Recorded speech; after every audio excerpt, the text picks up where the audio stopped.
incidences there, in my opinion. Yeah, you tie things together way better than anyone. Do you do all this research yourself, or are you pulling it from your Discord? Do you have a lot of think tank members that really feed you this information and you collate it and present it? Yeah, that's a big part of it. That's why I was bringing up the think tanks because I've got almost 500 people in our Discord server, and when Wow. we hone in on a lead, you have a lot of people who are looking in all directions, and so yeah, a few key people stand out, but yeah, there's definitely a collective here researching and aggregating all this information because one person could not do it all. I would look crazy. I would have the big board on the wall with the strings connecting all the papers. I'd be the crazy conspiracy guy meme without all these people helping. Yeah, it's an awesome task.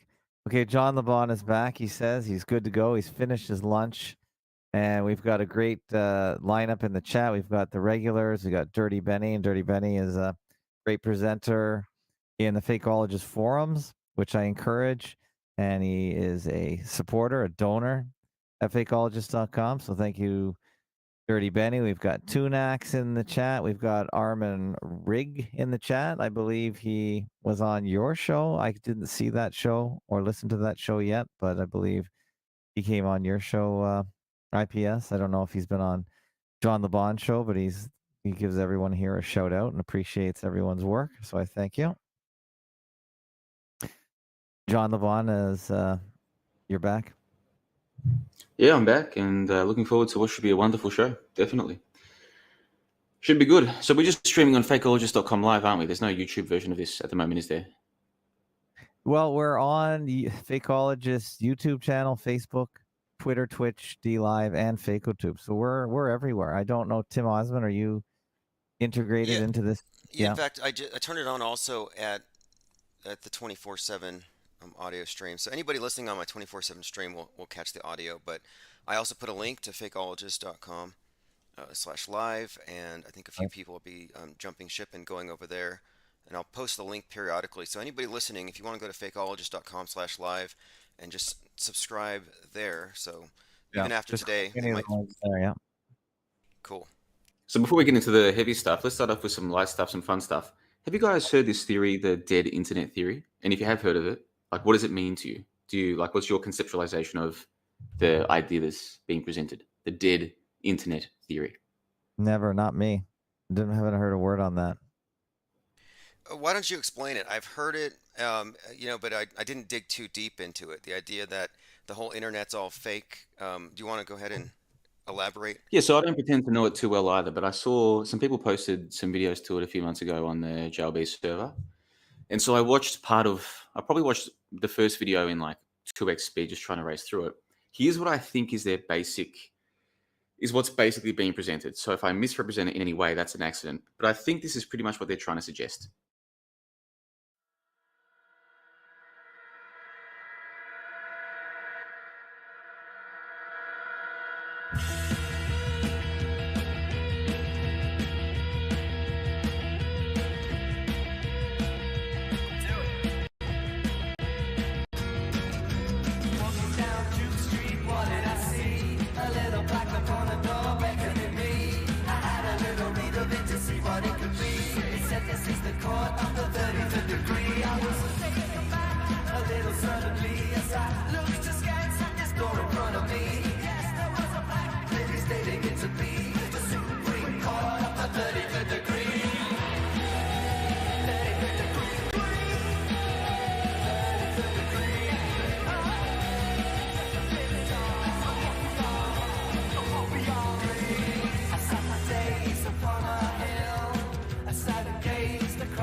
Alright, it is April 29th, 2022.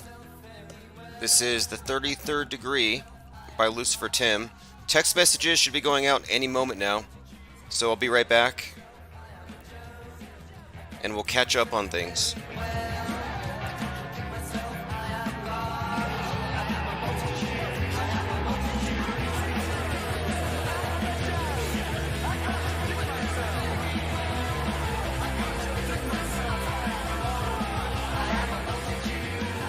Okay, text alerts will be going out, so expect a raft of penguins to arrive momentarily, fashionably late. Okay, A. Woodward 7899 just got the text. Okay, excellent. So assuming you're on the same timeline as everyone else. Tim Osman in the chat mentions that Biden is seeking $33 billion for Ukraine. Just ask Bezos. He made $33 billion during the first quarter following the novel crown, the new crown being installed. I mean, the pandemic. $33 billion.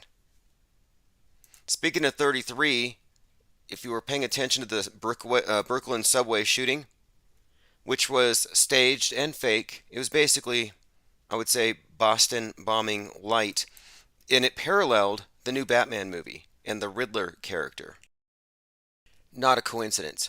But anyway, the gunman was able to fire off 33 rounds, striking 10 people on the N train. Another 33 for you. Tyson Luke Fury had 33 fights as a professional. He's 33 years old. And I'm pretty sure that's also just a coincidence. So many coincidences out there. It's what we do here. We're coincidence theorists. Zareth the Alchemist says, mind blown, 5 minutes ago. I was just thinking about you. I thought you were permanently banned. Yeah, actually, I'm still trying to get your coffee mug out to you. I haven't been banned. I actually took a job, and I waited. I stuck with the job even though it took, 3 weeks to get my first check, and I did the math on it, and it turns out, even though it was a part-time job, I was making probably $8 an hour when I factor in all the time, and it was time away from this, so it actually didn't pay off. And I realized this because I was getting paid 32 cents per mile, but I wasn't getting paid for the actual work. For example, and I think it really hit me the other night. I was at some small town funeral home, and leaky bag. I mean, I shouldn't even say this, but it just goes with its job description. The job description includes these things. So I'm just mopping up blood by the warmth of an open crematory. And I'm rearranging things because there's not enough shelves for all of them, so I have to put one on a gurney and slide it in. And I'm like, I'm not getting paid for any of this stuff. I'm just getting paid for my foot on the gas pedal. And when it comes down to it, $8 an hour, it's not worth it for this type of these types of liabilities. Things go wrong, bloodborne pathogens, I don't know. Not to mention the disruption of my life. And so I was getting an impinged shoulder from driving for 7-8 hours at a time. Anyway, no complaints here. I'm not complaining. I'm just saying the job didn't fit. I thought it would be a good fit. I could listen to podcasts on the road and stuff, which was kind of useful, and I did listen to a lot of things. It was kind of useful because when I'm at home, obviously I want to listen to things that I want to listen to. I don't want to do controlled opposition research. But when I was on the road, I was like, oh, let me see what Dearth is doing. What's going on at the Mandalards. So I used the opportunity to listen to things. I have a few podcasts from the Daily Beast, unlistenable garbage. And I listened to it to see where they're at. Kelly Weil, the one who did the book on Flat Earth, Off the Edge, she's got a podcast now, and I believe it's called Fever Dreams, and it's all about conspiracy theorists going crazy. But they never talk about the conspiracy theorists on their side of the political spectrum.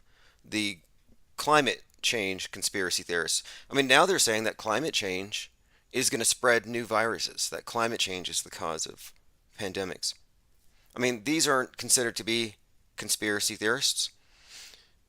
All right, let me go through some comments and see what's going on. But yeah, for the record, I waited it out for one check and I just did the math and I realized it's not worth it. I'd rather spend an additional 4 hours a day here. Not necessarily here, but on Discord or working on related projects. And so I decided I'm just going to focus more on things that we're already developing. I'll just double down on Infinite Plane Radio, and I'll work on wrapping up a lot of projects, things that we've been kind of putting on the back burner. I mean, South Pole is doing very well, but it needs to be more frequent.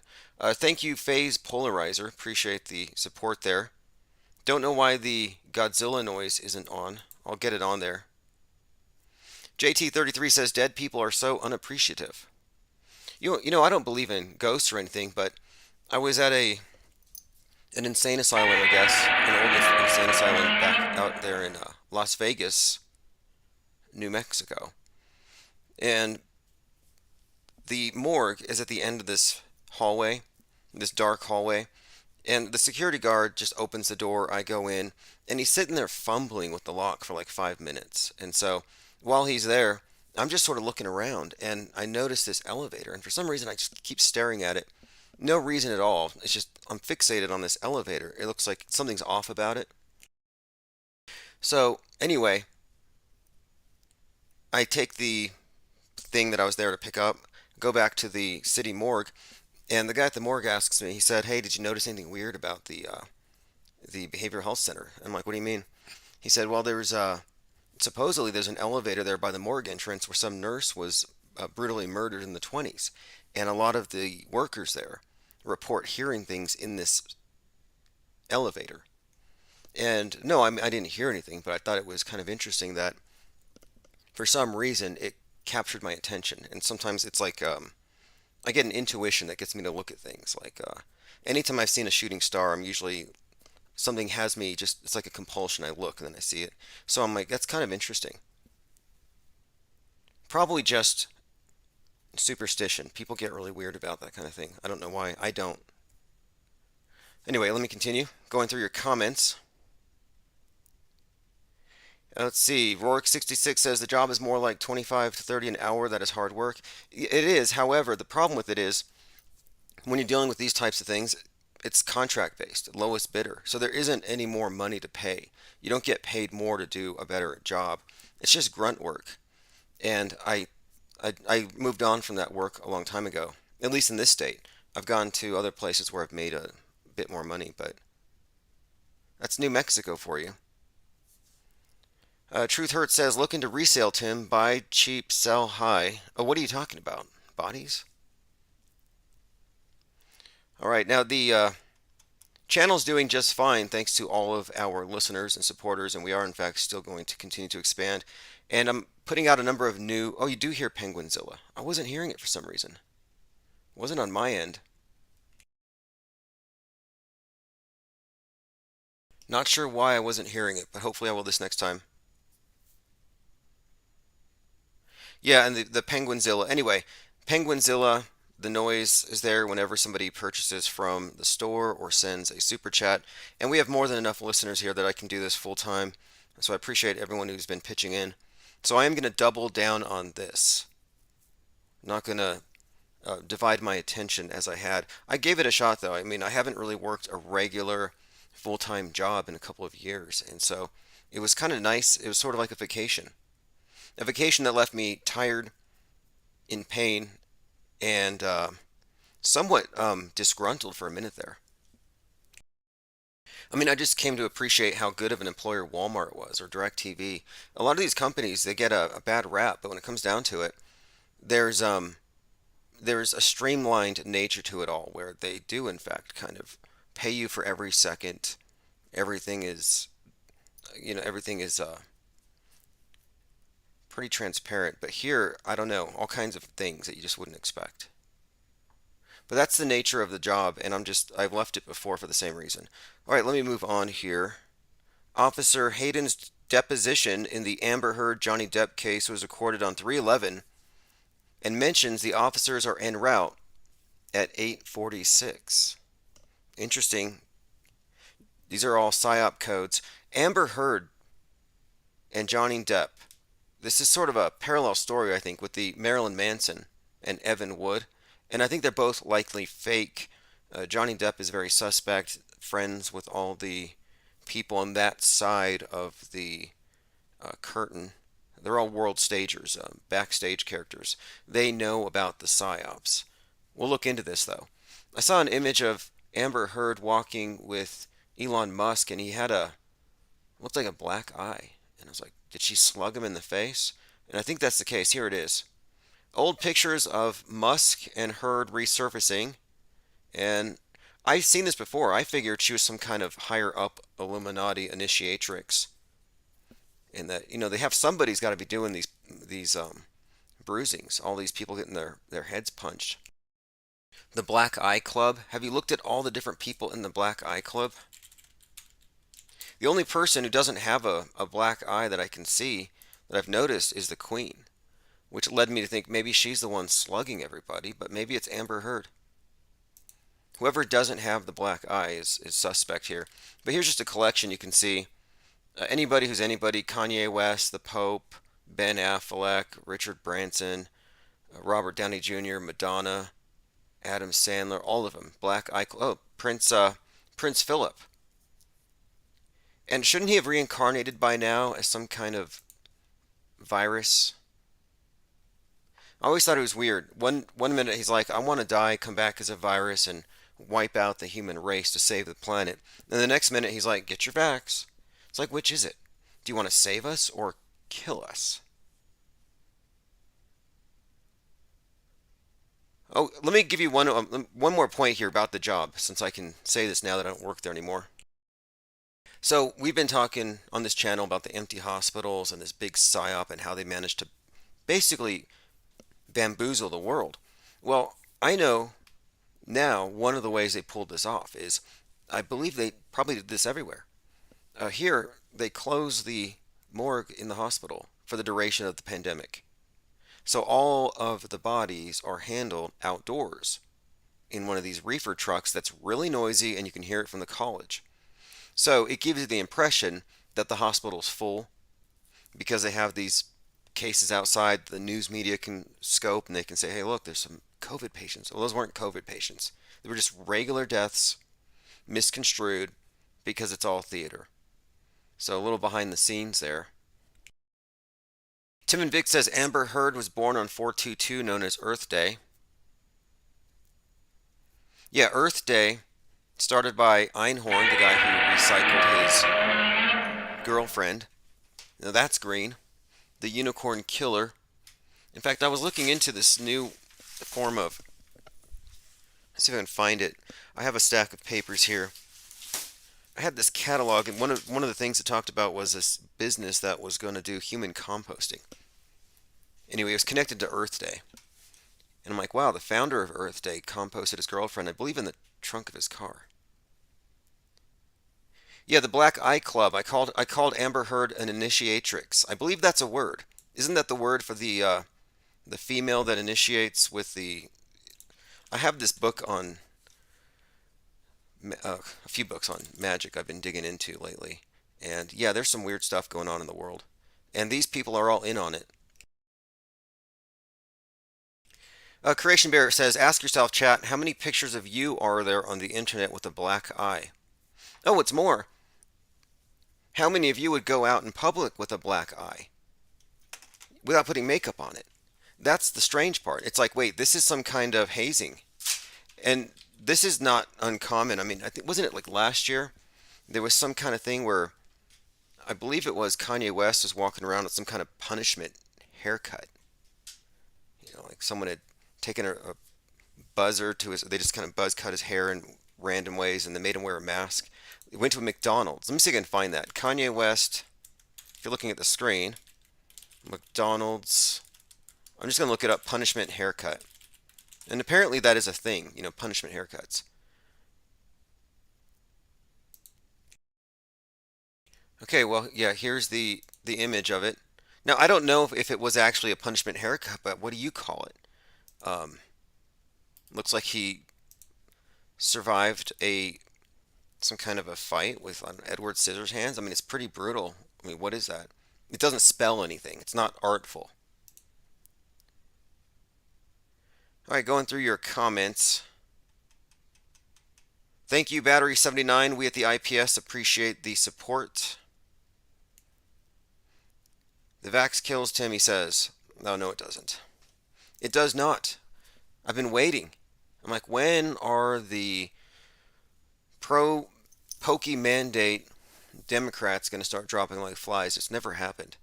It's not going to happen. What I think they're going to do is what they've done rather, is they've created a new um, drug addiction for the masses. That's all it is. It's the new opiate of the masses, the vaccine, the illusion of safety.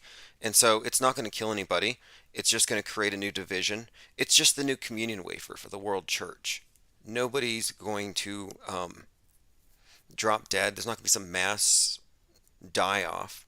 I believe it was General Flynn claims that there's going to be an EMP burst from China, and anybody who's got the clot shot is going to have their head explode. So if you're a gooblood, or if you know someone who is, supposedly the EMT is going to have some kind of bad reaction. But no, look, we gave it until 2021. I'm like, okay, you had the whole year with your vaxophobia, nothing bad has happened. When is it going to happen? 2023, 2024?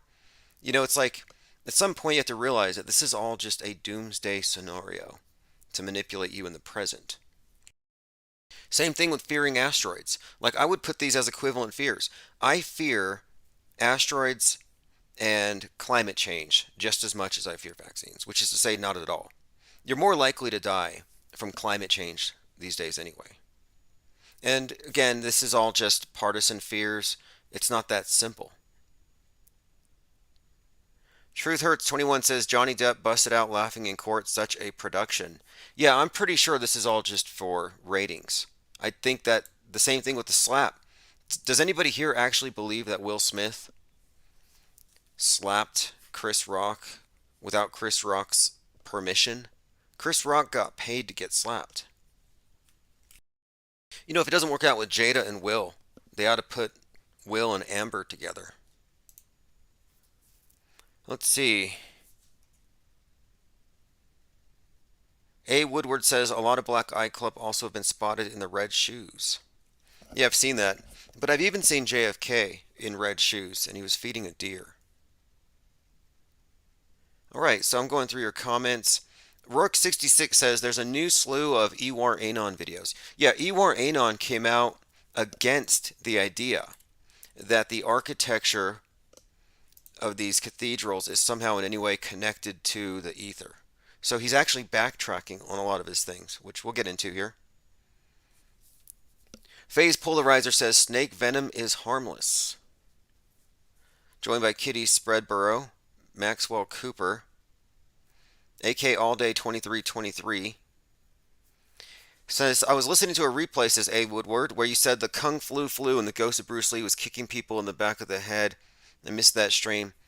Yeah, if you look at the original footage from Wuhan when it first broke out, you would see people standing there and then they would fall. And it's like, who's sitting there recording strangers? And then they fall, and then of course someone would jump out like Spider-Man. You'd have all these guys in PPE uniforms just jumping out like heroes and just carting off the person who just fell and died from COVID. So I'm like, this isn't your regular flu. If this just knocks you over like you got kicked on the head. So we started calling it Kung Flu, like the ghost of Bruce Lee's going around kicking people. We actually did an animated version of that for the first episode of South Pole.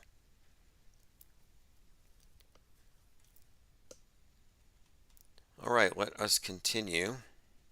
I can't believe still, even to this day, people still think that there's some kind of causal link between that underheated bowl of bat soup and what you got or what your neighbor got. And people have hypochondria. That's what spread. A mind virus called hypochondria. And it spread through the screen. A lot of people claim it. Let's see here. Let's go. Oh yeah, crisis actors in China suck. I mean, their space program's graphics are terrible compared to ours. Say what you will about NASA and their cheesy special effects, they are the best out of anyone there. And this creates a real conundrum. I'm not sure what's going to happen, but Tom Cruise is going to go up to the space station to film his movie.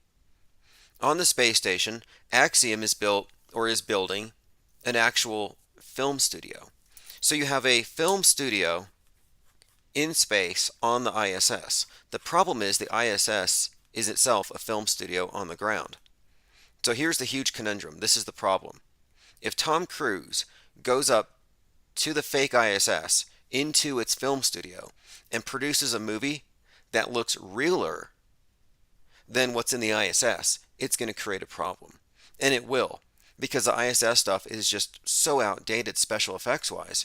So this is why I think that they've made the decision to probably pull the ISS. They'll say, yeah, Russia shot it down with Satan 2 or whatever, but it's because the special effects have become a limiting factor on how far we can go out into space.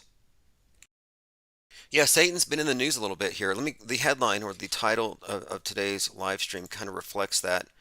The Satan 2 missile is being talked about. I think Putin made some joke about Boris and getting rid of the Boorish UK or something. So then you have Marjorie Taylor Greene says that Satan's controlling the Catholic Church. So, yes, Satan falling to earth. And I was thinking too about Pluto return, how it corresponds to the year 1776. So, 1776, the number, not to get too deep into numerology, but we are going to be talking about Zach Hubbard for a moment, so I'm going to talk about this for just a second. 1776 is 888 times 2. 888 in Christian numerology is Jesus, or Christ rather. So 1776 is kind of code for second coming, or a phoenix, the rebirth, etc. So it's noteworthy here that Hades has returned, or Pluto has returned to where it was in 1776. Just bringing that up, an interesting connection there, among other things. But let me finish going through some comments here. Once I'm caught up, we'll go into this thing here. This is this new rumor about Zach Hubbard. Knight Rider says, Tim, back in the saddle. Yeah, I really haven't missed much. I've been following. I just haven't had time to be live here. I thought I was going to be able to maybe even chat live at work, but no, I just can't be distracted. If you're driving with that kind of cargo at those speeds. And plus, I was driving at night. All right, look at this on the screen here. Let's get into this for just a moment. This is Zach Hubbard, and that is also someone known as Josh Greenberg. Interesting little theory here. Let me go ahead and bring up everything I have on this particular thing. This was sent to me via email, and apparently there was an individual named Josh Greenberg who had a mysterious death. And when I say mysterious death, even the autopsy couldn't figure it out. So this is what I was sent by someone anonymously. Check out Zach Hubbard's old role. Now, I don't know if this is real. I'm just reporting it. It says here, now known as Demetria Truther, the deceased Groove Shark founder Josh Greenberg died a mysterious death after many lawsuits filed against him. So, Greenberg was found dead in bed by his girlfriend in July of 2015. The Gainesville police stated that neither foul play nor suicide was suspected despite dying for unknown reasons. His mother said he was in full health at the time of his death. A later autopsy failed to determine a cause of death. So no cause of death for this person, and it is believed by a few people that this is actually the person we know of as Zach Hubbard, and this is being posited as the explanation for why he doesn't talk about the actor-based reality, death fakers, people playing multiple roles. That would be one explanation. I don't know if anyone has anything to say on this. I mean, I can basically just show you the pictures. You can compare the voices for yourself. Is it conclusive? I'm like 80% on it. Going through comments here. Zaret says always check the ears. See, I think so. I think there is something to that. However, there's so much they can do to even the ears and the nose. And you're also looking at a period of time. Wee says, I don't know who Zach Hubbard is. Zach Hubbard's with Geometry Effect News, Truth Frequency Radio. This is new to me. Is it a big deal? No, although it does kind of explain something, because some people seem reticent to talk about the death fakery. People who are proximal to death fakers generally won't talk about it. All right, let's continue going through my Twitter feed here. Twitter's at Real Tim Osman. Last week, the last time we spoke, we talked about Dr. Evil erecting the Tower of Babel in Virginia. And this is a reference to Jeff Bezos building his Amazon Helix headquarters in Virginia that will look like the Tower of Babel. And I've been describing for some time how this space program really represents this Tower of Babel concept. How this is a concept of too big to fail, this hubris meeting with reality, the Titanic hitting the iceberg, the Earth being hit by the comet because the Earthlings want to mine the comet instead of deflecting it like the scientists say. So when you had Bezos flaunting his wealth on his mega yacht, that's to call to mind the Titanic. Bezos poking his head into the heavens. He's looking up there down from space at the Earth that he and his companies helped to really pollute. I mean, he's one of the least sustainable human beings on Earth. And so, building his rockets, going up into the heavens, this incursion, it really fits with this idea of the Tower of Babel. And a lot of the predictive programming is about this thing falling, the space station falling. The fact that he launched at 9:11 a.m. figures very prominently into this story. And of course, Dr. Evil, the man who fell to Earth, and I believe there's a few different personas that give you Jeff Bezos. In fact, I watched the first episode of the new version of The Man Who Fell to Earth, and I have something of a review on it. It's pretty terrible, though, to be honest. Space derps.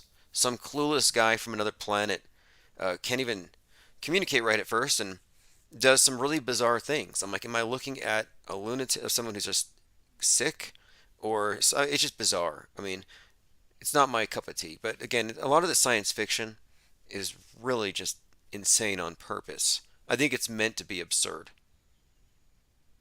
Absurdist. Like the Hitchhiker's Guide to the Galaxy, it's so absurd to me, it's unwatchable. It's like a bad acid trip. I'd rather take bad acid than watch that again. Same thing with space. I mean, Spaceballs at least was kind of funny. In fact, it was the movie Spaceballs that inspired Elon Musk to sell flamethrowers.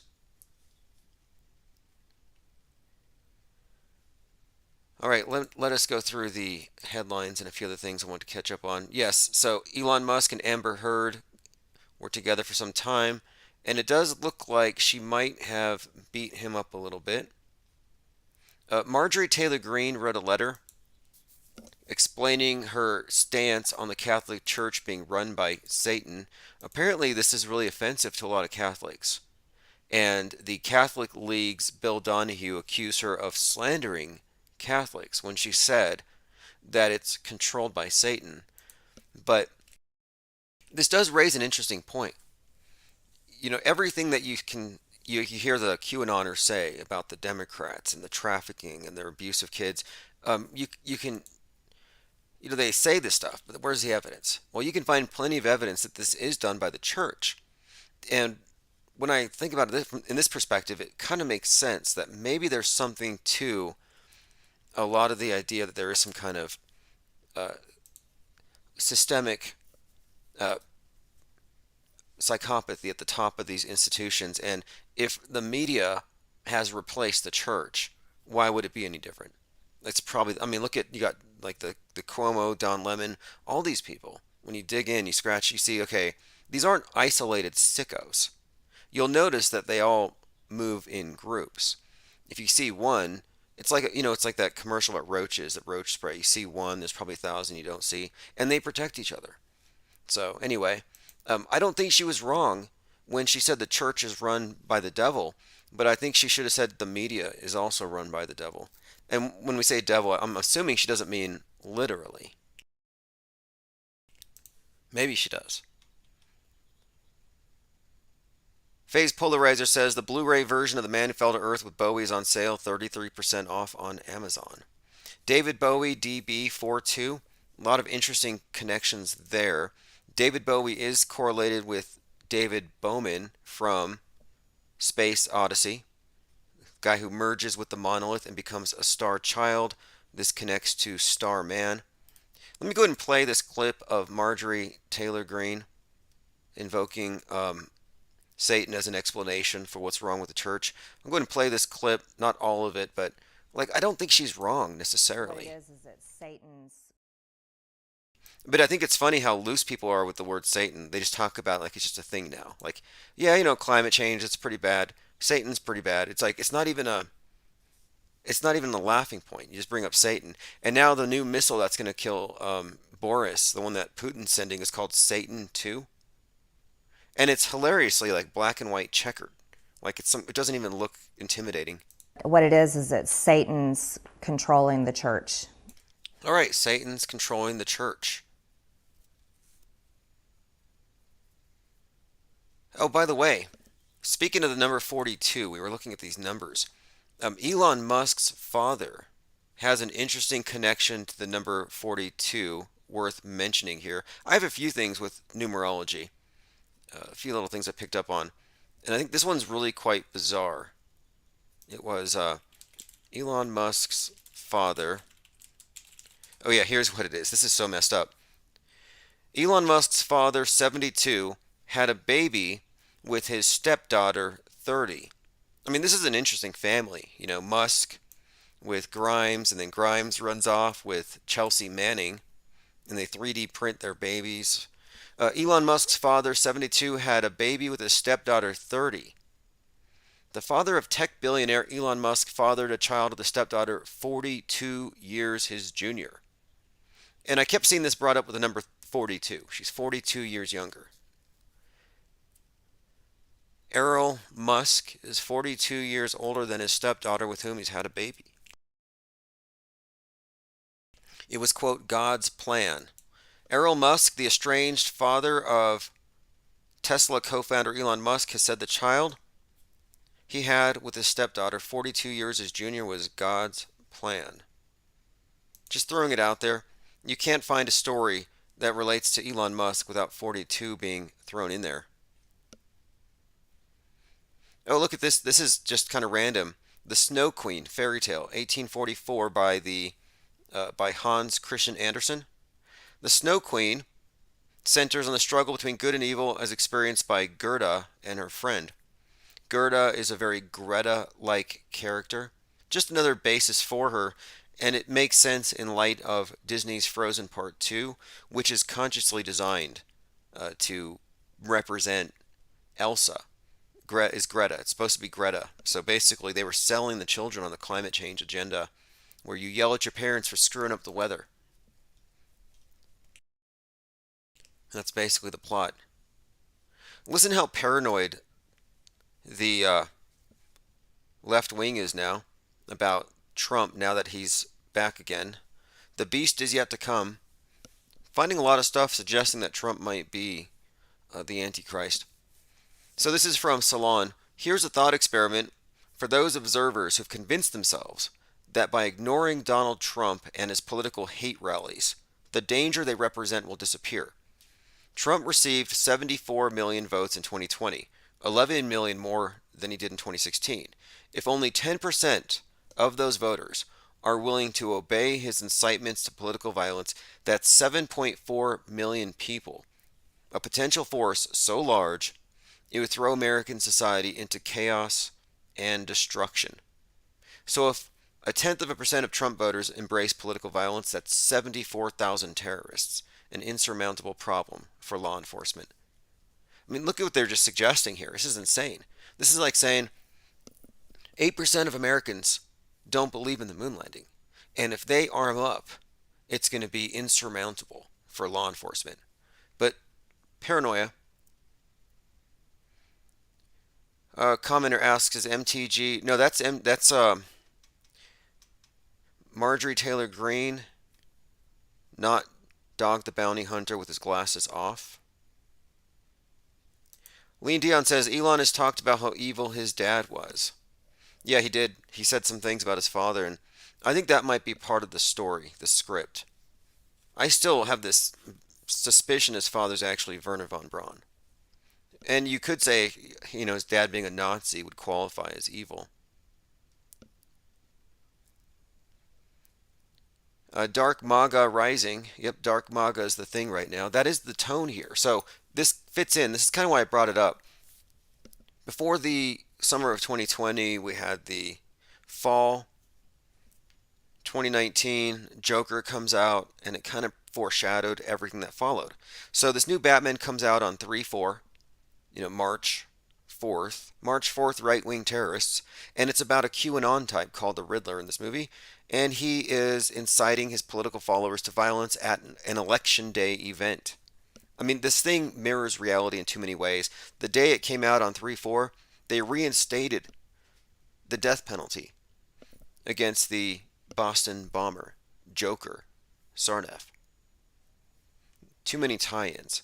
But just as the Joker movie foreshadowed a year of left-wing chaos and violence, the Joker's gone wild, now it's going to be the other side.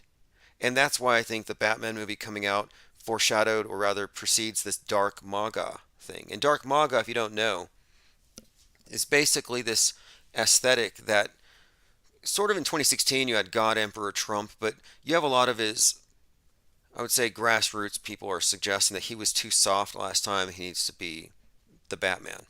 And the Batman archetype has been associated with him quite a bit. And a few people here have noticed that on this channel I've been talking about how they're going to they're going to kick down your doors at some point very soon. The Chinese troops, the UN troops with the blue helmets, and they're going to take the question marks off your keyboards because they don't want you looking up alternative facts, is what they call them. And I've been saying this for a little while, and now they're actually at the point where dangerous misinformation is at this point where they're making this argument that maybe it's time to get rid of question marks. Pretty much. And I think that's what was symbolized by Batman going after the Riddler. The Riddler with the question marks. Another tie-in, by the way. In the movie, the Riddler has beef with the local mayor and he kills him. In real life, this guy is putting out a YouTube video about the mayor. I mean, there are so many parallels here. But also, so you had the Riddler and the Penguin.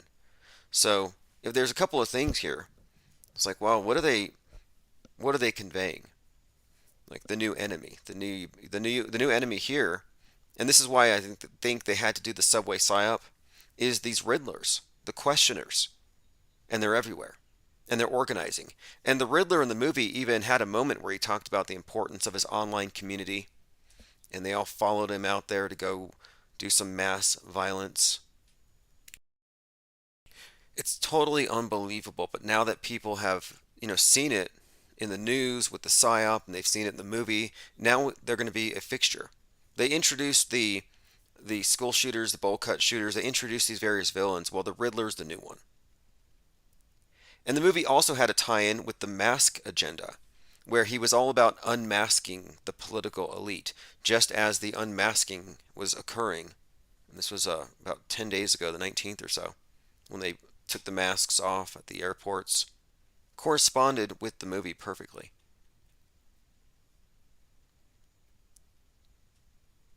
Okay, let me continue here.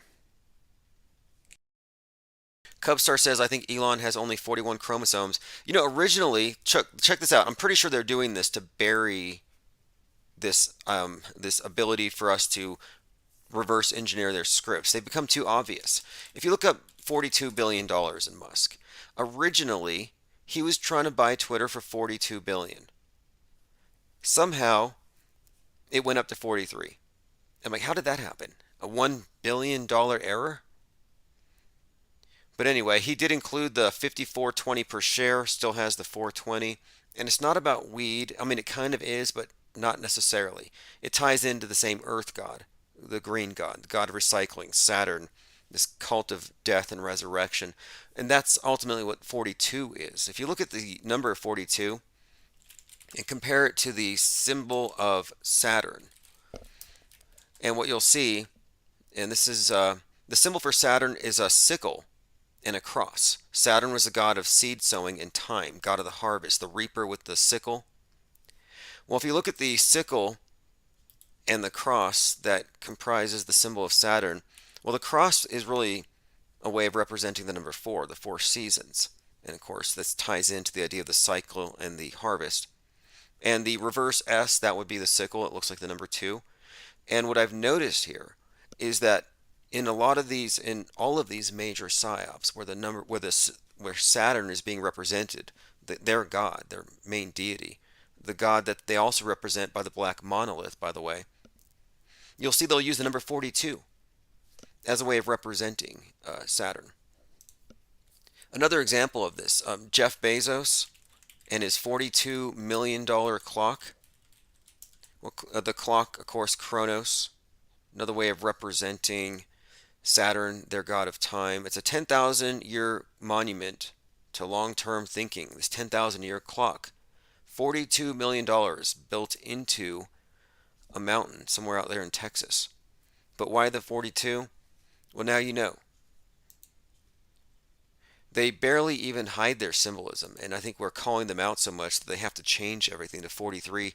This really started last year, no, in 2020, when Chadwick Boseman died at 42. They bumped it to 43 because it was too obviously connected to his role as Mr. 42, his Operation 42 for the COVID thing, the Mamba Week celebration of the posthumous birthday celebration of Kobe Bryant, 42. There were so many connections to that number. The MLB, everyone was wearing 42s on their shirts for Jackie Robinson, unrelated to Chadwick Boseman's death.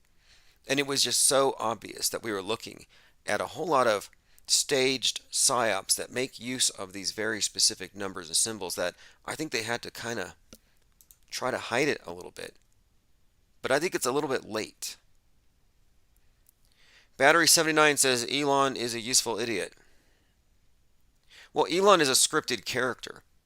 I don't know if he has that much autonomy. I mean, maybe he writes his own tweets, but he's still in the billionaire blimp club. By the way, has anyone checked on Alex Jones's neighbors? I remember 6 weeks into the pandemic, Alex Jones was talking about eating his neighbors. He says, quote, "I'll eat your ass," to his neighbors and the globalists. I'm like, that's 6 weeks into one of the longest vacations that we all had. It was just a staycation with your stimmy check. And I'm like 6 weeks in, and Alex is already cracking. I thought he was in it for the long haul. No, he's cracking fast. And this is somebody who actually has MREs stashed in his own home. So I thought that's kind of strange that he would immediately leap to that.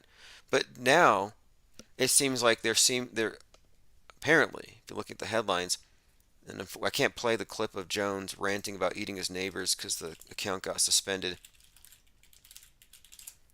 But I'm reading all these reports about food production facilities burning down, getting hit by planes, and that kind of thing. I'm like, what is going on?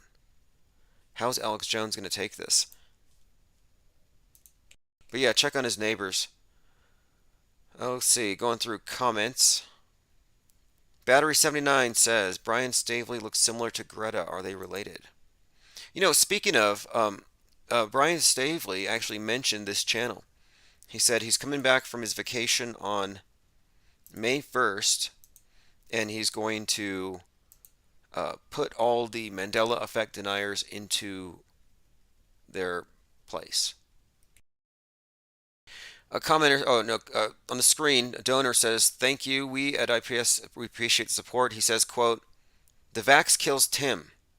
That's why Prince Philip advocated it." Appreciate that. Okay, this is Alex Jones threatens to kill and eat his neighbors and feed them to his daughters. I'm literally looking at my neighbors now and going, I'm ready to hang them up and gut them and skin them and chop them up. You know what? I'm ready. My daughters aren't starving to death. I'll eat my neighbors. I swear to God, if it's the last thing I do, I'm going to get my hands around your throat And you know that's why you're begging for peace right now. You should have thought about that when you turned down Christ a long time ago. Wow.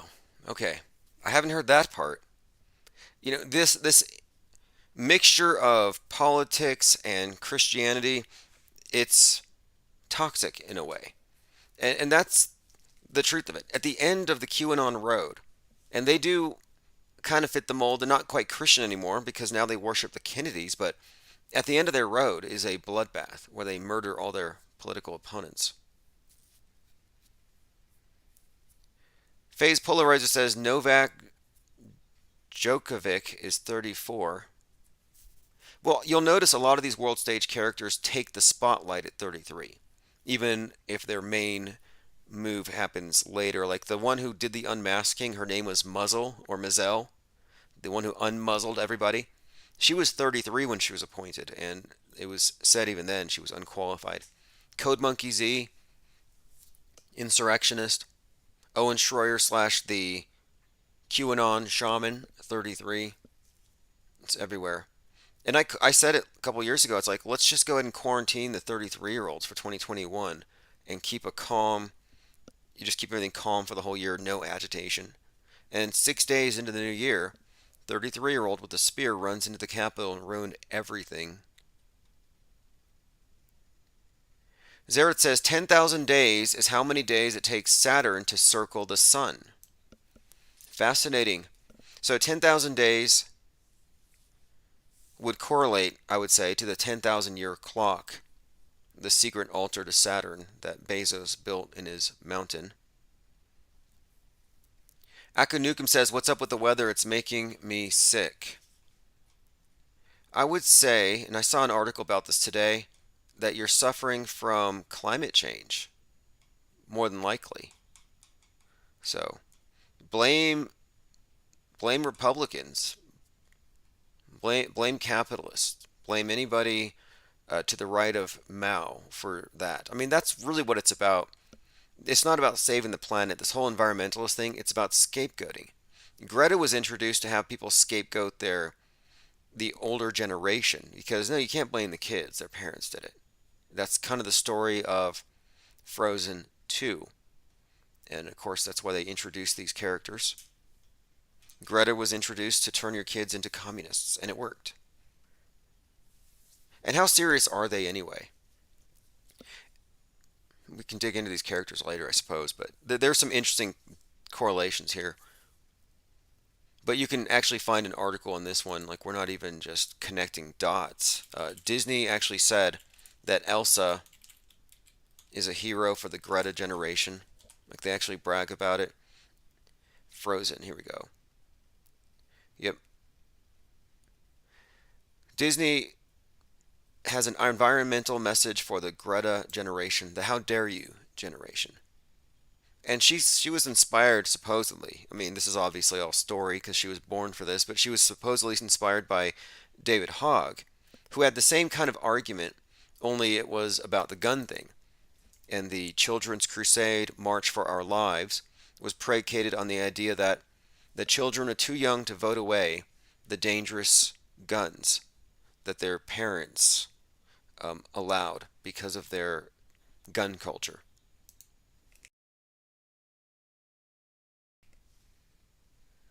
All right, let me see here. Going through your comments. T-Dog135 says there is an Eat My Neighbors parody on AJ's A Shill channel. Yeah, I was thinking he should sell some beef jerky or some jerky rather. Just call it Neighbor's Ass. But I see these food plant fires and these planes crashing. Yes, iOpsicle says the food plant fires and plane crashes are surely a result of climate change. Well, now they're blaming the Kung Flu on climate change. So what caused what? The climate change caused the bats to move close. I mean, they make these correlations. And they say that we're the conspiracy theorists. Like on Twitter, you can't buy ads calling climate change a hoax. On Pinterest, you can't post memes about climate change being a hoax. They're not going to allow it to happen anymore. Once Upon a Time says the blah, blah, blah generation. You know, I looked into the gematria, not that I'm really all that into it, but blah in gematria adds up to 11. So when Greta's out there saying blah, blah, blah, I think it easily could have been a shout out to their club, Club 33. Here's a clip from an episode of Star Trek where you have these children who are like 300 years old, but they're still children, which kind of in a way connects to Greta. And all they do is they chant blah, blah, blah at any adult. Here's a clip. And Captain Kirk has to try to calm them down. Listen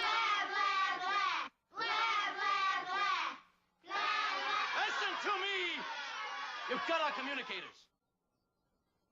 The boxes we talk into. We need them to talk to the ship. Blah, blah, blah. No blah, blah, blah! No blah, blah, blah. And yeah, these aren't just regular children. They're like hundreds of years old. And so if you haven't heard this, Greta, blah, blah, blah, dismissing the world leaders. And you may not find her intimidating. You might think she's a joke. She did rickroll everybody. But I think she might actually be the crowned and conquering child that Aleister Crowley prophesied about more than 100 years ago. There is no planet blah. Blah, blah, blah. Blah, blah, blah. And they clap. Amazing, right? Akanukum says, we missed you, Tim. Yes, Mom with Son says, so good to have the IPS up and running. Yeah, and you can thank everyone who's contributed to the channel. I was working on a separate job, but I decided to quit that and double down on this because I have to stay immersed in it. That's something else I noticed. Leaving the internet or leaving the metaverse, leaving the sim and going into the real world, the meatverse, the dead meatverse, there's such a stark contrast. And I was realizing that, I'm not really plugged in, and I can see how the mass media gets away with brainwashing people. It's easy. Nobody's paying attention. They're too busy working. They have other things to worry about. And by the time they get home from work, do they have time to reverse engineer the mass deceptions of our time? No. That's why what we do, I think, is actually important. Because it does require think tanks. It requires a lot of minds, a lot of eyes. We have this million-piece puzzle that we're collectively assembling here. And a lot of people just don't have time. So I don't really look down at, quote, NPCs, people who are fulfilling roles that aren't actively engaged in the world stage dramas. Because I know that there's just a level of self-interest that keeps them from even distracting themselves. And this, of course, is all probably by design. Because this is really a philosophical issue. I've been working on my book on the Mandela effect. I'm actually adding on to it as a response. I'm preparing my response for whatever Stavely and company launch at us. And I'm looking deeper into this.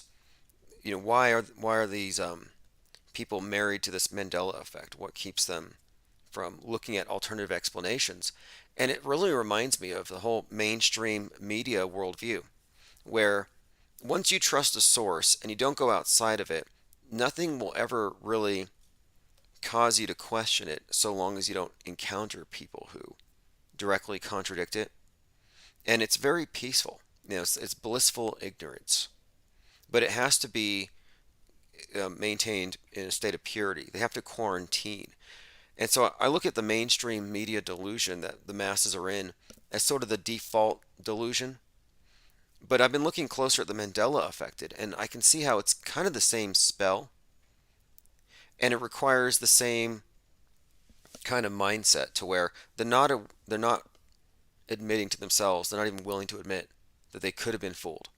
And so this is where it gets kind of into the area of, are we looking at a self-deception, and is it more or less, is it volitional or not? But we'll get into that, because I think that's really what we're looking at with the mainstream media. And what we can take from that is that the Mandela effect and the mainstream media, there's almost like you can choose your own alternative reality game. And so long as you don't really cross any major lines, This is just an open air insane asylum. And I don't really, again, I don't really look down on people who don't see through the big deceptions. And that's one of my issues with the Mandela effect. It is they think that if you're not with that, you're somehow deceived, or you're somehow an NPC, like a zombie, or you can't even see it. You're basically an infidel. And this idea of putting people who aren't in your cult lower is just pretty much the very definition of what a cult is. But I do want to do some work on deconstructing the Mandela effect cult, and that's what I'm adding into the book now. We've already deconstructed what it is, but now I'm taking a closer look at the cult leaders and the cult itself. And I don't mean cult in a negative way, because, people are, I guess, in need. A lot of people are in need of something to believe in, and they need some tangible connection. Maybe it was a bigger thing in the past, like reliquaries. How many churches had a part of the cross that Jesus was crucified on, or the Shroud of Turin? Like, is the Shroud of Turin real, or is it a provable hoax? Does it matter? And this is what I was kind of asking myself. Does it matter if that cloth is enough to sustain someone's faith? Should we even criticize it? Well, if we say no, then we can extend that to, if this person's belief in the media and in the moon landing sustains their faith in this worldview, can we criticize it? So I kind of think it's fair game. I think that if our standard is truth, then truth correlates to reality, and we ought to be really tolerant about criticizing any deviation from that, whether it's a conscious lie or people who have just been tricked. So I'm not really wearing kid gloves anymore with the topic of the Mandela effect. I think a lot of people want to say, just out of respect, like, don't say anything out of respect. Oh, you feel sorry for them because they've been misled. And this is where you get into the sunk cost fallacy, where people invest so much into something that they don't want to let it go. Like gamblers fall into this trap. And I think they invest so much into being right and asserting their rightness that it's very hard to back down. So we shall see. But the only reason I'm addressing it is that they are specifically going to be addressing me in a couple of days. And it should be interesting, because what do I have to do with it? Apparently, I am the premier God blocker. By God blocker, that means that the Mandela effect apparently is a path to godhood. And this means that the more you delve into this, the more things that you notice that are changing, the more you're moving along some path towards liberation from the matrix. And so skeptics are actually stopping people. Kind of like sinners might stop you from being saved. It's very much a new religion. Let me go ahead and play a clip here since we're on this topic, and I have a couple of debunks as well. So here's a new one. It's not just about logos. It's not just about whether or not Stavely used to have a cornucopia in his pants. It's about other changes as well. So here's an example. And this is where it becomes something of like a miracle. Like, this is coming from God. So here is Ryan Stavely saying that we have new glands to fight COVID, and that God used the Mandela effect to give us glands to protect us from COVID. And he says, the creator says, I got to help my people. So with those changes, I would have to say, and there's one more. This is one I covered before anybody, I believe. And this is a pretty big one. So there's a lot of changes that correlate with the current psyop, and we'll get to some of those. But a lot of us are wondering what's going to happen to these people. Are they going to drop from, lack of oxygen type of thing, right? And that, or, bacteria. So the reason I say that is all of a sudden, about 7 or 8 months into the thing in 2020, late 2020. So in late 2020, doctors all of a sudden. In late 2020, new glands were Mandela'd into our mouths. And scientists discovered the new discovery in the human body. 2 half-inch glands in your throat. How do you miss 2 half-inch glands in people's throat all this time, right? 2 half-inch glands that are now in people's throat that are there, and they protect against bacterial infection. Okay, so this is the claim that new glands appeared. Now there's new glands and there's new to me. Like you go to a new place, it existed before you got there. And a lot of these Mandela effect arguments are coming from a place of abysmal ignorance where I didn't know it, therefore it wasn't true until I came across it. Let me go ahead and play the rest of this little clip here. I'm just saying, looks like the creator stepped in and said, "Whoa, I better help my people." So the creator said, I'm going to help my people. Okay, well, yeah, it's a miracle. It's a miracle. Thank you. Now, thank you, Saint Mandela. All right, going through comments. Ank G says cult is short for culture. Yes. Yes, but it's sort of a generic word. You have some cults are very positive, some are destructive. The Infinite Plane Society is definitely a meme cult. We have a meme pool. I wouldn't say that we are a destructive cult. I would say the mainstream media cult is a very destructive one. Zareth says, Ziggy Stardust and the whole Mars thing. Bowie was predictively programming my teenage generation. Oh yes, David Bowie, David Bowman. There's a story there that we'll be getting deep into.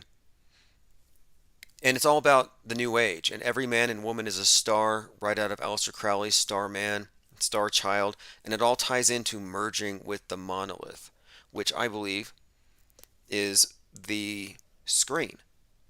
And by merging with it, they don't mean that you're literally going to merge with it and become some AI upload, although they present it that way.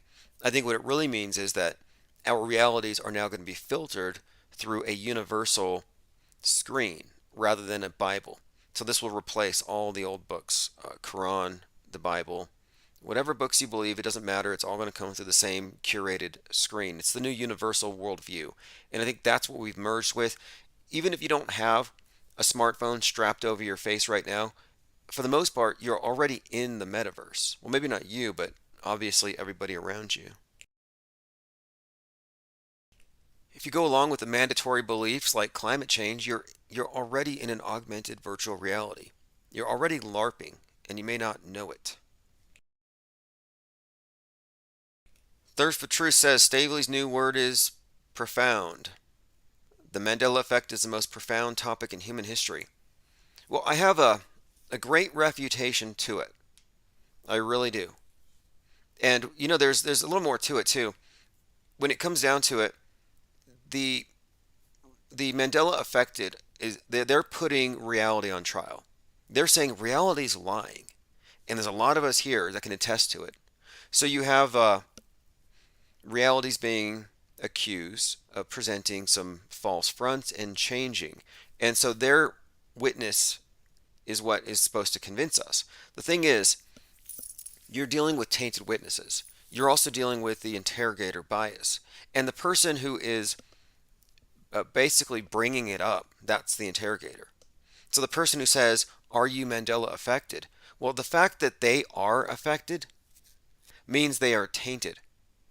Means that they are tainted witnesses.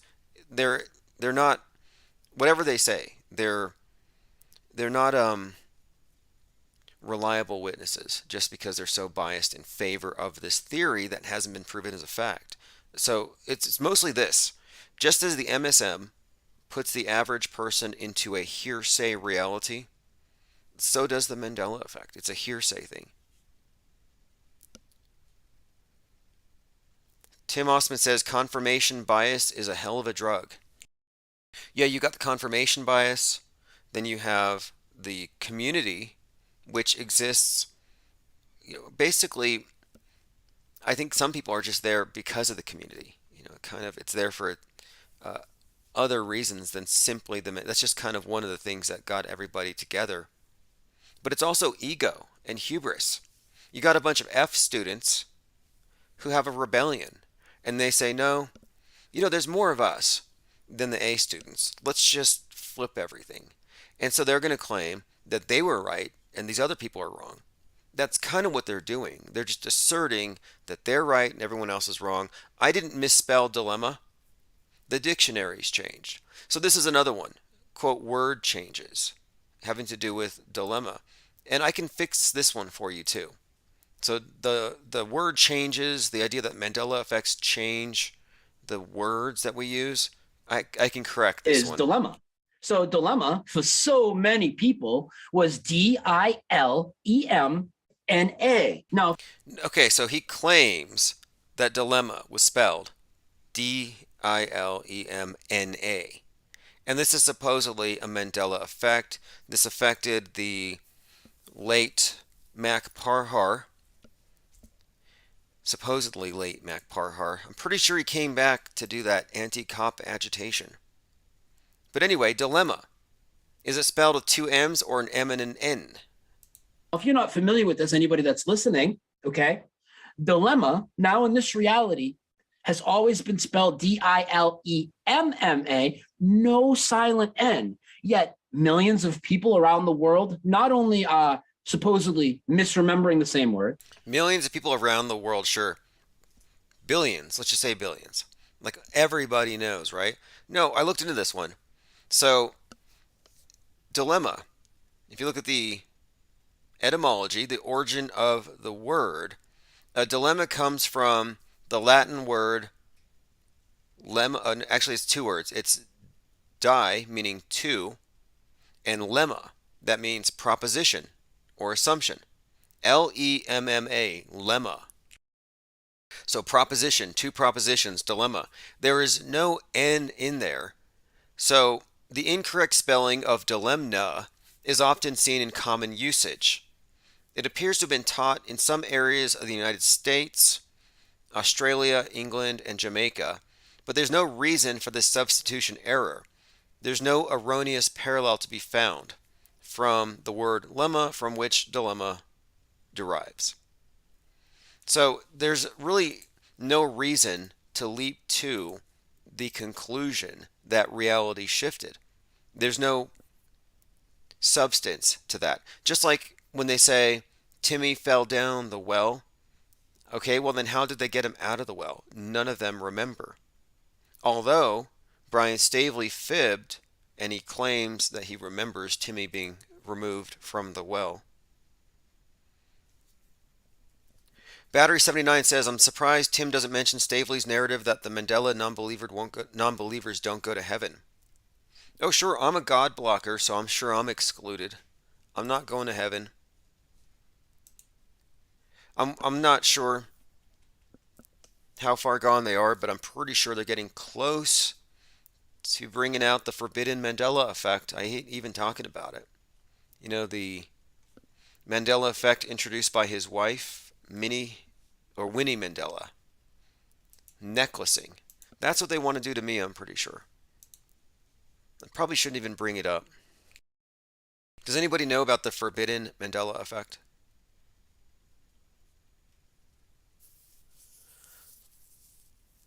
David Pryor says, I do remember doctors claiming there were new glands, so either they started forming or they're playing into ME.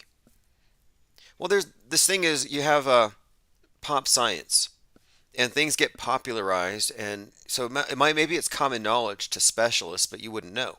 Like the Mandela effect, to talk about that behind the eye, there's a thin bit of bone there, and they claim that there used to be a hole that you could see right into the brain. Like if you popped your eye out, you'd be able to see right into the brain, just like in the cartoons. It's like, what is your frame of reference here? Cartoons? JT33 says, thank God for Mandela glands.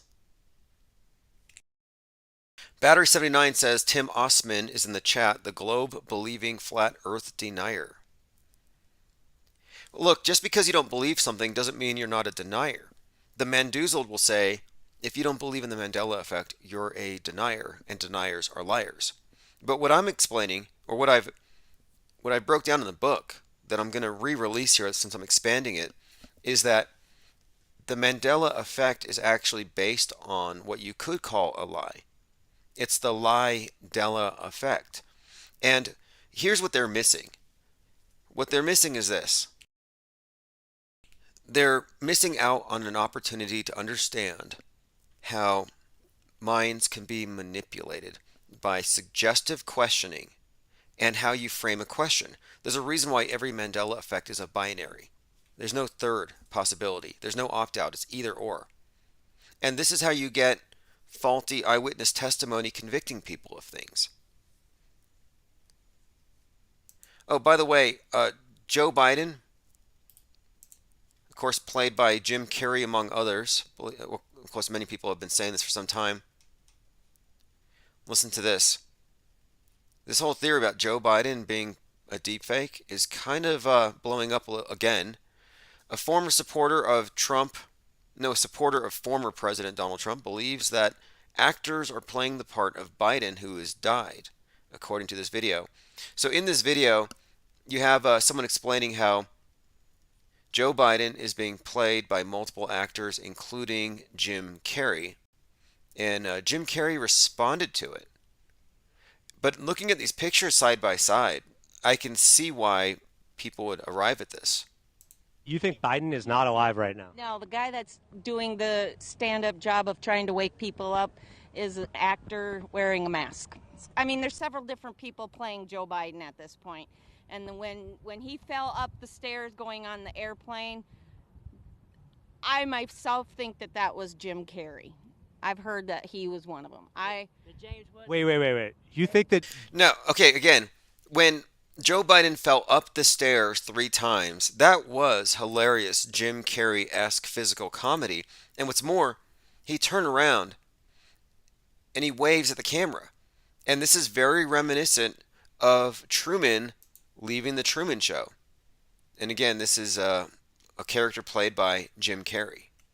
Jim Carrey was wearing a mask and was the acting president? And being silly by falling up the stairs 3 different times. And James Woods also, I think, is one of the doppelganger mask wearing. Now, James Woods, I looked into that one. His nose is too big. You could not get James Wood to pull off a Joe Biden. So no. David Pryor says, similar to Chris Farley goofing around as Rob Ford. Chris Farley, another 33-year-old SNL death. Kind of like James Belushi. By the way, for all these right-wingers, freedom lovers who are getting behind Pope Elon, this is so funny to me. It's like, don't take the pokey. Bill Gates is going to put a microchip in you. And then you got Musk here, and he's like, yeah, I'm going to put a microchip in you. And they just can't wait. Listen to this. We're literally putting a brain in a vat. The vat is your skull. Everything you think is real is really an electrical signal, but it feels real. He's talking about creating the neuro link. These are just a few tweets from Elon Musk. Just to keep in mind, you see him buying Twitter doesn't mean he's your hero. It's high time there was a carbon tax. This was from May of 2021. Carbon tax. In other words, the elite can tax the air that you breathe. And it's premised on the notion that you even have a carbon footprint. That every breath you take, every step you take is somehow killing the earth. But you can mitigate it. If you recycle, you confess your climate sins, you pay carbon taxes. Yeah, you can. Look, this is just how they reintroduced the concept of a wrathful, punishing God. Elon Musk says, as a reminder, I'm in favor of a universal basic income. You know, instead of buying Twitter, he could have made us all millionaires and just had the payments come out, you know, on a 2-week schedule or something. Why carbon tax is crucial to curbing climate change. So this is funny to me, this idea that you can stop climate change, you can stop the wrath of globe, you can stop the floods by taxing people. This to me is like, okay, the volcano is going to erupt, but we can stop the volcano from erupting, but you need to send us some of your best produce, all of your best stuff, your best women, everything. And so you give it all to the priesthood as you want to propitiate the angry volcano god so it doesn't erupt. And that doesn't. So you throw enough money at it and the earth isn't going to flood. They're just selling indulgences at this point. And then you look at the actual climate change advocates, the most vocal ones, and they're all major league hypocrites.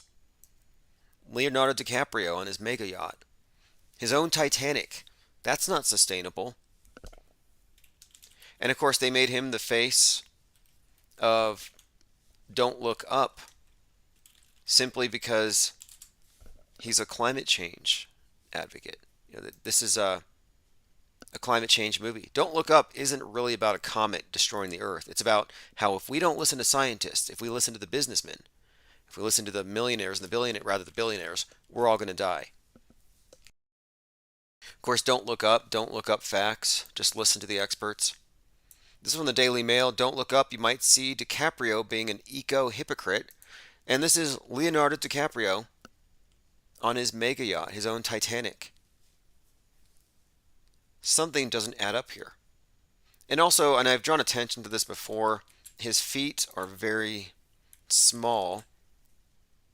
And there should be some foreshortening here, but no, he's got baby feet. So he's got tiny actual footprints, but his carbon footprint is bigger than all of us here listening combined. But somehow he gets to tell us to do with less.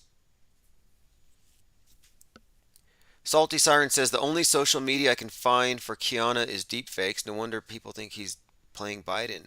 Yes, there is some credible lead here about Keanu Reeves possibly playing the role of Joe Biden. Now, I've never seen them in the same room at the same time, but if you look at them and you look at their skulls, I would say Keanu Reeves has a very Biden-esque shaped skull, and I was comparing they also have the same vacant look in their eyes. I don't know what kind of subtext would support that, but yeah, there is a resemblance there. But there is a point where at the top of the Illuminati dung heap, it's apparently a very shallow gene pool, and they all tend to look the same after a while.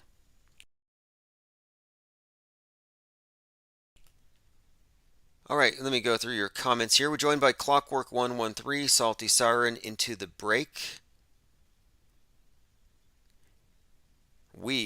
Inks G. Psyopsical says Musk will set identification on the internet. Twitter upfront crypto payments, violate the rules, lose your crypto deposit. This universal basic income thing sounds nice. I'm sure there's no strings attached. I'm sure it's not only for gooblets, but we'll see. New QAnon conspiracy involves a magical bed for zombie JFK. So JFK would be what, 107, 108 now? So this med bed thing, and I've heard about this before. Wow, someone just in Discord posted another picture of Leonardo DiCaprio and his tiny, tiny feet. Unbelievable. And you know, I don't really care for ad hominem. I generally don't point these things out, but you're dealing with someone with the mega yacht who's part of this agenda to tax you for the air that you breathe on the premise that we're damaging the earth. And billionaires aren't sustainable. But look at that. And the weird thing about this is his feet are in the foreground. So they should be the biggest part of the picture here. But no. Baby footprints, giant carbon footprint. Okay, let us continue going through the notes. A lot of stuff with this Donald Trump as the Antichrist I want to dig into. We'll get into that. There's quite a lot to substantiate this notion. Also, for those of you who are tempted to follow Musk, here he is making the 666, which basically says, I agree with the World Economic Forum. Here he is making the inverted diamond that Trump also makes. I think that's how they communicate with Dagon, the Kraken, Cthulhu, whoever, Pluto, Hades. Here he is making the devil horns. They can claim it's the Texas Longhorns. It's a football thing. I don't think so. And then finally, here's Musk smiling, taking a picture with Ghislaine Maxwell. Of course, he said that she photobombed. You've seen this picture, right? Musk and Ghislaine Maxwell. He claims that he was photobombed. I find that hard to believe. Was Elon Musk photographed with Ghislaine Maxwell? fact check. It says here, he denies it. He says she photobombed him at a Vanity Fair party. So what does that look like to you? Does that look like a photobombing? She's the Forrest Gump of sex trafficking. She's been everywhere. She's been photographed with everyone. In fact, she bragged about having sex with JFK Jr. Apparently, she had a fling with JFK Jr. Q, or the QAnon hero, who's going to save us from Epstein and the sex traffickers. I mean, how bizarre is that? There's a few things about JFK Jr. I find very, very questionable, but of all these things, Ghislaine Maxwell hooked up sexually with JFK Jr. Yep. Ghislaine slept with JFK Jr., according to Prince Andrew's cousin. So many of these. Ghislaine Maxwell attended Andrew Cuomo's wedding. And she boasted about sleeping with JFK Jr., who she claimed was her, quote, chief conquest. And JFK Jr., before he fake died, was on Jay Leno making Pizzagate jokes about Monica Lewinsky, about how Monica Lewinsky knew when she was 12 what she wanted to do when she grew up. I mean, really disturbing late night comedy TV show humor, par for the course, but the fact is JFK Jr. was deep into that stuff, and the idea that he was sleeping with Ghislaine Maxwell, this is a problem. This is problematic. All right, going through some comments. Ghislaine works 66, Lane for the Jizz. Hey, yeah, you know what? It's a world stage name. I think you're right about that. You know, one of the stranger things to come out of the names with these characters is the Epstein-Barr virus. So Jeffrey Epstein works for A.G. Barr's father, Donald Barr, at a high school. So he's working at a high school. Donald Barr's writing books, gothic interplanetary fairy tales about trafficking teenagers on islands, sex trafficking teenagers on islands in space. They call it space relations. Anyway, he hires Jeffrey Epstein, so they must have something in common, because Epstein does this in real life later. But strangely enough, there's an STD called the Epstein-Barr virus. And one of the main symptoms of the Epstein-Barr virus is the Alice in Wonderland syndrome. The EBV, the Epstein-Barr virus, causes the Alice in Wonderland syndrome. And the Alice in Wonderland syndrome is an infection, well, it's caused by the infection, where somebody begins to have spatial relation distortions. Distortions in their body image, sizes, shape, etc. Very bizarre. So I'm like, wait, what are we really seeing here? And reading between the lines, I'm thinking we're looking at trafficking. Alice in Wonderland, if you look at Alice in Wonderland, that character, that story, has everything to do with human trafficking, mind control. In fact, Lewis Carroll, interesting character. There's quite a lot we can go into through the looking glass, but mainly it has these connotations that have to do with trafficking and drugged victims. And so here you have the symptoms. It seems like somebody who's been drugged, named after these two apparent sickos. Psyopsicle says Ghislaine has to be Q in a mask. Oh, speaking of Q, okay, so in the new Batman movie, the Riddler, at the end of the movie, they take off his mask and he looks just like Bill Gates. So what does that mean? Well, I think it means that the controlled opposition is Bill Gates. If anybody's behind the opposition to the mass vax rollout, it would be the people who are, pushing the thing itself. They control it. That's the very definition of controlled opposition. So the idea that Ghislaine Maxwell would be part of that wouldn't surprise me. I mean, they're all sharing the same backstage. It's funny though how selective memories can be.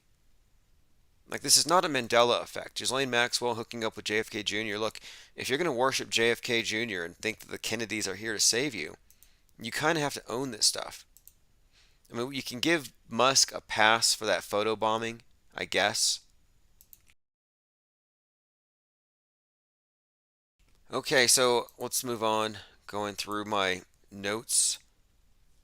Just trying to catch up from the last few days, but we're going to be back frequently.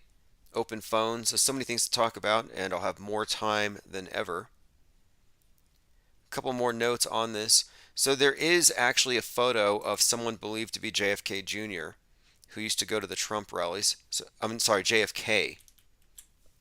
So JFK is going by another name, and he goes to these various Trump rallies. Looks like a World War II vet. Now this is either delusion or what else can you call it?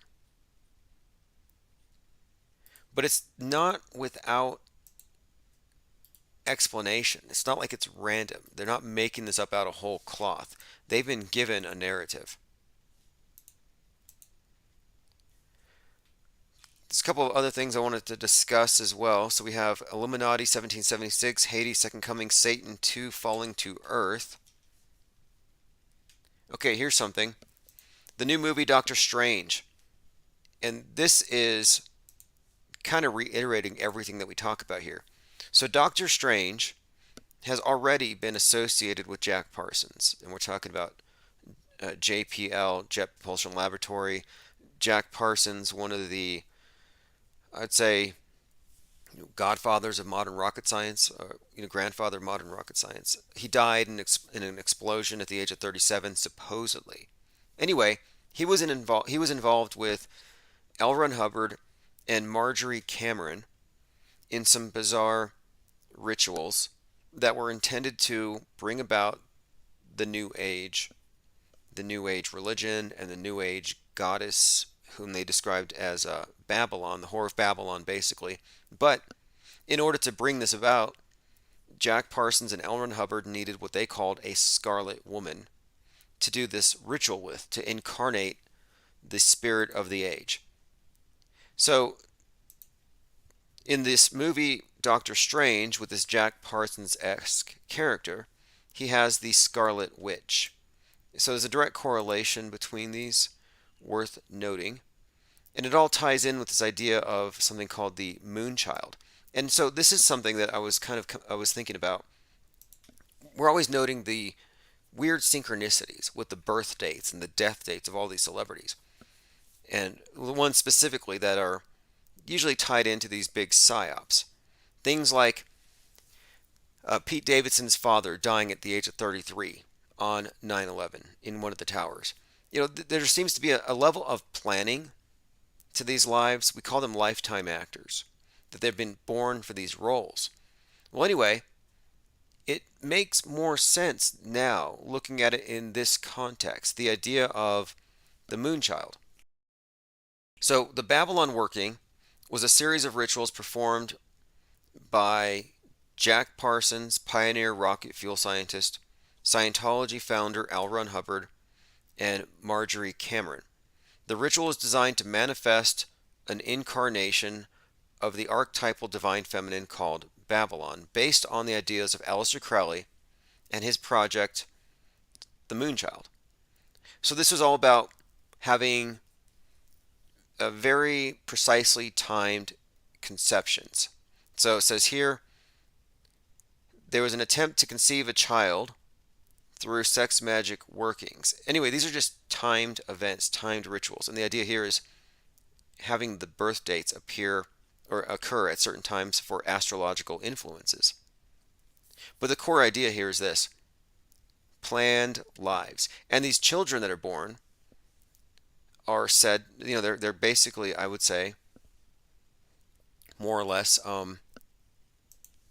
part of this program. And so I'm like, this is very much like an explanation. A lot of these world stage characters, kind of similar to what we saw in the movie Utopia with John Cusack, where Utopia has this land where all these various actors, the crisis actors, are actually living.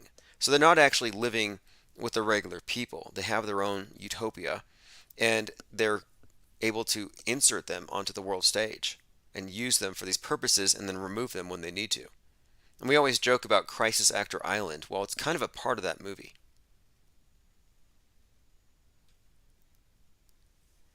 Okay, I'm going to go through some comments. Somebody says the latest Doctor Strange is on Odyssey. Well, the reason I came across this Doctor Strange Scarlet Witch thing is I saw that there was a possibility of Tom Cruise playing a cameo in the movie. And I thought that's noteworthy because Tom Cruise is the Jesus Christ of Scientology. And L. Ron Hubbard, the Scarlet Witch, Jack Parsons, it's all connected. We'll get into this here in a moment. Here's an article that it's called thefantasymerchant.com. The Beast and the Geek. Aleister Crowley, Jack Parsons, and Iron Man. I'll probably dig into this in a bit. The symbolism of Iron Man, the character, is very relevant, especially when you look into the Kabbalistic associations with various colors and metals with the classical, with the planets of classical astrology. You know, Venus, copper, green, Mars, iron, red. And if you look at this, you'll see Iron Man, of course, iron, red. Musk is going to the red planet Mars, associated with iron. Musk has been associated with Tony Stark, so much so that before Robert Downey Jr. played Iron Man, he actually researched the role of Tony Stark by studying Elon Musk. So they made these associations. On Mars, you have the House of Stark family logo from Game of Thrones. So Stark, you have Tony Stark, Iron Man, House of Stark, Game of Thrones, and of course they got the Iron Throne. I mean, these are overlapping. Then you have Musk and of course his Mars program with the Falcon and these red rockets, the Falcon logo. The Falcon is all about the Mars as well, and it's the Egyptian god of Mars is the falcon-headed Horus. Then he's got the starship, and the starship has a logo on Mars. Anyway, too many media tie-ins for this to be coincidental. But these tie-ins are more than just things from the culture that connect people to these things, but no, these are actually consistent Kabbalistically. It's magic. Commenter says, have you seen the UK version of Utopia?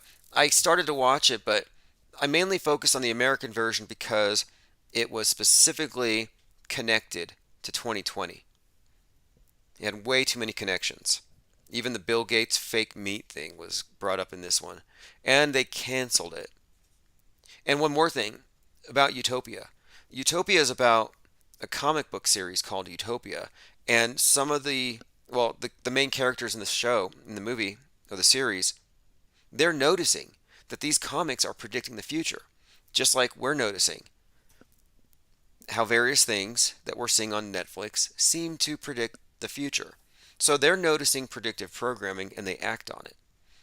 So they are looking at the unpublished edition of the newest issue to see what's happening next.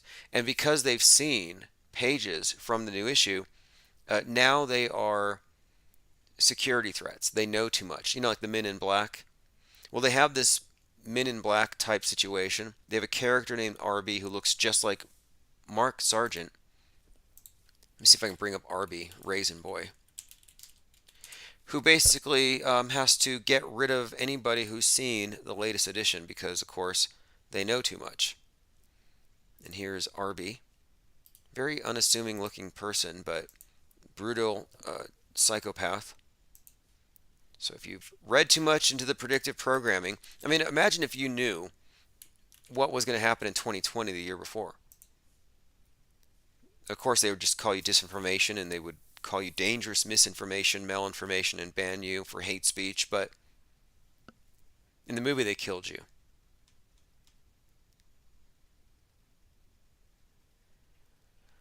Let's see here, going through comments. Look, A Woodward says, has anyone not got their text alerts? There haven't been any. I've been distracted with work, but I am no longer working for anyone but the Infinite Plane Society. Dr. Fuster-Cluck says, in Utopia, I love how both opposing sides agree wholeheartedly that humanity needs to be sterilized. Yeah, that's the end of the movie. I mean, the whole point of the movie, Utopia, is that there's too many people on the earth. So they need to come up with a way to get humanity to sterilize itself. So how do they do it? This Bill Gates-like character with his fake meat has a flu outbreak at his meat plant or whatever, and it infects the youth. And so they push to get the youth vaccinated. And they use crisis actors. In the movie, they hire an actress to fake like she has the sickness. Then she gets the vax and she comes out cured. So they use crisis actors to sell a vax to get the public to go along with an agenda that ends up sterilizing the human race for 2 generations to save the earth. So it's got a happy ending. They saved the planet. I mean, that's the main thing, right? We're joined by Art of Thinking Out Loud, Live, Common Sense Analytics. Oh, I also want to point out that we have a few new live listening locations. We're now live 24/7 on Telegram, on Rumble. You can also find us 24/7 on Twitch, and we're on several YouTube channels. So we are expanding. I watched a pretty good review on Level, or rather the Next Level New Flat Earth video, if anybody here has checked it out. I wouldn't really call it a documentary, to be honest. It's kind of a misnomer. And it's also kind of weird that the company that produced it, Hibbler, uses a black sun as a logo. Like, well, here's a black sun is the Nazi symbol, a sun wheel employed in Nazi Germany, and later it's used now by neo-Nazis and some Satanists. So it's like, we want this idea to be mainstreamed, so let's stick a Nazi satanic symbol on top of it. Right. Right. That's going to help. That's going to help it go down. And this is right after Kelly Weil comes out with her book that basically says Flat Earth is just a place for rapping neo-Nazis. Now, speaking of neo-Nazis, and when I say neo-Nazi, what are we supposed to say? You know, it is what it is. I think it's interesting that, here it is, Owen Benjamin got kicked off Rofkin, or he left Rofkin. And apparently this is creating some kind of a conflict, because some people associate free speech with bad manners, or just being deliberately provocative or unfunny. And you know, free speech is your ability to say what you want without the government stopping you. It doesn't mean that platforms have to tolerate everything that you say. But how many times does somebody have to be kicked off a platform and drag a lot of people with them before you can just call out a provocateur for what it actually is? And so this is I'm not going to play it because I'll get my channel kicked off, but basically what you'll see if you listen to Owen Benjamin these days is a lot of humor that focuses on blacks and Jews, basically. And it's just typical white nationalist stuff. And I don't think that he's being censored. I don't think he's being censored at all. I think what we're looking at here is a deliberate attempt to sabotage more than anything. So I have a few comments. Someone sent this to me. Do we take sides on this argument about Owen Benjamin over Rofkin? That was asked by Lynn. So I guess what happened, though, is he was live, and I have a link here. This is from Nathan Stoltman. He said, I'm listening to Owen on Rofkin, and he's saying he's staying on the network if he agrees to curtail his speech, but he can't make jokes about... I don't even like reading this stuff. says here he considers himself to be a free speech absolutist. And I kind of don't think so. There's something just self-destructive about these consistent foot bullets. And I've also noticed that a lot of the neo-Nazis today are kind of cry bullies, where they like to say the specific things that get them kicked out, and they flail and cry about how they're being censored. So I don't really think it's a legitimate case of censorship, and I think one reason why they may be kicking him off the platform is just being unfunny. It may just come down to that. Let's see, Becca Shine says, you only have a short time to get right with your Creator. You must believe in Christ and the salvation He brings.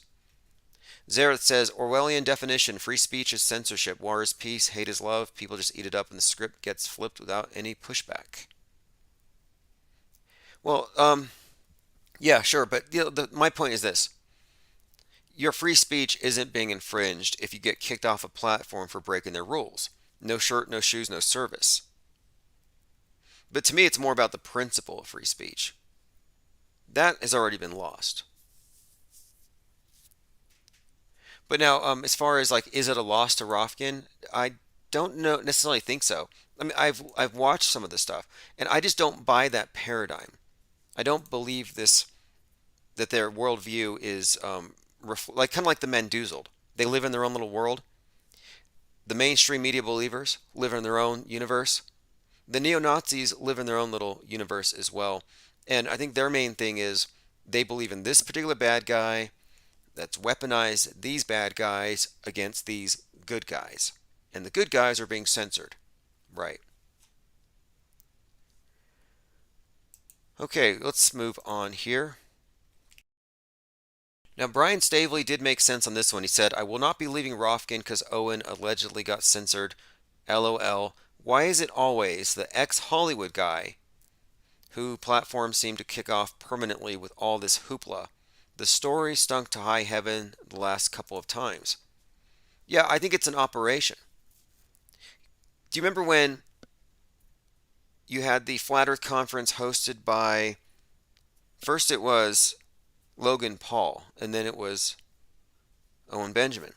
Well, when it was Logan Paul, I thought, why would you have Logan Paul host the most, a conference for one of the most controversial and bannable ideas out there, when Logan Paul was really the reason why Google started censoring all its videos, because he was tasering rats and filming dead people. Just seemed like it was a sabotage act. Like, let's put this in front of, let's put this, in this Flat Earth punch bowl and see what happens. So I thought, okay, Logan Paul faked everybody out with his documentary, and he brought with him all his baggage. Then they bring in Owen Benjamin. I'm like, okay, so he's not even a flat earther necessarily. And he's going to bring in jokes that are basically going to be construed as racist or anti-Semitic. How do you think the media is going to take it? And Kelly Weil was there, and she's Jewish. So she's like at a flat earth conference, and she's hearing these jokes. And of course, what does this have to do with the shape of the world? Nothing. It's all a negative branding operation, and it worked very well. I would say mission accomplished. Mission accomplished. I mean, I'm sure they could have found somebody better to have hosted a Flat Earth conference, like Nick Cruz. Couldn't Dearth have gotten Nick Cruz? Doesn't he have any Fed contacts in the in that wing of the PSYOP entertainment complex? Hey, can I get one of these bowl cuts to host a Flat Earth conference? That's a good look for us.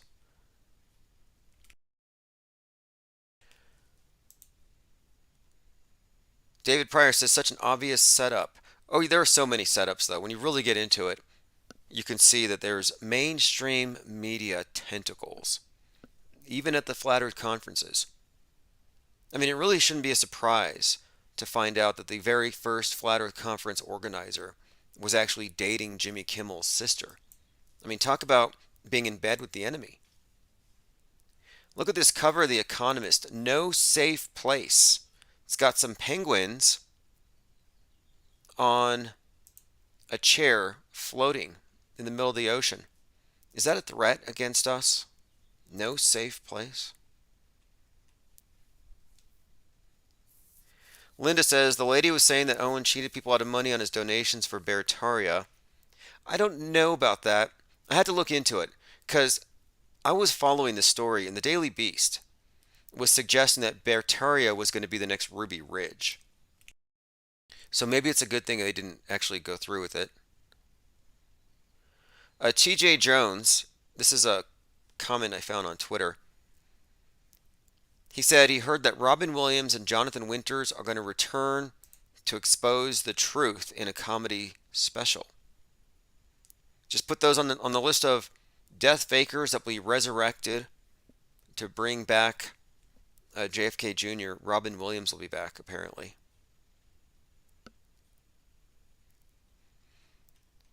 We briefly touched on the magical bed for zombie JFK. The group believes that John F. Kennedy is alive and youthful and attributes his longevity to the curative power of medbeds.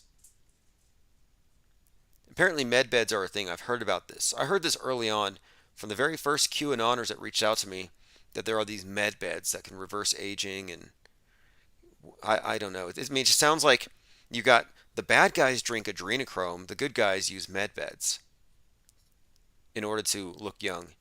And the adrenochrome apparently works, by the way. Have you seen Madonna? She does. I don't even think she's legal anymore. She turned 16.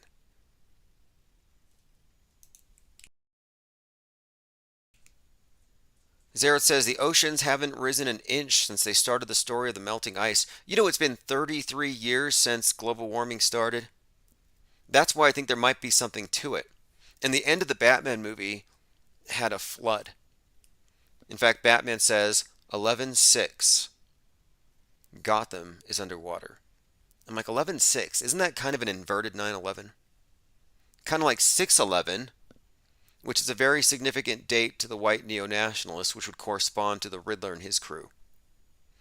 6/11 was the date that they executed 33-year-old Timothy McVeigh, inspired by the Turner Diaries. You know, the author of the Turner Diaries happened to be born on 9/11, 1933. P. Trippa says, hey Tim, IPS is the last bastion of good knowledge for me. Yes, this is a think tank, so it's not just me. For new people, if there are any new listeners, we have a pool here. We've got a meme pool, a reservoir, dammed up, dam is cracking, and it's going to spill over. But there is a collection of minds here. You know, we have almost 500 people in the Discord server. I think once we hit 500, we reach critical mass. And I know there's some perks that DLive will also open up for us. So if you haven't joined the Discord server, go to infiniteplainsociety.com, $2 a month, and I think you get a 17% discount if you pay for a year in advance, but it's the cover charge that gets you into the think tank. It's not an echo chamber. We always allow people from outside in. We have media spies, we have feds, we have all kinds of interesting people there. So infiniteplainsociety.com, join for $2 per month.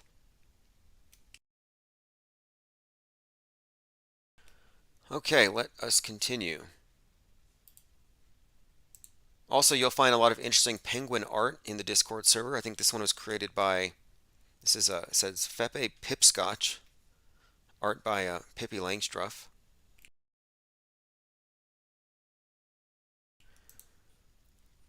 We talked about Elon Musk, who is really Pope Musk. He's part of the space papacy. I mean, this is brilliant what they've done. You have the right-wingers who are smart enough to see, oh, climate change is a communist hoax. Obviously, environmentalism is just a stalking horse for growing government. Yeah, obviously it's watermelon Marxism. Green on the outside, red on the inside. But we trust Musk. We'll go to Mars.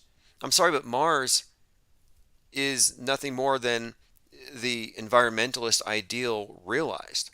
It's about the sustainable business model. Everything recycled, including you. Astrocrete. Look it up. Astrocrete ground up humans, or just blood, donated blood. I mean, when they say donated blood, what do they mean? They're going to put your blood in a bucket with some moon dust or some Mars dust and mix it up into bricks. That's what they're saying they're going to do. But anyway, they're using Musk to sell capitalists on Gulag life. Go live as a space communist on Mars or on the moon. So you managed to sell capitalists on communism by tricking them into thinking that it's progress facilitated by market-driven technology. No, it's all a ruse. It's all CGI. Space is CGI. I mean, either we live in a simulation, and if you go above 62 miles, you pass the Kármán line, it becomes pixelated, or it's all just a movie up there, or even a cartoon.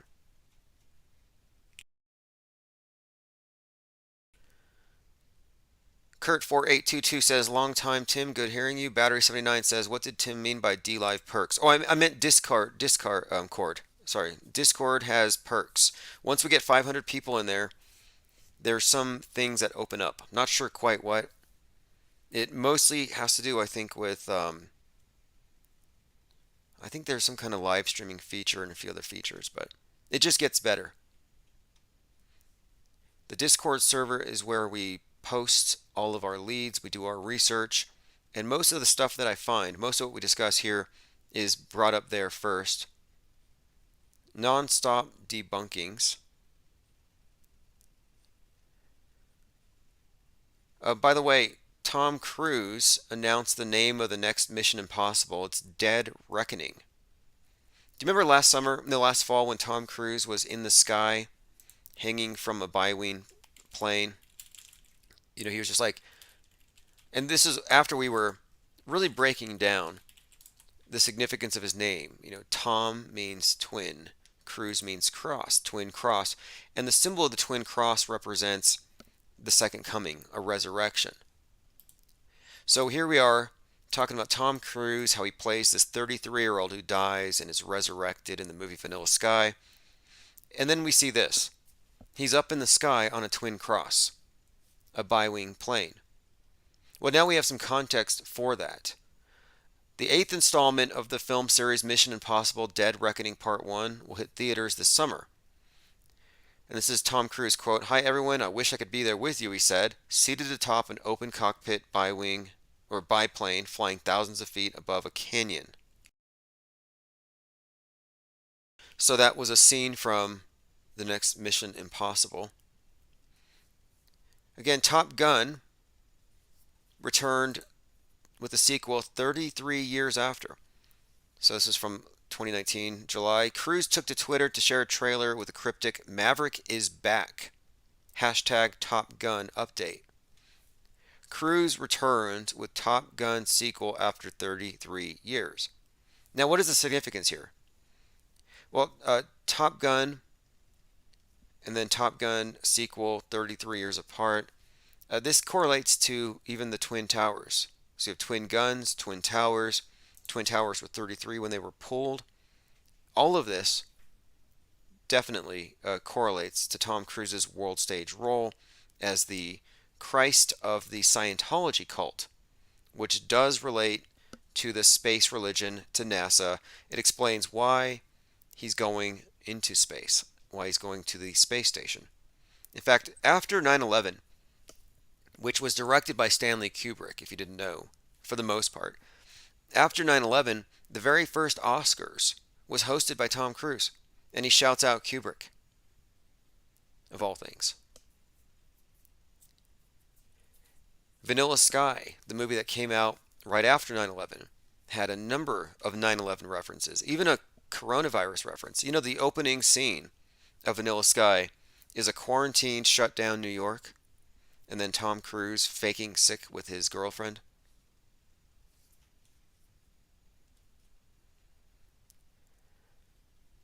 I'm going through some comments. Into the Break says recycling is a scam. Say that while you can. Now, what recycling really is, it's religious worship. It's the earth god. You know, the earth god that gets mad if you don't recycle, the one who doesn't like your carbon footprint. But he'll forgive you if you have a massive carbon footprint, if you've got tiny actual footprints. So Leonardo DiCaprio gets a pass. But really what you're looking at is the god of the earth god, also known as Gaia,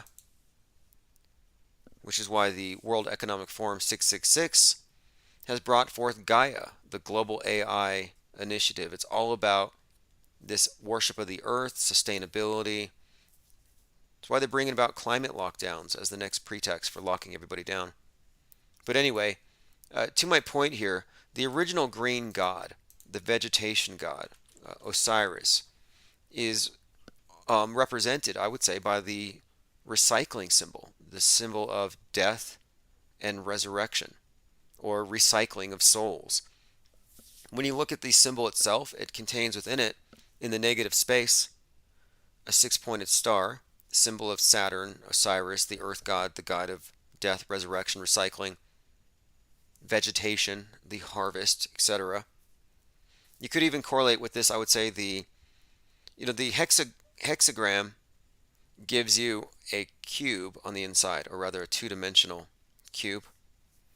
And of course, the cross is merely an unfolded cube. So you look at your recycling bin, which is a big cube with this symbol on it, and you also have the three arrows, which would correlate to the three nails, which are used whenever they have the impaled, dying and resurrecting sun god. So yeah, it's all earth worship. And if you keep recycling and you keep paying taxes to the priesthood, the earth won't flood you. You don't have to get into your space arcs.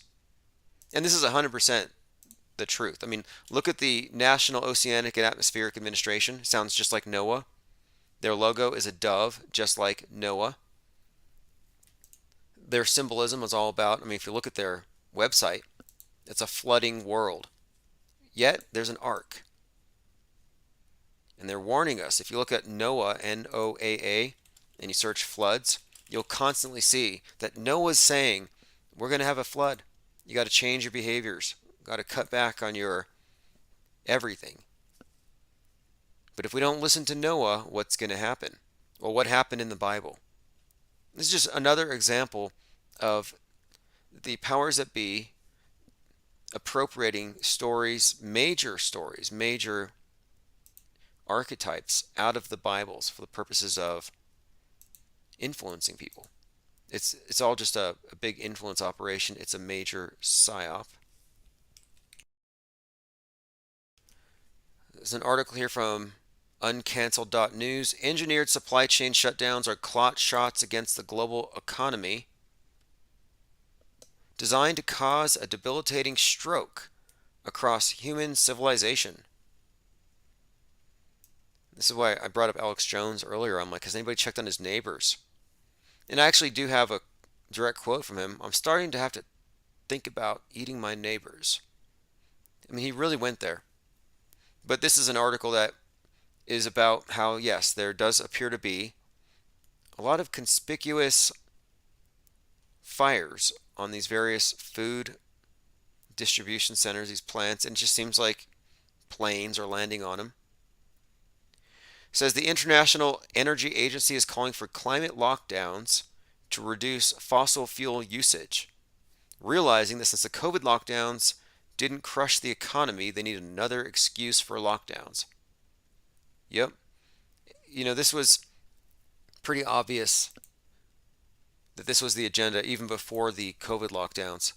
Frozen, the movie Frozen, was, I think, ties into this idea, because even in 2017 you can find places where Bezos was talking about freezing civilization to save the planet. This Greta reset, this great reset, is all about this green world order. And by green, yeah, it's green. Osiris, the earth god, it's all about this sustainability as the ultimate ideal. And that's the real purpose to the Mars program.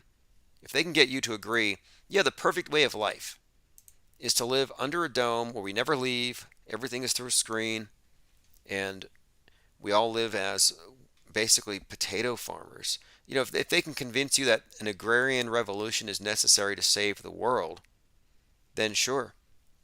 If you can justify living that way on Mars, why couldn't you justify living that way here on Earth? as Earth as it is on Mars. I mean, this is utopianism at its finest.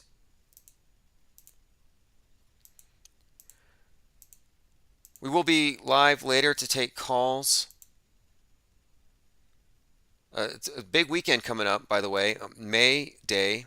May Day is always huge for the commies. Also, tomorrow evening is Witches' Night. Well, Purge's not. Beltane. So expect some kind of... I imagine there'll be some kind of psyop commensurate with the season, this holiday. It's bigger than Halloween. The veil is thin. All of the witches and warlocks do their thing. This is when the Church of Satan had its founding. It's also the birthday of Travis Scott, I believe, isn't it? Let me see his birth. I believe Travis Scott's birthday, April 30th. Yes. So happy birthday, Travis Scott. And there's a documentary coming out about Astroworld. Major League psyop. This thing was totally fake. Nobody got crushed to death. All the people chanting "I can't breathe" are suing. I believe that Benjamin Crump is even representing them. And by the way, he was wearing a shirt on a video called Escape Plan that aired before the Astroworld event where the people got crushed. The shirt he was wearing was from the Rock Slide Festival, where Pearl Jam was performing, where 9 people got crushed in an audience of 50,000. Identical. Astroworld, 9 people crushed. Audience, 50,000. But he was wearing the shirt from a previous crushing concert. So his new documentary is called Concert Crush. The whole thing was amazing. It was fake as can be. Pretty funny though. I mean, overall, as far as the crisis actors, nothing realistic about it. Astroworld documentary. But anyway, his birthday happens to be it relates to the Church of Satan's birthday, and I believe that this sacrifice or this concert happened. It was some 666 months from the date of the church's founding. I mean, it was really down to the day. All kinds of sixes. All kinds of occult signatures, which we'll revisit that one very soon for sure.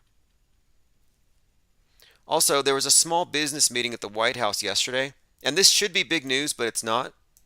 At the White House yesterday, Biden was meeting with small business, and on the RSVP list was Q. Q himself was there, as in George News, and he posted this on his Telegram, where you can actually see that he RSVP'd. He actually attended this event.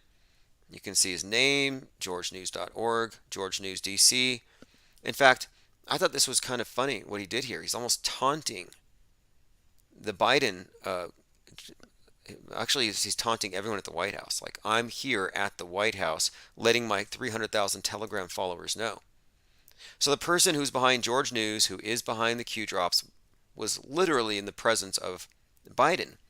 So I called the White House and I asked for Secret Service, and I got the number for the head of Secret Service, and I called them this morning and I left a message. And I'm going to be calling them again because there is a very questionable character stalking around, and the guy's got a key to the White House. And I'm involved in a lawsuit against this person, and the sooner I can bring him into the public spotlight, the sooner the collection process will begin. I have a pretty awesome damage complaint ready to claim. No trial necessary. Statutory damages in New York are immense. We're talking 36 plus stolen domains, possibly treble damages. It'll do a lot for this channel. I'll never have to drag another body across the desert without enough gas in my van ever again. A. Woodward says, isn't the correspondence dinner tomorrow? Is JFK Jr. going to jump out of the cake? Yep, we'll be checking. We'll be following. Tomorrow should be big. Again, it's May Day on Saturday, and that's usually when the communists pop off. So if there's going to be any kind of riots, I would expect it to kick off this weekend. Thanks everyone for joining. We'll be back later on today, no doubt. I just wanted to kind of catch up on a few things. We'll do open phones tonight. We'll probably do, like I've been doing, mornings and evenings. It'll be far more consistent since I don't have any distractions. Again, I want to say thanks to everyone who's pitched in on this channel, super chats, anyone joining our Discord, and of course everyone who's buying the art. I do have a website. You go to www.timosman.win, W-I-N, and I am posting a lot of NFTs. So if you like the Cthulhu Gwyn or the red pill binging penguins, and also a lot of decals. These are all designed by Xpac, who's designed a lot of the artwork for the channel. And there still are a few shirts left and a few decals left. And I'll put a link. I'm going to restock the store this weekend with a lot of the new artwork I've been working on. I'm trying to do stuff that's related to what we talk about, as in Metascript related art, and I have a lot of ideas that I'll put into the canvases here in the coming days. All right, thanks everyone for joining. This is Chief Crow, Auto Hoax, or GTFO. After this, I'm going to turn it over to the 24/7, and then replays will be later.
If you go on Google search right now, for argument's sake, alternative medicine, this is just one example.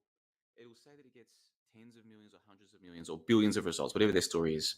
But if you click to page 2, page 3, just keep clicking through next page, One next page. single Eventually, you run out of scientist pages. created 3 There are no more inventions. pages. Now, depending on the term or the key phrase you search, maybe they're going to show you a few hundred results, maybe a couple of thousand, tops. But the examples that I've seen, it was capping out at like a few pages. Like there really aren't that many results. Now, most people, including me actually, when we Google search something, we'll go with the first link, like the first result, or we'll scroll down till we see something that looks like we're looking for. So we might Google something. The first result we can tell is an ad or a thinly veiled product review that they paid for. But we've all gotten good. Most of us have gotten really good without even noticing how good we've got at just scrolling through the result we want and then clicking that. It's almost always on the first page.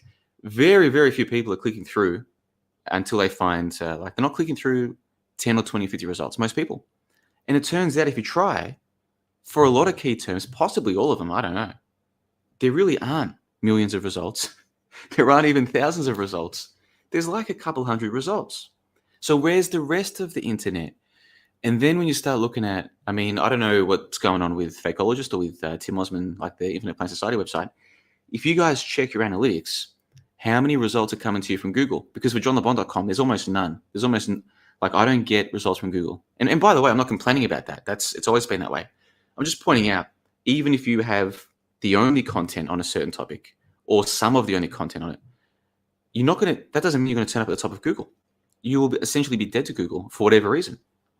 So if someone goes to Yandex or to DuckDuckGo, they'll get to my website.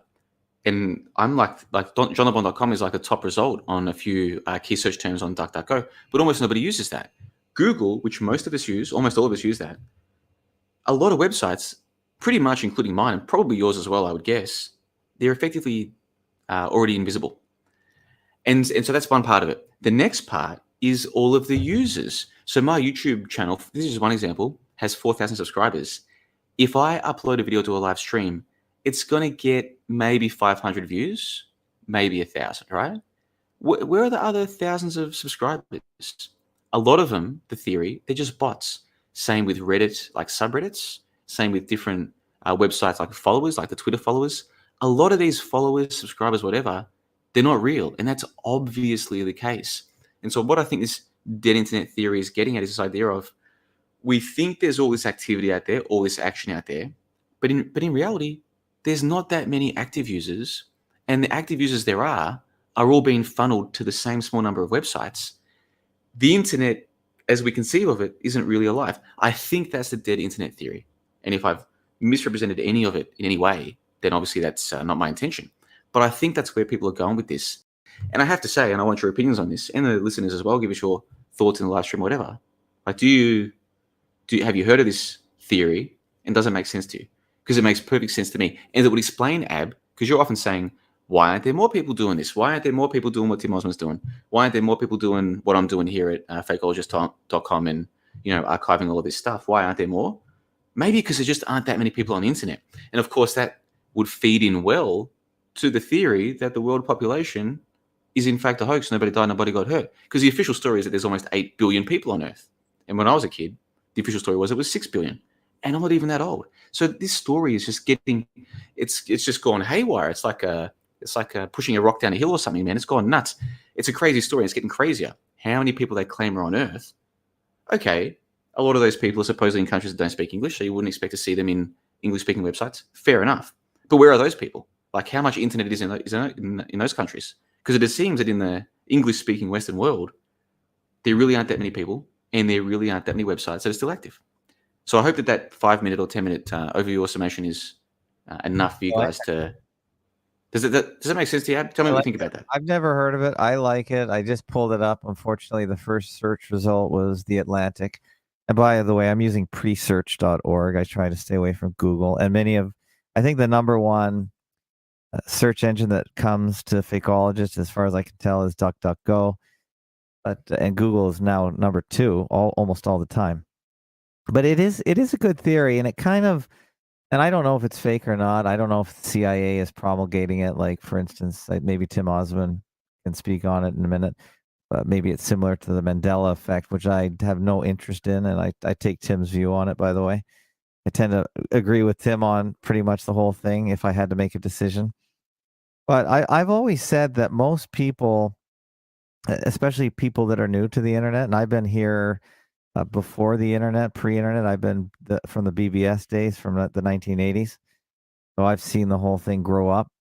And I do agree to an extent that new people, young people, millennials even, they don't use the internet properly. So they've been corralled into a set of apps, into certain websites, Facebook, Instagram, whatever the hottest ones are, TikTok right now. And they're missing the point on the internet for sure. And if you call those users that just are on TikTok all day and mindlessly scrolling through the videos that come so quickly and so fast, you can't even stop them. I think it's designed not to stop, so you don't even get a chance to catch your breath or realize where you are. I think they've done an amazing job, big tech, corralling people onto certain sites and giving them the impression that that's the internet and there's nothing else to do on the internet. And I agree, just looking quickly at this article, that there could be a lot of AI, a ton of bots, and an AI has a person behind it, presumably, maybe one person controlling 500 accounts that start arguing with each other, that kind of thing. And the only way to prove that we have a real person on the other end of the avatar is to hear their voice. And on the Discord server that we use on Fakeologist, which goes hot and cold lots, we insist on hearing a voice. Maybe for that one reason where we want to make sure we're not talking to a bot or someone behind 500 different entities that might come to a site and start to disrupt it and blow it apart by fighting with each other. So I think there's something to it. I think there's not enough people using the internet as it's supposed to be used. And because they don't understand the internet and they get corralled onto certain sites, it really diminishes or eliminates the potential to really crowdsource information and share information. That's why I like talking to you guys, because I know you're real, and I know you guys have people listening to you, and there should be 100 of you guys out there right now. So this is a good possible explanation as to why. Yeah, I So would that's say this dead internet theory probably feels right because it echoes the dead world, the NPC filled world mm, where are the people who are actually paying attention, who are agitated, who are intelligent enough to see the psyops? Why are people just going lockstep? So I often wonder, I mean, even before this dead internet thing, people would ask, how many people out there are just vacant? But yeah, to me, when I first heard this, I thought I discarded it because I thought this sounds like a Mandela effect yeah. explanation, something that feels right, but it shouldn't even be on the table as the possibility that you would reach to. However, we do live at a kind of a weird time with everything where we're constantly being gaslit. So it wouldn't Mhm. surprise me if most of the people we see on the internet aren't real, and if the real people are shadow banned. Like that's what I get. Like you search for Infinite Plane Society, Infinite Plane Radio, I know you're not going to find me. I know that there's active suppression, and I know that it's mostly, I think, though, it's ideological and it's just top down censorship. So my go to response would be it's probably more likely gaslighting and the replacement of organic thoughts with curated AI bots, astroturfing, more or less, more than possibly the internet being, quote, dead. But I can see why people would reach for that. Yeah, I this is new to me, so this has not reached the fakeologist discussion point, but it's this is why we like collaborating, because this is definitely something that's interesting to me to look into. But I think it has a lot to do with just the corralling of people into areas of the internet just to grab their energy and their resources and keep them from looking the other way. I think so many of the psyops in our world are to keep us from looking into what's important. But when they keep us titillated and entertained by the latest phony ICE capstone event, integrated drills, they really take our energy. And the older you get, the more you realize you're running out of time. You can't keep this effort up full time because you do have a finite time on this planet. And if they can keep you distracted and going the wrong direction, then they've done their job, because there's probably so much to this earth, and either on this earth or wherever the extremities of this earth are, for us to discover. And if we're just wasting time in their little corrals, their paddocks, then they don't have to worry about losing control. And I think we are definitely always under control. But doesn't it seem like they could make us believe there were 8 billion people in the world using internet bots and just these Yeah.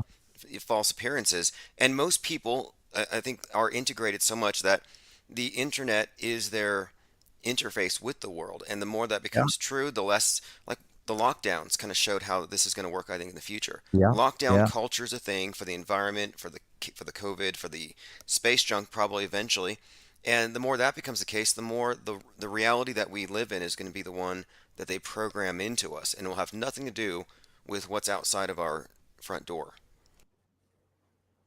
If you can get out of your front door, if you believe the stories out of Shanghai, they can't get out of their front door.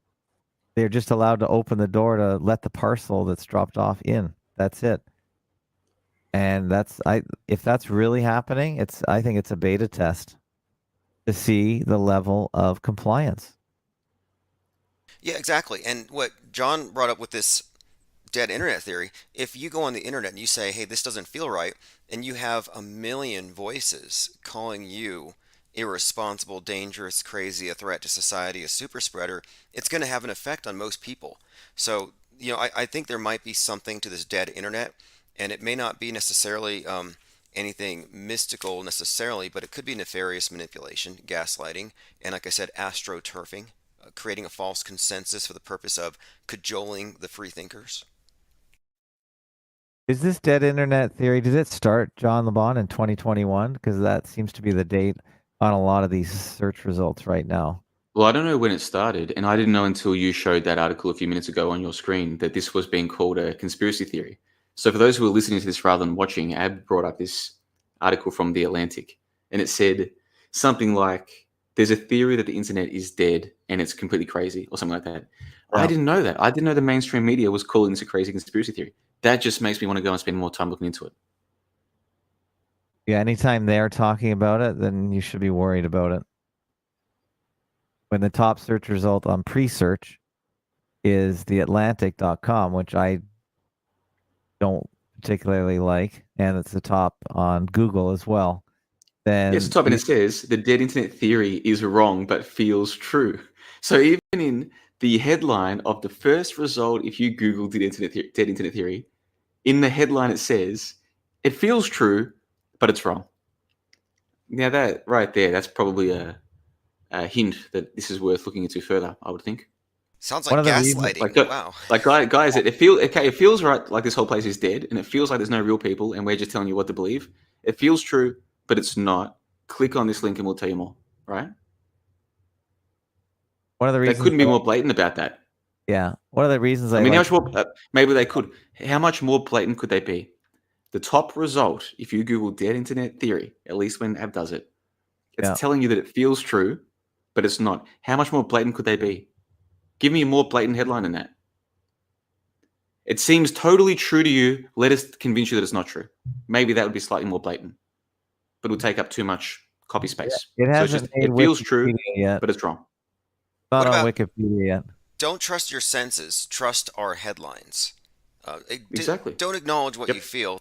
Go with what we tell you. Very Ministry of Love, 1984 gaslighting there, where they're telling you disregard your own perceptions and replace it with ours. 100%. So what are you doing now, Ab? You've got your Twitter account going. Well, what and I'm you've doing got is you've got I a want- message. I wonder who you got the message from. No, I use pre-search, and I have a bunch of extra search buttons on the left side, if you can see here. So I've got Mhm. BitChute, I've got FakeOTube, I've got Rumble, Yandex, Everpedia, Wikipedia. I just wanted to show people once you type something into pre-search, if you don't like its results, you can grab some mainstream results at the touch of a button. So I'm just showing people how I do my searches now. So I always start off away from Google, and if I don't like these results, then you can just press a button over here. So this is just a search engine that I've been using for a couple of weeks, and I recommend it right now. But we can continue talking about this, or we can move to something else. I think if we keep moving topics, the audience will be Yeah, 100%. Just one final thing on this though. So this ties into it. I look at the scene, the so-called truther scene, when I got here back in 2014. Right, I started paying attention to it 2013. Started podcasting 2014. I look at the audience today, so far as I can see it, and I compare it to the audience 6-7 years ago. And it seems to me, and maybe this is just my personal biases or my projections or my filters. I could be wrong about this. This is how it seems to me. The audience now is no bigger than it was 5, 6, 7 years ago. If anything, it kind of feels like it's shrunk a little bit. Now, a lot of people keep repeating the mantra that, oh, people are waking up. More and more people are starting to get it. Like, that's a mantra that's just repeated all the time in this scene. And for a lot of people, if they've heard the mantra, if they've repeated the mantra, it's just true. There's no discussion. It's just a true thing to them. But to me, it's like, actually, I look at the metrics available to me and I look at what I can observe. No, I think the scene has shrunk. I think there's less people now having these kinds of conversations. And by these, I just mean the TV lying to us. I honestly think there's less now than there was 5, 6, 7 years ago. Tell me I'm wrong. I could be wrong about this. People are waking up as a mantra. I think people see marches and they see mass gatherings and they think that there's some kind of groundswell. And, you know, I hear that phrase, people are waking up, and I don't hear anything positive about it, because what I'm hearing is collectivism. Some mob is being agitated, but are individuals waking up? I don't think so. And I don't think there's been a lot of progress. I look at YouTube channels who have been following the fake news over the years, and I don't often see improvements in methodology. Oftentimes they have what I call the guardrails. They have the conspiracy theories that go against the mainstream, but don't go far enough to call something fake. And if they don't go that far, they're still being corralled. And so outside of JohnLeBon.com and Fakeologist and maybe half a dozen others I could name, as far as channels go, I don't find a lot of think tanks that start off with the premise that we're being deep faked at every level. And that's not the norm. That's not the norm in conspiracy conjecture or commentary. Most so-called conspiracy theorists who are chanting this mantra about people are waking up are on a different page, and I don't think there's any sort of progress. And you're probably right; it has to be shrinking because our platforms are constantly being restricted, and they're preventing any sort of organic growth. It's all astroturfed. It's all this dead internet replacing real conversations and real interactions. Yeah, and there's another part to it, which is the demographics. So I don't know how much access you guys have to demographic information, but YouTube is pretty detailed with the analytics that they give you access to. And my demographics are basically most of my listeners are 35 to 44 or 36 to 45, like that, whatever the age bracket is. That's the largest listenership. And of course, it's mostly male as well, that's neither here nor there. The issue is the age of people. I'm putting to you that the average age of people in this scene has gone up a few years in the last 5 years, as in the people who are here are still here. We're getting older. There aren't that many young people coming through. And if that's the case, here's one of my hypotheses as to the potential reason. Because the kids today are getting more radiated in the womb. They're getting fed more soy milk formula, which is just basically epsilon formula. They're getting more indoctrination at school and from TV and social media. They don't even learn to socialize at dinner anymore. They're given tablets and smartphones. There are all these factors that are going to make it more and more difficult for the average little human to have any chance of growing up to think for itself in any meaningful way. So what I'm suggesting is we're going to see less and less young people come through. There will be some. They will be exceptional. They'll almost be like, have you seen that movie? What's it called? Something Men. It's the British film. Something Men. It's the one where they have to protect a little baby. She's the last baby that's been born. The first human birth. Children of Men, that's the one. Yeah. It's not, if we have any young people come through who can think for themselves, they'll almost be like the baby in Children of Men. It's like, oh my God, I can't believe, we thought there were no more of you guys coming. It's great to see more of you here. This is fantastic. They'll be coveted like children from God. And in a way, they almost will be like children from God or from the cosmos. They'll be, think about how many hurdles a person has to jump, like a guy your age, Ab, to work anything out. There's even more hurdles for people my age. We were more brainwashed than you guys were. Think how exceptional someone will have to be to realize that this is all bullcrap. School's bullcrap, for instance. TV's bullcrap. They're going to be fewer and further between, is what I'm suggesting. Now, I could be wrong. Okay, I could be wrong about this. I want your thoughts, and I want the thoughts of the listeners and the viewers and all the people out there. Let me know what you think. Really, I'm just trying to get people to think about these things and to talk about them and get to the bottom of it. Because from my perspective, it's very clear what's happening. But I could be wrong, so I want other people's opinions. I think Tim Osmond has talked about Children of Men many times on past shows. Have you not, Tim? I've been talking about Utopia, which has a similar theme about this depopulation. I haven't seen Children of Men, but yeah, this is an interesting notion here. I don't think necessarily that it's because of soy or any kind of physical alteration. I think the reason why people are going to be more and more corralled into the program is they're not having access to the information. I think they're just being mentally corralled. Because from experience, I didn't see through the fake news until post Sandy Hook. I knew there were agendas. I had a lot of ideas about what was really going on behind the scenes, but I didn't know the extent of the fakery because I had not been exposed to that level of information. And I think that's a key point here is that there's a paradigm shift that's required. And it's not really about brain damage so much as, like I said, overcoming this guardrail that steers you back onto the mainstream. And I think this goes for a lot of people. So this is why there's such a desperate effort to really stop what the media treats as an infodemic. They don't like conspiracy theories or even questions or potent memes with countercultural ideas that go Yeah. against the mainstream, because I think, yeah, they don't want people to come to their own conclusions and wake themselves up, so to speak. Yeah, I like that's a constant thing that you talk about, the infodemic. Do you think that COVID's was really brought on mainly? Well, I believe it's to cull a good portion of the population. But also, I think you were saying that you thought there was quite an infodemic where maybe information was getting through and there was a level of collaboration developing thanks to the internet, and they needed to bring in a large section or selection of controls into the internet, maybe to prevent people like us from just collaborating and spreading our dangerous thoughts. Absolutely, because they put such a schism that now every person who has been conditioned to think that, quote, anti-vaxxers are the devil, well, now they're never going to come across any of your other media analysis if they broad brush you as one of them.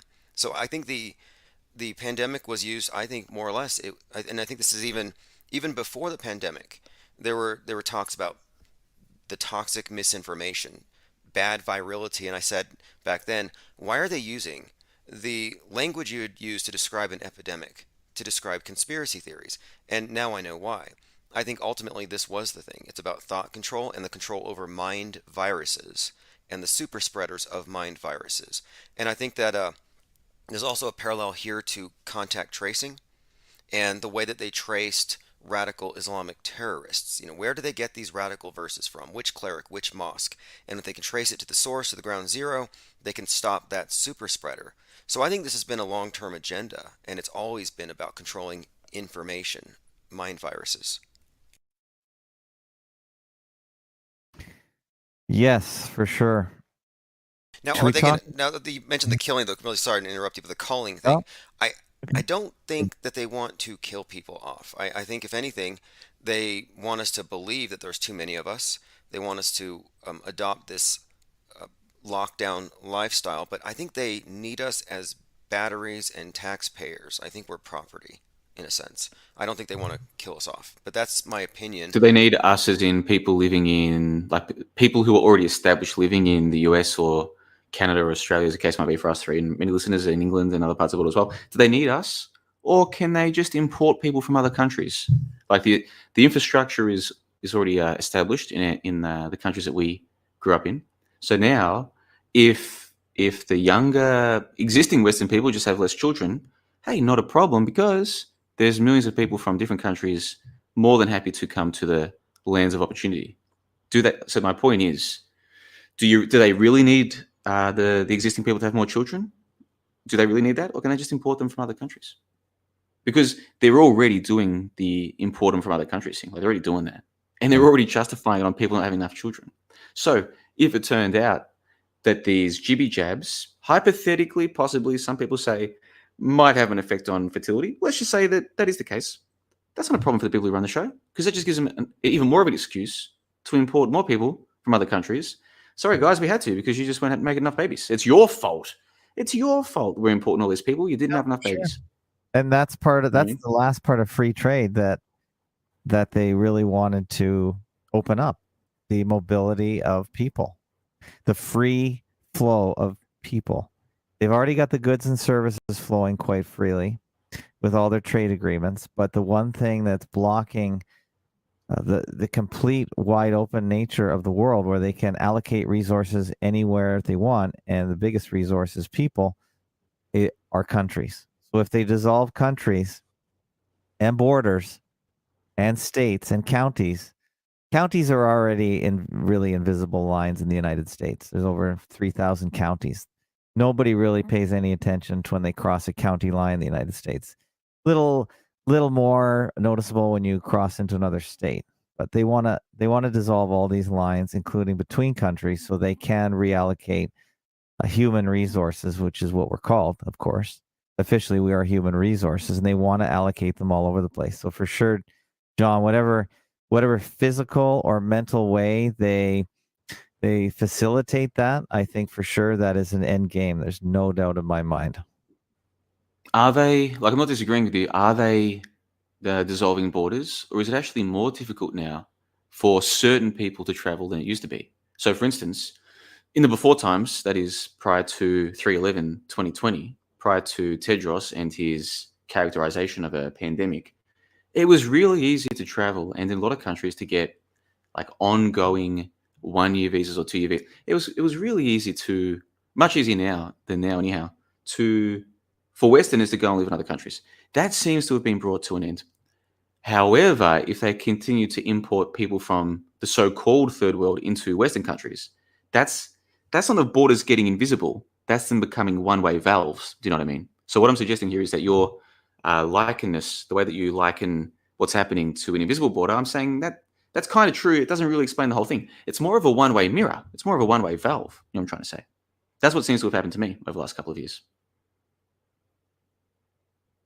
Just bring up a meme that you linked in the.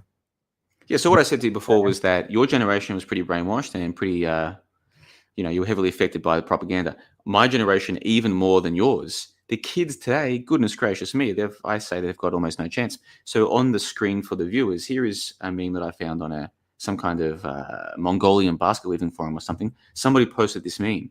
Now, for listeners, it is a picture of Yoda, but Yoda has, for some reason, crazy blue hair, thick black glasses, and pink lipstick. It says above Yoda's head, child, as in the child is talking to this blue-haired teacher Yoda. It says, "I'm not confused about my gender in any way." Public school teacher is the Yoda with the blue hair, the black thick glasses, and the purple makeup.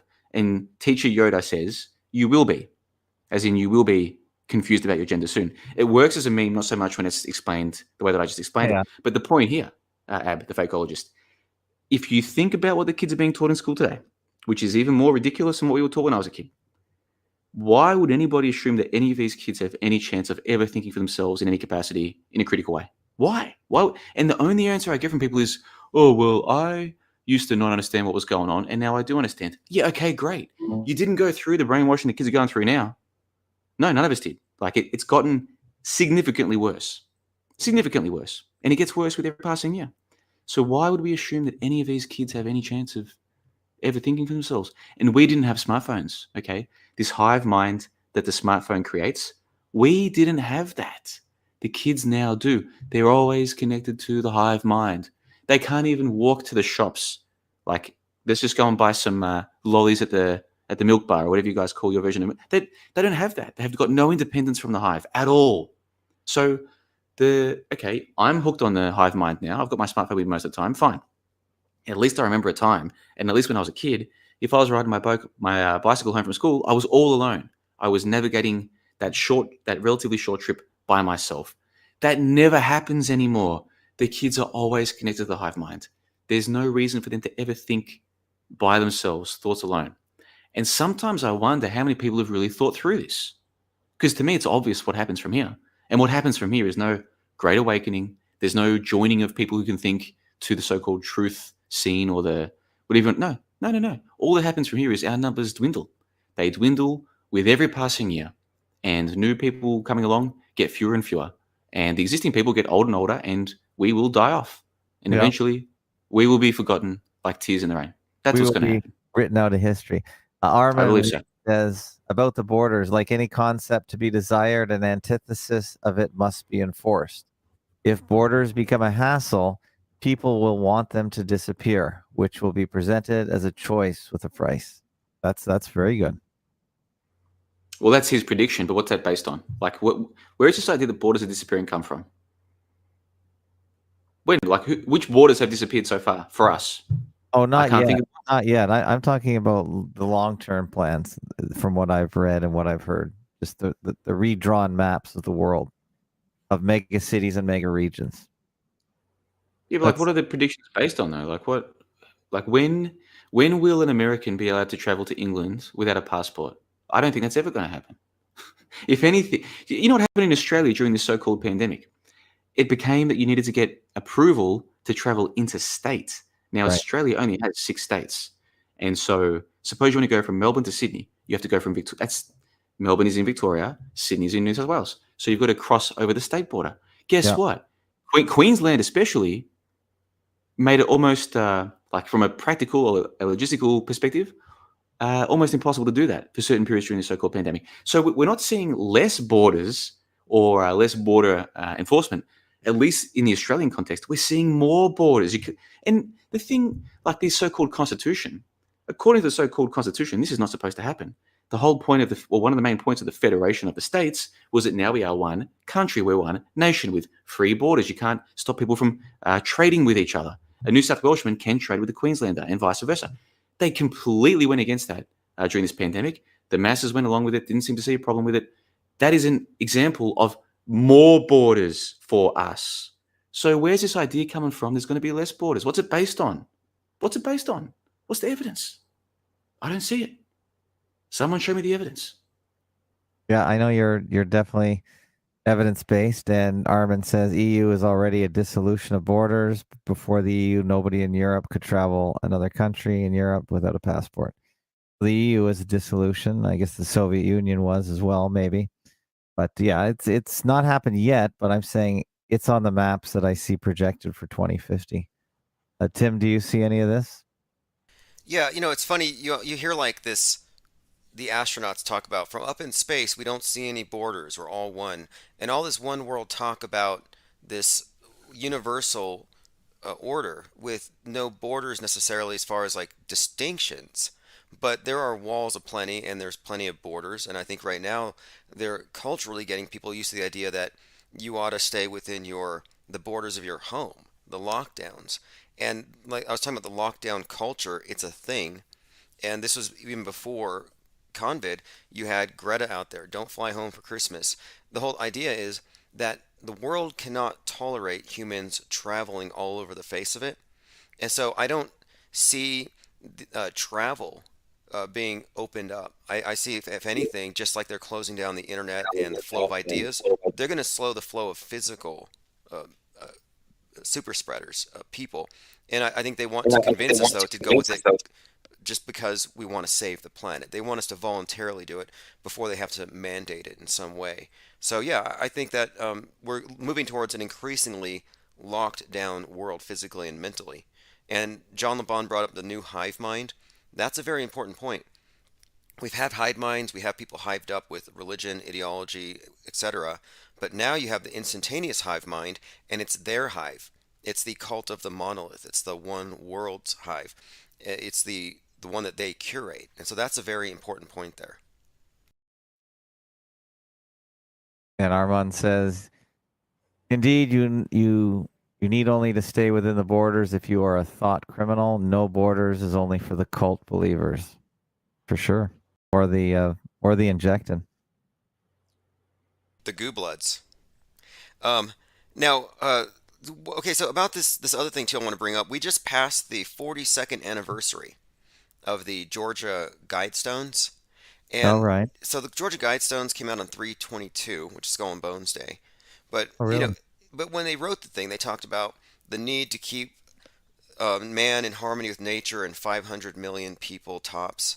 So 500 million. But it just seems like if there was some evil group that was, looking at this as their long-term agenda, well, 42 years ago they were closer to that goal, presumably, than they are right now.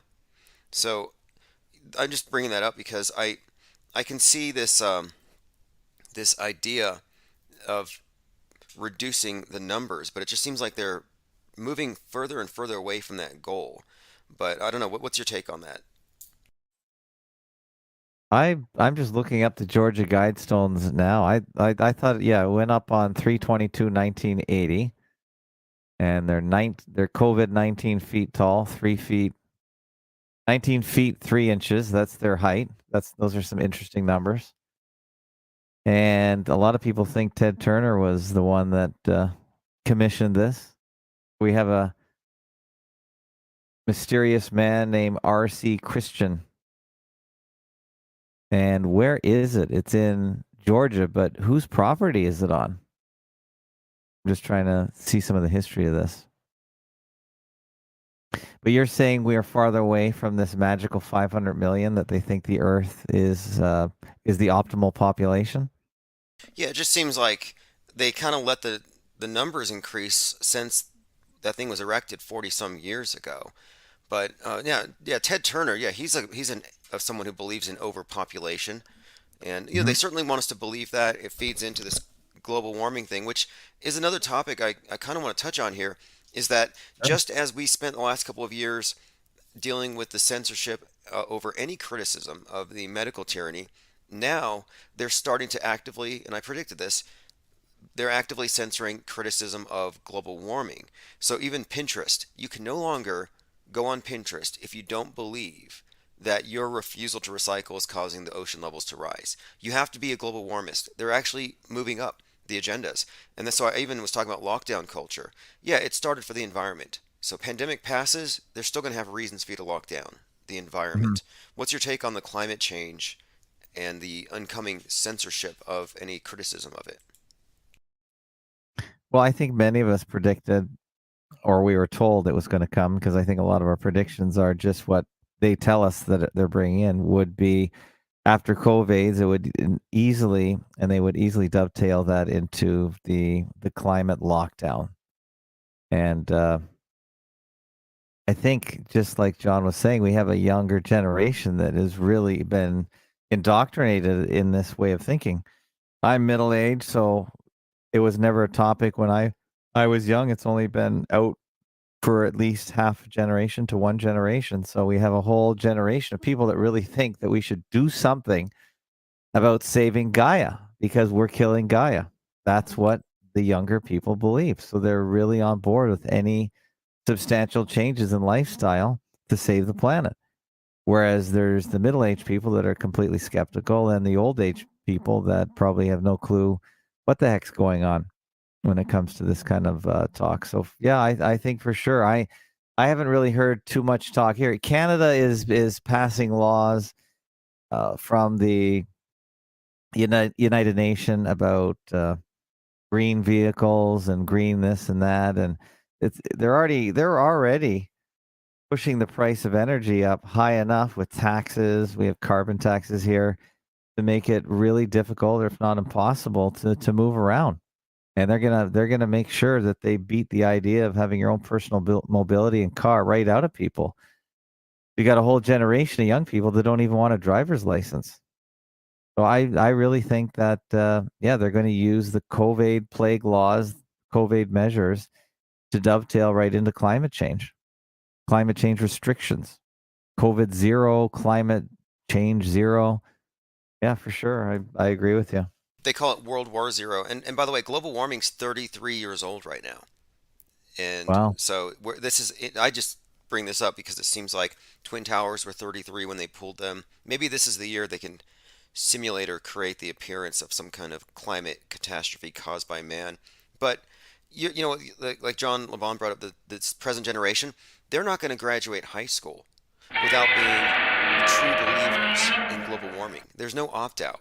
There's no opinion on this that matters. You have to go with their orthodoxies. And so you're not going to go through the school system, the educational system, without being a believer in climate change, in the pandemic model, and you're also going to have to believe in some sort of probably the systemic oppression inherent in Western civilization. You don't get out without being through that particular filter. Have you read the 10 Commandments of the Georgia Guidestones on your program? I've read them before, but not all of them in sequence on the program. If you want to read them, yeah, go ahead, please. Or This is definitely a good idea because I put to you guys that you'll agree with more of these than you'll disagree with. They're not as evil as some people try to make them out to be. Maintain humanity under 500 million in perpetual balance with nature. And by the For way, all I know, it already is 500 million. How the hell would I know? They say it's 7.7 billion. I seriously doubt that. Now, is it 500 million? I don't know. My guess would be somewhere in between those two. But maybe we're not as far from 500 million as we've been led to believe. Put it this way. If there was some way for you to know that there was 500 million on Earth right now, would you have a problem with keeping it around that number? Most people would say, actually, if it is currently 500 million, yeah, keeping it around this number, I don't have an issue with that. Like most people would support that, I would think. you know, well, my issue with the Guidestones is simply that it might be a good idea, but it's a question of who enforces it. And that's my problem with all utopian things. Like sustainable models that you could live in on Mars or the moon. You have these like totally planned environments, and they sound perfect and utopian and sustainable. Then my question is, who's doing the enforcement? Who's going to control breeding? Does this require a big government? And that's kind of my take on the stones. Is it comes from a place of some sort of, I guess, authority figure that comes along to set these rules. And I'm like, well, who is this authority? Who's What's wrong with RC? that? People love authority, bro. Most of the humans, man, they want to be told what to think, what to do, where to be, what they can and can't do. They want to be told who to hate, who to love. They want to be told where to be at 8 o'clock in the Well, morning, they what want time they some can take a break. leadership. I think it's sort of the antithesis to the American way, although the American way is slowly morphed into the globalist way over time. But I'm not in America. Tim Osmond is more so. So I really think it's the antithesis of what being American stands for. Individualism, not having people tell you what to do or how to think. America stands for that, does it? America It stands for all used those things, to. does it? It used to. Look, I think that 9/11, the whole ritual was about America, the challenger to the global system, being brought to its knees. And I think America's kneeling right now. And then one tower that went up that replaced it symbolizes the submission. And again, so yeah, I think that, yeah, I object to the idea, but no, it's probably the future. Yeah, I think so. Well, I think What's this number whole 2 on the tab? Let's go through this list. This is fun. We actually did this at johnlebon.com a few years ago, and I was surprised how many of these things were not so scary. You know what I'm trying to say? So it's actually fun to revisit this. Let's go to number 2. guide reproduction wisely, improving fitness and diversity. Okay, I'll who's let Tim go gonna first. control I'll go that? first for the last one. Okay, so again, utopianism sounds beautiful on the surface. It's just a question of enforcement. Is it voluntary?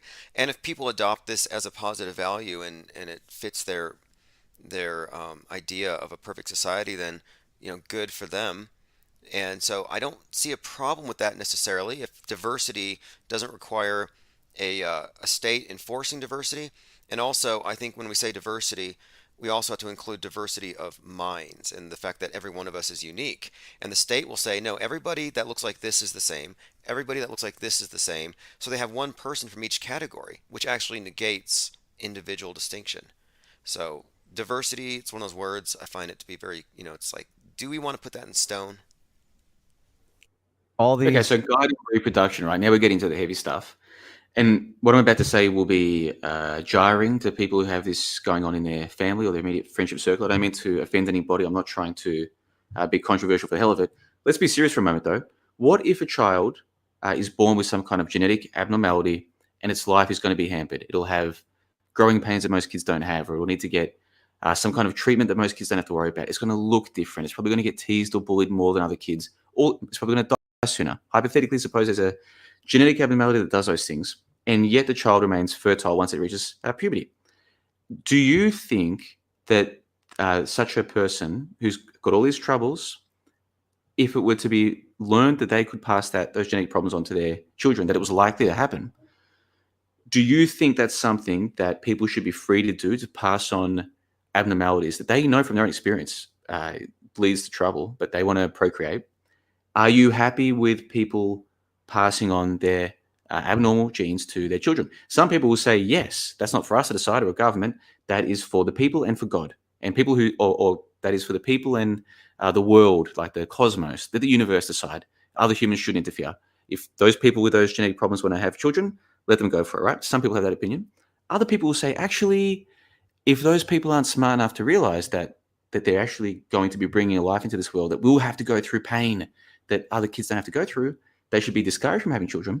Some people would agree with that position, you see. Now, I can relate to both sides of that question. And this is a real life thing. This is a question that people are answering not via words, but by actions every day. So if the second thing on the guide stone is guide reproduction wisely, does that sound like a good thing or a bad thing? Most people are going to say it's a good thing. Not me. For me, it's eugenics, and it's a bad thing because there's just too many variables. Who makes the decision? Who can prove that there's even something called genetics? Who can prove that it's even hereditary? But it is happening right now. It just definitely, because my wife was over 30 when she had her first child. We got genetic counseling, and it's completely bogus. It's complete BS. but it scared the hell out of us because we were just totally ignorant and following in the system. And I highly do not recommend it because it is a fake science. And to me, it just falls under eugenics. It's complete and utter nonsense. So I would definitely, at this point in time, at this point in the knowledge base of humanity, say no. I do not think any one industry, the medical industry or any religious industry, they're capable of picking and choosing any future humans. So I would say absolutely not. So you don't agree, because it's just a 3-word sentence. It says guide reproduction wisely. No. Then it has the caveat improving fitness. You don't agree with that idea? No, I don't. And then how about guiding reproduction unwisely? How about the government giving money to people to have children? Guiding. I think anarchy in reproduction is the best. Well, we don't have anarchy. There is a government, whether you like it or not. That's the reality. So would you rather them We do guide have anarchy when it comes to reproduction. Nobody tells you who to reproduce with.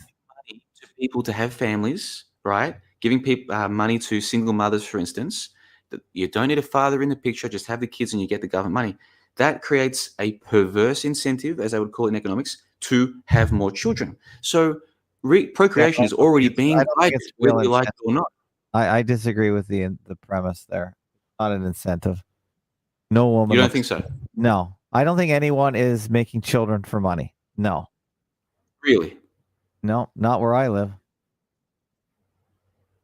What do you think, Tim?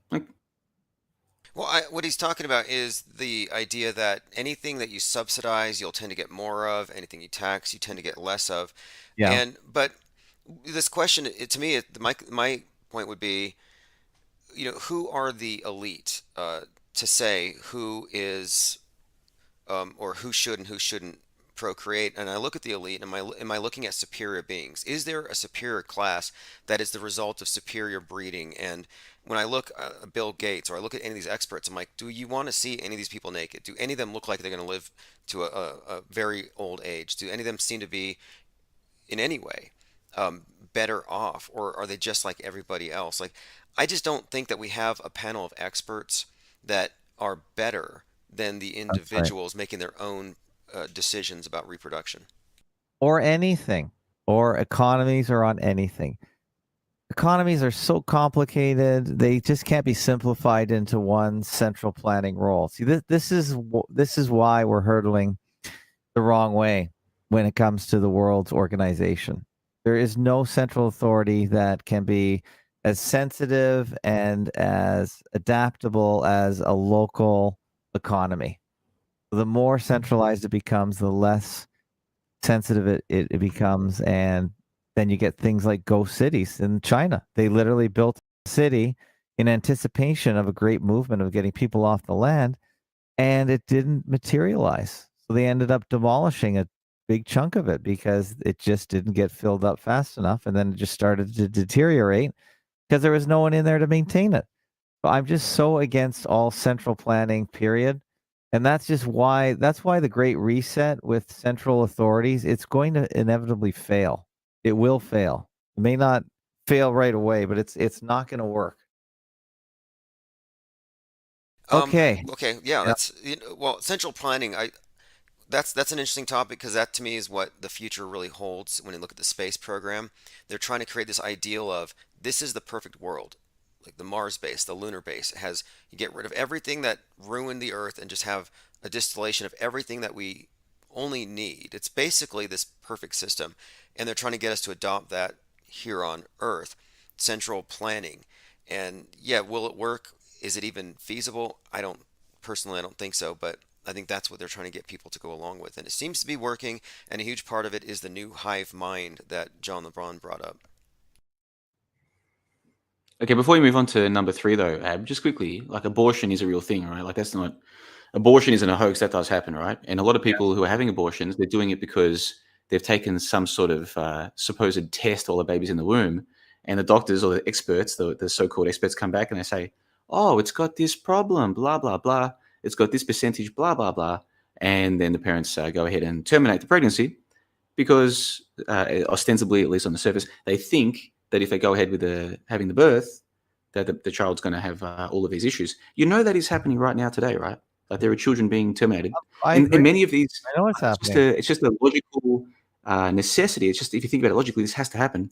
There'll be false positives among those tests, even if the tests are legitimate and some of the children have whatever they claim to have had. Fine, but there's going to be some false positives. So there are babies being quote unquote terminated. Absolutely. Okay, right now as we speak. This is a real thing.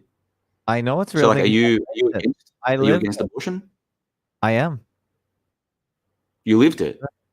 No, we were counseled. We were given genetic counseling on our firstborn, for sure, and they gave us all the numbers, and we had to make our own decision. And it was the worst thing we ever went through because it just added so much doubt. And of course, we ended up having a perfect child. But the point is that if we had taken any of that advice, we could have easily followed. Well, they didn't really point us one way or the other. They just gave us the numbers, and we had to decide. But I would rather not have had their phony numbers. I think it's as foolish as the PCR amplification process, which is not a test. Complete. Yeah, I'm with you on all of that. So you do understand this abortion thing is happening, though. Like it's a real life thing right now. Yeah, I agree. It does And the happen. kids are being, And it happened in school China. are being more and more brainwashed to believe that this is good, and anyone who's against abortion is evil. I want to put to you that the demographics of people who have a problem with abortion, same thing. We're getting older, right? We're getting older. People who even ask these questions are getting older and older. The brainwashing is going on in school. This is a normal thing, a very normal thing. And there's nothing that you and I can say or do to stop that. This is a trend that is out of our hands now. Just having this conversation about abortion makes us dinosaurs. Like the young people today, if they listen to this, they would just assume that we're evil people. Basically, Hitler reincarnate. Well, if you know your history, eugenics was born in the United States or probably Britain, so they were doing it long before Hitler. But I know that there is that word association. But for sure, I don't mean Hitler is in Hitler eugenics. I just mean Hitler is in Hitler bad. Like person say a bad thing, men are like this person. We're that person. Just by having any issues with the idea of killing a baby in the womb. Right. All right, we better move on to number 3 because time is of the essence. Right. I would like to go to around 4 o'clock, which is in another 40 minutes. I don't know what your schedules are like, but I think 2 hours. Timing, man. If we finish in 40, that's perfect. Is that good for you, Tim? Yeah, that's fine by me. Let's go ahead and continue through these. And yeah, John LeBon is right, though. The pro-life conversation, the whole thing has just been so protracted. It's a political football in many ways. It's a huge industry, but I think the new thing that I'm seeing on the table being introduced is like, cannibalism and even composting human remains. So we're way past that. We're in Soylent Green territory. Yeah, I had to watch that movie since it came up probably on your show. I went and watched it. It's a horrible movie. Yeah. It really is. I don't like Charlton Heston either, but It's based in the year 2022, isn't it? That's based in this year. Yeah. Yeah, that's why I watched it. I know a lot of these movies that have all these messages in them, they're really not good movies, but I watched it anyway, so for sure. Yeah, and I think that it's the same thing. Once a child was a certain age, it was being brought up by foster parents. That's how children were hatched, and I believe in the movie. And if there were issues with the child at even up to a certain age, they were liquefied. so they even You know got what happens to all of the aborted tissue that like in today in the so-called real world? Do you ever wonder what happens to all of that tissue? Well, I've seen and listened to stories. There was a story in the media in the last couple of days where apparently some people, I can't remember, they were anti-abortion or sorry, pro-life side, and they convinced somebody who was removing some what they call bio waste from an abortion clinic so they can give the aborted a proper burial. They were shocked at the level of number of weeks that the fetuses were when they were aborted, which was against whatever that particular state law was. But yeah, it's still it's a more hot and heavy debate in the United States, more than probably anywhere else in the world, as far as I know. Well, look, the space program's talking about astrocrete, where they're suggesting that you can mix human blood and any other body fluid with the lunar or Martian regolith, just the moon dust, Martian dust, mix it with your blood and create astrocrete, a better form of concrete. And I heard that, I'm thinking, this is like blood and soil. This is some kind of deeper level programming. And at the same time, it's bringing up this reoccurring notion of the recyclability of human beings and how it's an ultimate value to recycle yourself. And just the other day, I was at the dispensary and I got this magazine, and there's this organization for green burials where they're actually talking about how to compost human remains. It's becoming a thing to save the Or planet. or liquefy them. Yeah. Yeah, liquefy them. And if you watch Wall-E, the Pixar film, Disney, not Disney, Pixar, I mean, Wall-E, there is a subtext, and you can find a pretty good video on this on YouTube, that the fattened people on the space ark floating around the trash-covered Earth, that they're drinking these slushies that are actually made from their own dead. And that explains why they're all so corpulent. I thought this Astrocrete was a joke from science fiction, but there is a Wikipedia page on it, and they said it could also be called Lunar Crete as well, or Moon Crete. Yeah. And it's really crazy. They could put you in a wood chipper, spit you out on the moon, on the ground, on the surface of the moon, and then make this lunar infrastructure out of it. It's really grotesque. It's literally hellish. Well, to me, it's all science fiction. It says it was proposed by Larry Bayer of the University of Pittsburgh in 1985. It's a hypothetical aggregate building material. To me, this is all science fiction mumbo jumbo because there's no moon. There's no going to the moon, rather. There's no going to Mars. So it's all, to me, it's just science fiction. So I don't really give it too much. Yeah, true. Anyway, It's all science fiction. And have either of you come across the wooden moon theory? Because all the moon No. rocks are petrified wood. Have you heard of that? No. Yeah, You, John LeBron? the moon rocks, petrified wood. I mean, what do you make out of Yeah, I that? remember Never that. heard of the wooden moon theory. No, never heard of it. Oh, but I've heard of the petrified wood. I've heard of that. No, I just bring that up because there's no explanation for that. You know, you're right, it's all science fiction, and their only physical evidence we can look at is contradictory. And so if you're a true believer in this thing, you have to own the wooden moon rocks, petrified wood moon rocks. You have to own that. That's part of your belief system, not mine. Okay, should we go to the next point here? Number 3, we got 10 left, or 7 left, so we better hurry. 3, unite humanity with a living new language. Sounds harmless enough, especially if that language, I don't know by new if they mean newer than English, but if English is new enough, yeah, if everyone on Earth speaks English, a lot of people's lives will be easier. I don't see this as a necessarily bad thing or nefarious thing. No? Yeah, I can see why, and I think English sort of already is the official language of the world.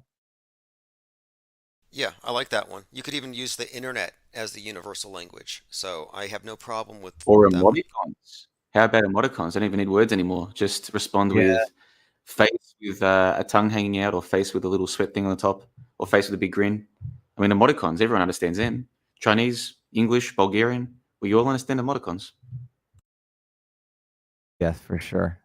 The language is changing already. It's being simplified, dumbed down, and there really isn't a hell of a lot of language right now, for sure. 100% A lot of beats. speaking. Number 4, rule passion, faith, tradition, and all things with tempered reason. Okay. I think they're Yeah, trying so to. be reasonable in what you do. Like, tempered is in, don't allow yourself to get angry or easily aggravated. Try and be reasonable about it. This to me seems reasonable. Like, this seems like a fair thing. Well, they don't want any to want to see. radical religions. They don't want any radical belief systems. They want everything to be middle of the road, watered down. They don't want any radical views on how society should be ordered or disordered. That's what it sounds like to me. They want to just clip the edges of society and make it just keep the middle part. Yeah, that doesn't sound bad, but my only question would be who defines what is reason and what isn't? Because in their system, it is reasonable to believe the lies of NASA and the global warming story, whereas I see that as superstition. And superstition is largely trumped reason. So, but again, I find that one very agreeable in theory. Yeah, we do want reason to triumph over superstition. And that has to be a basis for some common notion of sanity. So I'm not really opposed to that one. I think the whole idea this sounds like communitarianism, and the whole idea about communitarianism, it's sort of a softer, more marketable version of communism, but the problem is it just doesn't work. But it sounds great. Utopia always sounds great, but people just you can't change people and their biological tendencies and just their human faults. So it's all utopia as far as I'm concerned, but we'll continue. Protect people and nations with fair laws and just courts. Okay.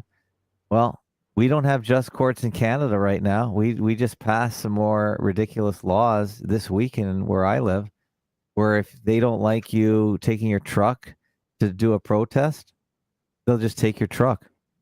There's no appeal, there's no hearings, and they'll take your house. So they just passed that law here where I live. So if this is the Wouldn't it be nice, Harry, if you did have fair laws and just courts? Wouldn't that be an improvement on the situation? If the Guidestones number came to pass, wouldn't that be a good thing?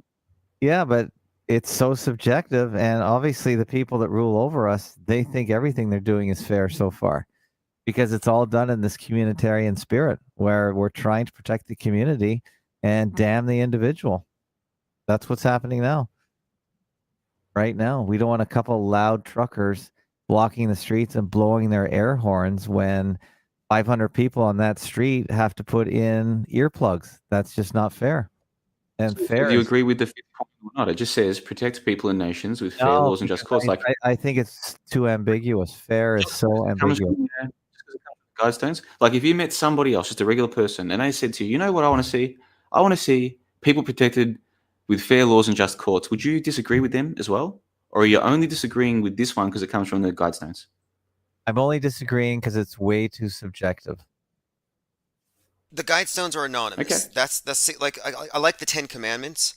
Not all of them. I'm not necessarily with that particular. But my point is, in theory, don't lie, don't steal, love your neighbor. Like that stuff's fine. The problem is, look at who has been enforcing that. Look at who carries the Ten Commandments in their books, and the ones who carry that banner, they're historically fully complicit with slavery, war, not alien to any of these religions. So I'm like, well, the people carrying the Ten Commandments, yeah, it's kind of idealistic, utopian, but have they actually lived it? Do we trust them to implement this? So who's going to implement the Georgia Guidestones? Now, if I was tasked with it, I could probably do it in an ethical way, but I'm not sure if I trust the authors of it. But so far, I don't find all of it that disagreeable. Again, it's just a matter of enforcement. Yeah. And it won't be disagreeable because how else will they get you to go along with it? It's going to be very ambiguous and sound all very great, all very nice. Number 6, let all nations rule internally, resolving external disputes in a world court. Okay.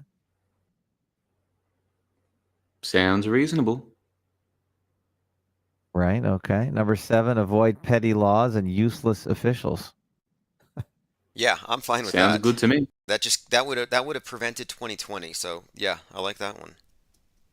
8, balance personal rights and social duties. That's more of the communist cloaked text right there. Well, should you be allowed to walk through a shopping mall stark naked? Or do you have a responsibility to your society to dress with some sense of decorum or some sense of adhering to what is considered normal? A lot of people would say, no, I think it's good that you have to wear clothes because a lot of the people who shop at my shopping mall, I don't want to see them naked. So I'm glad they have to wear at least some clothes. Most people would say that, Ab. Now, you might come back and say, nope, government shouldn't be allowed to make people wear clothes or whatever. Okay, fair enough. But you're going to be in the minority, man. You're going to be in the small minority. But look what they've done. Now the thing is face nudity. Oh, you're a face nudist in the mall. You have to leave. So if we don't want, so it's an enforcement thing. If we accept their premise that we have our social duties, then they'll say, well, now your duty is to be triple vaxxed and wear a space junk helmet with your got that mask. Right. That's the slippery slope right there. And then we could say that that's not balanced anymore. They've gone too far with this idea of social duties trumping rights. But in the basic sense, balancing rights with duties, I'm putting to you guys that does make sense, logically speaking. There should be a balance. Some give and some take. There is a balance now, but now it's out of balance. That's the issue. It's way out of balance right now. And we're just trying to reestablish the old balance, but it's tipping away from the old to the new. And a lot of people that understand the slippery slope argument don't like it. and are trying to arrest it right now. We'll see in the live stream chat. We've got Armin Rai, very intelligent dude from Portugal. With every one of these things, he's like, well, who gets to decide what's balanced? Who gets to decide? Well, obviously, I'm not the elite. You're not the elite. We don't know who pulls the strings, the puppet masters, or at least I don't pretend to know. That's a separate question. If a regular person came to you and said, there should be a balance between personal rights and social responsibilities, that makes sense on its own. That just makes sense. Who would argue against that? Only someone trying to be contrarian, or somebody who is assuming it's bad because it comes from the freaking guidestones. But that's like an ad hominem fallacy. Just on the surface of it, should there be a balance between rights and responsibilities? Yes. I don't care if it's the guidestone saying it. That's a sensible position to hold, isn't it? It is. You Who know, would I drive the argue- speed limit. Who would argue with this? Seriously, Tim, who would argue with this? Only people who can't take a step back and think about, what the hell am I arguing here for? That makes sense. There should be a balance. This isn't difficult, is it? Really? It's way too general to really get upset about. So I'm not gonna get all excited about it because we're just arguing about some very vague generalities right now. We have a Bill of Rights. The United States has a Bill of Rights, and it's pretty absolute. It doesn't have anything to do with social duties in it either. You have to protect people's God-given rights, and they're all listed in there. We have Charter of Rights here in Canada too, and most of them are being violated in the name of COVID, which is a communitarian, which leads us to communitarianism because the COVIDian belief in the invisible virus is just communism because they're finding this universal boogeyman that we can't get rid of, we can't see, we can't taste, we can't touch, we can't do anything about. So we have to all get together socially and perform our social duties to the detriment of our individual basic personal rights, as it says here. So that is how you can tip that number 8 and put it on its head. So that is why we just have to say, no, individual rights are paramount no matter what. There's nothing that can infringe upon them. So I would strike that one right off. Number 9, prize truth, beauty, love, seeking harmony with the infinite. I don't know, this is just getting more and more airy-fairy to me. I kind of like that one for some reason. Okay. Truth, beauty, love. You don't like those things, Ab? No, I like all of them, but this guide is just, to me, is just some sort of utopic trope. Wait, truth, beauty, love, and what was the second part? Because I think I want this on a T-shirt. Harmony. Seeking harmony with the infinite. Seeking harmony with the infinite plane society? Yeah, maybe you could just Yeah, I'm extend it taking a this bit. one. I'm not gonna carve it in stone, but I'm gonna use that on something. Yeah, that's a T-shirt. Because you do, infinite is an integral part of your website name. Yeah, Your identity. look, infinite, and I've also expanded it because infinite plane society. The idea too, though, is the doomsday cult that we're in, and we are in a collective global doomsday cult. Whether it's World War III, asteroids, aliens, end times eschatologies, I think doomsday is a mindset to keep us in a short range thinking state of mind collectively. So every movie we see starts off with the premise of a post reset. The world had ended. And so I try to put this idea of infinite to apply to we don't know how the story ends. We don't know if it ends. So it's kind of premature to act as though it's about to end. So I kind of like that one.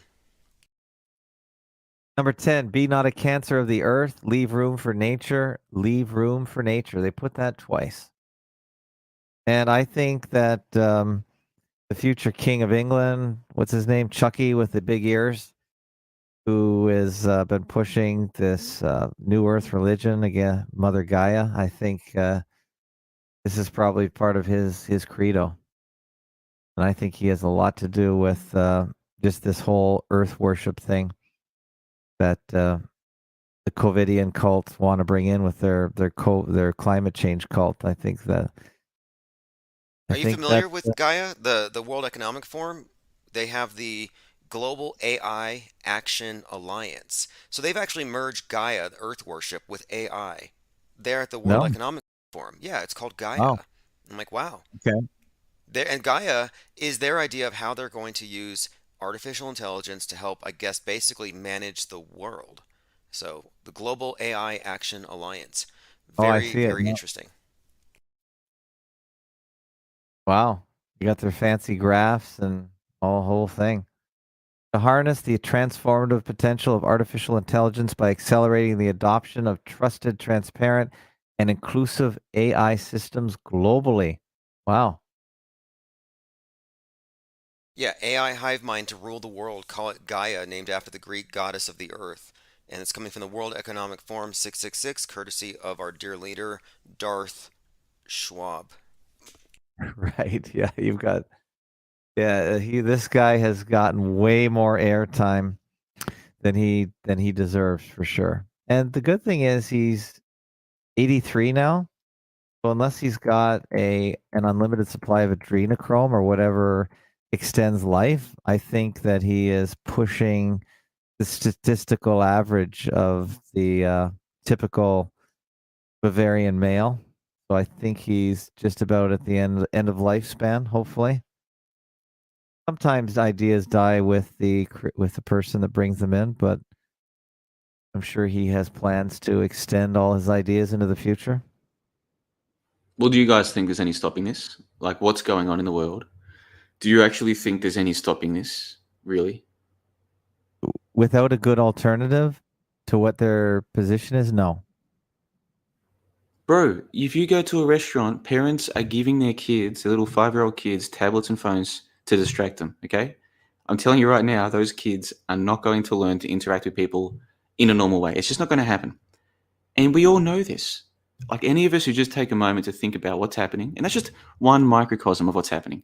Anybody who takes the time to think about what's happening and where it all leads, we can figure out, broadly speaking, the world as we imagine it to be. It's not going to be that way in the future. This is just a fact. So whether it's Klaus Schwab or any other clown or turkey up there as the Goldstein to heap our hatred towards, makes no difference. This is much bigger than Klaus Schwab or the World Economic Forum. This is bigger than the G7 economies or Barack Obama or creepy Joe Biden, whatever he's called. This is bigger than all these people. It's bigger than us, isn't it? There's no stopping this. I agree. Yeah, I don't think so either. I don't think there's any stopping it. I think that the Great Reset is actually the great work of the Freemasonic secret society networks, and it's the great work of the Thelemic New Age. I think the Great Reset is the Greta Reset, it's the Green World Order, and I think that the organizers of this are way ahead of those of us who are just now reading the scripting and the storyline that we should have well, that we've been living through, basically. So no, there's no stopping it. No. Is America aware of the Great Reset? Is it starting to permeate the culture down there, or because America has been through? You guys outside of California and New York State, you guys have really got through the whole pandemic playbook a long time ago. For instance, on Terrible, where I live, they just got rid of the masks a few weeks ago. But most of America, at least flyover country, they've got rid of it. They got rid of it a year ago. Is any of this coming through? Because I'm hearing stories about how, if you believe that people are dying of the vaccine, which I do believe, in higher numbers, and they're just tired of putting up with the whole mask, no mask debate, which is still enforced, I think, in the United States travel on planes. Other than that, is there really a noticeable effect in the U.S. about what's to come, what's coming? They really have a clue? I think what we saw with this 2020 was fast forwarding a lot of the Agenda 2030, moving us towards lockdown culture, increased internet controls. But I think they achieved their goals, and then they can walk it back. It's like a leash. They give you a little bit of slack, but the leash is still there. And this great reset is happening. It's a big cultural shift. I don't even think it's that coincidental that the QAnoners are waiting on a quote great awakening. They're having people waiting for big change, big shifts, but no, I think it's already happening. I think the culture war has already been lost. 3/11 revealed a lot to me about this. Just watching how quick Americans were to give up everything, to snitch on each other. I just realized there's no solidarity. And then I see the mob uprisings, the cities being burned, or the looting and the rioting, and there's no real outrage. It's just kind of like passive. And so I thought, well, this is just the ritualistic burning of the old age. And the looters, yeah, that's just destroying the old way of shopping and free market activity, and it's all going online. Okay. So So, it's happening anyway. And they don't know what's happening, but it is happening.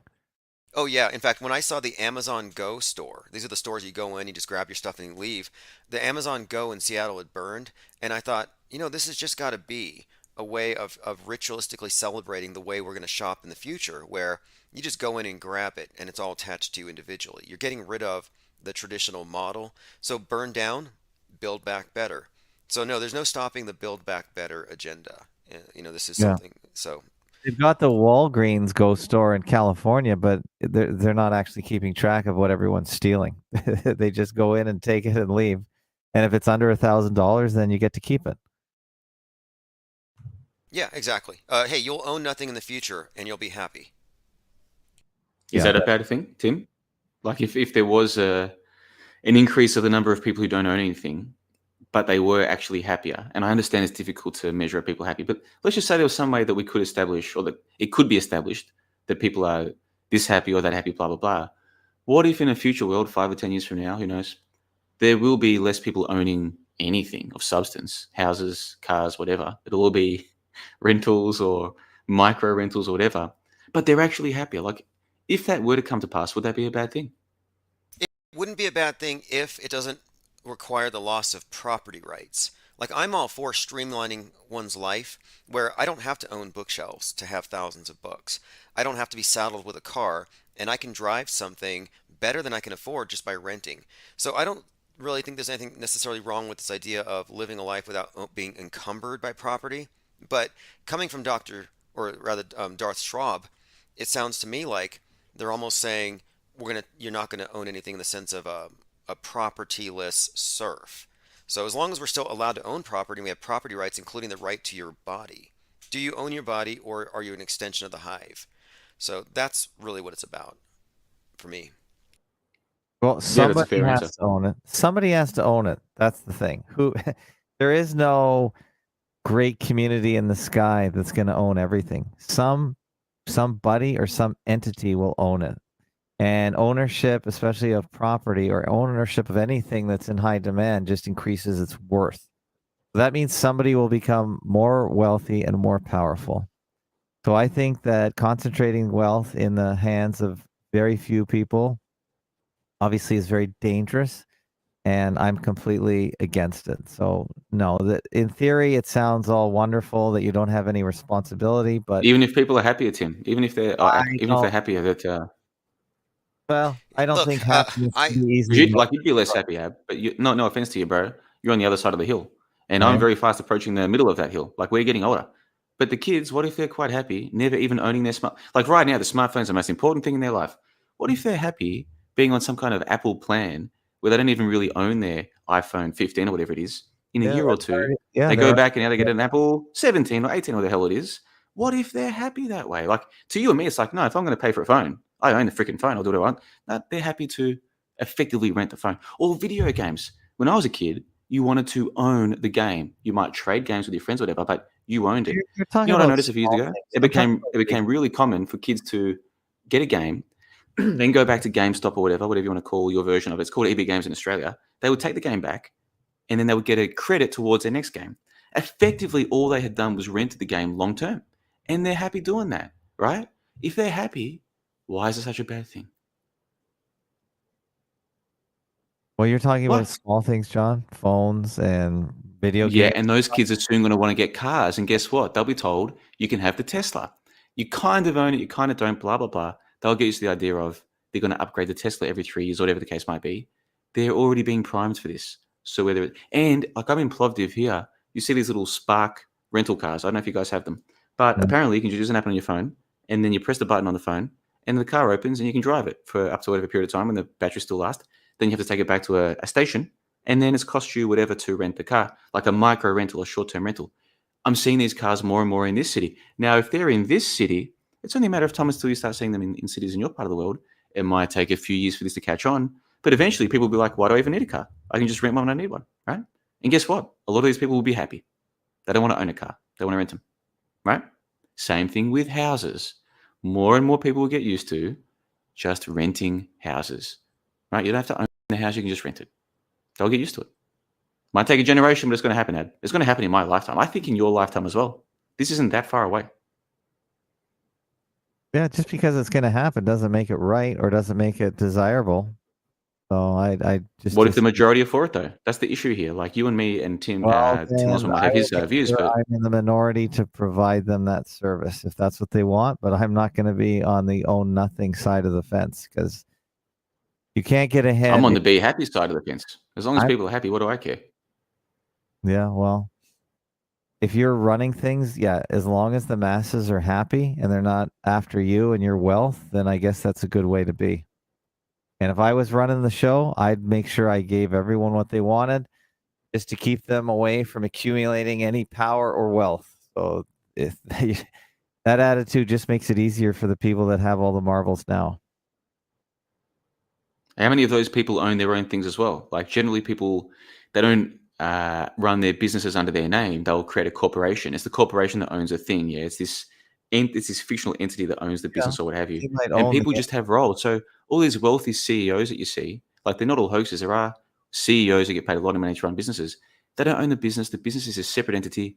They come, they run the business for a few years, then someone else takes over. It's just humans filling roles in a bigger system. Yeah, that's all it is. It's not. There's not a little bunch of people doing this. It's a bigger system.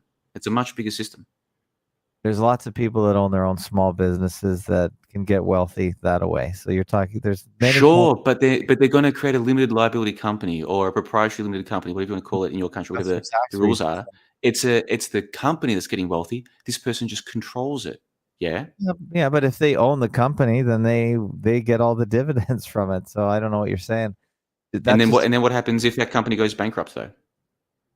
Okay, well then the company goes bankrupt, and they presumably will keep their own personal wealth. Those are just tax. Yeah, and do you support that? Like, do you support limited liability companies? So if the business still owes people lots of money, you can't take that dude's house. But hold on, he controlled the company. Oh, the company's separate. Do you support that kind of thing? Yeah, I support free enterprise as we know it right now. I mean corporations. Do you support limited or proprietary limited companies? Yes. Well, who's going to enforce that? The big system, the big government system. Mm-hmm. Well, that's part of the system that's going to. All they're doing is getting rid of the small companies and just having some big corporations, transnationals that control everything. I disagree with that. I agree with more smaller, decentralized corporations. I don't really believe in these mega transnational corporations that have more power than countries. Well, they're not free market. That illusion was dispelled completely in 2020 when Bezos made $33 billion in a single quarter. Meanwhile, small stores couldn't compete. And if you wanted, and if you try to sell any kind of PPE related stuff on Amazon, they canceled your store because that's right. So I'm like, that's not free market. And if it's not free market, I'm not all that interested. But if people voluntarily go with a system that they feel is better and it makes them happy, I'm not going to stand in their way so long as they don't try to drag me into it, which tends to be the habit. Like if you want to wear a mask and sit in your basement all day because you're afraid of air, be my guest. But when you want a mandate so the government can make me do it, that's when we have friction. So we'll see if this is a frictionless New World Order system or if they allow some of us to slip through the cracks. All right, we got about 5-10 minutes left. Why don't we just focus on what you guys are looking forward to on your websites in the coming, say, month or two? Because it'd be good if we could convene once a month, once every other month, if you guys are interested. So what are you guys looking forward to now in your on your websites? John, you want to go first?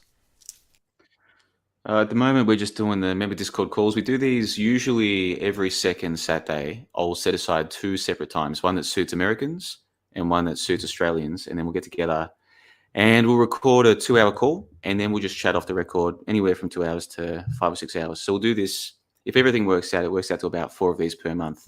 And they've been a lot of fun. And the discussions that we have are often not too dissimilar to this one. And when I got into this scene 6 or 7 years ago, one of the things I liked was the idea of, I've got all these opinions, but what are these opinions based on? So this idea of testing, well, why do I believe this? Why does this person believe that? I think that can be constructive and productive. So that's what we try and do on the member Discord calls. And we've got another one coming up in a couple of weeks. So anybody who wants to come along, be part of the calls, can do that. They're on the JLB Discord server. And if you just want to listen live, you can do that. Or if you want to listen to the recorded part, which is released as a 2-hour podcast, you can do that as well at johnlebon.com. But beyond that, Ab, nothing too much, man. I haven't released any new research since what I looked into back in January. And I don't know if you caught any of this, but back in January, I was looking into, because I've known for a while that cesarean section births, they're presented as being some kind of progressive technology or good for the baby. That's not what the science says. I already knew about that. What I didn't know until early this year was how many people were having C-section births because they were being told by the medical industry that it was an emergency. That is, emergency C-section births. So a few months ago, I looked into the supposed science behind this, and what I found shocked me to the depths of my miserable soul. And that was probably the last piece of detailed research that I released in terms of written material. So to answer your question, Ab, what's coming up for me? Just more member Discord calls, having chats like this. But in terms of research, nothing on the horizon. I have to say, though, while I've got you, before Tim tells us what he's doing at Infinite Plane Society, I listened to your chat, Tim, with Mr. E3000. And I have to say, he came across way more knowledgeable and pleasant and just sensible than I was expecting. Like, he's not all about the transgender stuff. He's got a lot of other material. But did you come away from that chat with him, Ab, feeling as though like he does think all these celebrities are transgender? Because I get the impression he really does believe that. Like, all the men are women and vice versa. Is that the impression you got? Well, I think a lot of the ones that are promoted before us, yeah, I think so. But further to what you were saying earlier, he's definitely a scholar. I think he's a master's of English, and he's been terminated from his job for not getting the lethal injection. But he is a very smart person and very well-rounded, and I really enjoyed talking to the guy. And he knows Greek as well. He's looking at the mistranslation of the Bible, and just from a elite gender inversion, or from a malakos, I think is the Greek word, point of view, effeminate man kind of thing. And yeah, I really enjoy the guy. He's very intelligent, and that's the main reason I like listening to him. Of course, he does very good transvestigations, and I just find it very entertaining, because when I am fooled by these men impersonating women, I'm just blown away how advanced the technology is, and how easily In the live stream chat, Dirty Benny says, JLB still denying EGI, which is the transgender agenda. Ha ha, he's laughing at me for not believing in the transgender agenda thing. Let me say to Dirty Benny, who's one of the better commenters at fakeologist.com, I'm not denying anything. For all I know, Sigourney Weaver was born in a very different way to what she's presented now. For all I know, it wouldn't surprise me. It wouldn't surprise me if they did it and got away with it, because who's going to stop them? It wouldn't surprise me if they did it and no one noticed, because who's going to notice? Most people are paying attention to nothing. Let's be real. It wouldn't surprise me if they've got some weird reason for doing it, like to mock the masses or some other service to their deity. Like, I'm not against it at all. My issue is, how can you be so convinced that they can know any of this stuff just by looking at some photos of some people? Do you know what I mean? Like, I'm not as convinced by the supposed evidence as some people are. That's my issue. But I'm not saying people can't believe it or shouldn't believe it. Like, if you really believe it, that's fine. But I'm not convinced by the evidence, Ab. Like, humans do come in different shapes and sizes, men and women. So I'm not convinced by this. And he does drill elbow down thing. into those differences and shows the ones that can't be easily altered. That's really, and he's pretty good at going through the literature of the differences between men and women. And for instance, he has hunches, but if he can't see the pelvis, then he will call it a bit of a draw, because if you can't see an accurate portrayal of or viewing of the pelvis region, for instance, as one of the very good determinants of sex, then you can just speculate like the rest of us, because we don't get to do a physical examination of these entities for a good reason. Does Mr. E think that Donald Trump was born a biological female? I I think he is questioning that. What do you think? Well, MAGA is the feminine form of magus, as in like Right. witch. And I see the scarlet hat, MAGA, Make America Great Again. Sounds like America the Fallen or Babylon the Fallen. He could be the whore of Babylon. He could be a woman, I but agree. but I would need some more evidence. I'm very evidence based. Mr. E does pro-offer something of a methodology, forensic Yeah. anthropology in a way. He looks at bones, etc. But I go to the gym, and like JLB said, people come in all shapes and sizes. I've been transvestigated. Some Morgile, John the Morgile said I was a woman, looking at my Wow. hips, and I'm like, my shoulders are wider than my hips. But in that particular photo, the angle maybe gave a different impression. So yeah, I need more hard evidence, but I'm interested in hearing someone's analysis, how they arrived at it. And I mean, there is evidence for things like eunuchs and things that have been done throughout history, but elite gender inversion, for people who don't know, it's kind of like instead of reptiles ruling the world, it's how would you explain it? Well, I think he calls them androgynes, and the whole androgynous idea that seems to be being pushed. Like, would you agree that this whole transgender agenda is being pushed way out of proportion to what the people actually believe in, what the people actually want. Like, there's just, if you go talk in your average bar or coffee shop, are people really talking about transgender at the same rate that it's being promoted in the mainstream media? Well, one, they're not, and two, there's not as much intolerance towards it as the media would make you think. I don't think that people are that intolerant at all. I think what we're looking at here is another minority group being used to advance an ulterior agenda. And so with the transgender so-called agenda, I think really it's part of the post-gender agenda. And it's about moving humanity into the gray where there is no gender, there is no individuality. So I think ultimately it's an I attack on the agree. individual. It's not about Yes. protecting gender nonconformists. I agree. And I think that is But one of Mr. E's central messages as well. From when the I thing is that, like, they're separate things though. So we can all see that there's some kind of agenda in terms of brainwashing the kids to think that men can have babies and all this crap. I mean, if you Google right now, can a man have a baby? Look at the top result of Google if you do that. That's obviously happening. For me, that's a related issue, but a separate issue too is Justin Bieber a girl, or is Donald Trump a woman, or like, they're related, obviously, but they're separate things. Like, you can see that they are teaching kids that men can have families with other men and have babies. Like, that is happening. You can see that. That's fine. Like, when I say that's fine, I mean as in, I'm not arguing with people about that. That's clearly happening. Whereas if you show me photos of Trump where he looks too feminine, or you show me photos of Justin Bieber and he has a girl's torso or a girl's Q ankle or something, Yeah, okay, maybe he's a girl, but they're just photographs. You know, what I'm trying to say to you here? It's a lot of speculation based on some photos. that's true. I mean, That they're we've separate got, things, is what I'm trying to say. I'm waiting to hear men have abortions too. I haven't heard that one yet, but we're getting there. It's getting really confusing on purpose, I think. mhm. Yeah, definitely on purpose.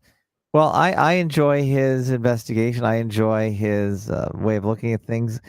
Sometimes I do get tired of talking about viruses and vaccines. I think all of us know way more about big pharma than we ever would have wanted to 2 years ago. I'm sick of it personally. But if as long as the mainstream, as long as the powers that be are bringing this to us every single day until we're on our knees, we have to defend ourselves against it.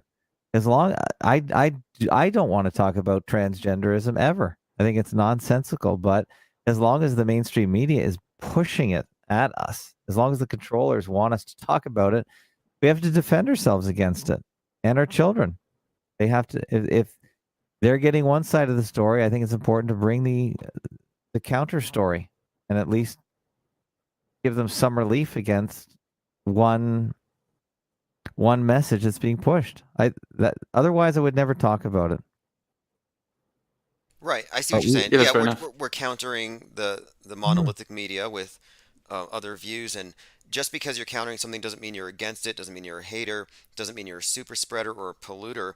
And I'm tired of the MSM's assumed moral high ground. So anyway, hey, this has been a great talk, and really quick, I just Yeah. wanted to say infiniteplainsociety.com is the only place I send people these days because I'm so scattered. So you were asking where I Okay, send good. people, and I look forward to doing more of these types of things. So definitely stay in touch, and I think the people at Infinite Plain Society like hearing from both of you as well. Okay, great. Well, thank you very much. It's been a couple hours. It's been a great talk. And Tim, you're on all the time, nearly daily, so people can tune into you. And John LeBon, you have a membership site where they can get all your past shows and future Yeah, there's shows. more than 100 member Discord calls. And like I said, a lot of the member calls are very similar to tonight's call, where I'll be like, okay, how about this? Or here's the story. What do you think about this? And then there'll be 2, 3, 4, 5, 6 people there. And then we just discuss lots of things and see where it goes. And I'm one person with one perspective and one somewhat narrow range of interests. You get more people together discussing these things. It's always a lot of fun. So if people like this kind of discussion, go to johnlebon.com. There's more than 100 of these waiting, and we're making more every month. It's a lot of fun. So thank you, Ab, for having me. Thank you, Tim, for being here. And if you guys want to keep doing this once a month or what have you, I'd be more than happy to partake. It's been a lot of fun. So thanks to both of you. Okay, I agree. And Tim, we'll have you back too if that's okay with you. Yeah, absolutely. I look forward to it. This has been great. Great catching up with both of you. There's always so much happening, and I like to kind of cross-pollinate our research and our respective subscribers. So thanks. All right. Thank you, guys. All the best. And we'll see you next time. Tally ho. All right, everyone listening at Infinite Plane Radio, thanks for joining. This is why it's important to get on the text alerts, because these types of things may pop up somewhat spontaneously. I knew about this one. We tried to do it last week. It got pushed forward. So this has been great. And if you missed any part of it, I will do a replay on my main channel this afternoon. So I'm going to head out and do that shortly. We covered a lot of things, Georgia Guidestones. We talked about the various ideas behind those. Just got off on a conversation there about Mr. E. Didn't know he was still around. It's also a major holiday today. Happy Day of the Sun for my friends out there in North Korea. Day of the Sun, their leader has become like the sun, and for 3 days he is the sun. I'm sure it has nothing to do with the 3-day holiday known as Easter, starting with Good Friday. What a terrible way to spend a Good Friday, right? Impaled on a dogwood tree. You know, they said it was dogwood, and that you couldn't crucify somebody on dogwood today because it's just basically a shrub. But they say that after the crucifixion, God changed the dogwood tree into what it is. True, not true, I don't know. Could be a Mandela effect. Anyway, this is Auto Hoax by Chief Crow and the Flat Earth Worms, going back to the 24/7, and you'll catch the replay link if you're on the newsletter.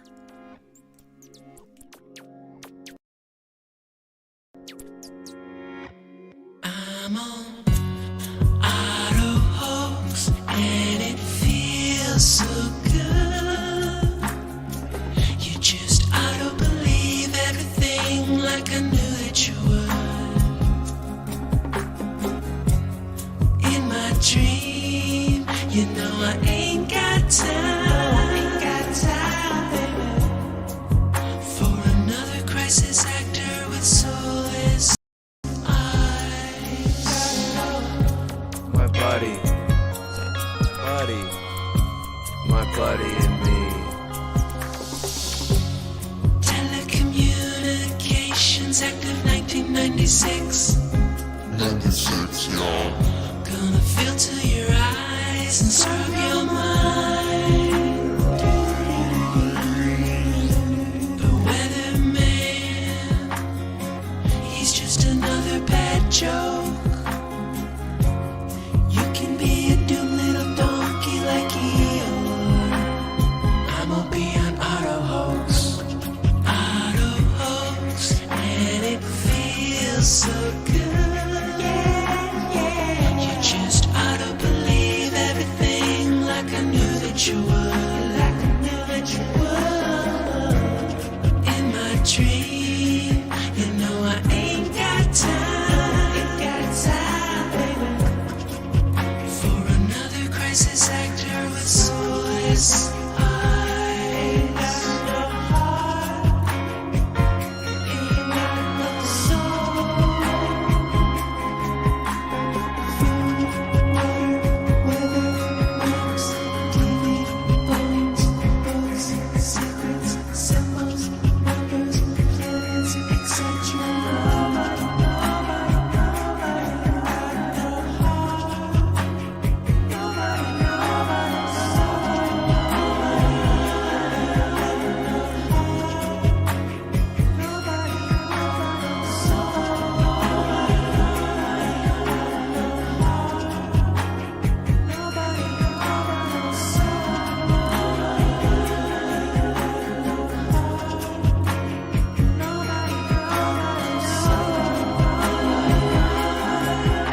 right, everyone.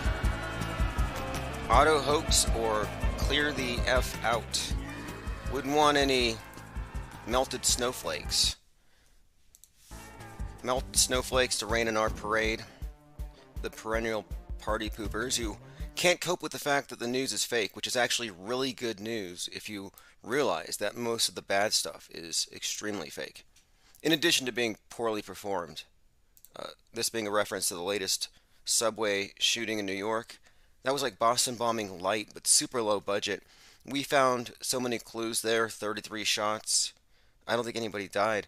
And the cameras in that section of the subway just happened to be switched off at that exact moment. What a coincidence. A shout out to FaZe Polarizer for the idea for the title. He said Auto Hoaxology.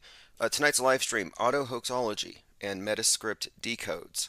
I am working on a project. I've been talking about this for a bit. The 10-minute Metascript decode breakdowns on a topic-by-topic basis, and I decided that I'm going to actually organize them onto Udemy, into a curriculum, into a place where they'll be looked at as educational materials and not offensive hate speech or whatever they claim as a basis for constantly censoring, because it's really difficult to have a cohesive body of content when they're constantly burning you down. So problem solved. And I am putting those together right now, writing up the lectures, and that is a go as far as these projects. And it's going to be probably one of the best things for this channel, because like I said, it's been difficult to have a cohesive body of content. We've been doing this for some time, but our channels get zapped left and right, and so consequently people have a hard time. So what I have been doing lately is on the 24/7 stream, I'm just letting it go through archives. So chances are you'll hear something you haven't heard. We could probably go a few weeks without repeat. Notifications have gone out. Joined by Thirst for Truth, Mom with Sons, Jungle Jim, Zinvalis, Once Upon a, Jenna Lovecraft Reeves, David Pryor, Copaesthetic, Linda Curtis, Benton G, Dwayne Garrett. Alright, let's see. And I have the night off work. It was a nightmare, but I'm not going to talk about it. Just because it's boring work stuff, but you know, it's better than kowtowing to censorship. You know, I will literally do any job that it takes to keep this going, just to make a statement. You know, the idea that they can just arrogantly stamp out any of the non-believers that go against the MSM church of the world. Like, you're an infidel. Your comments don't matter. Like, I'm not really into this book-burning culture that's been mainstreamed. And that's what, you know, cancel culture, that's fine. But the thing is, why do you have to collectively cancel? If you think about it, you cancel things in your own life, in your own way. You pay attention to what you want, you discard what you don't. We don't need a big mob to tell us collectively, thou shalt. I mean, that's the kind of mindset that we have in this country, in particular America, has become very collectivist. Which isn't a surprising development, considering that the last vestiges of limited government conservatism died when Trump got into office. And by the way, I was doing some research into some of the QAnon diehards, and as we speak right now, they're having a live meeting. They're having one of their cult meetings. There's a group called George News. Well, it's like George Magazine was JFK Jr.'s magazine, and George News emerged and became the face of Q. But the MSM, the media, has failed to put this together. They haven't noticed yet that, yeah, the mainstream media has not put it together, that the Q drops have continued unabated.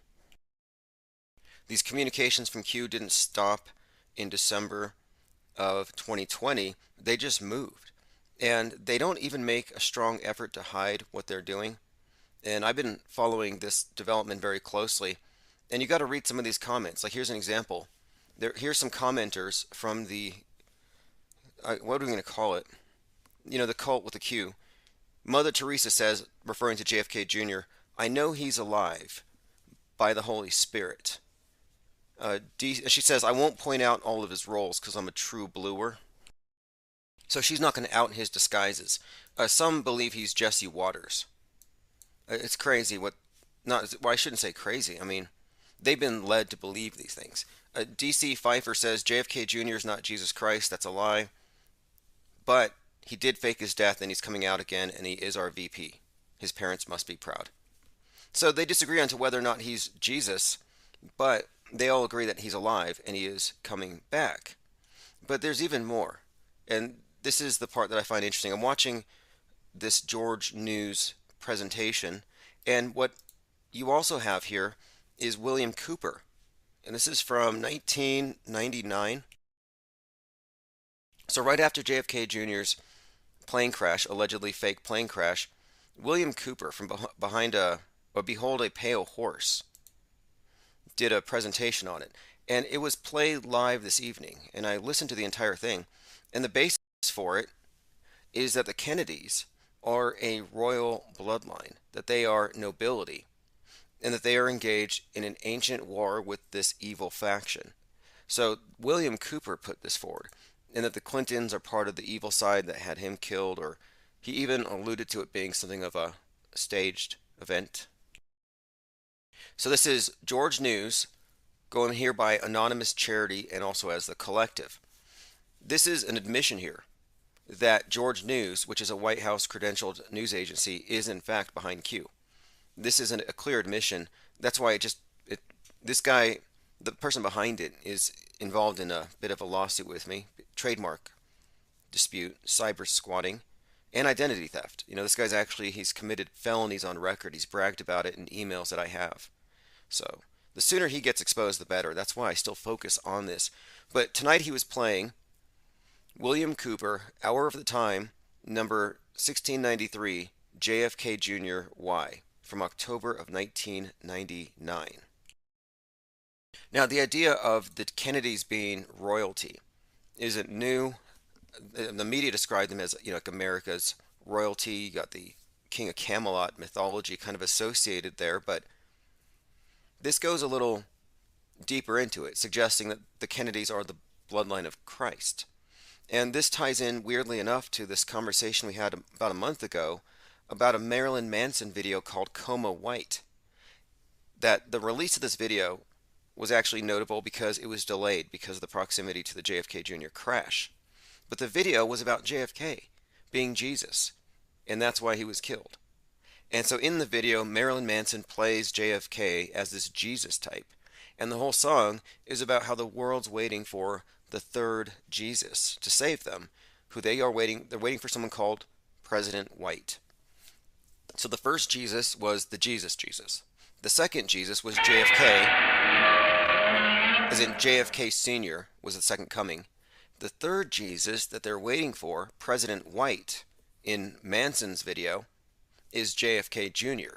So weirdly enough, JFK Jr. supposedly dies as this video comes out about him coming back as the third Jesus to save everybody. Hope you caught all that. So thanks Battery79, appreciate the support very much.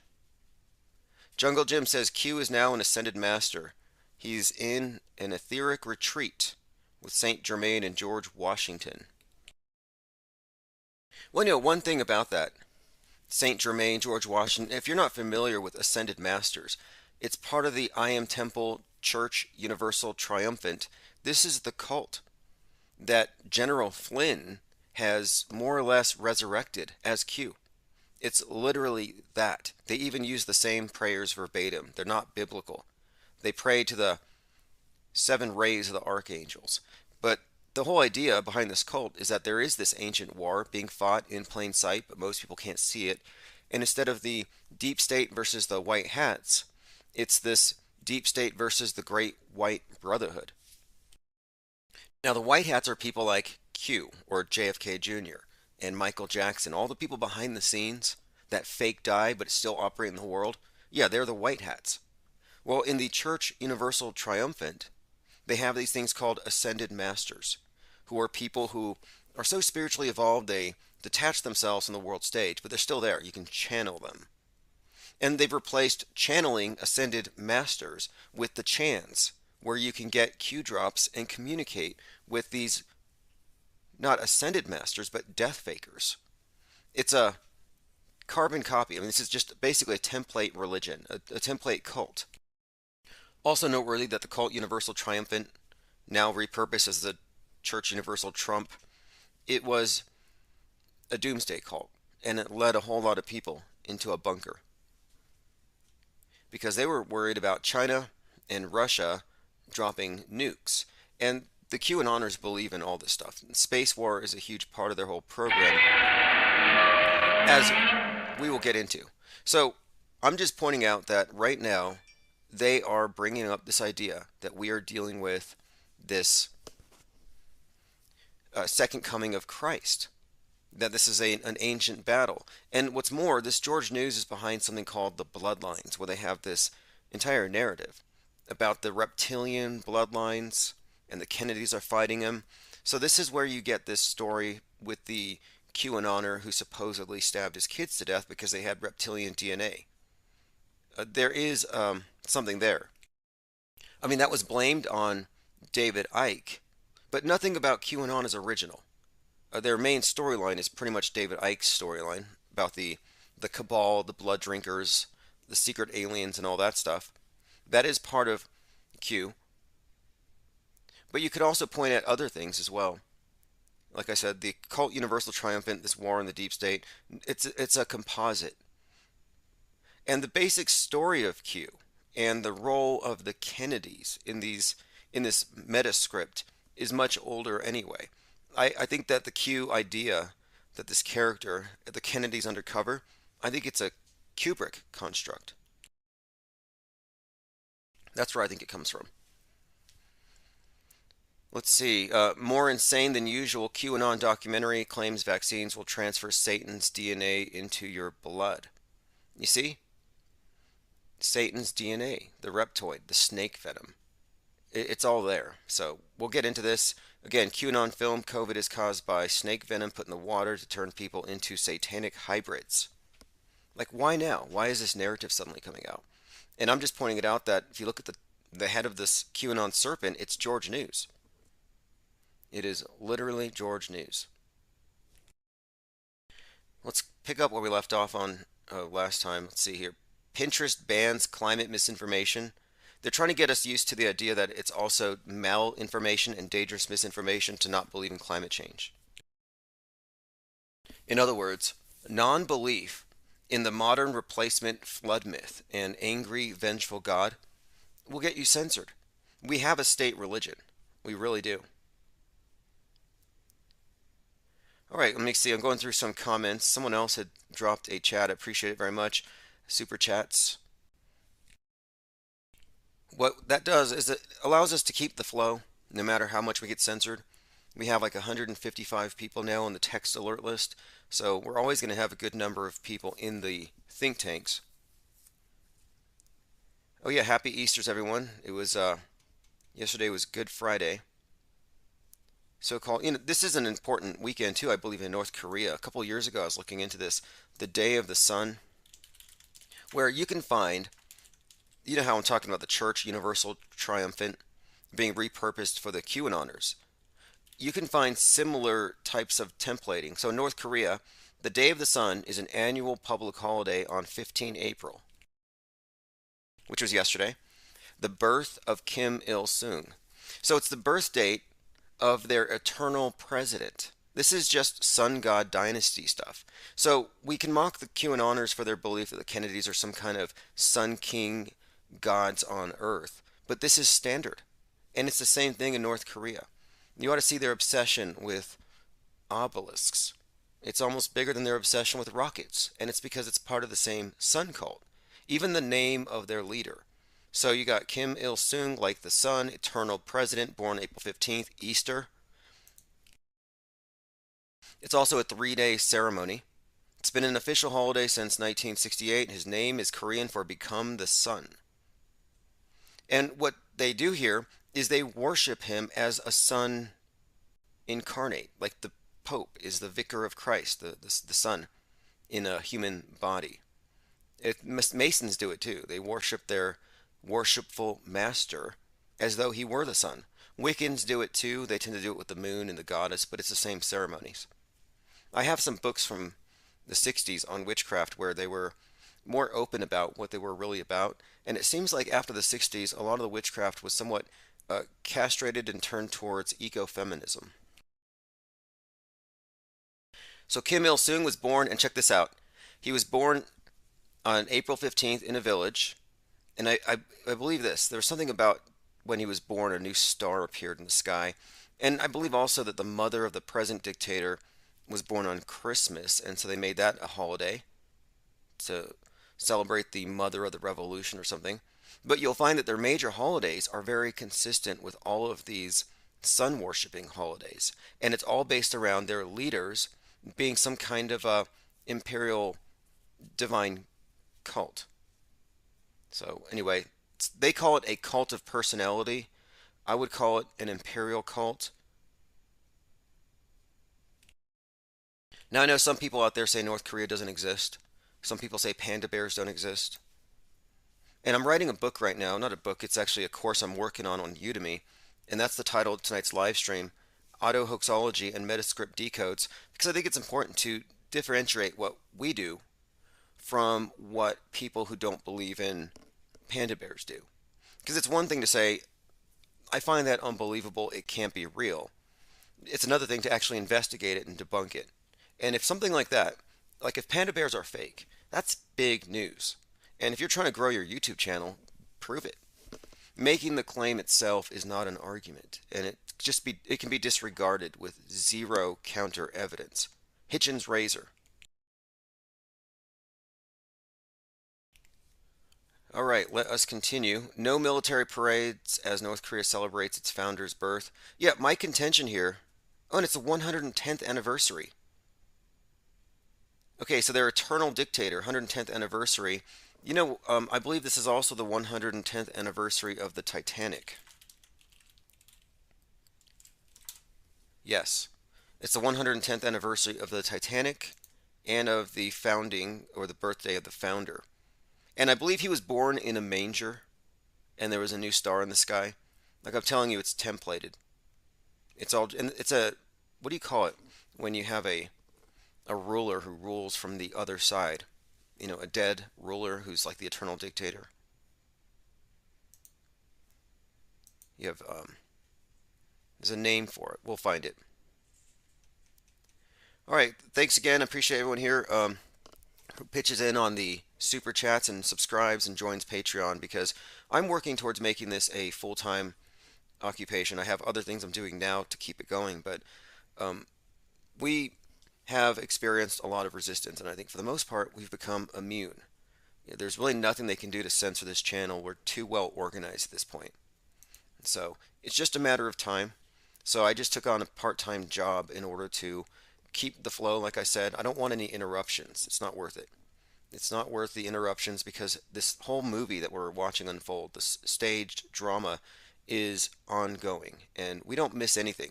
And I'm constantly getting emails and messages from people, clues, tips, pieces to this million-piece puzzle, and so I like to respond to all these things and keep the research going. Schuyler Tell said, IPS would be one of the most popular shows in conspiratainment, I'm convinced, if not for the censorship gremlins. Yes, but you know, the meme pool that we've built here, this reservoir, it's been dammed up, but it's about to break. There's the lawsuit against YouTube, which I think will do some good as far as allowing me to take control of this content, because for the longest time, well, like 4 years now, 3.5 years now, there has been someone else who has claimed trademark over my voice even. This is identity theft by all definition, and we'll get to that. Here's an example of a tip that was sent to me. This was sent to me over on Facebook back in March. February, just now getting to it. So let me go ahead and play this. This is called Stuff Made to Travel. This is a commercial where he casually walks by a group of astronauts faking space. And I bring this up for one reason. There are people who say there's no way they can fake space.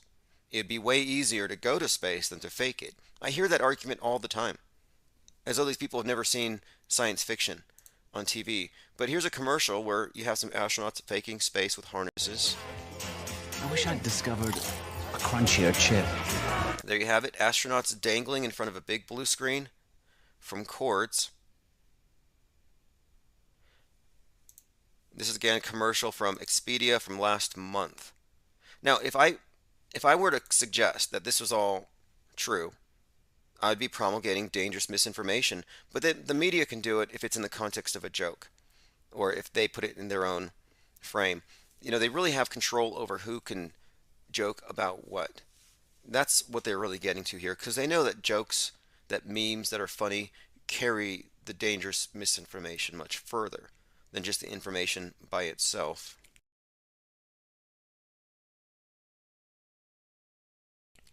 Knockout Bear says, Happy Ishtar. Yeah, exactly. Now, this name Ishtar, Easter, Venus, Frida, Friday, Bridget, it all ties in to these these really the big storyline, the meta script, but these world stage events where it looks like just one actor slapping a comedian on the face. And it's obviously because he insulted the guy's wife. That's the exoteric version of it. Because you dig into the story, and it actually aligns perfectly with a number of myths, a number of well-established stories, and moreover, that action mirrored the character in a movie, and also had a correlation to the news of the day, where Venus Williams' journey through the green court of the tennis courts was depicted there as a parallel with the new Supreme Court nominee going to the Supreme Court, and all of this done during the 75th anniversary month of Jackie Robinson breaking the MLB color barrier. These are highly structured and very elaborate and intricate PR stunts. That's the esoteric side of it, the hidden side, the side that, is behind the curtain. And it shows you how many insiders are on these things. Evil Coyote says necrocracy, or, yeah, it could be. The dead ruler in North Korea. Benton says space is fake. Yes. I mean, I like William Cooper. I was listening to some of him just a little while ago on that George News thing. The thing is, though, he is the only real conspiracy theorist out there that has actually confronted space and not mystified it. Many will say, well, space is real. There's super secret technology. There are aliens. And moreover, they tend to just assume that there's some big secret and that there's more out there rather than it's all fake. Case in point, InfoWars, huge moon landing believer. Even though all the moon rocks are petrified wood. Is the moon made out of wood? If not, why not? You have no answer if you're a moon landing believer. If you believe in the moon landing, you can't tell me why the moon rocks are made out of wood. And how that would not lead us to conclude that the moon is wood. But William Cooper called the whole thing out as just elaborate psychodrama, this neo-pagan, Masonic, satanic ritual. It's part of this new mass religion. New shop sale from Infinite Muse. Yes, I am back to selling art. I was going through my collection of this pile of uncompleted paintings and have been finishing up a few things. I tend to work on a painting till it's like 95% done, and then I just discard it, go to the next one, and then I have a pile of paintings that could be pretty much completed whenever.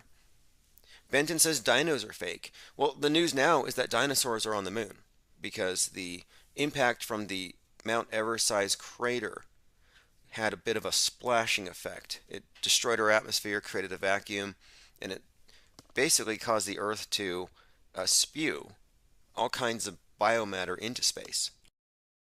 I mean, they say it hit the moon, but if the moon's 237,000 miles away, or whatever they say,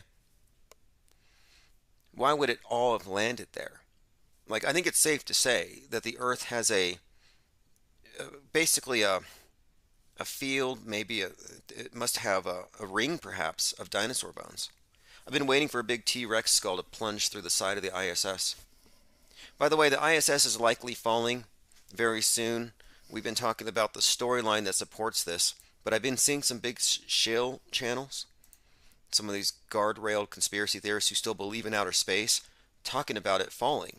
And I'm like, they don't even know that it's a movie.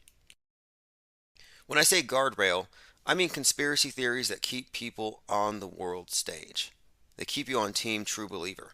Oh, you're on that side of the screen. You're metaverse. I'm not quite there. By the way, Elon Musk goes hostile with a $42 billion bid. I'm pointing this out because this is the number. Look at the first press releases. The price he chose even has 420 in it. He put 42 into it for a reason. But after the fact, many media outlets changed it to 41, others to 43. Why? It was just $1 billion, rounding error, right? A $1 billion rounding error. Nope, 42 is their salute to Saturn, their god, their monolith, their new monotheism, their technocratic AI god. This is 42. That's what it means. It's the symbol of Saturn. It's how they have encoded the stuff that they put in plain sight. So they're trying to hide it though. Like I said, if you look up Elon Musk, you'll find now it's 43 billion. His $43 billion takeover bid. Some say almost a billion, or almost 43 billion. But again, this is exactly what we've seen consistently ever since Chadwick Boseman. Elon Musk offers to acquire Twitter for 42 billion, Business Insider. Well, somebody call Business Insider and say, hey, you made a $1 billion error here. That's kind of a thing. Anyway, it's not insignificant. They make it look like some sci-fi joke. Look at this one here, the Starship prototype. This is the one that crashed on February 2nd, which was the 33rd day of the year last year. And that was the day that Jeff Bezos announced he was stepping down from Amazon. But this is the one that crashed, incinerated, and had a 42 on the engine. And this is all code. It's not only a reference to the science fiction movie. So my point is, there's a bigger meaning to it. And I find it noteworthy that they are trying to cover this up. 42 is code for Saturn, Satan, El, fallen angels of the elite worship. Bezos bought a $42 million clock, a 10,000-year clock, which he put into a mountain in Texas that he hollowed out. Not 43 million, 42. Everything you need to know about Bezos' $42 million clock, 150 meters tall. Why a clock? Well, a clock, Kronos, Saturn, it's the same entity that they're calling out here. So, again, no coincidences, but they're trying to hide it, and it's a little too late. And who are they hiding it from? How many people are openly out there just calling out their Masonic ritual script and coding real time? It can't just be us. Maybe it's a bigger problem. Phase Polarizer says, I can't wait to see the fake Chinese space station. Yeah, they didn't even build it. Like you would think that you'd see parts and it's this magnificent thing. Let's get a time lapse of us building this castle in the sky, this massive orbiting cathedral. No, just one day it's there. Like in a video game, you just get an upgrade, you just buy a craft for your character. They just put it up there in their fake environment and it's there. Supposedly, it was nearly hit by 2 CubeSats, which is interesting, because I was thinking about this. 2 CubeSats, 2 errant CubeSats. Again, the cube is another symbol of Saturn. If you get into the symbolism, it's all very interesting. We'll get there. But I was thinking about this. These 2 satellites that supposedly, I guess Musk lost them. Watch. And I'm thinking this could have been an intentional provocation. But the Chinese space station reported that back in, I think it was in August. Here we go. Close encounters, 2 near misses that posed serious threats to astronauts' lives. So I'm like, okay, there's 2, but usually the number is 42. Whenever there's something with some kind of collision or catastrophe. And then sure enough, I was like, there's got to be some other side of this. 40 CubeSats fell to the Earth. So there's 42 unaccounted for CubeSats. A solar storm knocked 40 SpaceX satellites out of the sky. So there you have it, 42. And I was saying that this being the 42, it's been, I think 42 years since Skylab fell. I was like, this is when stuff's going to start to fall. That's one of the codes. 42 is a code for this, the falling. Perhaps the space wars, the falling of the space station. It's all encoded into the story. So 42 CubeSats getting lost is very consistent with the storyline we've been following.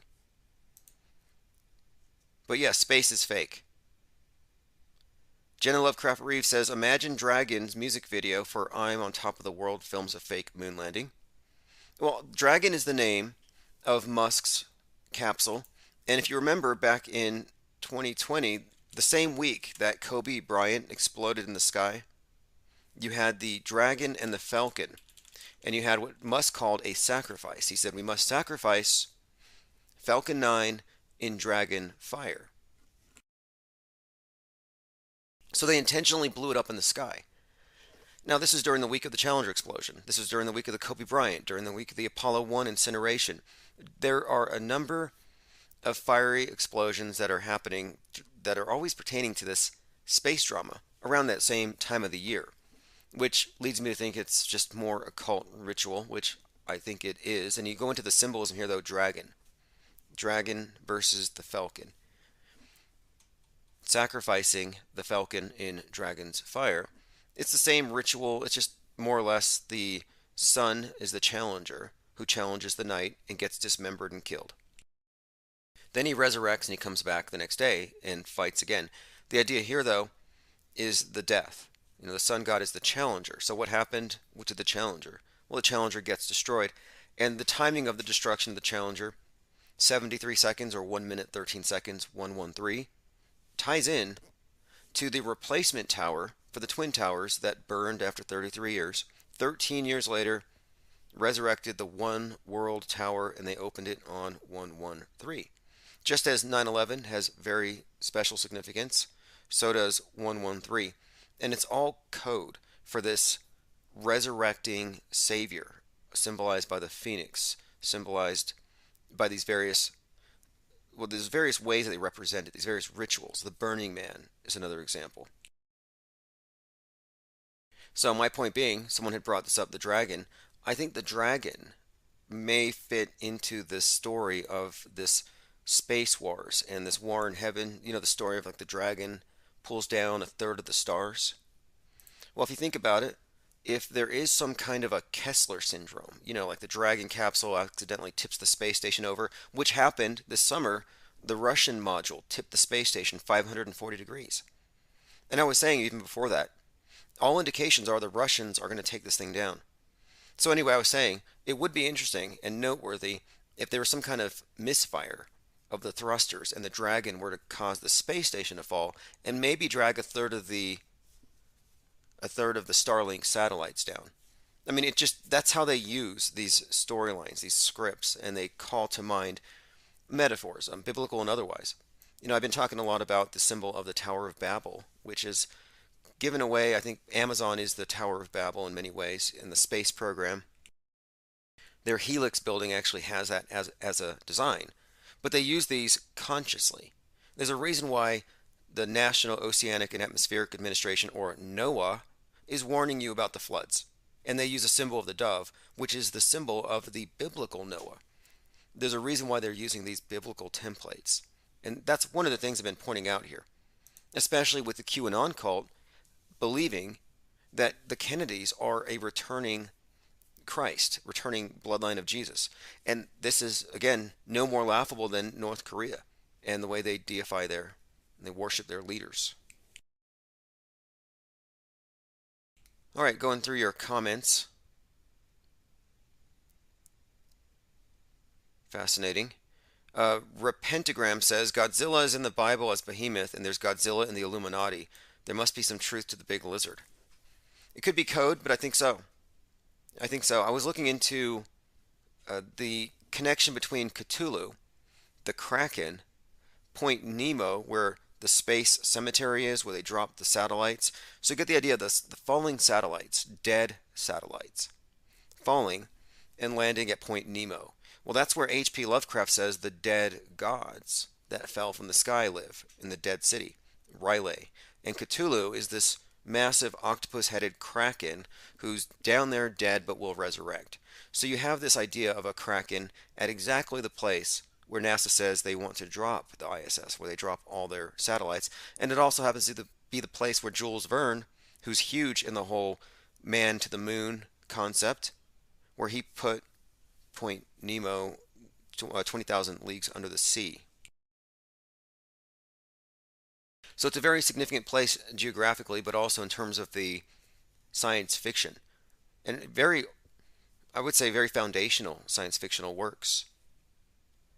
And I was thinking about the Cthulhu Kraken thing in this context, just because the name, also the heavy consonants. There's a lot of patterning here, and you do see a lot of squid stuff in a lot of these movies. Space squids.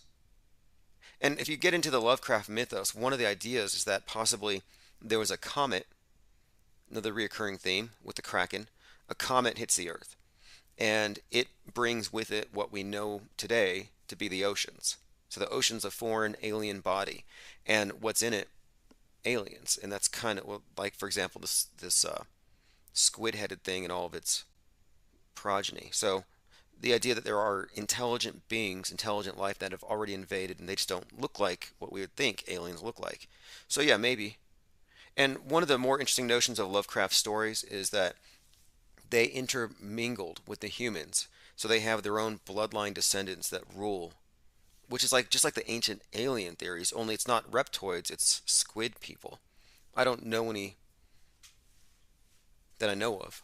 But in many of the stories, it's the idea is that these descendants are actually telepathically controlled and connected to their god or whatever. So you have this hive mind waiting to be resurrected or to be awakened. So the symbol of the ocean or the deep water as a subconscious is significant here, because when the Kraken rises, the idea is that you would have this mass awakening where all of the people who are secretly under the control of this thing usurp and take over. That's kind of the idea, and it may tie in to this goo blood thing and this idea of Gaia, this kind of AI that somehow interfaces with injectable operating systems. But not that you would need it. I mean, people already behave like insects for the most part, and very conformist, even without any kind of alterations. Anyway, let us continue. David Pryor says the Leviathan is a dragon that comes from the water. Yeah, I was shown something the other day, and I need to look into this, but if you look at the symbol of the Church of Satan, they have Hebrew characters that spell Leviathan around the star. And so I looked into it, and it's their trademarked thing. So they made it a point to put Leviathan there, and that appears to be who or what they worship, because they face the ocean, they face the west when they pray, or they, I guess, pray, but it spells Leviathan. And the founder's name of the church is not his real name, Anton LaVey, is somewhat anagrammatically encoded if you read it as Leviathan, LaVey, Anton. There's kind of a anagram there, and it seems to be a code. So there is this thing with Leviathan and the Kraken, a reoccurring theme that we've been examining. And let me show you this other one here. I was looking at a compilation of predictive programming from Donald Trump throughout the years. And one of the things that I saw here was from, I believe it was a Legos movie, where they have this super weapon that they call a Kragile. Let me go ahead and play it. It says, the Kragile is the most powerful super weapon. So I don't believe in big sea monsters or anything like that, but there's a metaphor. There's some kind of clue being conveyed here. So here is from a collection of predictive programming, a compilation, 60 years. 60 years of Donald Trump predictive programming. And this goes through all sorts of movies, Simpsons. I'll play a couple clips. To build the world's largest bookmobile. Isn't there any money left for that? No, and we borrowed from every country in the world. So, same luxury. This is Donald Trump on a commercial where he's selling mattresses, and there's a prominent 9/11 here. I demand in my hotels. Oh, they'll never count sheep again. Listen, why don't you come work for me? What do you have in mind? Something you were born to do. Welcome to... There you have it. Something you were born to do, and there's a pretty obvious 9/11. The part I'm looking for is from a Legos movie where it talks about a super weapon called, here it is, the Kragile. All the master builders who were always changing everything. And those of us who remained, well, we went in hiding, built the tunnels to survive. It means I don't believe you. Why else would you show up with that thing on your back just 3 days before President Business is going to use the crackle to end the world? The crackle It says Krago here, but he's pronounced it like Craggle. The Craggle is the most powerful super weapon. So again, there's a suggestion here. Kragel's super weapon. The Kraken being released has been a reoccurring theme ever since July of 2020 when the NHL released their commercial for the Kraken. And the thing is, the Seattle Kraken, the commercial was 1 minute 13 seconds. And that was kind of a clue to me to look deeper. And sure enough, recently, and we're talking Seattle, Kraken, another connection here, in Inside Job, which is a TV show on Netflix, which means it predicts the future. On Inside Job, there's an episode where Jeff Bezos is actually killed by a Kraken on his mega yacht. And the significance there, of course, is the yacht symbolizes the Titanic. The West is the Titanic. Climate change is the iceberg. In the movie Don't Look Up, it was about a comet hitting the Earth, and not listening to scientists was going to doom us all. Not listening to the modern day Noahs. That was kind of the story. But again, it's this idea of the Kraken. What is going to break the system? Kraken 2. What is going to be the rift? And I think that's kind of what this is a metaphor. Again, the Titanic, here it is. Jeff Bezos' mega yacht featured on Inside Job. They can tow your yacht into shore. I got a better plan. Look. Is that a Kraken? Hell yes. I'm about to collect on my yacht insurance policy. Hey, has anyone seen Jeff Bezos? Is the fight over, guys? This is why I don't allow bathroom breaks! So there you have it, Jeff Bezos eaten by a Kraken. And when have you ever seen something on Netflix not manifest in reality? Tominoid says House of the Dragon from Game of Thrones spin-off prequel. The series is scheduled to premiere August 21st, 2022. Yeah, Game of Thrones has some interesting symbolism. The Iron Throne, House of Stark, Tony Stark, Iron Man, the Game of Thrones emblem for the House of Stark on Mars, Iron Man in real life, Elon Musk going to Mars. They have connected everything because they steer people's minds. Once Upon a says Leviathan is a great white whale according to some.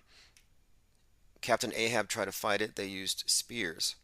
I saw a meme I can't even put on the screen, so I'll get taken down, but it's in Discord. If you know, you know.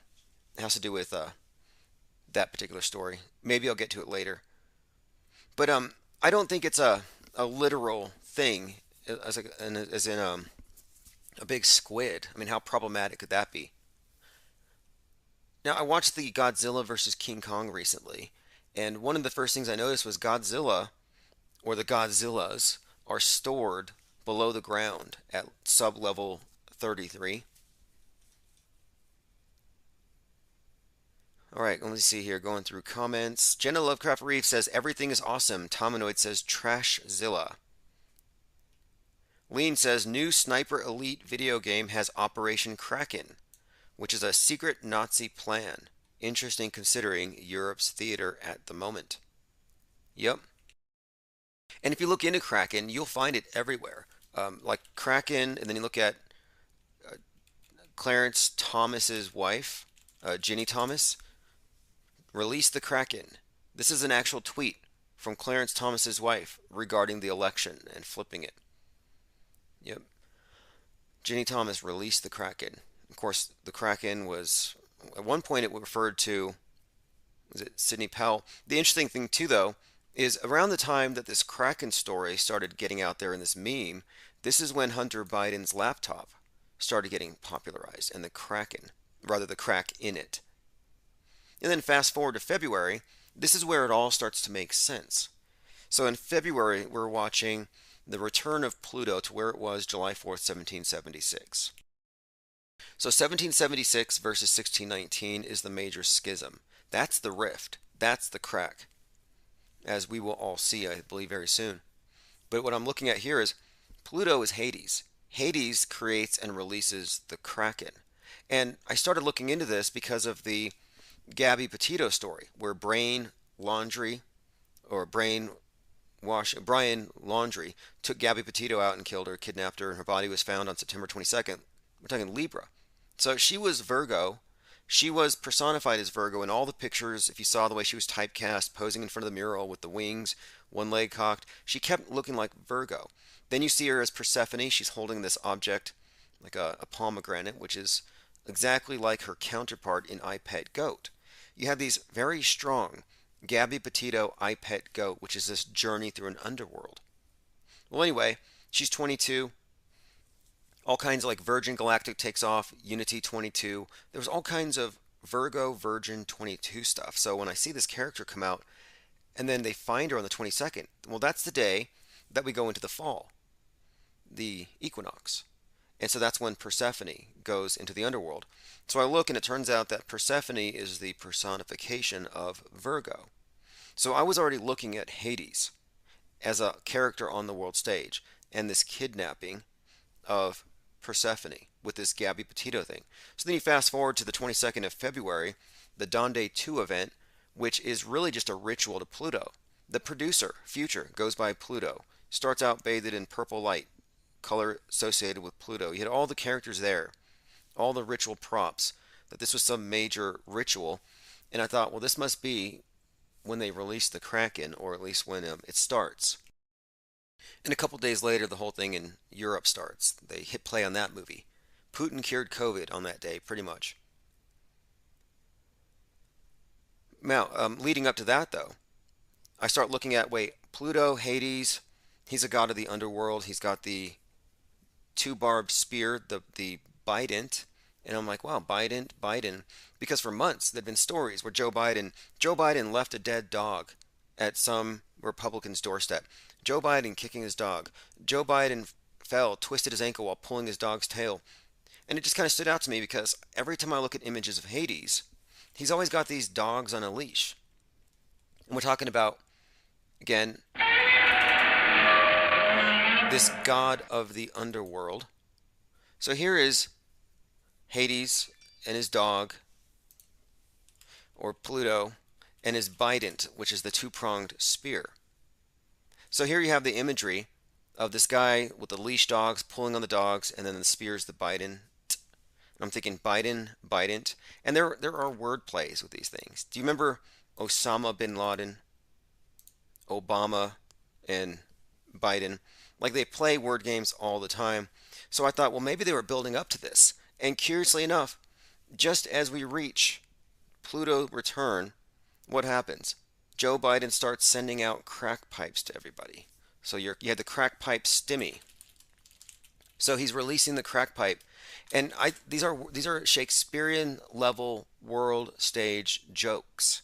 This isn't connecting the dots. It's not cherry picking. This is their sense of humor. Biden funding crack pipes. This is their joke. This is their way of mocking, and we've seen many such things. It's all over their events. You know, the first man to get the vax was a guy named William Shakespeare in Warwickshire, who actually had a sister named Margaret. I mean, William Shakespeare, they tell you it's a world stage. One of my top favorites still to this day, next to Maggie the Block, would have to be Roseanne Boylan, the one who was carrying the Don't Tread on Me flag and got trampled to death. Again, if you're hearing that noise in the background, that Godzilla noise, that's a reference to this channel and what happens when we get over the critical mass hump, and we're just about there. Thanks again. Appreciate everyone who's frequenting the shop. I'm going to be adding more NFTs, animated for the most part. Salty Siren says Donde also means bident or double point. Interesting. Well, there were two of those events too. These events are enormously significant when you look at how they tie into other events. The burning house represents, well, it looks like, I think it represents the White House, but in many ways, it's a broader symbol. But you got the house at Donde that they burn, and he says, "Oh, this is based on my childhood house." I don't think so, unless your childhood house had a cross on it. I mean, it looks more like a church. But I was like thinking this must mean something in relation to the Western film Rust, where you had the house, and then West World, based around that chapel, that white chapel, that White House. So you have this recurring theme of this house, which ties in to the characters who are performing this ceremony. For example, at the first Donde event, Kanye West had himself set on fire, a phoenix. So that's very significant given that that was the anniversary date of when they normally hold the Burning Man festivals. They had 33 of them, Black Rock City, Nevada, canceled because of COVID. But it doesn't matter because look, he filled in for it. That was the role he played. So then it's very significant to me though that he would play that role, and then here at the Donde 2 release, one of his co-performers, Marilyn Manson, is now confronting someone who releases a documentary that day, or the trailer for Phoenix Rising. Strong Phoenix connection, and she represents basically a documentary about her life, but also in Westworld, the same person, same actress represents Persephone. So you have this Persephone going into the underworld, Persephone coming out. And the documentary Phoenix Rising is about Persephone escaping Hades. So there's an interesting story here that connects the Donde event to these celestial events, to these bigger cyclical or annual ceremonies. We'll get into all this stuff. I want to continue, but we're looking at, Kanye Westworld was a fascinating breakdown. We went over that in February. And this is, again, very structured, intricate stuff. When you look at 2/2/2022, you had the killing of Amir Locke over the no-knock warrants. They suspend no-knock warrants because Amir Locke's door was unlocked by the police at 6:48 a.m. 6:48 is a mirror of 8:46, the time that Derek Western chauvinism knelt on George Floyd. 6:48, a mirror of 8:46. His name's Amir. And what's more, it's in the Twin Cities. So twin, a mirror, 2222, a month of palindromes. All right, I'm going through some comments here. Salty Siren says White House equals crack house. I find that hard to dispute. I really do. Lean Dion says never knew Russia gave a statue to the U.S. after 9/11. It's a big teardrop between a crack representing the Twin Towers, worth peeping. There's a magazine that was out in the 80s and 90s called Cracked, and it was specifically always featuring in some way some kind of destruction of the Twin Towers. Look at this, 100-foot teardrop memorial from Putin honoring the victims of 9/11. At the base, engraved in a stone, are the names of every person lost. I can tell you some names that aren't on that list, and some names that are conspicuously on the list. You know, Pete Davidson's dad died at 33 in the Twin Towers. That's why Pete Davidson stands out. I think he's going to be the new Ron Goldman when Kanye goes OJ. Now ask yourself, why was there never any press coverage of such a beautiful and generous gift? Yeah, I'd never heard of this thing. Fascinating, though. Really, really interesting work. Anyway, it's all based on a lie. But this is what they do. They know that our truth can be digitally deleted. Our books can be burned. We can be demonetized. Meanwhile, they put their truth in stone. They build monuments. We need to build monuments to the fakery. You know, if the Satanists can put a big Baphomet statue at their city hall up there in Michigan or whatever, we can put statues up like, basically like maybe the unknown crisis actor, and just have some generic crisis actor, holding up a phone, with a paycheck in the other hand. Because we're looking at this sort of really, I'd almost call it oppressive use of public space to force their agendas through. Like, they don't really allow you to have any kind of contradiction. For example, there was a situation in Denver that's shooting at the theater, all fake, all staged, but afterward they built this memorial, and it was like 17 swans flying away from the scene, and it was out there in Aurora. So I went out there to check it out, this memorial for these shooting victims. And I went out there like the day after it opened, and I thought, this is interesting, because I'm looking at this Colorado shooting memorial, and there's people walking all around it. So I'm thinking, this must be, victims, families, survivors, etc. No, it turns out that there was a Pokemon, more or less not a convention, but there was some kind of a Pokemon that had been set loose in the area, and a bunch of Pokemon hunters were marching around this memorial looking for Pokemons. And I'm like, wow. From far back, it kind of looks like people are mourning. Very tricky. All right, going through your comments. Yeah, I'd never seen that thing before. There are some other things we're looking at. There's a big metal ball they put in the middle of the towers that supposedly got damaged. Now, since we're on this topic, I want to point this out for those who have not seen this.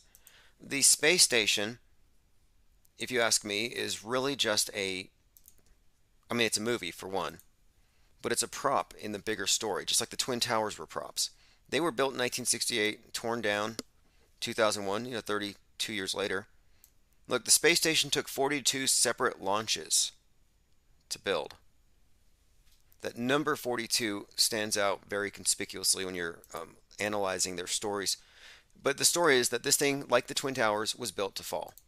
And I'm finding more and more imagery of the space station on fire. Videos of the space station falling. Even the Russian media machine out there, they put out something of this kind of a joke, but it was Russians leaving the ISS. Like abandoning ship. Russia threatens to leave the ISS. NASA chief says Russia leaving the ISS could kick off a space race. But we're being inundated with imagery of stuff falling from the sky in all the movies, all the Netflix, Don't Look Up, Moonfall, The 100, Raised by Wolves, and probably about 10 or 15 others I've not mentioned. As in, it's recent. So in recent memory, the public subconscious has been saturated with images of things falling from the sky. So when I'm looking at the space station story unfold, I'm seeing more and more images of this thing on fire, burning in the crosshairs. But when you zoom in on it, and this is the point, zoom in on any one of these images of the space station, and you can kind of see what looks to be an intentional architectural resemblance to the Twin Towers, whereas the solar array, especially when you see shots of it on fire, could easily be confused. Like it's one of these things, it's a patterning. It's not insignificant when you look at the movie itself, like for example, the 9/11 movie, and its director, presumably someone around Kubrick and those around him. This is some kind of, I'm looking at these things as theatrical productions, as psyops, not false flags, obviously. But even in the foreshadowing, you can see that these events are just choreographed. So here's one with a space plane flying into Twin Towers in space. This is from Kubrick's 2001: A Space Odyssey. And it's a close match of Flight 175 speeding towards the tower. My point being, I think that the fall of the space station is part of the same story that brought you 9/11. And that would explain the symbolism of the Twin Towers and their resemblance in many, many shots to the ISS. Now, it's not obvious at first, but it's one of these things you just really can't unsee. And it's becoming more obvious with more recent coverage of this thing, where the future of the ISS is been pretty much assured that it's going to fall. And when it falls, it's going to burn up in the atmosphere. Here's an example of it. Now, this is something, like I said, this is something that's saturating the public mind. It would have been unthinkable. You're not seeing images like this promulgated of the White House burning or being hit with meteors yet. But if you do, well, we have actually in many movies. But take a look at this. At first glance, it looks like you're seeing this shot out of 9/11. We're talking about big explosion, twin towery looking things. And it's the same symbol. This is kind of my point too. World trade, world unity. International Space Station represents international unity. And that's why it's so significant as a prop, as the cooperation below dissolves, what's going to happen up above. And last summer, there was a story that said that there are literal cracks in the space station, and they use that word. Cracks on the space station are serious.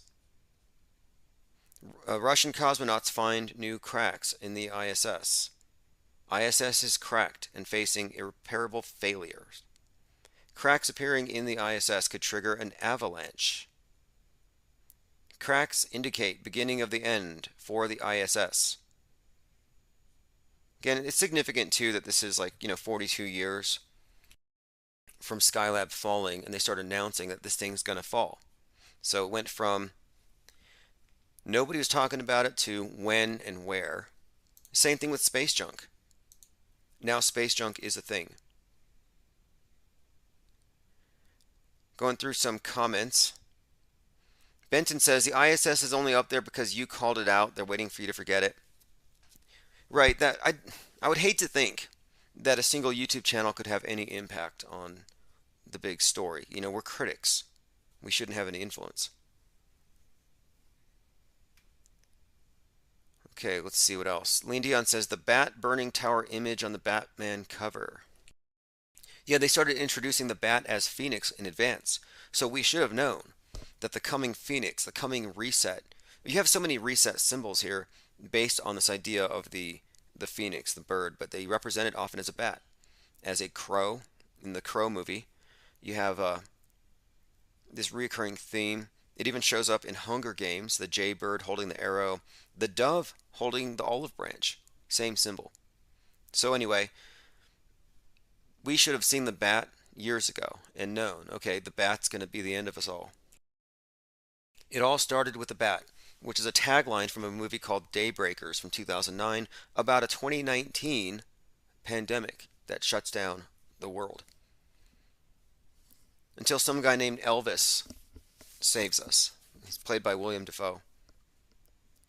A Smarty Pants says, did I lose my wrench? Oh, yeah, our channels all got shot down. So if you're on YouTube, just so you know, I can't access that channel. What I do is I save the keys to all my channels because I know they're going to kick me off at some point. But I can use my restreaming software and still use them. I just can't do anything. But it's important to keep the chat open. Rourke66 says, I was watching an interpretation of 2001 A Space Odyssey, and he was saying that the monolith is referring without a doubt to the TV screen, just turn it on its side. And now your smartphone. It's the cult of the monolith's Bible. It's the box they want you to put your mind in. Smarty Pants asks, Tim, what if the Kabbalists are right and the only God is Satan? Interesting. Can you prove that they're wrong? I mean, really, if you think about it, I mean, I see more evidence that whoever is behind this magnificent world stage theater, that this is pagan pageantry, and that whoever's behind it is more or less on the side that you would refer to as, maybe not Satan, but some kind of earth god, some god of death and resurrection. You know, I was looking at the moon, the pink moon, tonight, and it made me think about this idea. What is it? The Saturn moon soul matrix. This really bizarre idea, but I kind of like it. The Saturn moon matrix. And I think the basic idea of it is that we're somehow trapped in some projection of Saturn, the god of time, that we're caught in some kind of a cycle or a loop, and that our souls are being, I guess, planted here by the sun, and then we die and we get sucked up into the moon and we go back into the cycle, and that it's some kind of a trap. I mean, I don't know if this is true or not, but the way the moon looked tonight, yeah, it looked like it could be perhaps sucking up dead souls. And then I'm thinking it kind of fits in with this story when you get into this Death Star. You know, the moon of Saturn, Mimas, looks just like the Death Star. And in that series, in the Star Wars series, Saturn is personified as Darth Vader. The sun, the light, Luke Skywalker. Sun moves across the sky. So I'm thinking, okay, you got Luke Skywalker and Saturn, Sun and the Saturn. You got the split. But it made me think that perhaps the Death Star could also represent in some ways the opposite of the sun. One gives life, one takes. I mean, if you look at it from that perspective of this being some kind of a prison for souls, and these are some kind of portals or entrance and exit points. I mean, I don't know. I just came across this, and I was looking at the moon tonight, and it's an interesting idea. It's somewhat consistent with this recurring theme of recycling, as in reincarnation, but reincarnation being reintroduced as recycling as a concept. Like, I think there's an esoteric side here to a number of things that they've given us. Like even the smartphones, if you look into, there's an occult aspect to it. You got the apple with the bite, I think is an allusion to Eden. But what's more, I think that the iPhones themselves, especially the iPhone 13, which is quite literally this black monolith in your hand, I think it's conveying something. Just like the symbolic systems use architectural terms in Freemasonry to convey spiritual concepts, I think they're doing the same with a lot of our technology. So they're getting us used to the idea of transhumanism, of digitally uploading consciousness, of the idea of consciousness as something that can be housed in an object, in a computer. They're preparing us, I believe, with everything they are. It's always conditioning. So what are we being conditioned for? And I think we're being conditioned to believe in this idea of serial reincarnation of souls, not necessarily body to body, but body to, again, the cloud. And all the big movies right now on Amazon and Netflix are all about this. Upload, for example. Movies about the mind being uploaded into this type of simulation. Same thing with Vanilla Sky, which is kind of an old movie now, 20 years. It's about someone who is on a cryogenic freeze and he goes to live in this paradise. But they've been preparing us for this for some time. And one other thing, 2001: A Space Odyssey, they go to Jupiter, but if you look at the original manuscript, it should have been Saturn. They say they didn't go with Saturn because it was hard to fake the rings. I think it would have been too obvious that there's a strong correlation between the monolith and Saturn in the symbolism that they might want to obfuscate. I started off talking about how the number 42 is one of their codes for Saturn, and I'm going to do a 10-minute video specifically on that to explain how I arrive at this. But that after Musk puts out that $42 billion offer on Twitter, suddenly it's 43 or 41, depending on where you look. Tominoid says, Dark Knight Returns comic 1986. Two-Face plants 2 bombs in the Gotham Twin Towers. Another great example of how the meta script that we're living through is foreshadowed in all of the entertainment, not just the movies, but the comics. And moreover, that the Batman Joker thing has been encoded into all of these major events. It's very significant that, and I mentioned this the other day, the new Batman movie came out on 3/4, the same day that the Boston bomber got the death penalty reinstated. They call him the Joker. Joker Sarnath. The Joker got the death penalty reinstated the day the Batman movie comes out. Then we have the Boston bombing light. And that character is pretty much based on the Riddler from the new Batman. So you have another Batman tie-in with this guy. They call him the Riddler for the QAnon crowd. He's got 500 followers, just like the guy in the Batman movie who incites a shooting. I have to go watch it. I'm waiting for it to be available streaming. I may just go down to the theater because these movies are important to watch if you're trying to understand where everything is going, because they tell you. We watched the Joker in 2019, and I have some, I'll probably put these on the replay.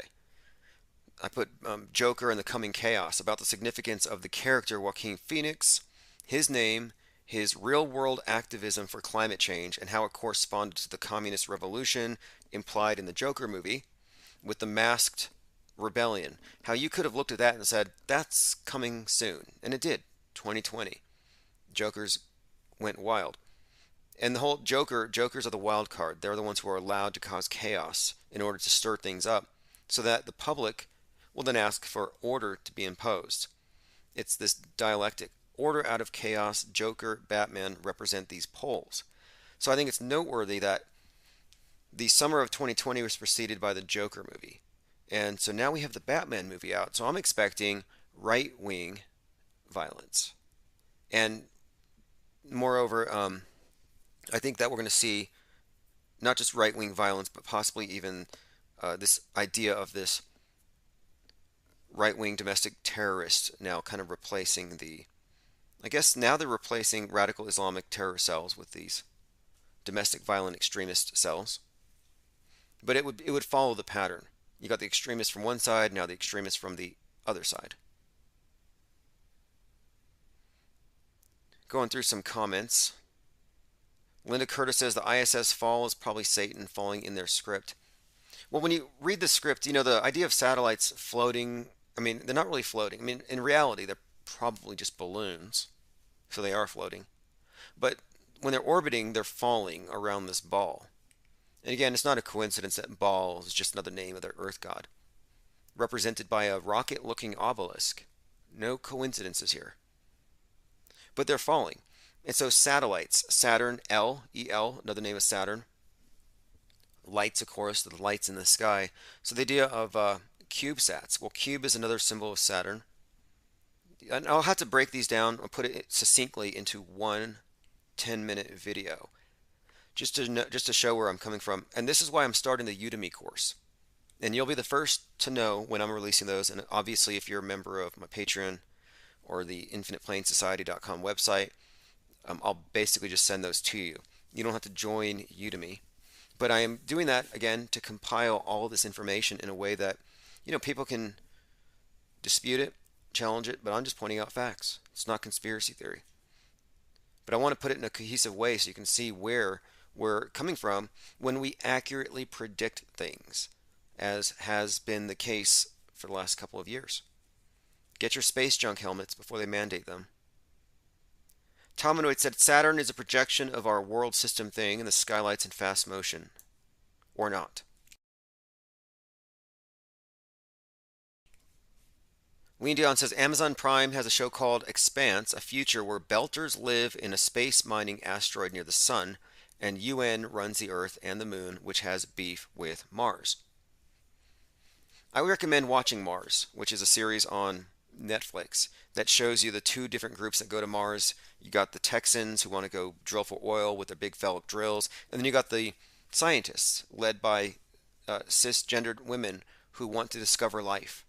So they discover life on Mars, and the men cause an earthquake because they want to get oil to go back to Earth richer. So it's a little play. It's a story. It's just to say, hey, look, if we go their way, the way of Western chauvinism, we're going to just repeat all the mistakes of planet Earth and we're doomed. If we go their way, we will discover new life, and it's this utopian thing. We have to leave the MAGA hats and the guns and the capitalism and the internal combustion engine behind. It's all programming. Elon Musk is in that one, and it's so layered because on the one hand, space is a movie. So this is a movie about space being real. So it's a movie about something real, according to the people who believe the movie is real. And then you have real world characters in the movie who are consciously playing in a movie but talking about the real thing. And then you have the movie counterparts to the real world characters. So you got a Musk-like character in the movie where Musk actually has a cameo. I mean, this is why people are so screwed up. They don't even bother to tell you when it's a documentary and when it's real, and they know that people cannot tell the difference. They live in a movie. I say they, because it's not us. I mean, I really don't think any of you here are living on the world stage. Otherwise, why would you be here? Linda Curtis says, and utopia is an anagram. Oh, utopia means, I believe means no place, right? But it's never been paradise. You can't mistake utopia for paradise. Utopian visions have always been totalitarian, complete, perfect societies. We're talking central planning, masterminds, some human god deciding everything. The opposite of paradise.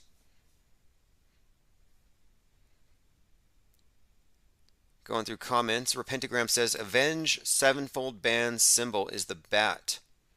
Their video, the stage, has Putin on a string being pulled by the devil. Interesting. Yeah, the bat as a symbol is something worth digging into. It's not a joke. It's not a joke. I mean, it is a joke. It's not a coincidence. But yeah, it's a joke. I mean, I find it funny, but they find it funny too. That in 2020, the quarter had a bowl of bat soup on it. You've seen it, right? The Samoan quarter. I save these whenever I find them. It's like, wow, they actually put a bowl of bat soup on the quarter for 2020. So it said, when I call this thing the world stage, I continue to appropriate and use that because we are looking at Shakespearean types of punny jokes all the time. Inside jokes, sly nods, winks, etc. I know Omicron is up like 21% here in the state where I live. It's like the new weather reports. Omicron's up. This variant's down. Get your boosters. Constant. Well, anyway, when Omicron was coming, and this ties in to everything else. Let me bring this up. So you had a piece of Russian space junk that was going to hit us back in, was it in December or January? So you have this piece of Russian space junk falling to Earth, and here it is, the Percy upper stage of the Russian Angara A5 heavy lift rocket. Crashing back to, it crashed on January the 5th. Here we go. Out of control Russian rocket falling to the Earth. Now here's the significance and the tie-ins, and this is what I'm talking about, the layered nature of these stories. So here we have a story, the exoteric, the public version of it is Russian space junk about to hit the Earth. And the Russian rocket in decades failed to fire, and now the behemoth is falling back to Earth. Oh, you catch that? They called it a behemoth. Some caller or commenter had mentioned that the behemoth, Leviathan, similar, same name. So here we're talking about a big piece of Russian space junk being associated with the Kraken, the behemoth. Again, these are buzzwords. Let's play this again. Lift rocket in decades failed to fire, and now the behemoth is falling back to Earth. Experts say it's probable that big parts of the giant rocket will hit somewhere on Earth. Russian newspaper Moskovsky Komsomolets reports that a 20-ton segment of a large Russian rocket is falling out of control after its third stage failed to fire. Okay, so here we're talking about this out-of-control Russian rocket about to hit the Earth. So the key word here, though, the name Percy, P-E-R-S-E-I. So this is also at the time that Omicron is infecting the Earth. So if you follow this channel, we often talk about the connection between inner space and outer space, space junk and the virus. And this constant correlation even extends to the first vaccine for the COVID was actually called Sputnik, which was the name of the first orbiting object, and it came out of Russia.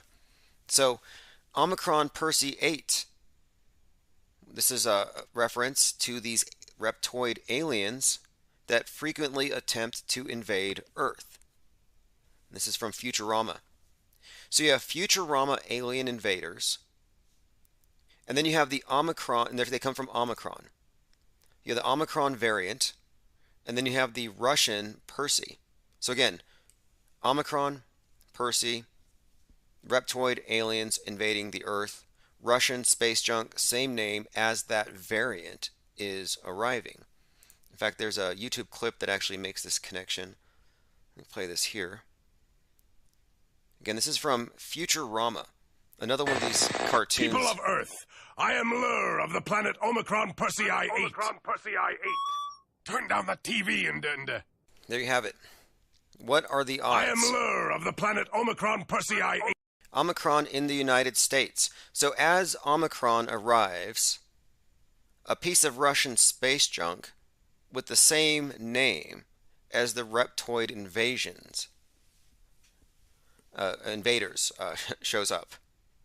Connection there. And then, okay, The Aliens Among Us is a cover of from The Economist, which is worth looking at in this context. How viruses shape the world. And this came out the same month as the Sputnik vaccine, August of 2020. By the way, a movie of that name came out, Sputnik, about aliens that arrive as viruses. But if you look here, are you looking in outer space or inner space? You can't tell. Is that a booster or is that AIDS? Is that a bacteria or is that Sputnik? Is that, you see what I mean? It's ambiguous on purpose. inner space, outer space, circulation, orbit. And there's also the story from last summer where the first time the space station got hit by a piece of space junk, it was on the arm of the space station above its quote elbow. It got vaxxed. It got punctured. It has a hole in it. And the mission that the astronauts were on at that time was called Celestial Immunity because they were testing out the efficacy of vaccines in 0G. All right, going through some comments. Lean Dion says there's an old Omicron video game where David Bowie voices a character. Now there's a very, very good connection there as well, because you get into David Bowie and he's from, Space Oddity, which corresponds to Space Odyssey. David Bowie corresponds to David Bowman. And David Bowie's music has been running a parallel with the emergence of the space age from the beginning. They even played the song Space Oddity during Apollo 11 on the BBC. The first music video filmed in space, Chris Hadfield, was Space Oddity. Ground control to Major Tom, which I believe might be a reference to Tom Cruise, kind of a side note, but not really a side note when you consider the proximity of Cruise to Kubrick with the eyes wide shut thing. But Bowie's role can't be overstated with this whole space agenda, the androgen, the man who fell to Earth. And the Man Who Fell to Earth is a Bowie film about this Martian who comes down to Earth because their planet ran out of water. And he basically starts this major corporation, and he becomes the world's wealthiest man, and he goes back to Mars. And this is very similar to Bezos' story, who also, like the Man Who Fell to Earth, just showed up mysteriously in New Mexico. I think Steve Jobs, Bill Gates, Jeff Bezos, and Epstein have all run through this little area here. Anyway, David Bowie, like Bezos, has the conspicuous dilated pupil, one eye bigger than the other, the sly wink to their god.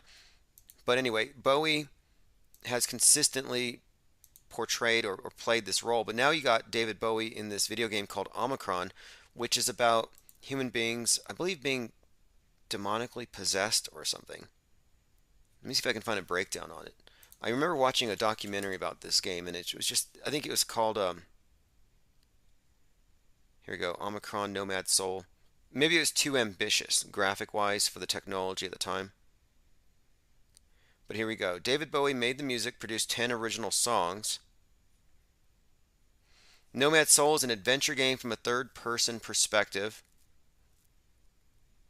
They use vehicles known as sliders. But anyway, it involves NPCs, which is kind of an interesting point here.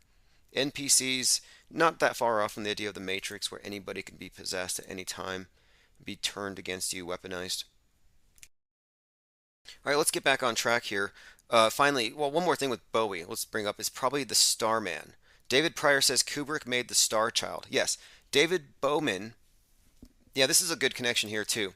So David Bowman merges with the monolith, and he becomes a Star Child. This is all very, very interestingly connected to the whole thelemic concept.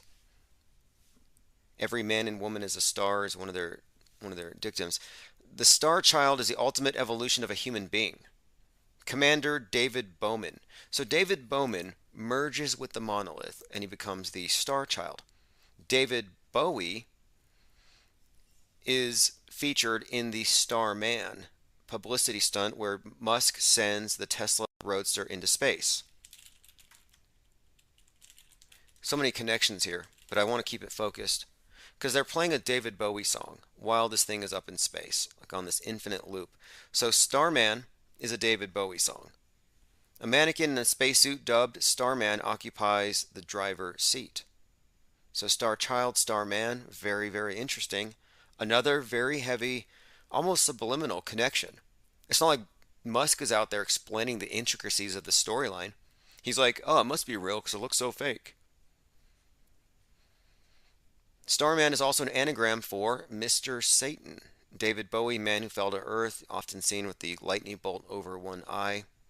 Satan falls like lightning. It also has a reference to The Hitchhiker's Guide to the Galaxy. Don't panic on the dashboard. That number 42 has everything to do with that particular movie/book, and falling and Saturn, reoccurring ideas and meanings attributed to these symbols.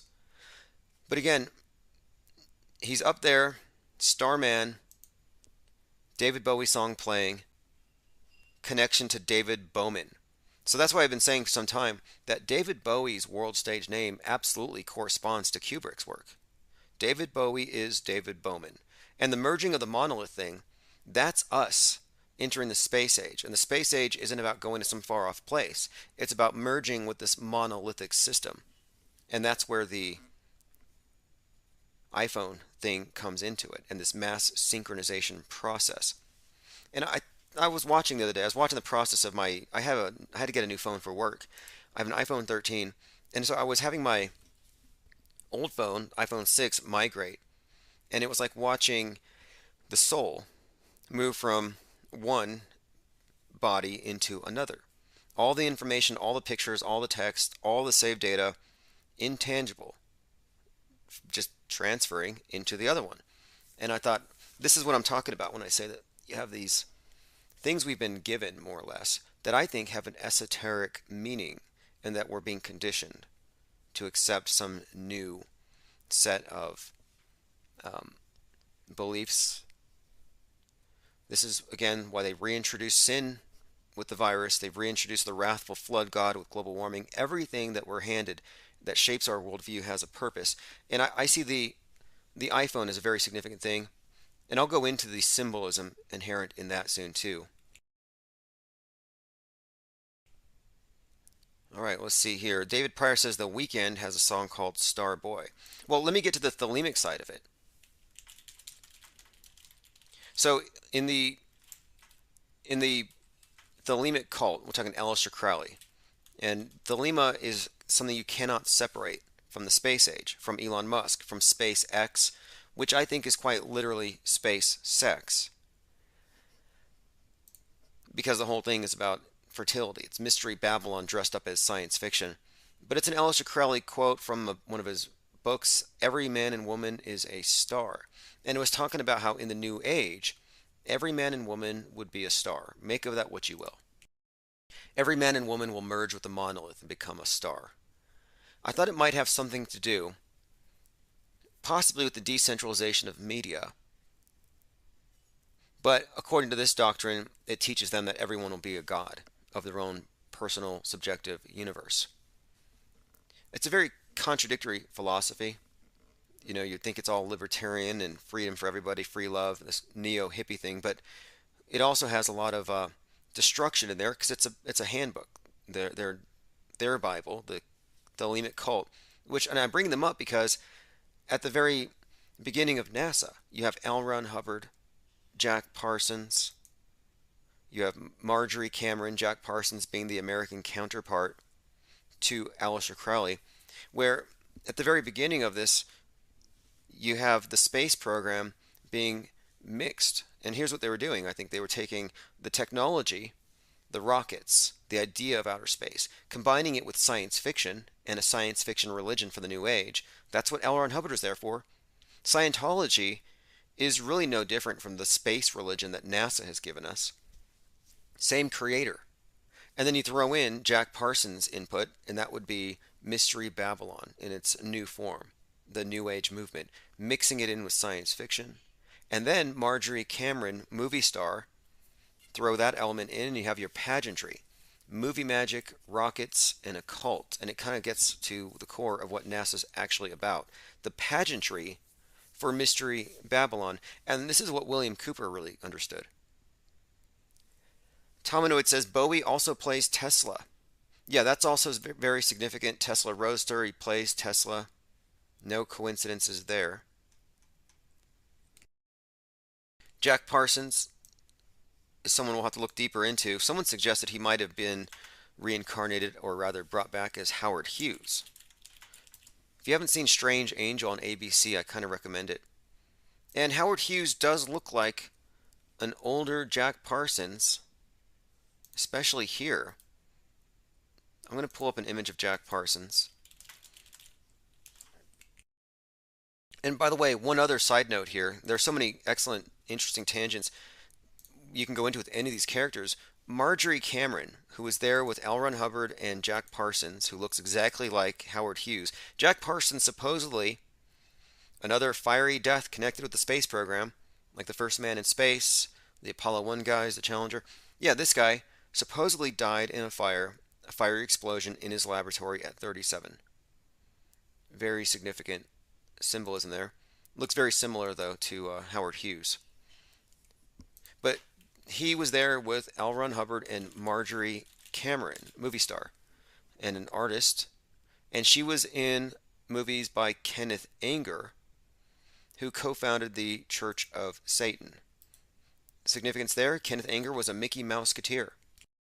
So you got a Mickey Mouseketeer turned Satanist movie maker who is in the same circle as L. Ron Hubbard, Jack Parsons, who are instrumental in this, I believe, in this space age religion and how it was created. I mean, this is how the guy, Kenneth Anger, also wrote a book about Hollywood. He called it Hollywood Babylon, explicitly stating that Hollywood is the pageantry of Mystery Babylon for the New Age. Well, anyway, Marjorie Cameron was the one involved in this three-way relationship with Parsons and Hubbard.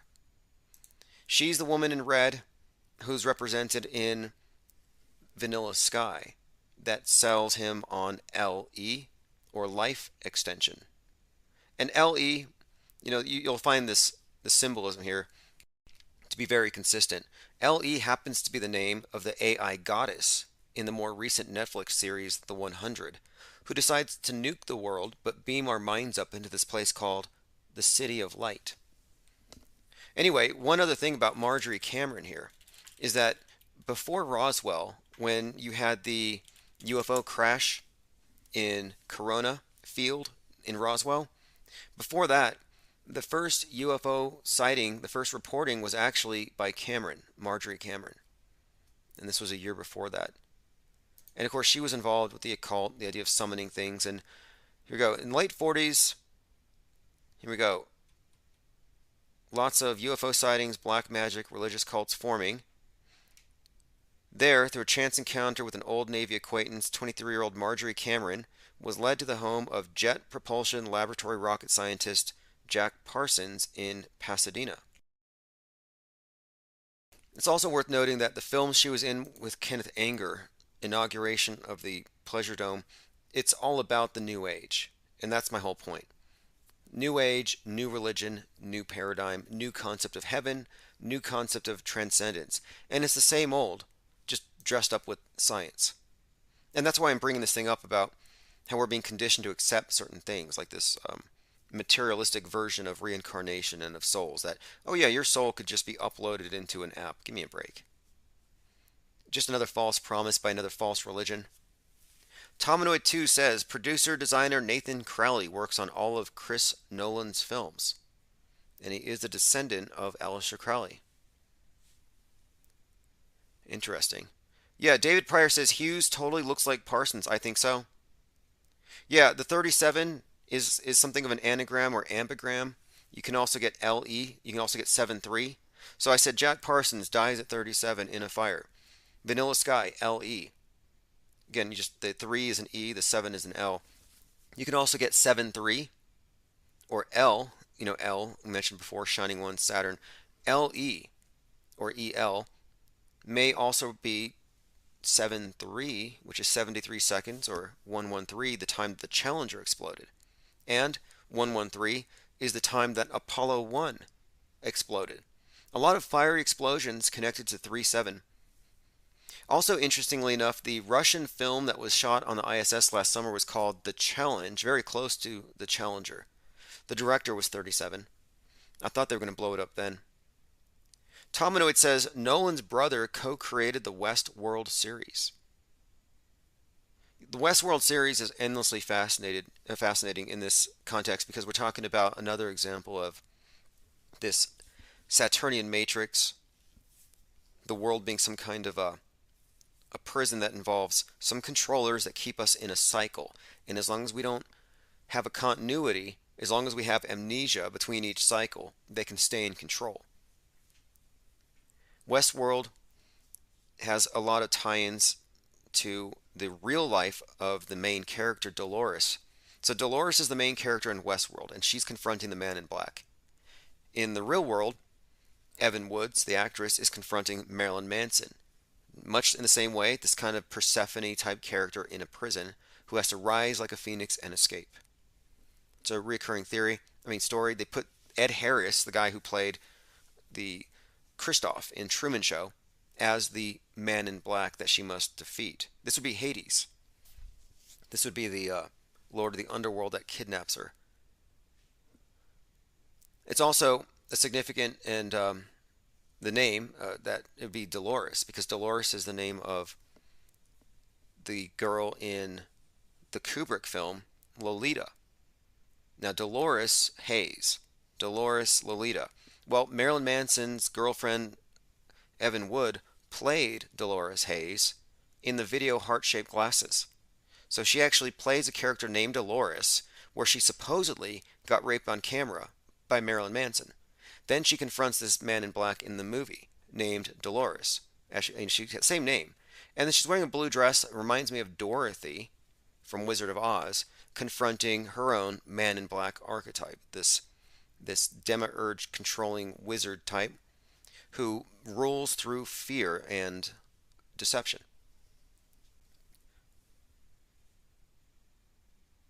Going through your comments here. Hey, here's an interesting little connection, a little side note here.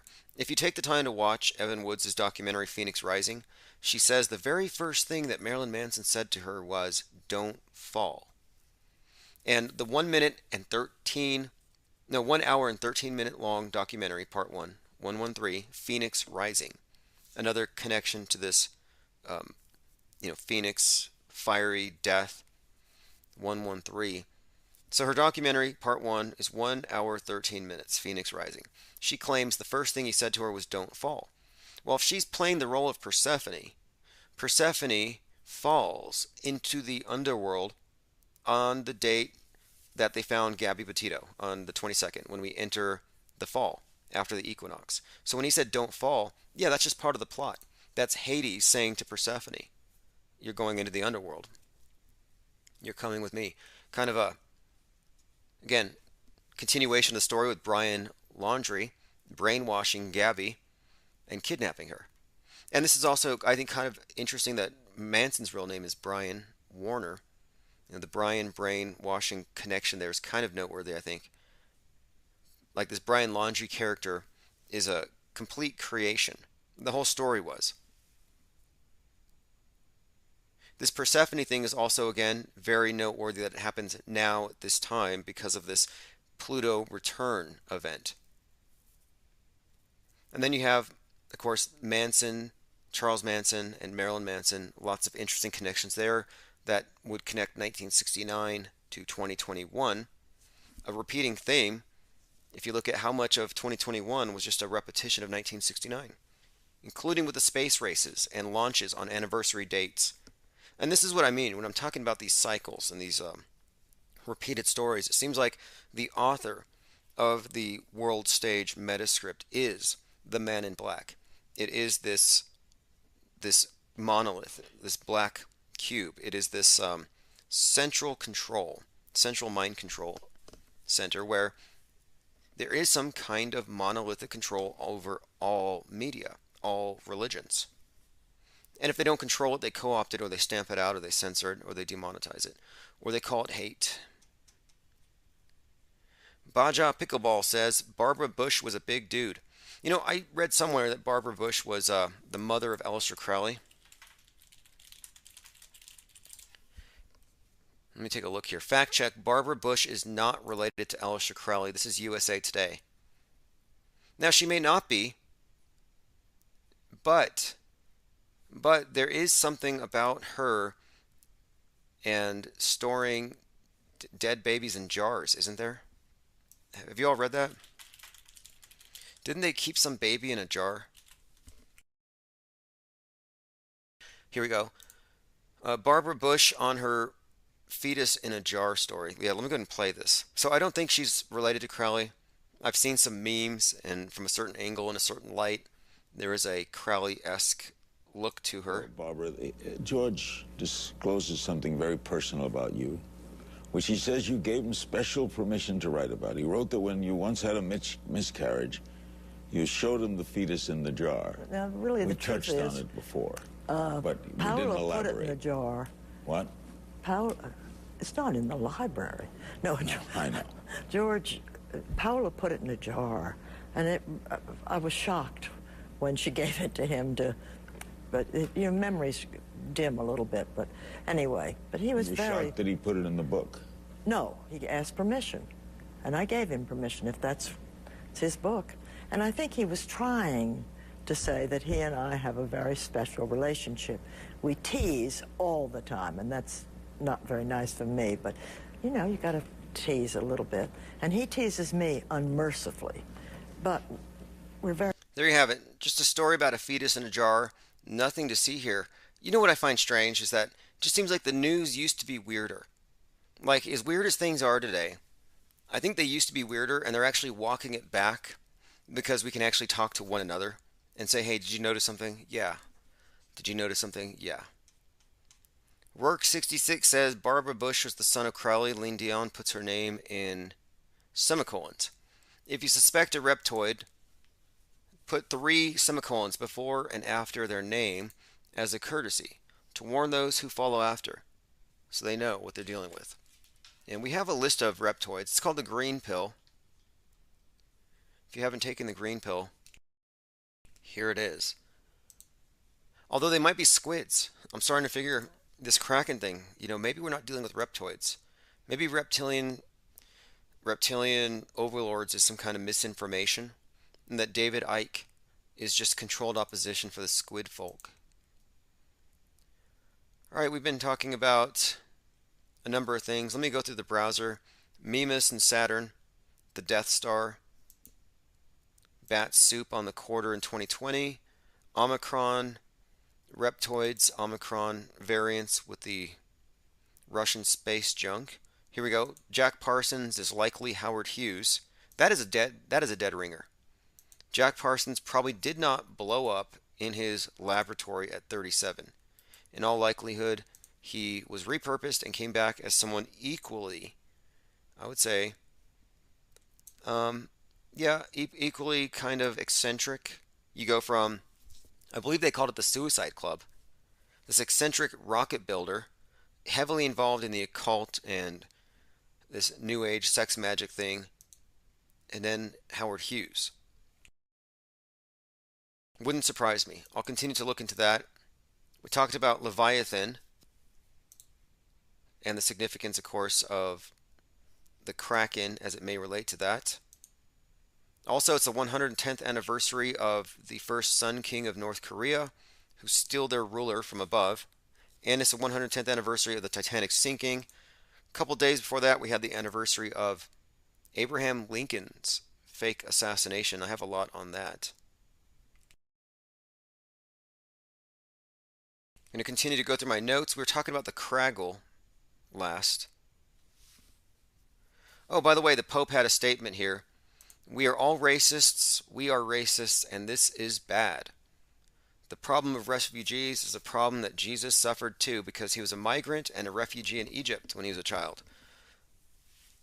So the Pope went on and on about this, and this is not insignificant. There's a reason why the Pope wants to say that you're all polluters and that the world is heating up, that you're all super spreaders and you all need to get vaxxed and you're all racist. There's a pattern here. The pattern is the New World Order religion. It requires pretty much these 3 things. You have to believe in the vengeful God and the flood if you don't change your behaviors collectively.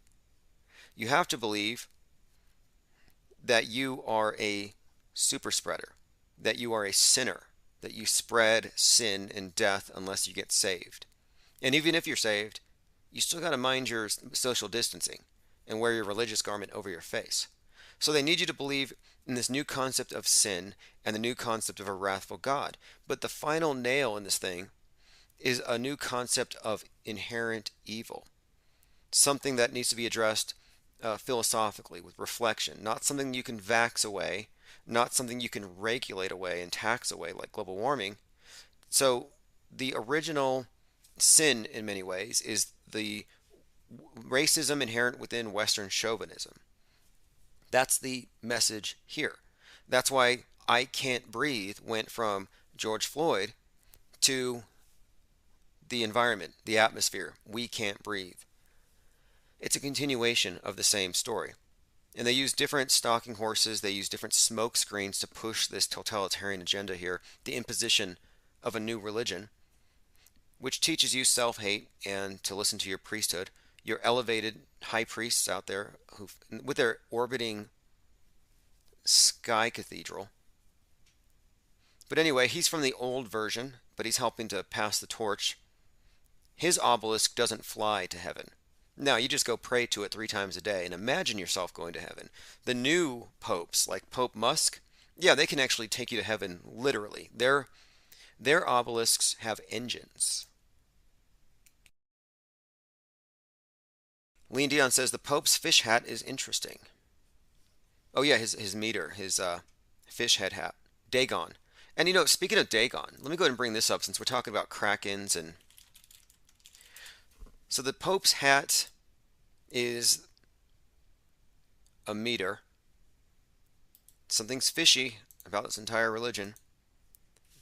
Something fishy about Western religion. And it is the same as Dagon, the fish god.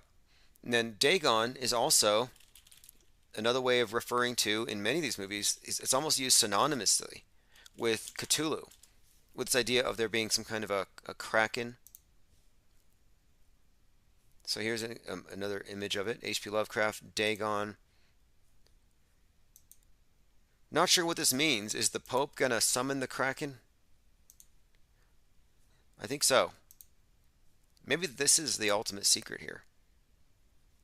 Anyway, we'll move on from this. It's just not a coincidence here. It's Mystery Babylon being repurposed. In fact, let me draw this one more analogy here. I think that Dagon is the fish god, and he puts on his magic suit so he can go into the abyss. He can go into the ocean.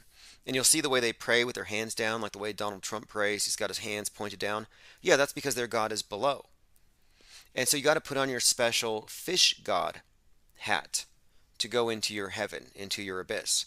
So I think it may be a direct connection here that the astronaut has to wear a fishbowl on his head to go into his special environment.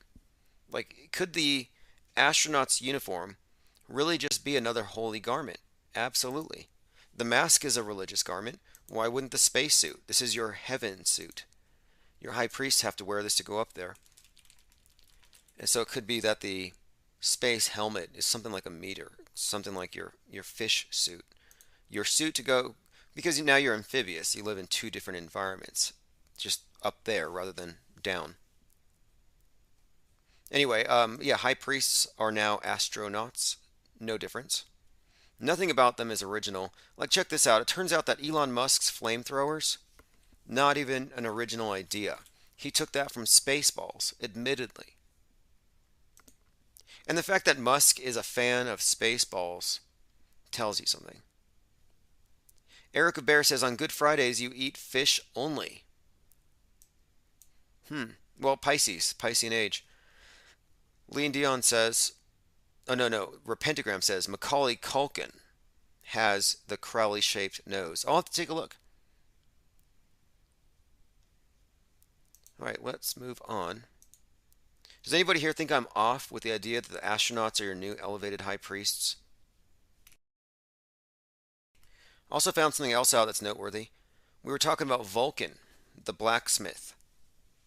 Vulcan, the husband of Venus. So Venus is being offended in the form of Jada by Chris Rock, so Vulcan slaps him. Slaps Chris Rock, who's probably playing the role of, I don't know, Zeus maybe. I mean, who is it in that play? The idea, though, in this play is that Venus is being insulted and Vulcan defends her and gets kicked out of Olympus. So it's Will Smith gets kicked out of the Oscars.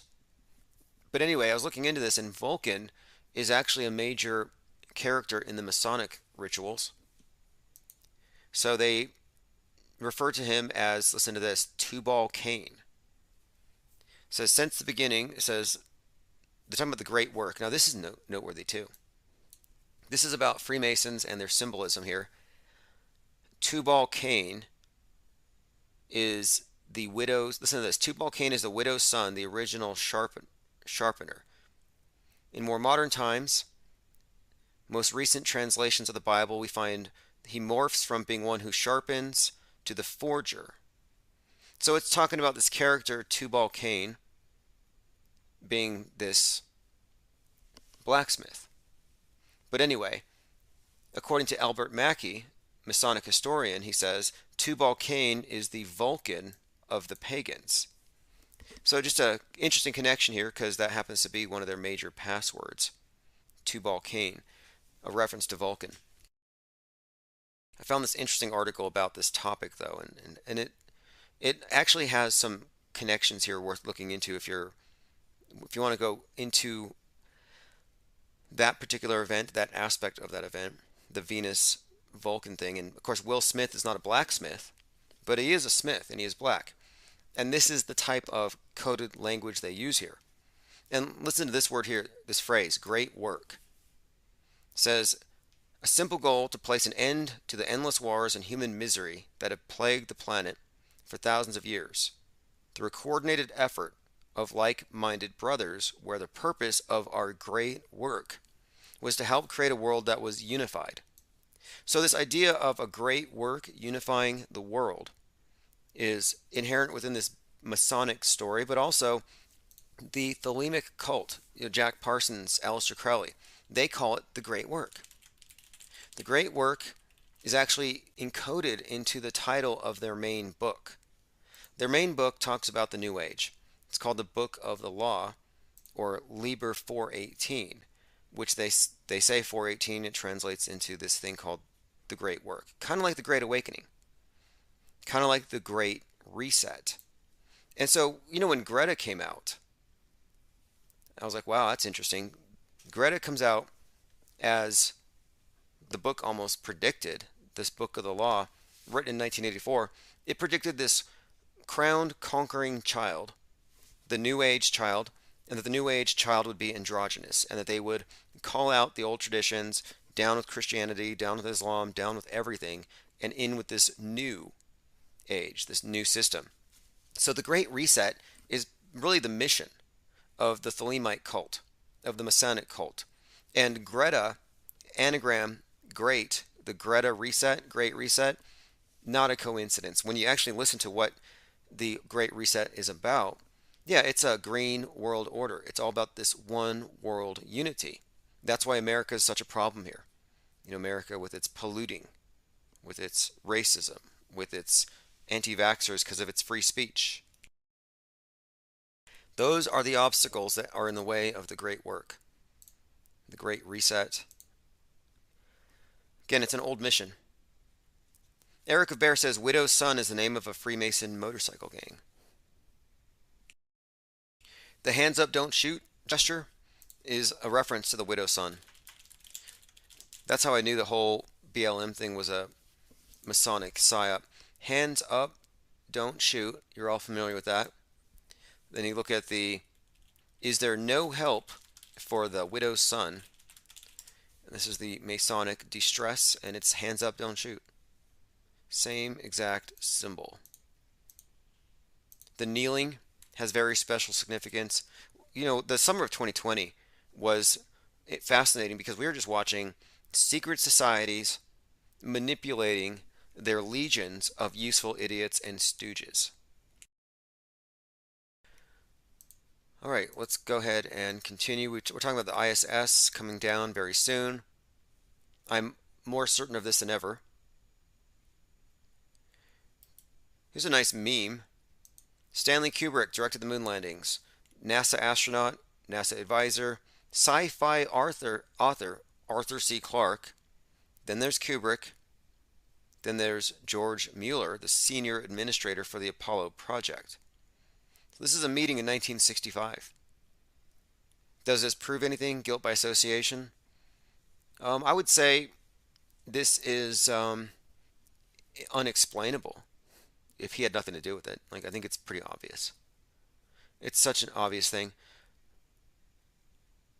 We talked about Elon Musk and the $42 billion attempt to buy Twitter, but then it changed. Look at these headlines from 9 hours ago. What else could Elon Musk buy for $43 billion? Elon Musk goes hostile with $42 billion bid. Musk offers to acquire Twitter, $42 billion. How do you miss a whole billion? Another reference again to the Boston bombing light from the other day. The whole thing was a hoax. We know this. It's been exposed. If you think it's real, then you didn't do your homework. And it's not very advanced in terms of an auto hoaxing situation. It's not that hard to discern. You can even find videos with certain characters in red hoodies smashing squibby blood bags on the floor. Like, it's all theatrical. It's like a flash mob. But anyway, I was talking about how the Boston bomber got his death penalty reinstated the day the Batman movie came out on 3/4, March 4th. And then we have this new terrorist, just as the new Batman movie comes out, and he's been correlated with the Riddler from the new Batman movie. Anyway, he's been described as a smirking terrorist in some of these tabloids. And I saw his smirking face, and I thought, wow, he's got the same smirk as the Joker, Heath Ledger Joker, and the Son of Sam. Probably not a coincidence. These are made-for-TV villains. But again, just take a look at his face. Even a little wink there. Looks quite a lot like the Heath Ledger era Joker. And he's in front of a brick wall, very masony. When the pudgy, and they use the word pudgy, which I believe is the word they also used for the Son of Sam. In fact, oh no, this was the Son of Sam one. They also called him smirking though. So this is the smirking terrorist, Frank James, and then Son of Sam, the pudgy smirking shooter. Outside his Yonkers apartment. July of 1977. Now what's interesting about the Son of Sam event, and that's why I think this also might be significant here, is the Son of Sam event was 1977 during blackouts on 42nd Street. And the movie about Son of Sam, SOS, was filmed by Spike Lee. So you have Spike Lee does a movie about the summer of 77. He did a movie about the summer of 68 and 2020, The Five Bloods. So there's a fascinating connection here though, because 42nd Street is where we had these two historic blackouts. One, July 13th, 1977, and that's when the Son of Sam was doing his thing. And the other, July 13th, 2019, 42 years later to the day from 42nd Street on, put 42,000 plus in the dark. Interestingly enough, Chesley Christ jumped from the Orion building, and to the Egyptians, Orion is Osiris. Beauty Queen jumped from an Orion building in January, landed on 42nd Street. So I'm like, that's interesting. Chesley Christ lands on 42nd Street after jumping from a building, and she hit the ground, according to TMZ, at 7:13 a.m. So I'm like, this is an interesting tie-in here, just a side note, but it does connect to a bigger story here, where 42, that's the street. 7:13 is the date of these historic blackouts. She hits the ground 7:13. 77 blackout, subject of a movie by Spike Lee. And during this event, Spike Lee was spotted hanging out with Colin Kaepernick because they're working on a documentary. Significance there, she's a co-star of Kaepernick in Colin in Black and White.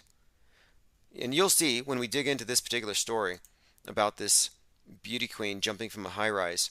And it's all about, I think, Miss USA falling. I think this is all connecting to this bigger story of U.S. burning. And if you recall, the Burning Man festivals were bookended by actual burning men in front of the White House. So in 1986 and 2019, you had these individuals set themselves on fire in front of the White House. And the more recent one, the 2019 White House Burning Man, he was wearing a shirt that says, and here's a picture of it, USA. I'm like, this is interesting. A guy with a USA shirt burning in front of the White House with the obelisk in the back, which is really no different from their ritual catharsis at the mall which they do every May, where they do a Burning Man in front of the obelisk.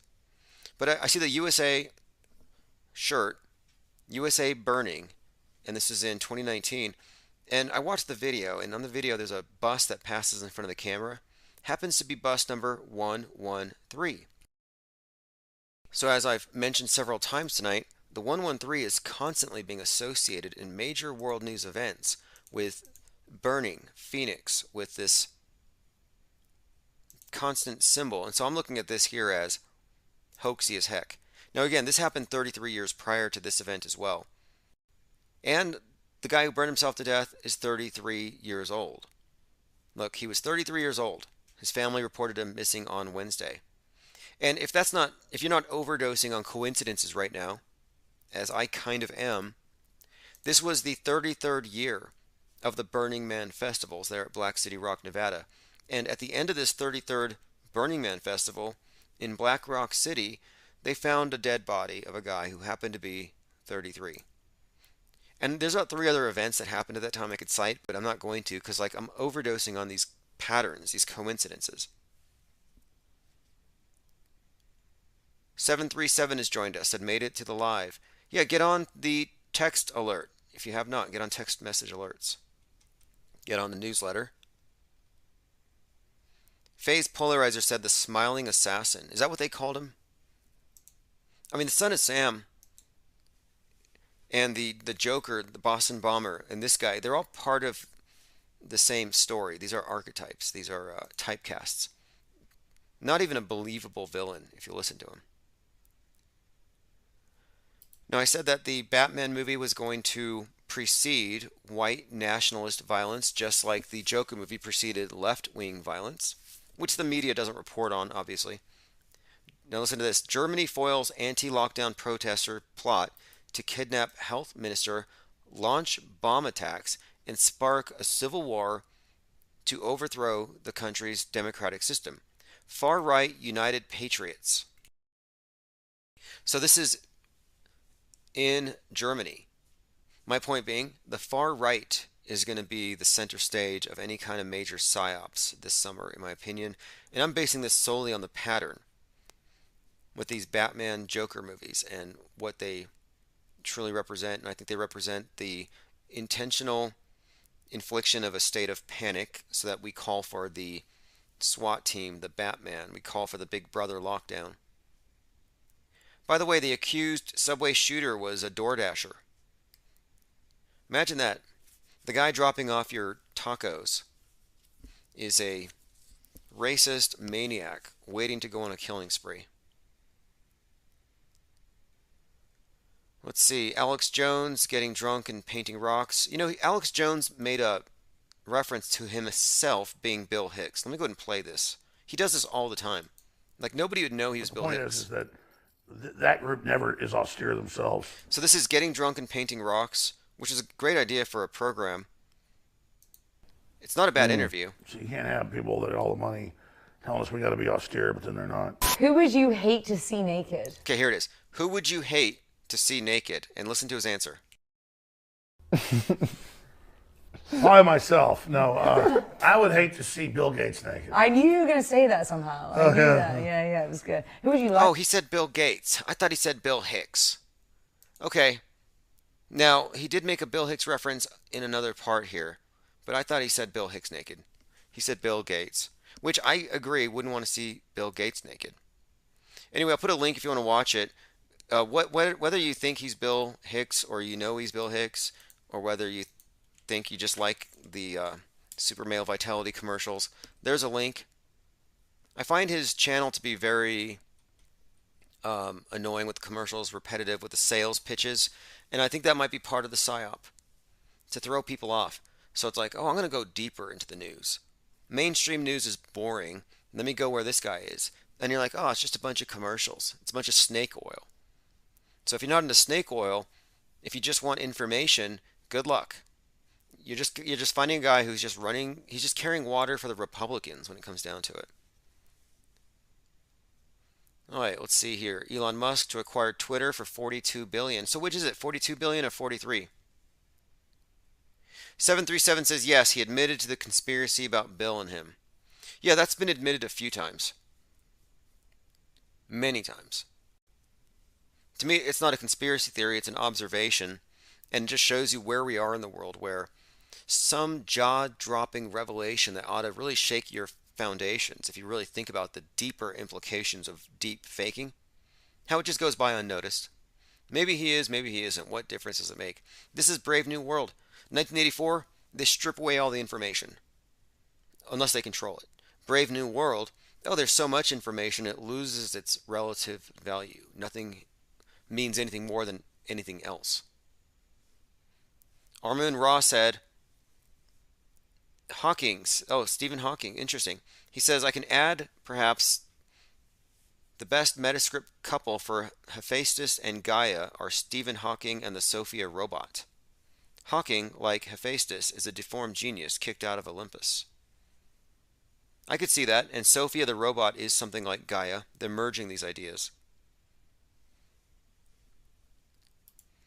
Here's some more Metascript for you. So, the actress that was near Abraham Lincoln when he was shot in the Ford Theater has blood on her dress. So again, Ford Theater, Lincoln's blood. Actress's bloody dress from the president's assassination is for sale. Okay, and now let's compare this to Jackie Kennedy. One of the images we got of Jackie Kennedy after the assassination, walking around with a, let's see if I can find the bloody dress. So many parallels. Ford Lincoln, covered in Kennedy blood. Ford Theater, covered in Lincoln blood. This Lincoln-Kennedy connection is huge. Whatever happened to Jackie Kennedy's pink suit? Just another one of these interesting parallels. The Kennedy and Lincoln assassination parallels are pretty well known. Some of them are a little, it depends. Some of them are something of a stretch, but many of them are pretty solid, I think. But that was from April the 14th. That was that repeat, that anniversary, that hoax anniversary. Shock poll, Biden approval crashes to 33. Notice he's got his hand on his head. I check out the Drudge Report just for the imagery, whatever images they're putting out there, just because of how big of a platform they are. It's important to keep an eye on the big memes that are being pushed. Not quite sure what that one means yet, but he's touching his head, which makes me think about his cognitive decline, which is probably all fake. I mean, it's a staged cognitive decline, or maybe he's a robot. In fact, here's a video here where I was thinking maybe they've got some augmented virtual reality lenses on the guy, and he's seeing people that aren't there. Because here's Biden, after his speech, turning around and shaking hands with people that only he can see, apparently.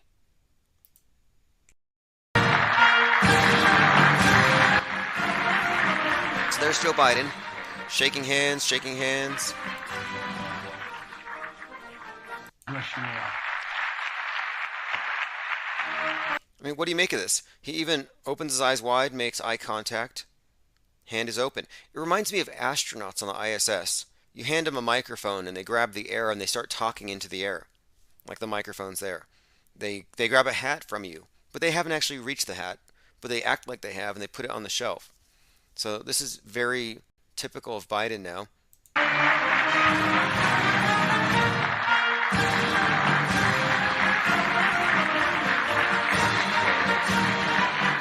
Yeah, I'm thinking he's already been metaversed.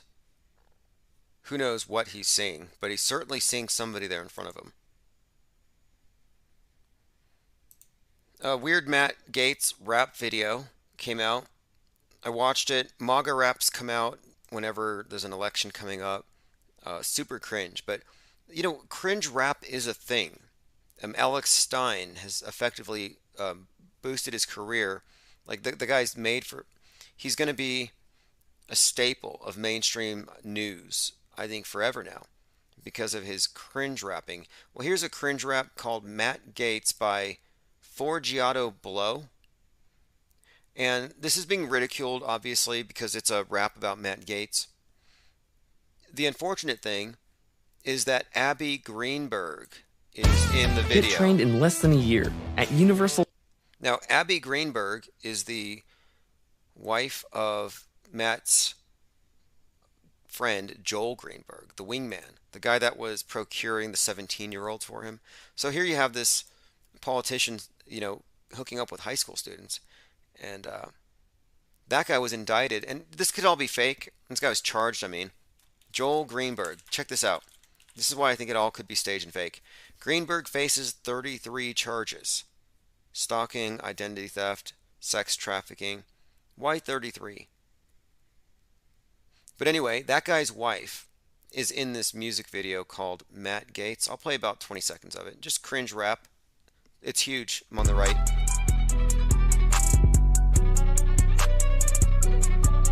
Tell these snowflakes I'm like Matt Gaetz of Madison called on. Tell these bums come and take my guns, it's uncalled for. Jumped it 4 years in the office, he ain't never Star Wars. Y'all living in a fantasy like this shit is Star Wars. Spazzing on these snowflakes like Matt Gaetz in my race. Mac a rap. Like Matt Gaetz. And he even alludes to Matt Gaetz growing up in the Truman Show house. He's a Florida legend, he was born up in that Truman house.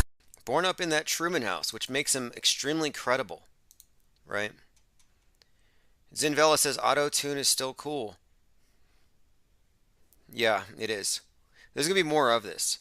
This is Forgiato Blow. The reactions to this are great too. But it's all straight-faced. It's all serious. They're legitimately rapping about Matt Gaetz. And about Matt is great. I'm in a Matt Black raid with the Matt Gaetz is great, even though his best friend is charged with 33 counts of sex trafficking. One of them being a 17-year-old, which they don't see as ironic. Q, 17. He's the major Q guy. Like, I call him Matt Pizza Gaetz for a reason.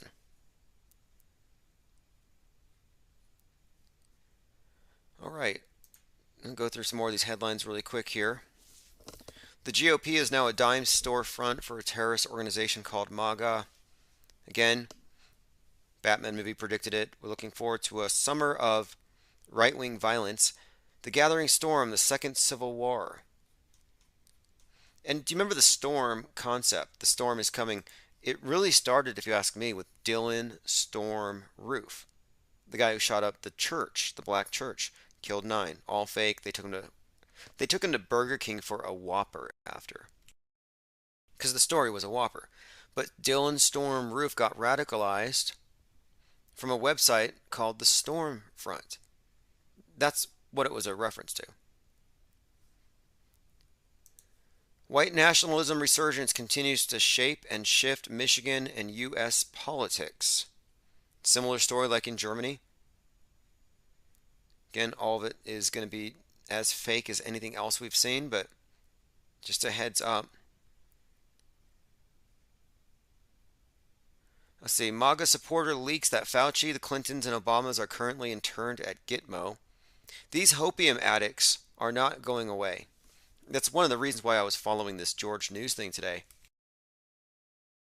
I was like, what are they still thinking? Do they still believe this stuff? And yeah, it's 100%. The QAnoners believe that JFK is the bloodline of Christ, and he's coming back, and all the bad guys are being rounded up, and that's why it's taking so long, and that they're not going to reveal it until everybody's been caged up, so that there's not some kind of, like this is an operation to beat the deep state once and for all. If you choose to believe any of that. All right, this has been excellent tonight. We will be... It's Saturday night, right? Saturday night. Okay, Infinite Plane Sunday. Tomorrow. We'll be taking calls all day. And also, I'm going to be live tomorrow with JLB and Fakeologist. So I'll be sending out a promotion for that in my email newsletter here shortly. So don't miss that. If you don't want to miss the live talk with myself, Fakeologist, and JLB, get on the newsletter. And feel free to email me or timnosman007@gmail.com and recommend, suggest any topics, anything you want us to hyper focus on. You know, I will certainly take that into consideration. We're all bringing our bullet points. So it's not going to be a recap of things we've talked about before, but we'll also go into other things as well. I think a lot of people have COVID fatigue. I'm having a lot of anti-vax fatigue. I'm kind of tired of all the iterations, and I think they really bottomed out with this. COVID's caused by snake venom being put into water to turn us into satanic hybrids. Like, they need new material. There's nothing new on that front. And by the way, I can't hand out wrenches on this channel. However, we do have a new channel.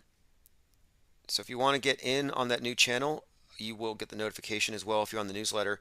I will be replaying tonight's live stream over on that channel here shortly. And then I guess after this can go back to the 24/7 stream. I'll put a link in the chat. Go to infiniteplanesociety.com. Thanks everyone for the support, and we will be live earlier in the day tomorrow. So don't miss. This is 33rd degree.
It's 5:30 a.m. Mountain Time, 4/14/2022. Happy hoax-iversary to the Abraham Lincoln assassination. Happened in the Ford Theater, John Wilkes Booth, all kinds of fakeness. We'll get into that, but today's the anniversary, 4/14, which stands out to me for a few reasons, but I don't know. I'm a little superstitious now. I'm worried that some of my spoilers are going to cause them to change the story right when it's about to get good. So I'm not going to offer any spoilers, but if you've been following this channel, you know why it's very interesting right now that today is the Kennedy assassination, and it's timed at this particular April, this month, which is the month of the 75th anniversary commemoration month of Jackie Robinson, Mr. 42. Then you have the new Supreme Court Justice, and a lot of stuff in the PSYOP entertainment complex pointing towards what I think is going to be a major spectacle coming up. But my only hint here is the Lincoln assassination hoaxiversary might tie into my prediction. But we'll refer back to this here in a bit. We talk a lot about the Occam's razor. That's what cured the Mandela effect for a lot of people. It's an epistemological tool that you use to reduce inane or just nonsensical, illogical explanations in favor of things that are a little more grounded in reality. If you had Occam's razor, you would never arrive at man caused global warming. You would first have to figure out if global warming was a thing. But anyway, the term auto hoax, which means to presuppose that if it's an extraordinary claim and it's fakeable. It's likely to be faked or possibly faked unless it's proven real. That is one such tool, like Occam's razor. Auto hoaxing is just an approach to critically examining the news media, so you don't get caught up in any dramas that are supposed to be real, like most people do, and get radicalized by the TV, as most people have been radicalized by the TV. I mean, we saw what happened in 2020 with the big takeover, the new religious cult. But anyway, the opening track, Auto Hoax by Chief Crow, that phrase, if you're not aware of it, to me it's like the only thing that separates someone who's on the world stage from someone who's off is someone who is cognizant of the fact that there is one. And they don't want you to know this. So people get caught up in the drama. They want to follow Elon Musk's war against the man fighting Twitter. It's like, yeah, he's on our side. No, he's going to send you to the Mars dungeons. Let's not forget the Mars dungeons. I'm sorry, Mars bases, progress, right? Even though they're talking about literally building these things out of astrocrete, which is Martian soil mixed with human blood. They mention other body fluids, including sweat. So, it reminds me of the Great Wall of China. I mean, what are they going to do? Put you in a wood chipper? Just spit you out onto the Martian soil and then mold from there? Apparently, it's worse than Soylent Green. Well, maybe not. I mean, they're not eating it. Maybe they will. All right, let's see. Going through your comments. Pete Trippa says, good morning from Boston. Frank Murray's here. Travis Feep, Cubs Star. Eric Blair, 1984. Portal Complex, Rourke, 66. Art of Thinking Out Loud. Our calls often get censored by Big Brother. I think so. Meme Control Central. Like, okay, you're going to have to terminate this call. I happen to think that all we're talking about these days is, for the most part, the media's war on the individual. The media is the weapon of the elite. World War III is a war against the individual. And it's about eliminating the concept of individuality. So you see all the drama about minority groups versus this minority group, political identity groups, vying for attention, visibility, and it looks like a good thing, well-intentioned. Let's help the minority groups, the small groups, because of the oppressive big group. But in reality, the smallest minority that never gets any protection at all is and always will be the individual. And that's what they're trying to eliminate. And for the most part, they've done so. They've eliminated the concept from public sight. If you recall, it was, quote, selfish to not wear a mask. Selfish. You still have yourself, your individuality, symbolized by your unique face. Got to get rid of that. All right, also joined here with Kevin Mooring says Elon offers to buy Twitter. Right. And he's going to send us to Mars. Like, this is all a trap. It is interesting news, but again, to me, what does it matter anyway? Because the ideas that really matter are the ones that will still be excluded from left or right-leaning platforms. So it was left, now steer it right. Yeah, it's still, they're not going to reveal anything. You think, I mean, we're literally talking about one of the faces of the biggest deception of all. Ground zero for the big deception is this worldview. And they work their way down from there. And you don't have a greater worldview reinforcer than Musk. And I think this is also an important thing that they had to do this. It was crucial because environmentalism is really just a mask for communism. We all know this. Watermelon Marxism, green on the outside, red on the inside. Everybody knows that environmentalism is a stalking horse for the commies. And Greta, for example, she's a communist. She doesn't care about recycling. Maybe she does. Maybe she actually believes it, but that's kind of beside the point. We all know it's a stalking horse agenda. So the right is smart enough to know climate change is a hoax, and it's not legal. Well, it's still legal to say it, but it is prohibited now. You get kicked off of Pinterest if you say climate change is a hoax. If I say Globe's not mad at us and he's not going to send a flood, you don't need an ark. They will literally take me off their page, their whole platform. You will be deplatformed for not believing in Noah's. Like I knew that you would, like I knew that you would. In my dream, I ain't got time, baby, for another crisis actor with soul. Yes, I am the heart in the soul. Food, water, weather, winds, TV, bones, books, secrets, symbols, numbers. Okay, it's 5:30 a.m. Mountain Time, 4/14, 2022. Happy hoax-iversary to the Abraham Lincoln assassination.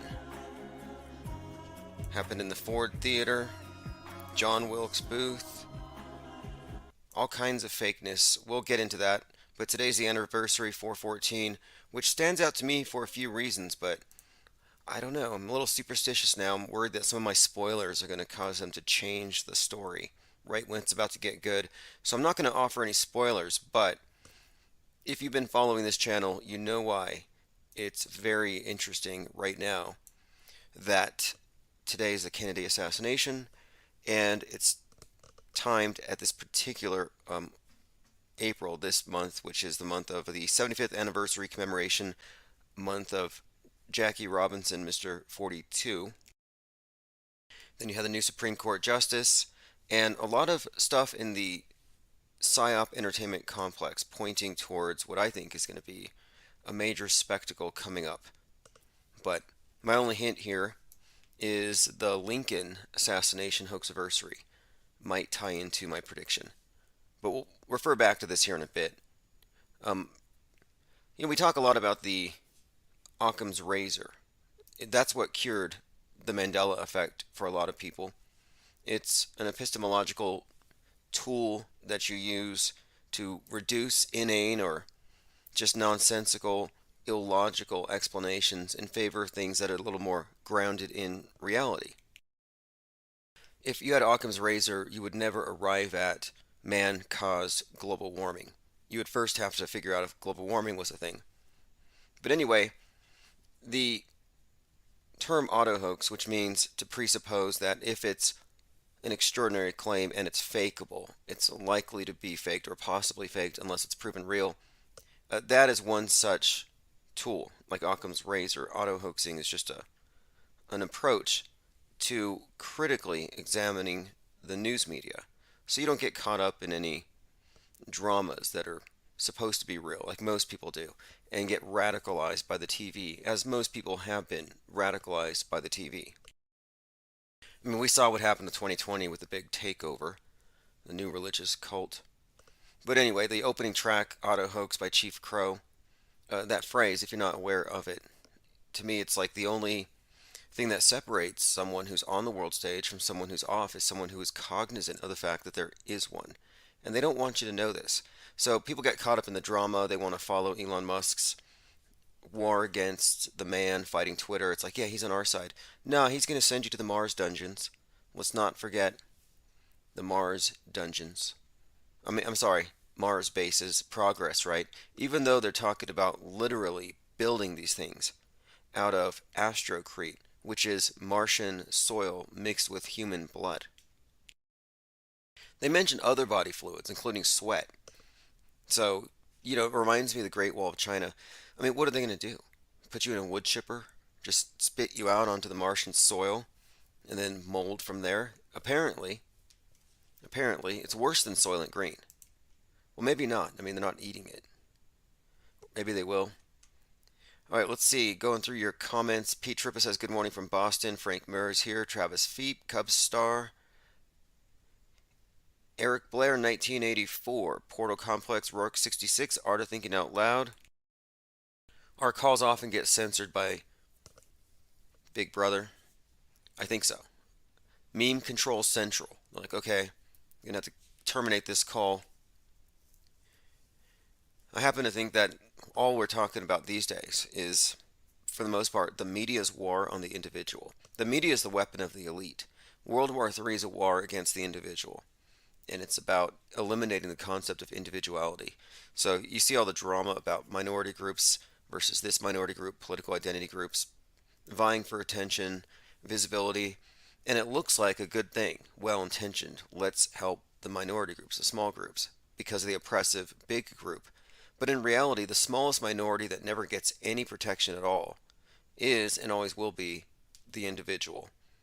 And that's what they're trying to eliminate. And for the most part, they've done so. They've eliminated the concept from public sight. If you recall, it was, quote, selfish to not wear a mask. Selfish. You still have yourself, your individuality, symbolized by your unique face. Got to get rid of that. All right, also join here with Kevin Mooring says Elon offers to buy Twitter. Right. And he's going to send us to Mars. Like, this is all a trap.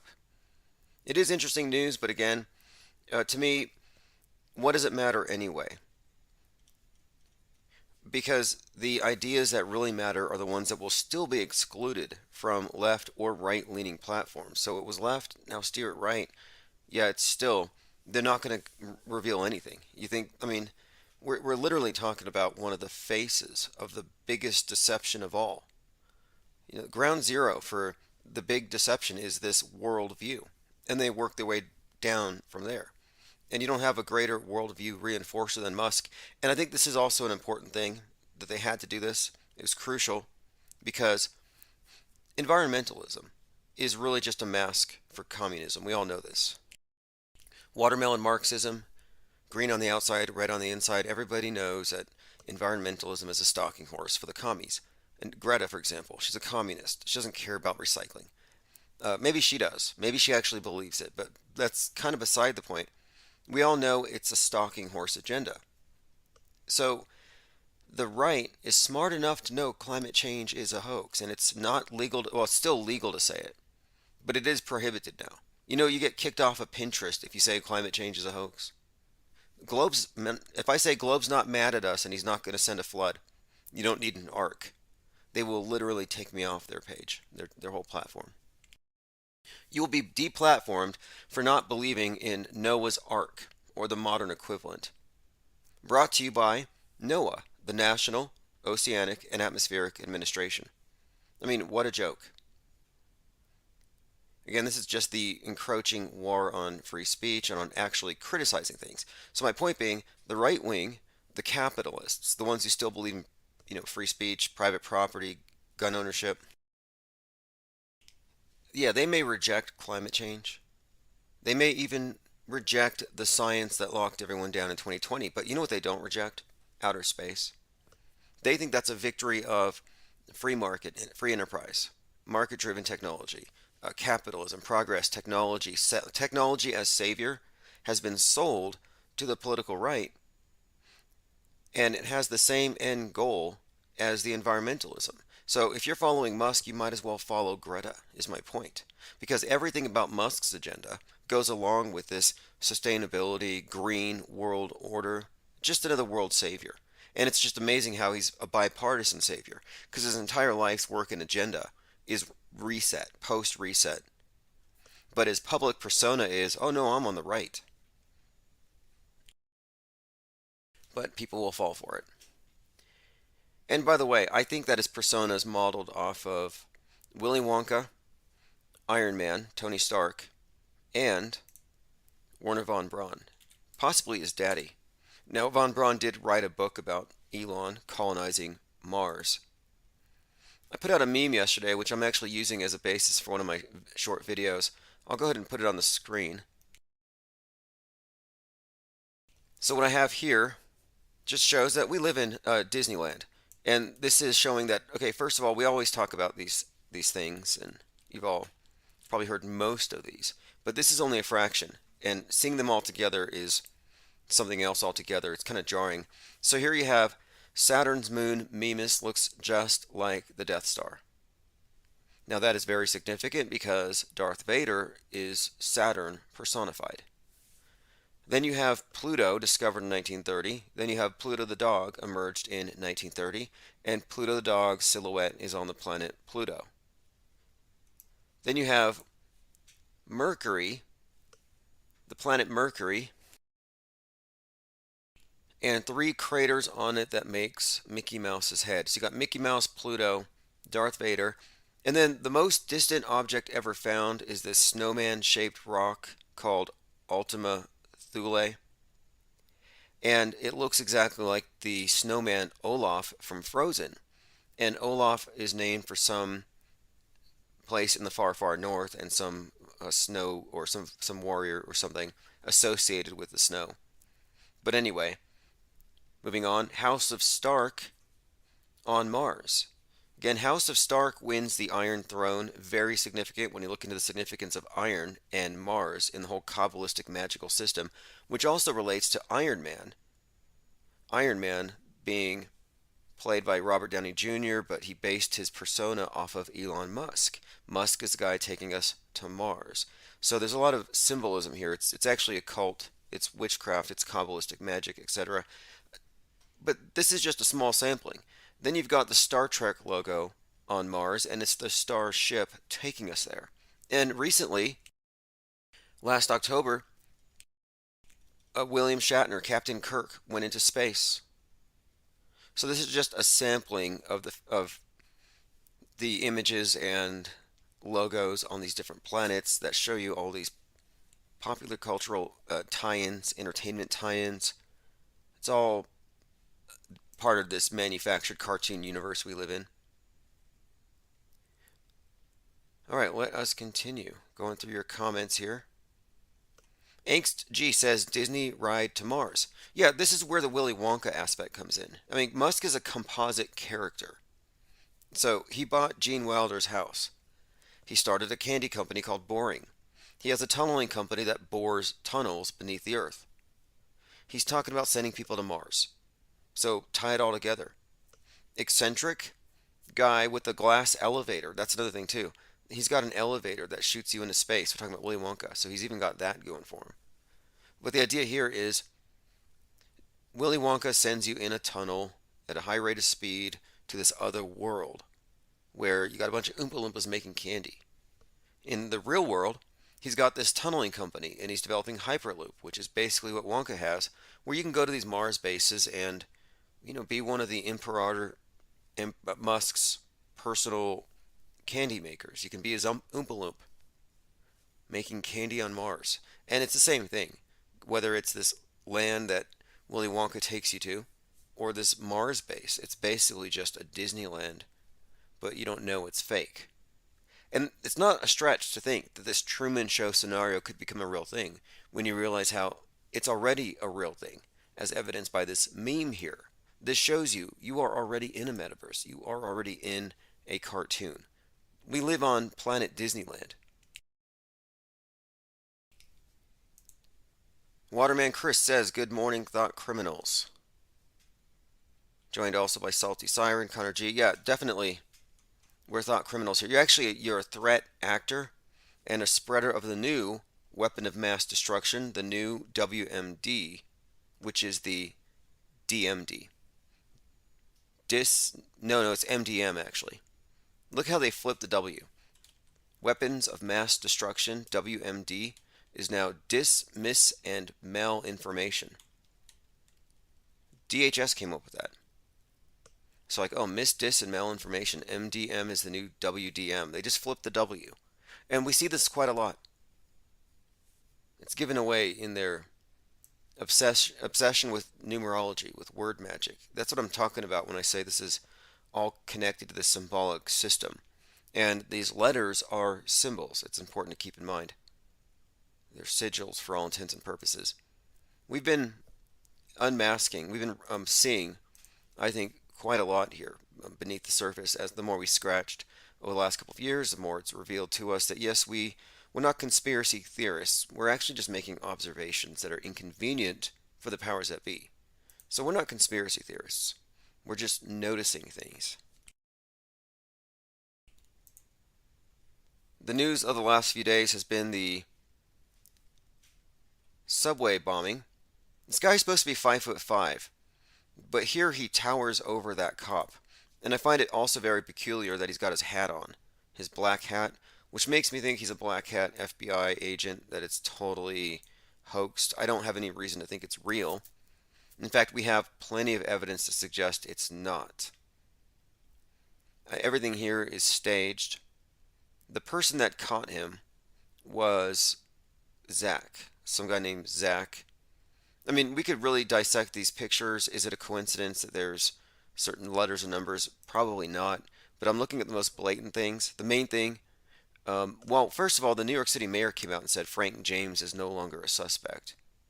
Well, now he's been arrested for it. A lot of the pictures look staged. Here's one where he's in front of a brick wall. You'll find a lot of these patsies that are actually agents. These aren't real patsies. These aren't innocent people.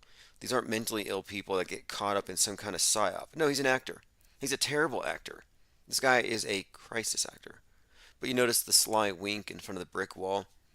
Basically a nod, so the people in the know what they're looking at. Now, I called this thing Boston Bombing Light before it started, and here's where it also has a Batman tie-in. So I mentioned how on 3/4, the new Batman movie came out, and the new Batman movie is about the Riddler. The Riddler is like this right-wing extremist, kind of a QAnon. They call him the Riddler for the QAnon age, and he's got 500 subs on one of his channels. This guy has 500 subs on one of his channels, and he's got an internet presence. He's called the Prophet of Doom. Now, the interesting thing here is the day the Batman movie comes out, Joker, or Dzhokhar Sarnath, Joker, they called him the Joker. The Joker, who did the Boston bombing, had his death penalty reinstated the day Batman came out. So you have this Batman-Joker dynamic that they always put out there.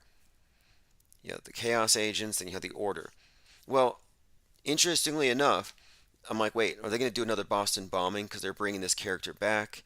And that whole situation with Joker, the bomber, and the police response, where the police come out dressed up like Batman with their SWAT team costumes, yeah, it's all elaborately staged. And it does correspond with the movies.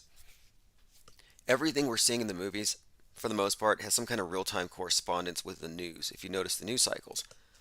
Same thing with the Will Smith slap. We were talking about how there were many things that correlated that slap to Will Smith's character in King Richard to the Supreme Court drama that had correspondences to the tennis court drama in the movie. These things are part of the same influence operation. So the fact that we have a Batman Boston bombing tie-in at the time and then another Batman Boston bombing tie-in, not insignificant. This is also the month of the Boston bombing. So this happens, Boston Bombing Light, and this character, he calls himself the Prophet of Doom. Prophet of Doom, all kinds of 88s around his usernames, Prophet 88, etc. 88 is a white power thing. It's Hail Hitler, 88, 8H. Then you got Honk Honk. Remember that in Canada, the truckers, they said, oh, Honk Honk is Hail Hitler. So it's kind of strange. You know, I don't know what their agenda is specifically with this one. He doesn't fit in with the BLM, with the NOI. He doesn't fit in with any organized kind of group along racial lines. He's kind of a libertarian, I thought, listening to him. He does have some interesting ideas, but like I'm saying, he seems like he's a composite, and the main agenda, in my opinion here, is to demonize YouTubers. YouTubers with conspiracy commentary. And a couple of times I saw mentions of conspiracy commentary. By the way, does anybody know how many shots this guy fired? If you've been following this channel, you should know this without even reading the story.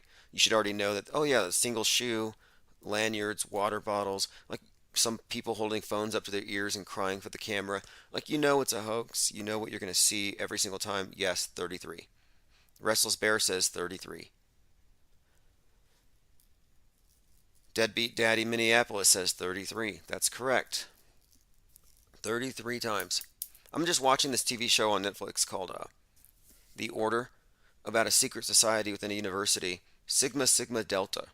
And Sigma Sigma looks kind of like a 33, and the Delta is the triangle. And in the very first episode, there's a scene where the father, who's this older conservative-like guy, says something to his son about crisis actors at school. And his son holds up a knife and says to his father or grandfather, say crisis actor again, I dare you. I remember when that clip came out, where you have this old versus young, and the young setting the old straight, whether it's with guns, whether it's with climate change, just another pattern, another bit of propaganda that I see. And I watch all this stuff because I'm studying the propaganda. I'm actually reading the future, to be quite honest. A gunman fired 33 shots on a subway train in Brooklyn, New York. And we've got more. We have evidence that one of the ladies that jumped out of the subway is later posing in front of a fire truck with a big 911 behind her.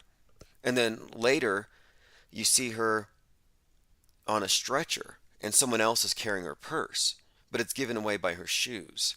So we have almost like a Waynell Sexton, but instead of being spread out across 4 or 5 different events, we have one person playing multiple roles in this one event. They must have been short-staffed. We also have evidence of blood bags, squibs, being squashed by the individuals in the orange hoodies.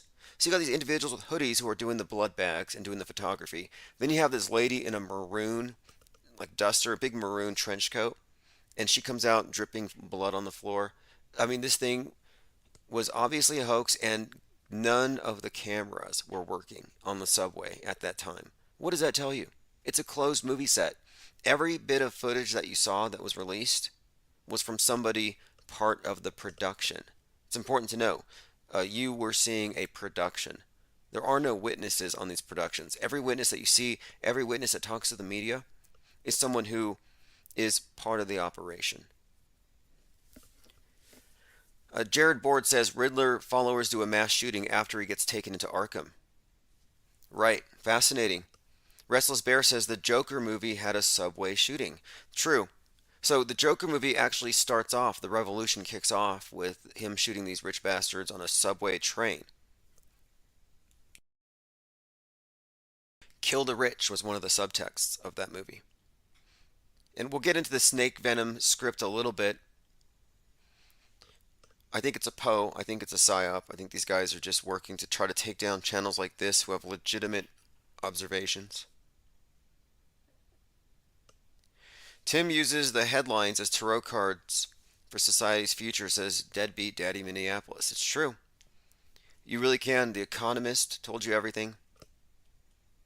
And when you really look at the metascript of it all, the big picture, the Cold War was always the subversion of the entire world through giving it the perception that it has a cold, making it sick, using the medical system for the ultimate incursion into personal privacy, into everything, into total regulation.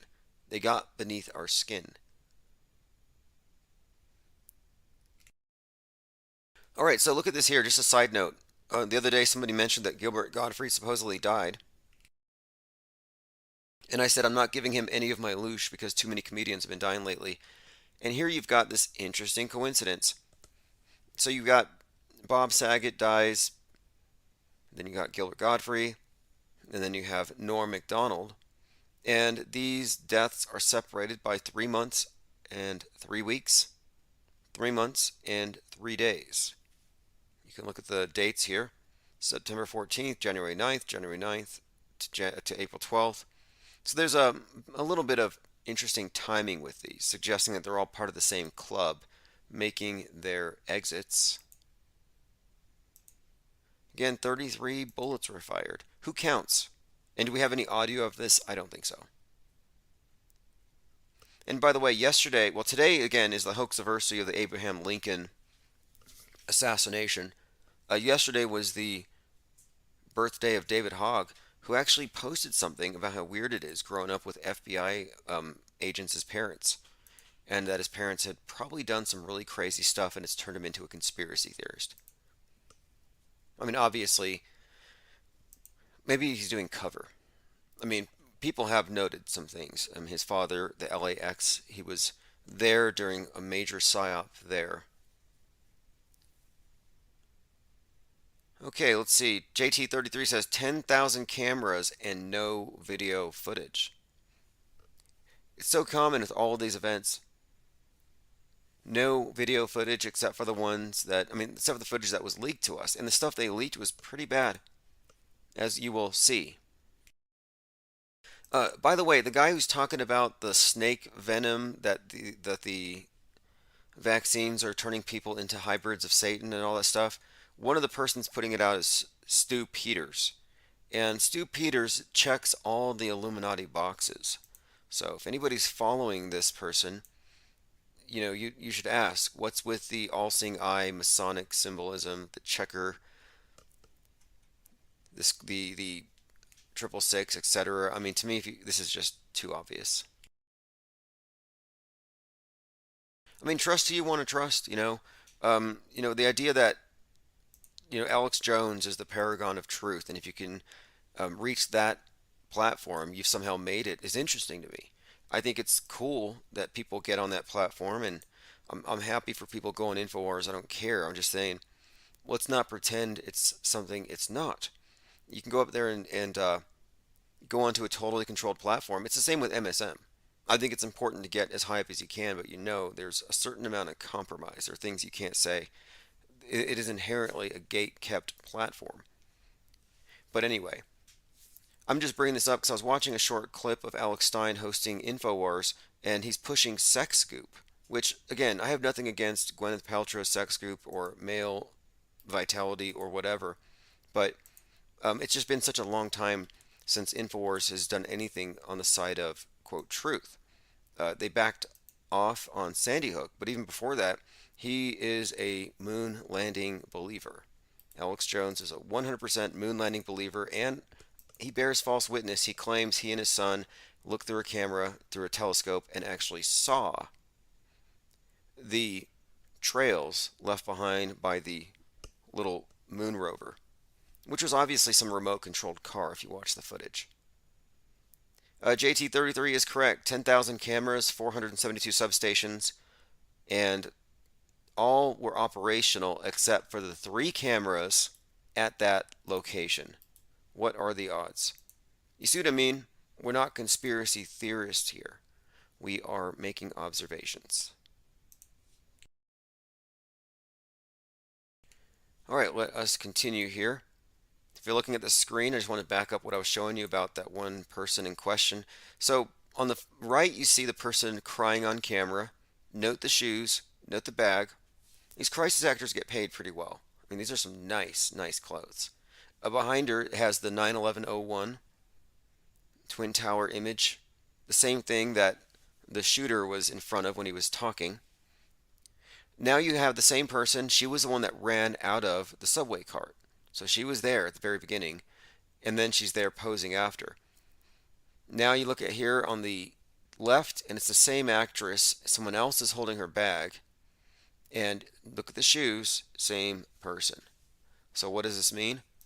It means that she got a lot of coverage that day and did a lot of things, and somewhere got injured. Can't really tell when or where. She decided she needed the ride to the hospital. Another one here. No blood on the floor. This almost looks like a rehearsal scene. So here's a scene from the event, bloodless. This is before they come in with the blood bags, the guys with the hoodies who step on the blood bags. This is all squibs. Also notice the Starbucks next to that same large purse, and the Starbucks cup is vertical. If I exit a subway where there's just been a bomb and 33 bullets fired, I'm going to drop my coffee. Trust me. Especially if I'm hit and I'm falling onto the ground.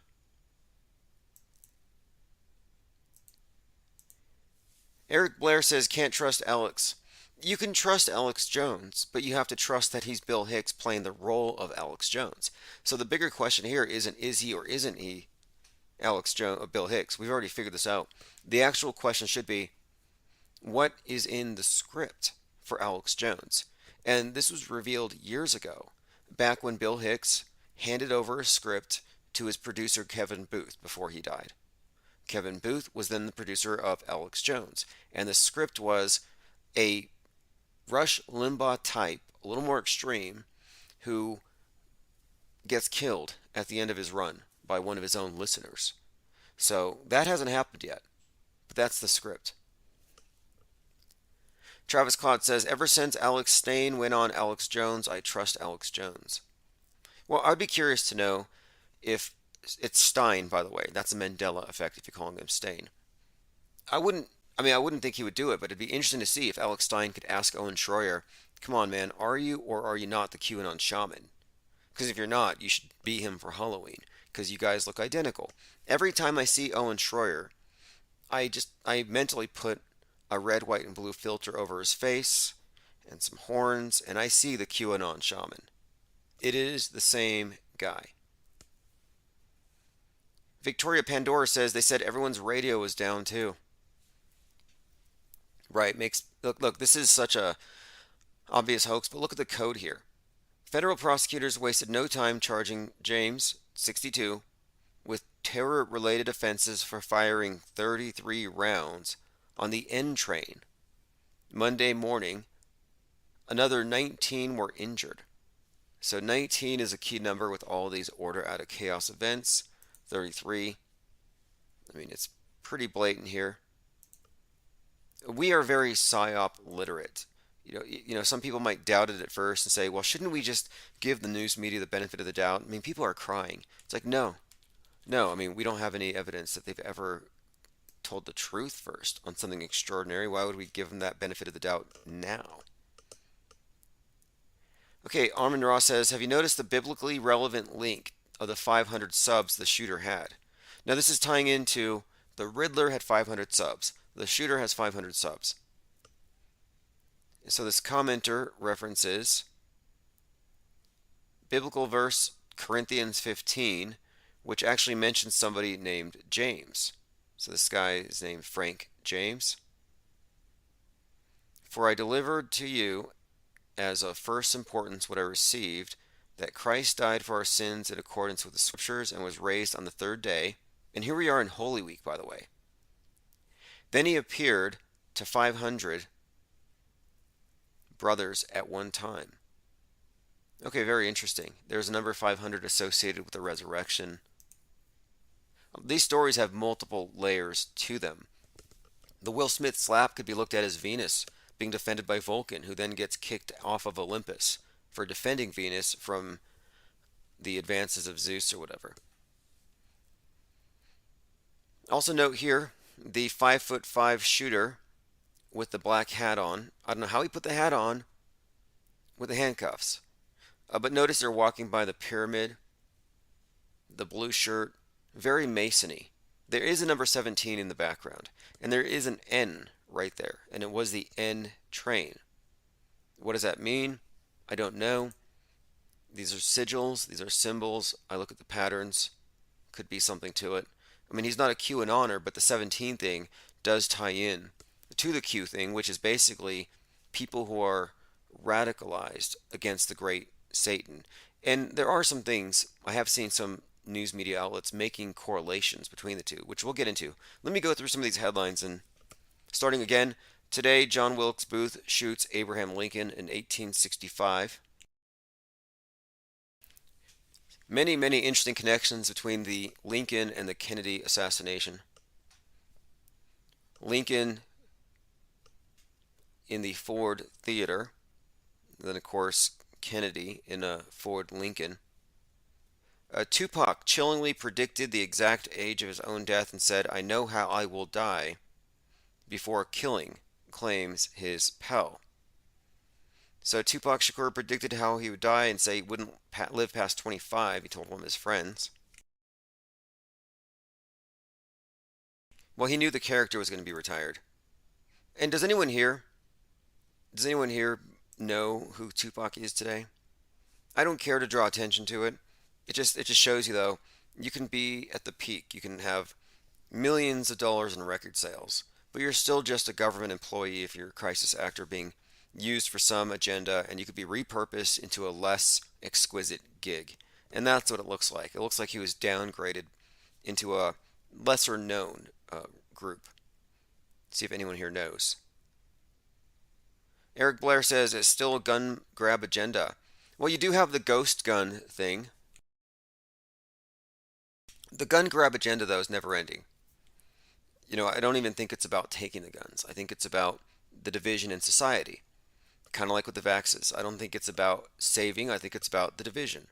I think it's needles versus guns. It's a political schism, and they want to keep that. Because it's about, do you defend yourself? Do you have an immune system? Or does the government defend you? And does the government inject you with an immune system? It's all about your relationship to power. And so, in this case, they're making this prophet of doom. He correlates to the Riddler in the new Batman, a radical who goes online, prophet of doom, and is this unchecked force in society that we need to watch out for. Because all this conspiracy commentary is dangerous for society. They'll say we could have stopped him. We should have censored him. Deadbeat Daddy Minneapolis says Akil from Jurassic 5. That's correct. Akil the MC. And if you look at Akil the MC, look at him and the people around him, and you'll see Biggie Smalls and a couple of others thought to have died. New York shooting suspects ranting videos on YouTube are scary. Frank James, a suspect in the New York subway shooting, had his YouTube channel full of conspiracy commentary. Sounds scary. Let's go ahead and take a look at this one. I want to know what they feel is scary. Okay, it says here in one of the videos he said he was 63. Prophet of Truth 88. He discussed Will Smith's slap. He discussed the Supreme Court justice. And he talks about, oh, they deleted his channel. Look at this. This video is no longer available because the YouTube account has been terminated. Yeah, I considered downloading all the videos and uploading them onto Rumble just for archival purposes, maybe BitChute even. And I watched a lot of it, and honestly, he came off as an actor, not attached to any real ideology. It just seems like something a bunch of cops came up with. I don't think this is real. We know it's not real from the event, but I mean, I don't think this is an authentic character. His videos aren't influential. Nobody thought the Prophet of Doom was the Prophet of Doom. This is some kind of made-for-TV character. I mean, look at the name. Doesn't that sound like somebody the Batman would go after?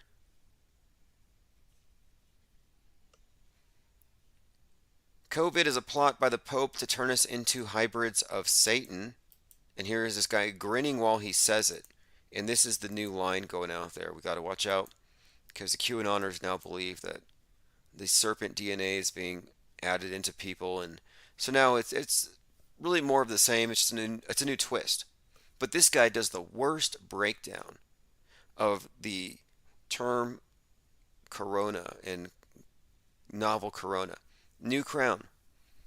You can see the predictive programming about the corona all around the place. And somehow he connects it to the Pope's hat and says somehow that novel corona means the Pope's serpent or something. I mean, it's nonsensical. But he does say that people who have taken the thing are now hybrids of Satan. So, on the one hand, he's talking about, no, this is real science, not their fake science. I'm talking about mRNA. And you say mRNA 5G, suddenly you're an authority to all the conspiracy theorists. So he's like, mRNA, black goo, 5G, Satan. And so you can't throw Satan into the mix. That's like saying that the devil causes climate change. You know, you can't mix the two. Not only does it sound crazy, it's illogical. And yet, this is used to broad brush anybody who doesn't go lockstep with CNN. Iowa man babbles. God, this is so bad. Let's just do it. Let's listen to this.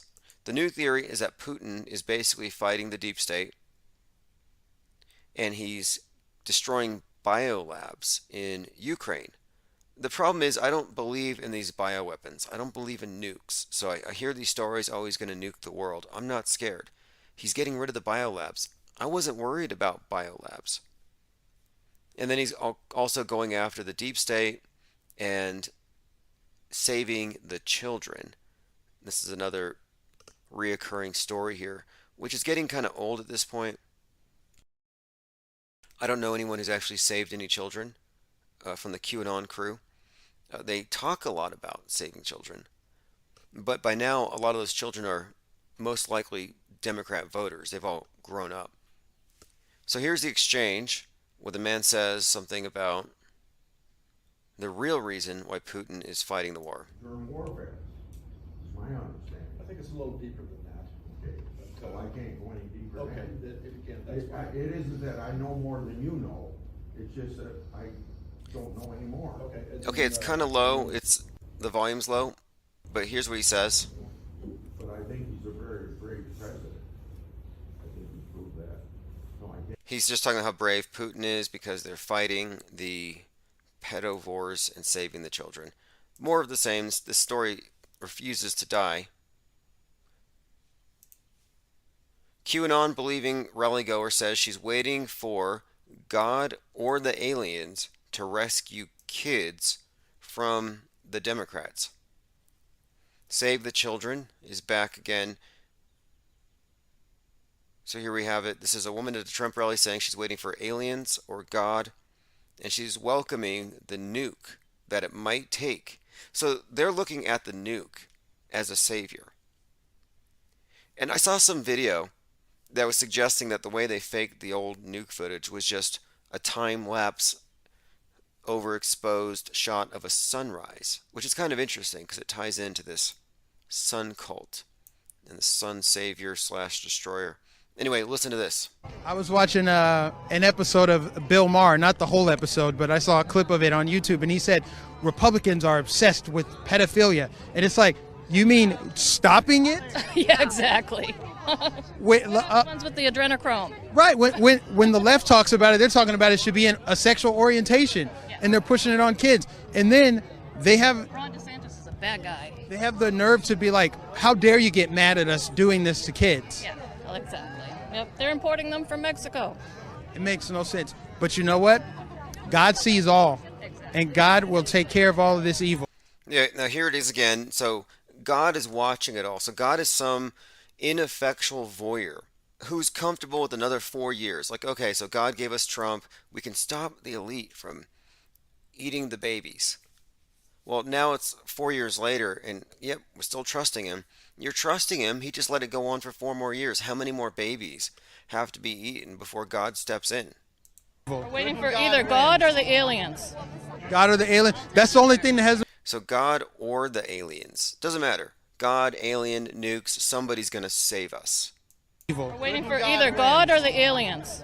God or the alien. That's the only thing that hasn't been announced yet is the alien. Or a nuke. I'll take one. Awesome. Well, enjoy the rally. Alien, or a nuke. I'll take one.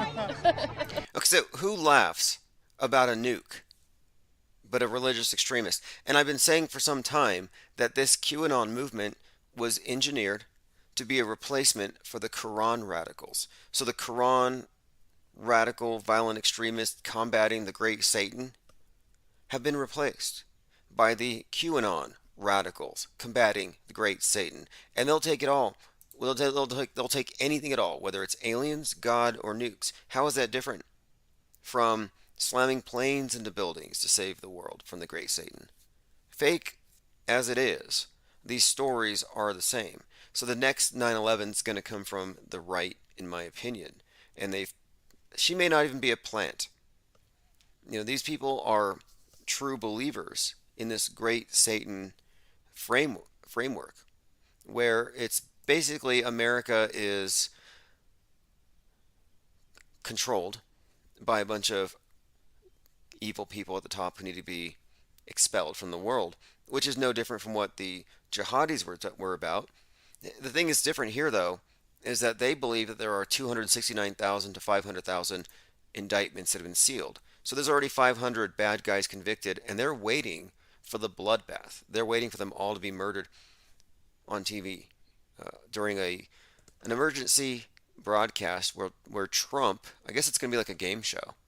He's going to come out and curate the military tribunals. President Trump, by the way, because he's still president according to this.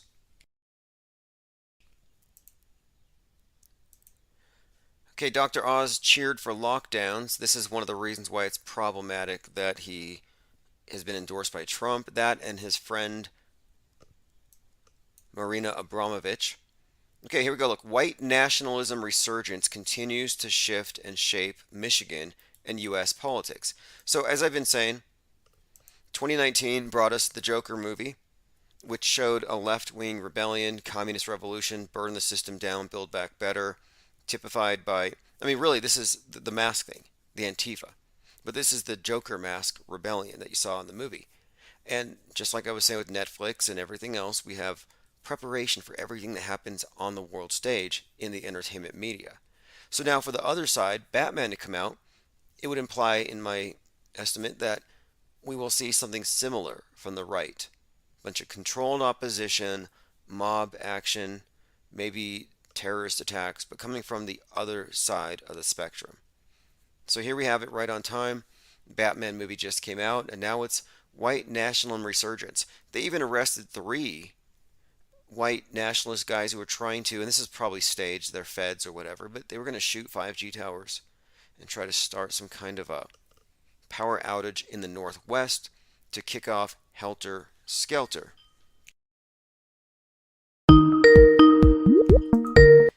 Infinite Plane Radio. Hello, Tim. Hey, what's up? What?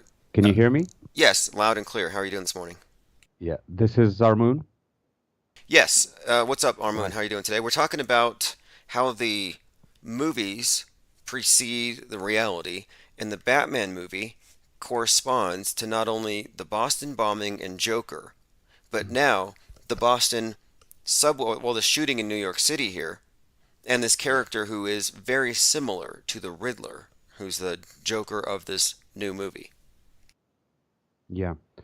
Well, yesterday I've even sent you on Discord. I don't know if you caught that there was another link that you could find regarding the 500 subs on the social media. Yes, from Corinthians, and I read that. Right. I read it, and it talked about the resurrection, and I'm like, well, this is Holy Week too. Yes, and note that his name is Frank James, so he appeared to James, and this is mentioned in that quote as well. And then to all the apostles, so James was first to see that. So I think that may be significant to the script being presented as well. Yeah, absolutely. With what I've been noticing here, you've got the movie parallels to the real events, and then there'll be some mythological basis for it. It might be biblical, it might be Greek, might be Roman. With this Hades thing, most recently with Pluto Returns on 222, I realized, well, Pluto's Hades. So all this talk about the Kraken being released, probably related to that date. Do you have any thoughts on that Pluto Return timing of things? Because this shooter said America was born in violence and will die in violence. And Pluto returned to where it was in 1776. Well, my view on that is, firstly, I know that this is sort of controversial, but we really don't know if Pluto returns or not, right? And what I'm trying to say is, sure, astrology is there and available in a certain format for us, but we don't really know if it corresponds to what is actually the time being kept, because this is more or less the power of caption, right? You can look at the night sky, and you're being told to caption this constellation, that constellation, what it does, what it means, whatever, right? But you don't actually know if there's even, you see a pattern in the movement, but you don't even know if that pattern is what has been presented, since all the edits to the knowledge that has occurred. Right, like they'll say, they said that Pluto return corresponded with the rising and falls of a various empires. So they give us this historical account. So whether or not that's true, they set the stage that it was here 1776 July 4th, and it will return there on 2/22/2022. Yeah, for sure they treat it as something that is important or holy for them. That's true. But it doesn't mean that it should be the same for us, or that we should read it the same way. In any case, regarding the Kraken, I did have a note from some time back when you were talking about it, something that emerged and that may also add to your contemplation of that, which is if you consider, because you were so the double crack experiment, which is the script foundation of the fake science of quantum physics, which then leads to CERN, right?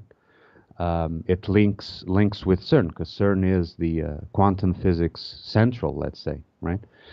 And so all of this seems to be a way to make their script reality in our minds, not you and me, but in general, their scripted reality as the reality that we experience, like you say, the metaverse, right? So all the links must hold themselves and each other to create a whole false reality in our VR, right? Okay. VR So, goggles. like for example, it is all very subjective when we get down to it. There are patterns or templates, and they tell stories based on these things, but it doesn't mean these things have any objective merit. But the key for me though is that when we see that they're using this as a language, we can reverse engineer, and that's what I find useful. And about the split, the crack, this is another interesting thing too. Pluto or Hades carries a bident, which is a two-pronged spear, another split. And who was giving out the crack pipes? Whose son has the crack pipe addiction? Bident. And the name Bident and Biden are very similar as well. Yes, exactly. Yes. So the idea is that every it's like a liar. The problem with this is that when you have someone who is a compulsive liar, right? He will try to create a virtual reality where his lie is it works and it fits, right? The issue with that is that he tries to so much to cover all the ends that he creates new loose ends where his lie can be seen, right? And that's why you and me and a lot of people in your channels and other channels can see, right? Because the loose ends become more and more, and it becomes more and more evident for a certain type of vision, let's say, or mind, to see it.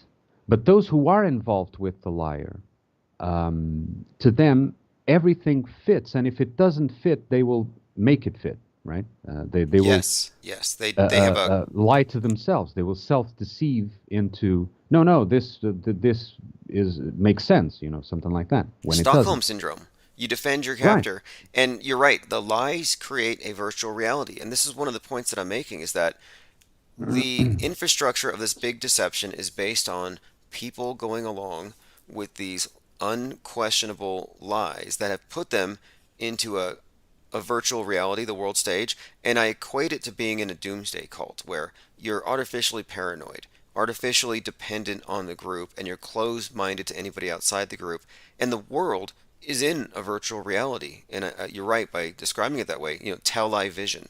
The TV screen is the basis for the big ones. Yeah. I would like also to, if I can, give you another link to think about, which seems to also be in certain ways related to this. At a certain point, I think there was one of his rants. I didn't see it all. I just, one of the things I do is I realize the pattern and just move on. But yes, that's sane, right? That's why what you guys do is important to me, because you go really deep into all these details while I keep away. But in one of his rants, he talked about being born in a mental house or something like that, right? An asylum or something like that. Do you know what I'm talking about? Yes. I've seen some of it, the things that he said, and that's a key point there to bring up the mental health thing, which is another area where they get not only beneath your skin but into your mind. Exactly. So if you link that with the MK Ultra exposition, which was usually Kathy O'Brien, I think, and she exposed the pedophilia rings. She made documentaries and interviews or whatever about it, and that is linked with Q, right? So one of the things mentioned by the MK Ultra exposition is that the shootings that were increasing when they were doing this expose were perpetrated by MK Ultra victims, right? So the MK Ultra victims would be like Manchurian candidates, and they would go around shooting people, right? This is something that they mentioned. And this guy says that he was born in a mental program or whatever. And another link is that another of the things that they mention is that the victims, and this goes a bit beyond here, but that the victims can be programmed, according to Kathy O'Brien, to stop breathing. Remember, I can't breathe. Or to stop the heart suddenly if they start to remember their participation in the orgies and so on.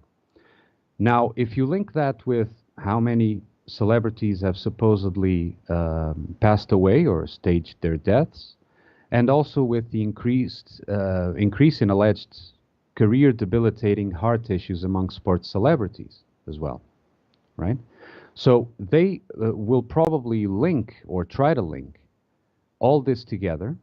Not only the mental I see what you're program part. saying. Okay, this is You funny. understand? This is fascinating. I remember reading about Fritz Meyer's book on how to create a totally undetectable Illuminati mind-controlled slave, and he said it might be dangerous to show this book to someone who is programmed because it'll kick in their programming to off themselves. And what you're describing here is noteworthy because we're looking at the age of the information age, and that is a kind of an interesting correlation there. This idea that the MK Ultra program bots out there would be mass malfunctioning. Which may be part of what they want to present. Of course, I'm not saying that this is what is actually happening, but I am reading the in between the lines, because we know that this was no shooting at all. That is evident. Yes, but if you yes. believe there was a shooting, and if you believe that an MK Ultra Manchurian candidate did it, you understand? It all links together into a different story. Yeah, that's what I call a guardrail conspiracy. So those of us who know it's all staged realize, yeah, it's all fake. Nobody got injured. No real victim. No real victimizer. However, the people who know it's or see something off or their intuition still works, they'll be naturally led to this other explanation without jumping right into it's all fake. And so these stories are rich like that and layered to guide people away from the truth. And one thing Lean Dion in the comments pointed out, one of the themes in the Joker movie, mental illness, and the system failed him. And that's kind of this guy's theme as well. Yes, exactly. Now we can understand. Now we can read the movie Joker much better than when it came out, right? Although it already had evident pointers there, but now it comes together much more evidently for us. Sure. Now that we've lived it a bit, and when you really break that movie down, Joaquin Phoenix, the name Phoenix hints at reset. Batman uses the Phoenix the bat as a phoenix, and we had the bat as the catalyst for this reset, this burn down, build back better. And then, of course, before the Joker movie came out, Joaquin Phoenix was doing some hardcore environmentalist activism and even got thrown in jail. And, he was doing this type of activism that actually corresponds to the Joker. So this is another parallel between his real world character and the movie character. And they're both, of course, phonies, or they're both scripted, but more parallels. Yes, yeah. I see a comment about my voice. Sorry about that. I had some tasty bat soup, and this started happening. I don't know.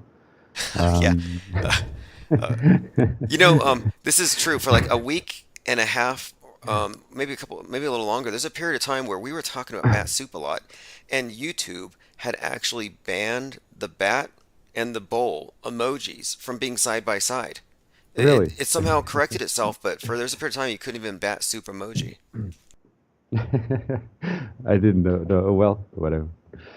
But isn't it remarkable, though, how for years we've had the burning bat symbol in our faces, and now the catalyst for the big psyop is a bat. and then we have this literal Phoenix operation, and the guy's name is Joaquin Phoenix, the Joker. So it's like it's pretty layered here, but the correlation between the Bat and the Phoenix and the lockdown, yeah, it's just pure scripting. And again, this is a reoccurring use of these same characters, and I just feel like, yeah, they're recycling the news though. This is Boston bombing light. And the funny thing is that they censor not if you notice they do not censor exactly the truth. What they censor is the opposition that they've created, right? So the story is that it was a bat soup, right? So they censor the bat soup. They don't censor the non-existence of the whatever. I'm not going to say the name not to get you banned again. You're right, though. It's about meme control. And they know that, they don't want trending memes going out there that they don't control. And I think ultimately that's what this thing was. It was a major power grab so they can lock down memes to the level of the individual. And it's happened. We've seen a revolution against free speech in the last few years. The digital book burning. So nobody sees the smoke, but we've paid attention to it. And it's a flagrant disregard for free speech as just a value in itself. And when you really look at it, there's darker implications when you can take the organic, spontaneous, created culture of millions of people and just delete it without even thinking. It's like they don't even value these ideas. They assume it's all garbage or not worth hearing. Very, very tyrannical in a way. Yeah. Well, Tim, I don't know if you want to stay on topic or if I could go beyond it, or... Yeah, we can definitely drift off because, the main thing that I was conveying today, or the main topic today, is that this event is clearly a parallel to a movie character. It's got all the hallmarks of being staged, 33 bullets. There's really nothing about it that screams real. So no, anything is really on the table now. Like you said, you notice these things, you see it's fake, and you move on. That's kind of our approach too. It's fun to go deep into the weeds though, and show people how we know. But by all means, this is just one little blip on the radar, so we can veer into anything. Yeah, because like I've told you, I've tried to. By the way, I can't message you on Discord because I have to be your friend or something. I sent you a request. I don't know if you want to, because I can't actually write to you on Discord, only mention you. Oh yeah, you can use Skype messaging for that as well. I actually put a block on DMs on Discord because I had a troll once that was sending. It was a kind of a security flaw. So for Discord, we just keep it all out transparent. But you can private message me, email, or DM me here on Skype or even Twitter. And I will start checking Skype now that I have it activated. Okay, no, I mean you don't have to explain. I'm just letting you know. Yeah, but yes. Also for others too, because I've been wanting to use Skype for some time, but I really haven't had a need to. And so I'm very thankful for you wanting to call and use Skype because it gave me an excuse to set it up. So it's another feature we've added. It would be too expensive to call the U.S. So I've took quite a few notes, and I'm not gonna perhaps go through all of them now. We can do this at another time also when I find you live. But one of the notes that I have here, and this was from a past replay that I got, was when you were mentioning Vulcan as the I think it was about the slap, right? Yes. Yeah, it was about Vulcan the blacksmith, who is of course married to Venus in one of these stories, and in one of the stories he defended Venus and got kicked out of Olympus. And I'm like, wow, we have a Will Smith, not a blacksmith, but a Will Smith who's black defending a Venus, and symbolically it links up, and of course with the green emerald dress that Jada is wearing, very Venetian. Yeah, and note that Vulcan is Roman, and in Greek it would be Hephaestus. And this was something because as you were in those shows or those lives, as you were describing that connection to the Vulcan character, I remember something that I had written in 2019, and that I think is relevant to what you were describing. So, if I could, it's just a little paragraph. Yeah, by all means.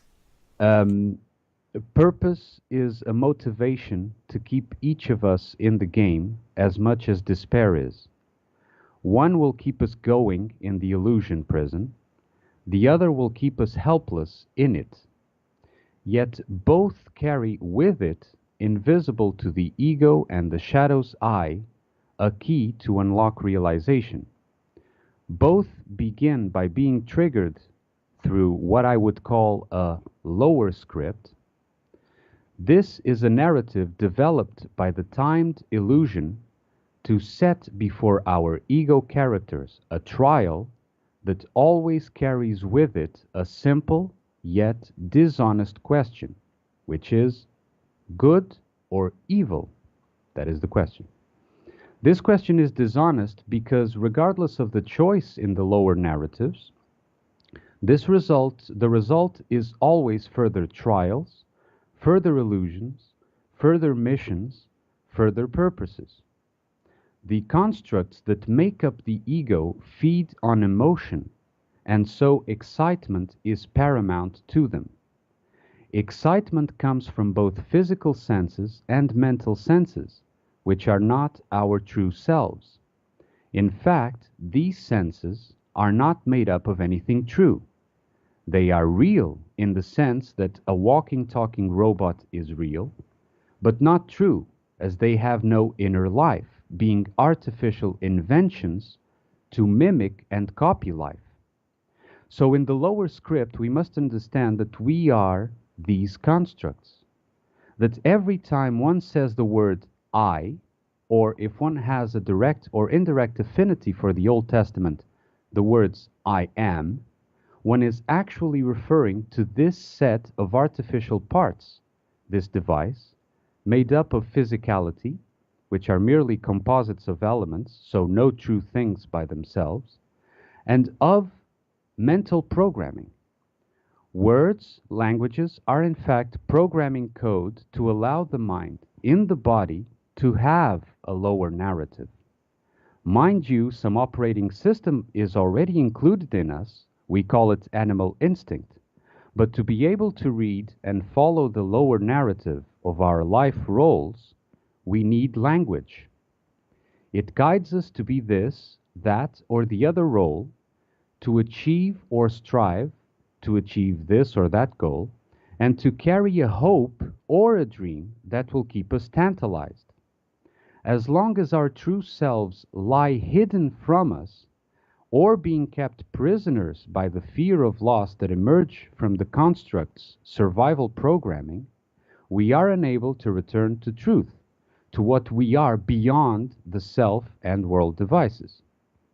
This construct, an artificer device that is able to build further apparatus, concepts, and devices, is clearly shown in the myth of Hephaestus, the god once born in Olympus, but cast down from it due to his deformity. Since then, he became a master at building illusionary life, magnificent devices, but has been disconnected from his birthplace.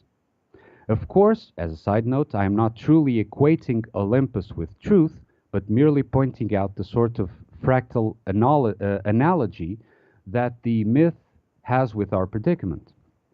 In the same manner, we could look at Olympus and find the same recreation over and over again, born from a single fall, that of Gaia from ether.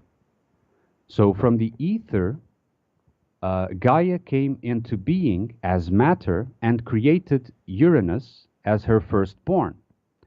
So entranced was she by her dream that she did not notice that instead of being the beautiful, perfect being she wished, she was creating evil. In that sense, Uranus was the first Hephaestus at that level. He was the first deformity, right? She then, so in love with her creation, copulated got involved in mutual creation with her son, and consort Uranus, who from above used her matter to mold a world and its first life. The first were the Titans and the giants, of whom Cronus was the firstborn. He counts, in my view, as the second reincarnation of Uranus, of the demiurge, of that false god of the material senses or of reality. He is a reinvented evolution of Uranus, and so a reinvention of Hephaestus. This reincarnation wouldn't accept, as the original Yaldabaoth or Uranus didn't accept either, that a higher, greater one existed above him. So Cronus, or Saturn if you prefer, castrated Uranus, his creator, and Gaia reincarnated as his sister Rhea to be able to continue courting him in his new, more fractally micro dimension. Rhea and Cronus give birth to Zeus, and Zeus, as well as is well known in Hellenic mythology, successfully evades Cronus' attempts to prevent him from overthrowing him as he tries to swallow all of his creation, and eventually takes over from his father. My guess is that the next in line to overthrow Zeus is not Ares or Mars, as you've been actually saying. This is a side note because I've been hearing you talking about Mars as the new thing, the new god, right? But not Ares or Mars, but Dionysus, who was born from Zeus and Semele, who I think is again the next mythological reincarnation of the fallen Sophia or Gaia. But this is just my guess, as there is no further overthrowing myth after that one on record. In any case, the myths, albeit not real, reveal the truth behind the fractal creation, recreation, and procreation that ensued since the initial fall or the initial moving away from truth. Does it seem to you like the myths are the template? I think the myths are the templates based on the stars, which keep them on the same pattern, but that they are recycled, and I think they're being reintroduced. You mentioned this Sophia, and what do you think of the Sophia robot introduced at the UN? This is a robot that pretends to be AI. It's basically a Muppet, and it was even given the status as a human being in Saudi Arabia. But they're trying to convince the public here that you could have a total distillation of our collective knowledge and have it put into a mind that is free of any kind of human motivation, human emotions, fear, greed, or any of that, and that it would just be pure knowledge, pure wisdom, in other words. And so I'm like, why would they use the name Sophia? Why would they use the name Gaia? You know, with the World Economic Foundation Forum, but that is they have Gaia as their AI. The new AI thing is called the Global AI Initiative Agenda. It's like, wow, Gaia. The key there is to understand that robot Sophia is Gaia, is a representation, is like a let's say a sort of voodoo doll of Gaia.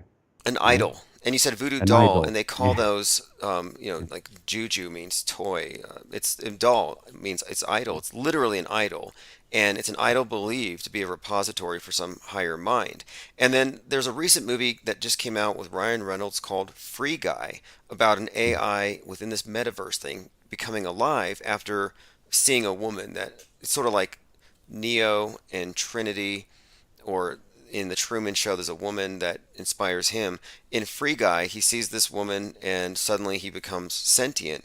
Anyway, the whole movie, Free Guy, seems to me to be about free Gaia, and Gaia being this AI intelligence that spontaneously awakens and corrects the system and gets rid of the need for greedy CEOs, which is the exact thing that the World Economic Forum is suggesting that Gaia is going to do. That it's going to be a way to improve society with this. But anyway, they use these ancient mythological names is my point. Yeah, because like what I was trying to convey, and I don't know if that was clear or not, with the step by step in the mythology like the father, the son takes over from the father, then his son takes over from his father, and so on and so forth. As they went from Uranus down to Zeus, and then either Ares or Dionysus, is that that is what they consider the resets. Okay. Yes, yes, the main But zeitgeist shaping influence. So they're replacing the patriarchal, dying, resurrecting Christ with this new figure, the new God or whatever you want to call him. But in the thelemic concept, it's the aeon of the child, the crowned conquering child. They call him Horus, associated with Mars. But you can find various ways that this new age is being described. But my point being is that whatever it is, it's a new one. It means they're getting rid of the old. And I think that's one of the symbols that they've brought forth with the child as the conquering child, meaning he doesn't have the baggage of his parents. And this is where you have your David Hogg, your Greta Thunberg, and this entire youth culture, which suggests the old are. And look what they did with COVID. You had to separate the young from the old physically. But there definitely is here a succession. There is a succession, and these are recycled templates and stories. And in fact, today is the anniversary of the assassination of Abraham Lincoln, which I happen to think is a staged event, and it has way too many synchronistic connections to the assassination of JFK. And these political events go back, and they're all just as staged as the things that we look at today. yes, and they also, as you were mentioning during the CV thing, they were also showing the separation and therefore the withdrawal symptoms of celebrities, of being prevented from having whatever interactions with children, whether it was the adrenochrome or the whatever they were supposed to be doing. And you saw during that those times, those lockdown times, how several celebrities were showing themselves like going crazy, getting old, and that sort of thing. And that is also part of the burning of the old world, because they have to show, and this is the whole pedophilia expose again. And I'm not saying that there is no pedophilia, of course, that would be stupid of me to say. But the presentation is that the old world is a bunch of pedophiles, like the Catholic Church and the celebrities, and then there are Satanists who are pedophiles as well, and everyone in power is a pedophile. So the old world must be burned so that children are safe in the new one, right? So it links also with what you were saying. Fascinating. Could very well be. I mean, if the old order is to be destroyed, I mean, my impression of this thing, and maybe it's pessimistic, but it's the same controllers passing a torch to people they've chosen for the new age. And I don't think there's I think it's old boss is the new boss, and it's a succession. And these templates make me think it's even more certain that this is a predictable cycle. And I think one of their obsessions with Chronos, Saturn, is the cyclical nature of time. And on the screen here, I have an image. I watched a documentary on Netflix last night about Elon Musk, a new one. And it showed how at the end of the 30-year shuttle program, they had a ritual where there are these twin towers where they actually launched the shuttle. They destroyed them. They just had a public event and they blew up these towers, and it looked like 9/11. But they did this to symbolize the end of the 30-year shuttle program. And I thought that's a very interesting thing here when you look at the meta script and the symbolic value of this and the ending of this program as what's needed to bring in the next thing. And this all ties in, of course, to the Challenger explosion, because the Challenger to me is the sun god who gets destroyed by the night, by Saturn. But the Challenger was blown up, and this is so deep in their symbolic system, but at 1 minute 13 seconds, 113. After the Twin Towers fell, they erected a new tower, and it opened up on 113. So it's fascinating to me how the space drama correlates with the drama on the ground, and it's the same symbolic system. So, as far as this new age, do you expect that power's changing hands or power is being taken away from incumbents? What those currently in power want is to do as you say, continuation. So there's no changing hands. However, I think that it's more or less an unpredictable sort of thing that usually happens in these times. And I think that there is a sort of table turning during these shifts, something that they really can't prevent. Let me give you an example. That was also a note that I had here, which is that for them to introduce a new world, the old world, even the elites, must be made to look undesirable. And it is an attempt at a controlled revelation or controlled demolition, as we know the link to that well, to prevent an organic revelation. So what we have is, like, when we observe these things, we are reading them unpredictably for them, right? They don't know how that's why they monitor your channel, right?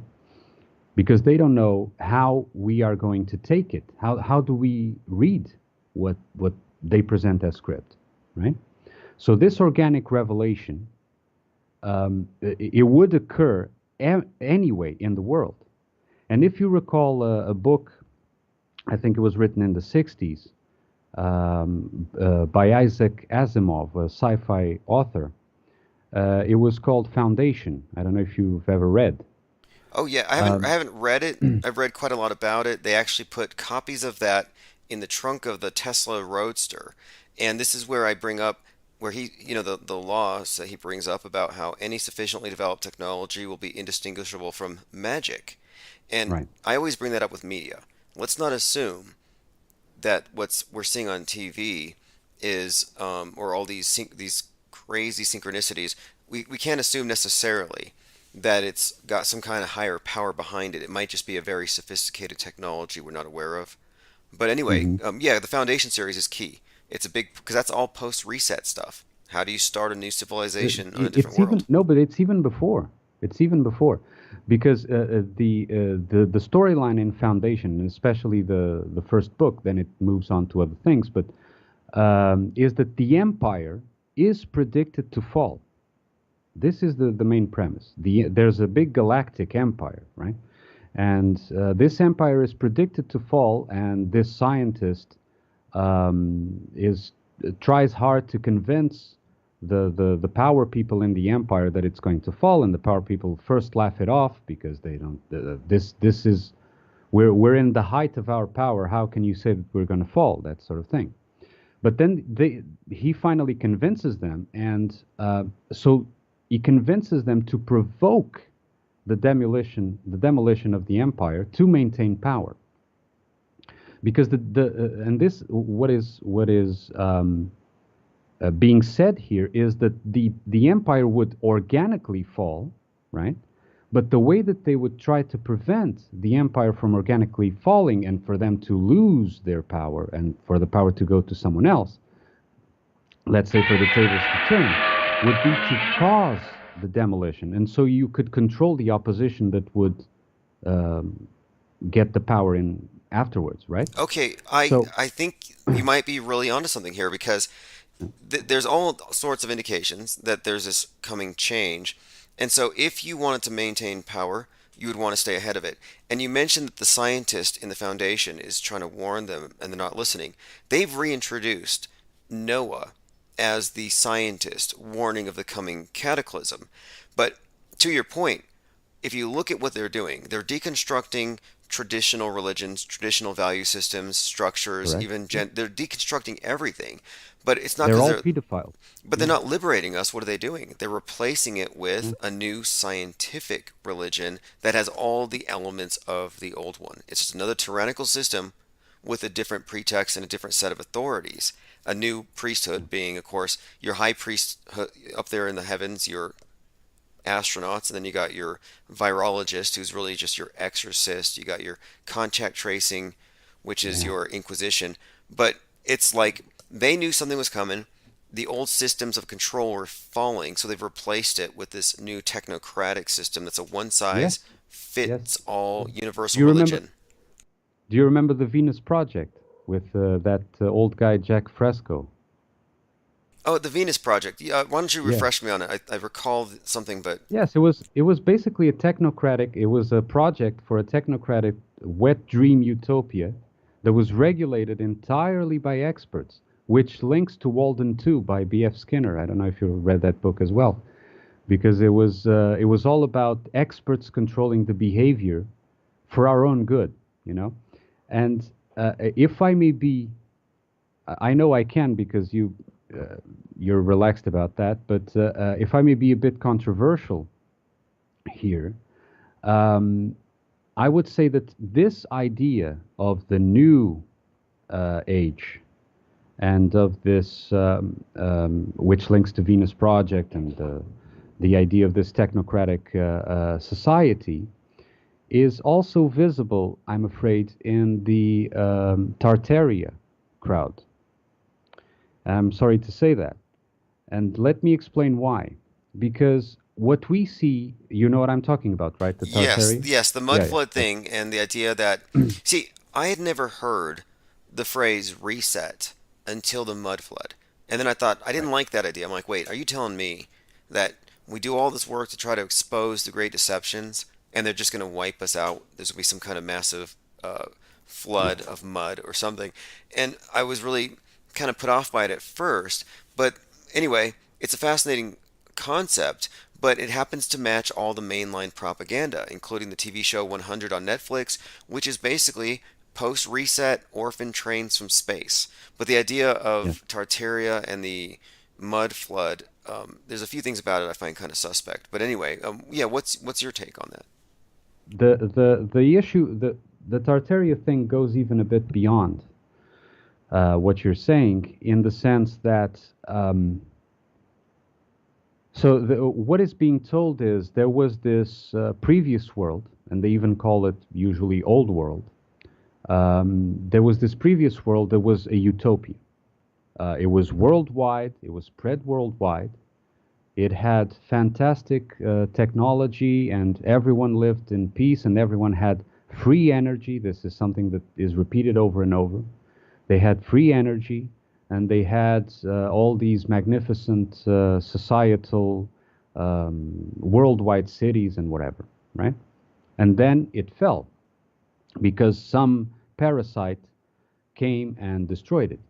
Okay, that's a key point. A key point is we're living in a comparative dark age to what came before. Comparative. Yeah. Yes. And my read on that is that the actual research content of what these people are digging up is remarkable. The content itself. The problem is that when we start looking, okay, so you had a worldwide society, okay, one world government, right? Oh, you had wonderful technologies and all that, so technocratic, right? And then, oh, you had free energy. Well, free energy for who? For a citizen. What does it take to be a citizen? What is the price to be a citizen? You know, we don't know. We just see these structures. We understand, or we may try to understand what they were for and what was the technology behind that. But we don't know the mentality.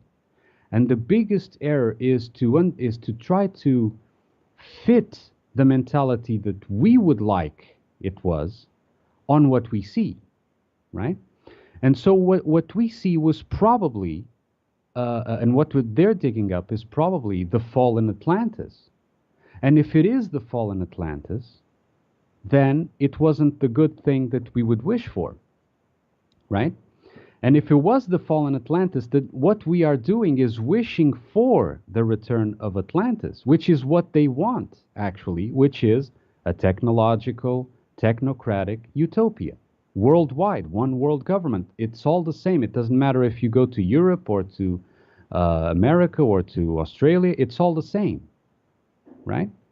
With Now, different, okay, you can put different decorations, but the technology and the society is the same, right? So all this links to a previous world order, and maybe we should have been happy in the sense that it fell, right? Maybe it was an unpredictable event that caused it to fall when they thought that it was undefeatable, right? And the funny thing, and that's why I say the tables turn, because imagine that in the past, people like you and me, and listen, although I think that reincarnation exists, you don't need to believe that, but imagine that people like you and me were back then fighting the system and fighting for this world civilization to collapse because it was enslaving us, right? And now, if you were to go with the Tartaria thing, you would be wishing the opposite. You would be wishing, no, I want Tartaria back. I want that civilization back, right? Which is exactly what they lost, right? I see what you mean. It sounds to me. Also, someone in the chat just mentioned ironically that they don't censor Tartarian YouTube channels, and they don't. And anything they don't censor is something they probably want you to adopt. And this idea of Atlantis is very fascinating here. It ties in in their symbolic language to everything that we're talking about here. But in 2019, before the novel Crown, the new Crown arrived, there was a comet in the sky that was breaking up, and it was green, and it was C19, or Comet Atlas.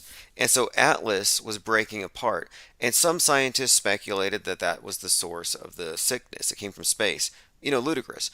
But anyway, the thing that I find noteworthy is that in the book Atlas Shrugged, and when Atlas broke apart, it made me think of Atlas Shrugging. When Atlas Shrugged came out, the whole book is basically about a group of elite shutting down all of the advanced technology, putting society into darkness, and they all go move to a hidden island they call Atlantis. And they decide that they're going to build it back up after they starve the parasites. So you have a post-reset, build back better after we get rid of the parasites narrative with Atlas Shrugged. Again, the parasite, right? Again, the parasite. But the problem is, what if what is being said as parasite is you, right? You can be considered a parasite. You're not participating in the the revolution, or whatever you want to call it. So you're a parasite. I'm a parasite in that sense. Yeah, John Galt didn't give me all my tax money back in platinum, and he didn't send me to Atlantis. I'm still here, and I got locked down, so I wasn't given the ticket to Atlantis. Yeah, exactly. Yeah. And another thing that is important, and you've touched upon it recently as well, which is that they don't want to depopulate. About the Georgia Stones and that sort of thing. And one thing that I would add to that is, if you look back, and you have certainly more experience in digging the details of history than I do. When was the last real war? When do you think? Ooh, a real good question. actual war. That's a good question. This is because when we say war, we know who writes the histories and who writes the accounts, and when we look back at the news today and how fake it is, there's no reason to think that it was somehow realer before. So when you say the first real war, I would say maybe it's always been a war of an entrenched elite versus the masses. The war not really against the masses because they control them, but really it's the elite and their proxy war through the masses against the individuals. Because the individuals who are the target of this infodemic, we don't have to worry about elitists coming down and dealing with us. We have to deal with their multitudes of true believers and followers that they radicalize. Precisely. Who get us to... So I call the NPCs the elite. I call the mass Karens. Those are the elitists. It's not about being rich. It's about your ideology. Yeah, and you went exactly, and you're really intelligent and smart, and I'm not saying this lightly, because you went exactly with just one question, you went exactly to what I was trying to say. And note that if there was an actual war, and there is an actual war, but not on the physical, like you've just described. So when an army is losing a war or losing control of a war, the army must use censorship on its own battalions or its own soldiers to try to maintain discipline, right? Because if you are not exactly winning, you have to maintain discipline the most, because otherwise, the soldier will start to retreat or lose formation or whatever. So if an army was winning or is winning, then the morale keeps the current truth, in the relative sense, their truth, on their side. If you're winning, you feel, no, God is with me, right? Like that sort of thing. Or the truth is on my side because I'm winning. But if you're losing, then you must use censorship. You can't say things like, oh, I think we're going to lose. Oh, I think, the earth is flat. That sort of thing. I think there was a you term. Understand what I'm saying? The term decimate came from, I read about this practice supposedly about the Roman generals killing 1 in 10 when the morale was bad in order to improve morale.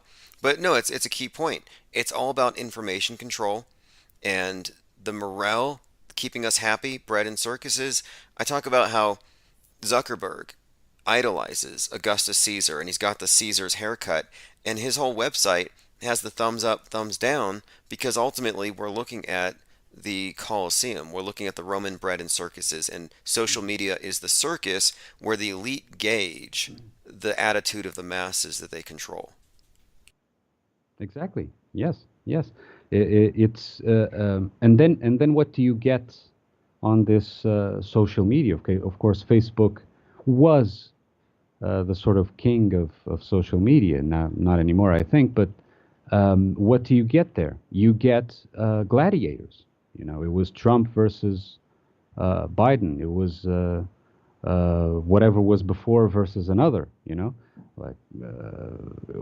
It's always a duality being put in so that you argue with each other until you collapse, right? And that's what social media became. Because I still remember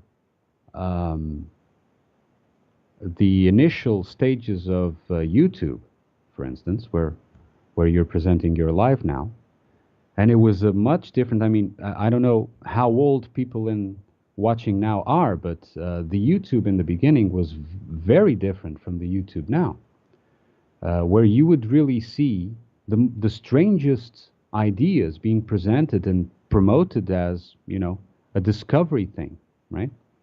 Do you still remember that? I do. I used to call it YouTube University. You could learn all day from all kinds of people. You could discard bad information. You could laugh at debates you thought were fallacious. But to me, I thought, wow, this is the start of something of a renaissance, a rebirth, a philosophy. And I thought it was a wild west of philosophy, that we weren't going to be regulated or controlled. And it was really something. And they trashed it. The only remnant we have is the chat and the chat think tank we have.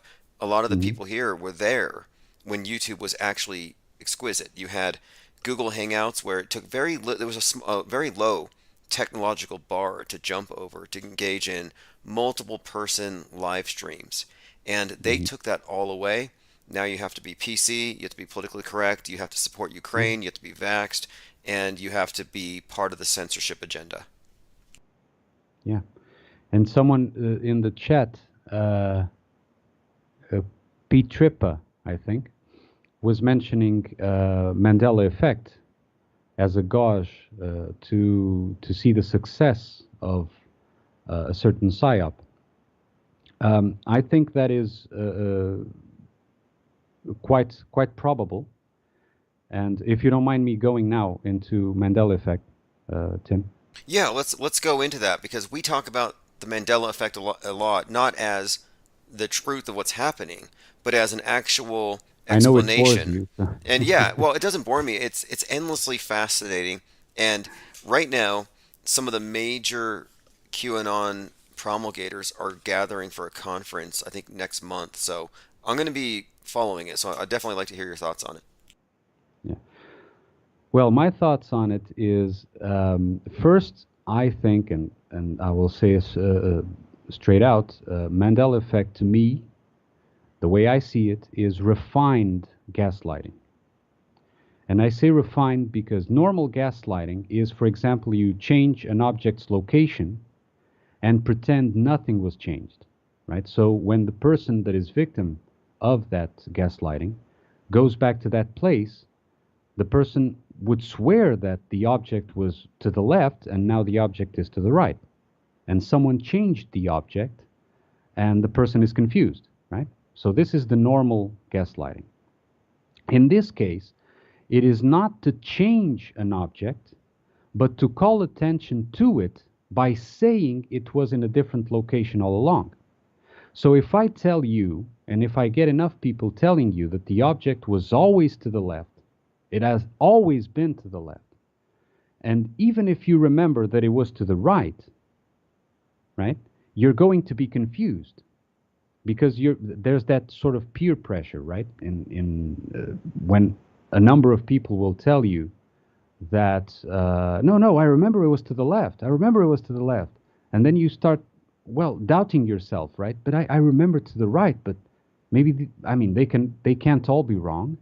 Yes, right? like you have lying by omission where you don't say something, and then you have lie by commission where you present something as true that you know is false. And so, yeah, it's a deliberate. And I also refer to the interrogator bias because there is a coercive element to the way they present the options. It's only A or B. Can't be C, D, E, F, Correct. G Framed, to infinity. always framed. Yeah. Yep, they frame it, and I look at it as a dynamic between an interrogator and someone who's being interrogated, which is a master and a subservient type of dynamic. And that dynamic, refined gaslighting. refined gaslighting is a great way of putting it.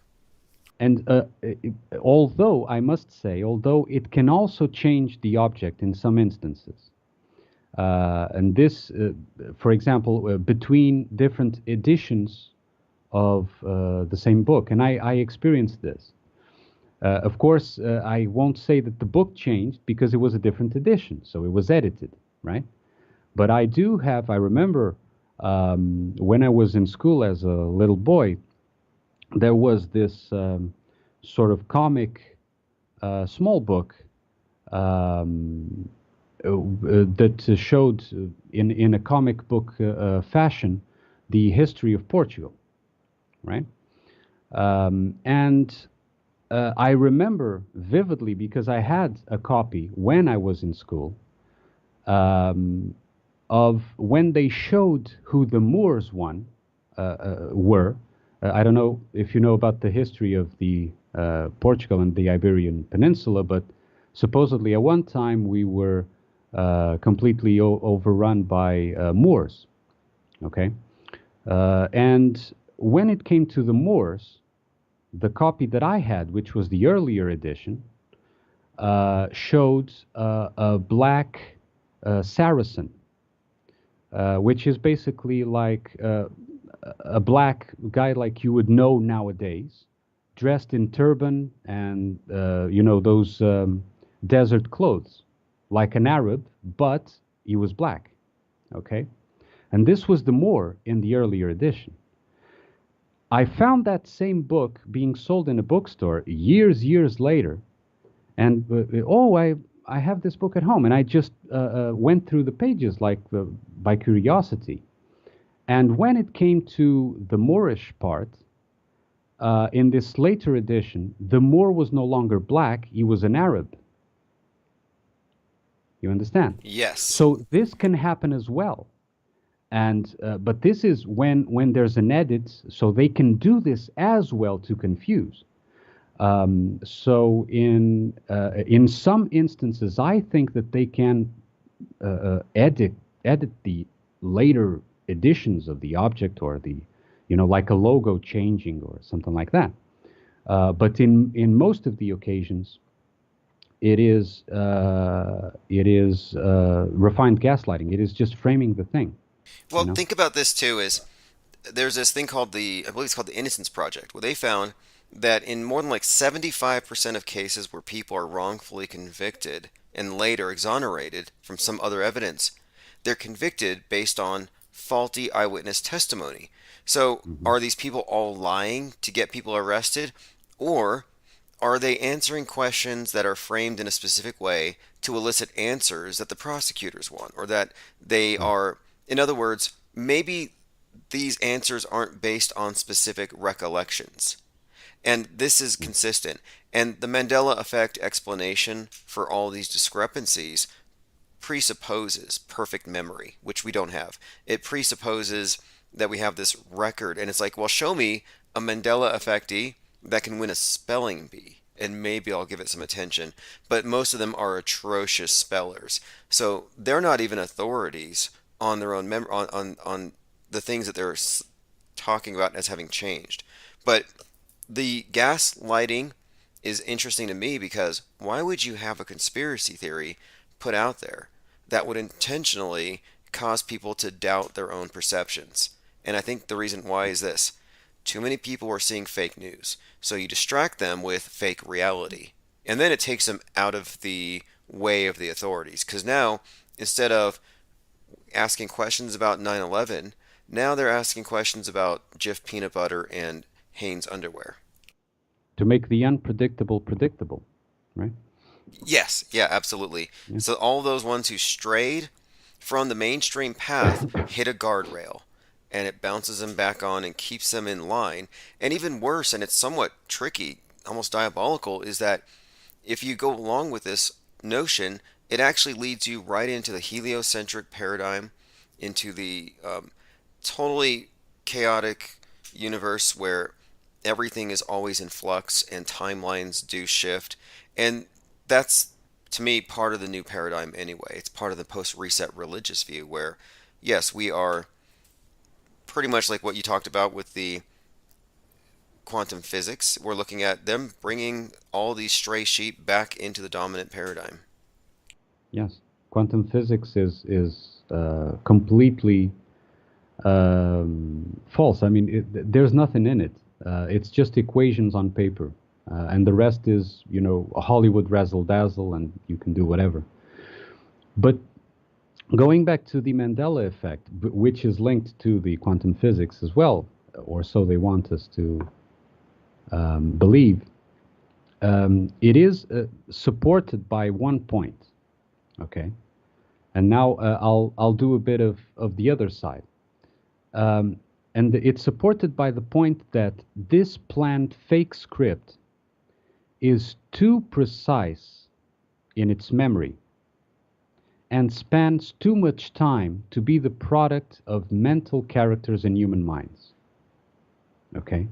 And this is what overwhelms when we try to analyze. Because when you look at what you call metascript, okay, and I agree with that term. It doesn't matter. But what you call metascript, when you really look at it, you see that it can't.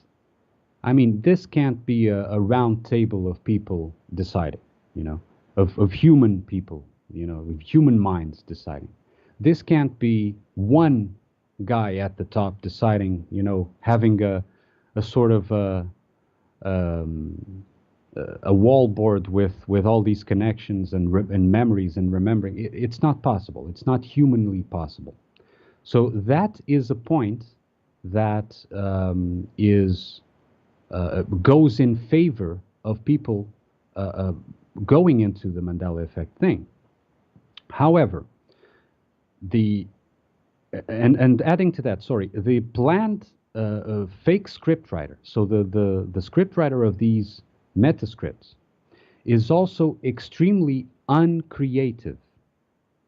It's uncreative because it can only repeat the same patterns over and over, as you detect and do all the time, right? These are archetypes, the same thing repackaged, like you usually say, But despite being uncreative, it shows inhuman access to memory.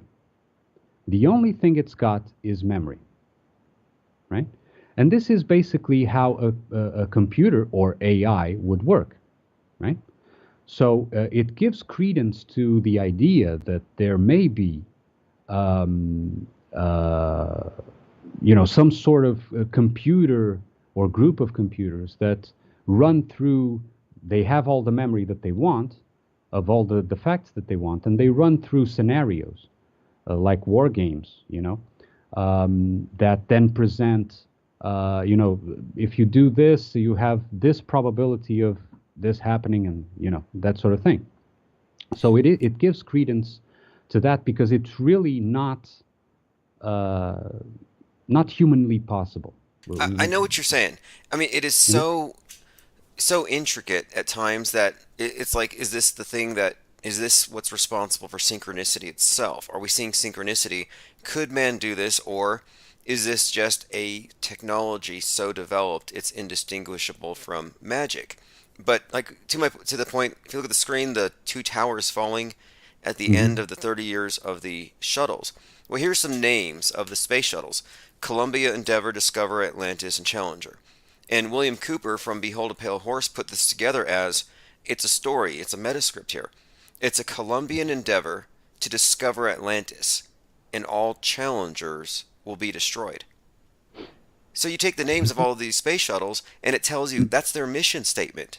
And I think the challenger to the new Atlantis is America. It is this concept of free individual liberty, free market, and I think we are the challenger to be destroyed. That's why the Twin Towers were pulled, and the new tower, the One World Tower, opened on 113. Challenger explodes, 1 minute, 13 seconds. Apollo 13 exploded, 113. This code is telling me, in my opinion here, my extrapolation from it is that this is a story about the reestablishment of this one world system, or Atlantis, whatever you want to call it, and if you challenge them, you'll be basically destroyed. No, sure, Tim, it is. But what I'm trying to say is that the way it links together, it has such perfect memory, but lack of creativity. This is important. It goes together with lack of creativity and perfect memory about all of its own script before, right? Okay. And this is something that this is something, for example, a human mind couldn't do because, like we were talking about liars before, right? A human mind liar will often forget the lie he told 10 years ago, right? And then someone gets him on it. Hey, 10 years ago, you told me that you lived there, that sort of thing. And he doesn't remember what he told them because it was a lie, right? And so things get out of hand. However, in this case, the metascript has perfect or near perfect memory. But it also needs to be said that the followers and implementers of the fake script, of the metascript, like you say, those who actually put it in practice, like the Will Smiths and the what was that guy in the ISS, Hadfield or whatever, these guys, they follow the plan religiously and do not deviate from it, even when they do not understand the reasons behind each step. And this is something that I think it's evident. They do not understand why they are doing what they are doing in most of the cases, Yes. And it's sort of like the trust the plan motto, right? It is sort of like the trust the plan motto. Do what you were told to do what you got to do, and trust the plan, right? Yeah, this is very much like you brought up the military. You have the hierarchy of control, and for the mission to function, everything's on a need-to-know basis. And if the bottom knew what the top knew, they wouldn't be at the bottom. So I think that it really is trust the plan and go with the program. Yes, I think that's how the implementers, the ones that are more or less human or have human minds, go along with it. And so if we understand that this AI, or it could be, in my opinion, a sort of reflection shadow that is running the metascript, they are unable to deal with, because they are uncreative, they're unable to deal with metaphors and allegories. Or satire. That's funny you bring this satire. up, because Yeah. they don't get satire, they don't get parody, and that stuff gets through their filters. And I've described this world system as narcissistic, and humanity is in a codependent bondage with it. And one thing you can say about narcissists is they can only mimic. They don't create, there's no creativity. It's always unoriginal mimicry, which is far different from emulation. Yes, and that is a sign of a shadow. I don't know if you're familiar with the term, but a shadow is basically a manifest potential of something that you have in your psyche that you didn't know you had. And so it manifests outside of you as your opponent. So that when you interact with your opponent, you see yourself. You're actually seeing yourself in a mirror. Yourself in terms of your potential that was hidden from you. And so with that confrontation, you can then integrate or go beyond or transmute that shadow content and come back to the true self. But that's just an explanation for you to know what I mean by shadow. But so they can't understand metaphors, allegories, and satire, like you said, because they can only exist in an uncreative and memory-driven, fact-driven reality. So they can only literalize, that is, to make everything literal, right? So when you hear all gods, things that we would take as metaphors or myths, they make it literal. You know, the Bible is literal. Absolutely, 100% literal. You know, or yes, or computer models. The climate change model isn't the real world, but people live in that model and they're scared to death. The pandemic was a model. The idea of space junk about to fall and rain down on cities, this is all based on computer models that have replaced our reality because we have a reality filter, the screen, and the screen puts those models before everything else. Yes. And so they make and promote, what they are actually doing is they make and promote materialism on all sides.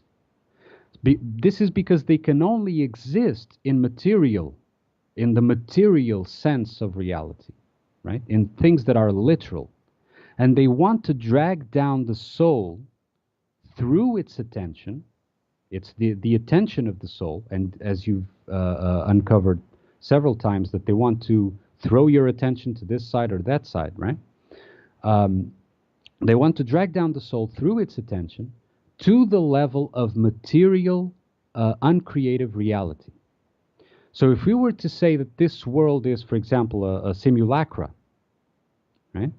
Then the shadows would be reflections of rejected or unwanted personality from the players' souls, players in the sense of the original selves, that otherwise would be unseen to them. And since it's an honest mirror, to the extent that it will show the potentials that are normally hidden or rejected by the observer's soul, we are in a confrontation. Those that see beyond the material, in the sense of the literal thing, right? The climate change is literal and all that. We are being confronted with an opponent that is actually mirroring our own temptations, if you like. And if you see, for example, Tim, when you're tempted by something, let's say, I don't know, if it was greed or something like that, you know, someone would come up to you and say, you know, I have this many $1 million, whatever, would make you think twice, right? and you just start doing this sort of analysis that we present you, that sort of thing, right? That temptation would only be presented to you if you had anything compatible with it, right? If something within your soul, let's say, was compatible to be tempted by greed, by that proposal. So, right? okay, so like with the question of I brought up the gun versus the needles. You have a perfect split, left, right. Like you got Greta on one side, same birthday as Kyle on the other. They're complete opposites, and you're talking about the shadow, one being, more or less inherent in the other, but they're kind of like they're artificially separated. And I don't think they want the two sides to meet. So they make one side repulsive to the other on purpose. But there's this constant theme of mirroring that I'm noticing everywhere. It reminds me very much of Alice in Wonderland Through the Looking Glass, the concept of the screen being not only like a looking glass, but a mirror. Like they're reflecting back, only they control the reflection. So it's like a funhouse mirror. So the world that we're supposed to believe in isn't the real one, but it's something that they control. And as long as they control that reflection, they even give us an ugly reflection of ourselves. Oh, there's too many of you. You're infectious. You're a super spreader. Your memes hurt feelings. And to me, that's the TV is there to inculcate us with self-hate, just like religions have done. You get people convinced that they're in need of salvation, and then what do? You sell them salvation.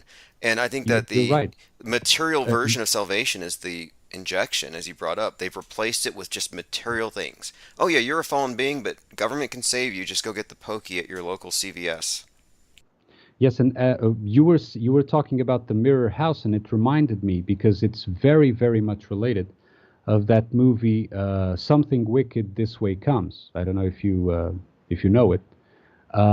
If not, I really, really recommend that you see, because they even use the House of Mirrors in a carnival sort of fair to represent exactly what you were saying. And the interesting thing is that when you go into the House of Mirrors in that movie, what you see in the mirror is what is the temptation that you see in the mirror is what is compatible with you. So each person will see something different. You understand? And so if you just put, like you've said, you just put two twins, separate sides, and those two sides are framed, and these are the only two you can choose. Of course, there's always the third option, which is you choose neither, because you're compatible with neither, right? And this is what they try to prevent. But what I'm trying to say is that even the meta-scriptors, whether they know it or not, and this is a different discussion, they are, in a sense, our reflection, our shadows as well, because they are tempting us.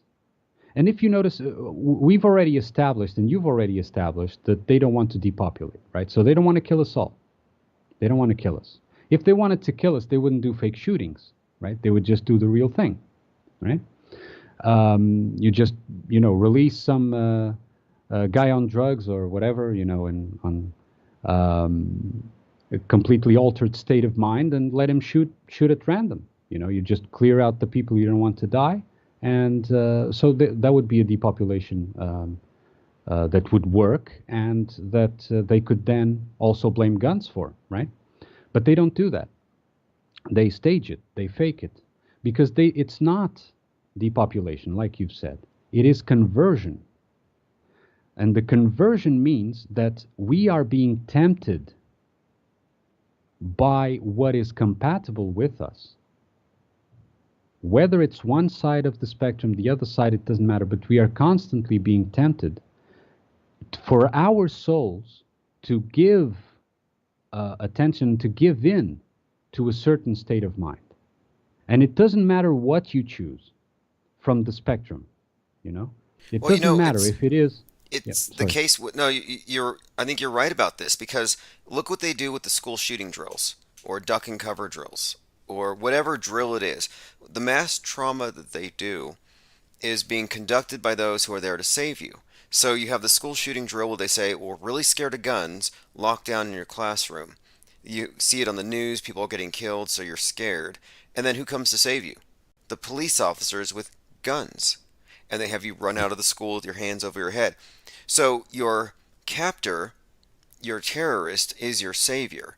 And I think this is part of creating the trauma bond that has you identify with the police state. It has you Makes you identify with into a them. shadow. Yes, makes you Precisely. into a shadow. And they wear all Exactly. black. That's probably not a coincidence either. The saviors are dressed up like Batman. And what kind of savior literally looks like the personification of darkness, of a shadow? Yes, he's the priest, right? But the to make you into a shadow is to convert you into them, right? And there are many ways to be converted. You can be converted by joining the club, you know. You join with the elite club, whatever you want to call it, or whatever we can find out about them. Or you can become converted by being the perfect slave, or the enslaved by one of the tentacles. That is one of the other Kraken references that I think is important, is that the Kraken has tentacles, and this shadow has tentacles. And that's why the Cthulhu myth of Lovecraft is basically Cthulhu is the god of tentacles, and each of his followers has a tentacle attached to his mind, right? And they become a sort of hive mind. And it is that conversion. The conversion is to make you into a shadow so that you become part of the hive mind, part of the shadow of the Borg, of the shadow collective. And for people who don't know, Right? in the Lovecraftian mythos, the elder gods, and El, Saturn, elder gods fall from the sky. They land at Point Nemo, and that's where Cthulhu is. And he's this big tentacle-headed deity, and he's literally connected mentally to the human hybrids on the earth. And the common theme in the story, though, is that it's in their subconscious. And when they realize that they are related to this deity beneath the ocean, they go mad or they run to the ocean and go into the water, which they become like this mermaid type of hybrid thing. But the meaning of it then is the ocean is a subconscious, and merging with the shadow, merging with the other side that had been subliminated. And it's also noteworthy too that Cthulhu is at Point Nemo, which is where NASA is planning on dropping the space station. And I can't separate Cthulhu from Kraken, this big squid-headed thing beneath the ocean. And Lovecraft's stories were all about how this Kraken was going to come to the surface, and all of his followers would be awakened, or the hive mind would be activated. Yes, exactly. The Borg would then start acting as one, right? And you have all this, something that really I am against, and I have tried to warn about, is this idea of we are all one. You know, this thing that has been propagated for quite some time. We are all one. We are all one. No, we're not all one. We are individuals who can live together, without any problems. It doesn't matter if you've got one culture or the other culture or whatever. But that doesn't mean that we're all one. To be all one means that we're all connected to the same tentacles, to the same mentality, and it removes what makes us alive. Whatever semblance of living truth, let's say, of organic living truth that we have, is removed when you give away the individuality, right? Yes, you nailed it. The we are all one has always been, we are collective. We are not individuals. It's always been a cancellation of the self. And they're getting us used to cancel culture because they want us to cancel the individual. They want you to self-cancel. And you already do self-cancel when you follow their community terms of service guidelines, for speech codes. When you put on the mask mentally, you're already, you've already been processed. You've already become one. Like Invasion of the Body Snatchers. You've already become one of the pod people. Right. Exactly. And so, with this said, because we went on different directions, but I'm sure it's fine for you. Going a bit back to the Mandela effect, which was the original subject. If we look at it, we are at different levels and from different attention centers, so focus of attention, right? Which is again what the shadows want us to do, which is to focus our attention, whether it is on one side or the other of the spectrum that they present. It doesn't matter. And so, for example, you, Tim, you analyze a staged reality event or even the reality itself, and you present your evidence for it being staged. Okay, so you see, oh no, look, it is staged because of this, of that, of the other, right? But you can only do this because your attention center exists in a separate reality from the one you're analyzing, right? You don't live inside the staged reality. Do you understand what I'm trying to say? Yes. You have to take a step back. You take a step back and you look in. And when you look in, it becomes obvious. No, this is staged because, that guy is dripping blood on the floor from a bag, and that other person has nothing wrong and is just chilling with his phone. It becomes obvious. But if you exist inside, or while you exist inside the reality, you can't analyze it with the same I'm trying to find the word. Help me here. With the same clarity, right? Because you're involved in it. You're inserted, and your character is dependent on that reality. That is what made your character, right? What made Tim would be to work this job, or to be that role, or to be a husband, or to be a whatever, right? So these things built the character, the persona, the mask, right? The mask that you wear built that. So for you to see if anything in your life is staged or fake, you need to let go of the mask. If you like to use the expression, burn the mask. But you need to let go of the mask and take a step back and look in, right? And this is only possible to do if you're not involved, if you're no longer involved with the reality that you want to analyze. Yeah, the masking is key here, because a lot of people who go into conspiracy theories and bring this stuff up around people who are firmly ensconced on the world stage, you get this very ego-based resistance. Like they attack your character first. Oh, you're dumb. It is a survival. It is a survival matter for them. Understand that even a mental character will follow the survival rule of this nature, and it will fight for survival, and will struggle to maintain its form. Oh, at the end of Vanilla Sky, there's a scene where he finds out that his psychoanalyst, who talks about the shadow, is a Jungian. He does this Jungian analysis. The whole movie is about the unconscious mind, dreams, and other things. But at the end, his tech support is telling him, "No, this is all simulation." And he's like, "Well, what about my doctor here?" He's like, "No, the guy's not real." And the doctor says, "I'm real." So then Tom Cruise's character digs, and he says, "How many kids do you have? What are their names?" And the guy came up blank. So it's like when somebody defends a fake news event, we say, "Well, how do you know it's real?" They scratch the surface. They don't have any answers. Doesn't mean anything to me. Yeah, exactly. So it is in the nature of people who are invested in their belief system to defend that belief system. And when you attack it, they take it personally. And to me, that's it's an ego-based defense. It's a mask that you can shed. And to get off the world stage, you do have to admit, I've been fooled. And a lot of people can't do that. Yes.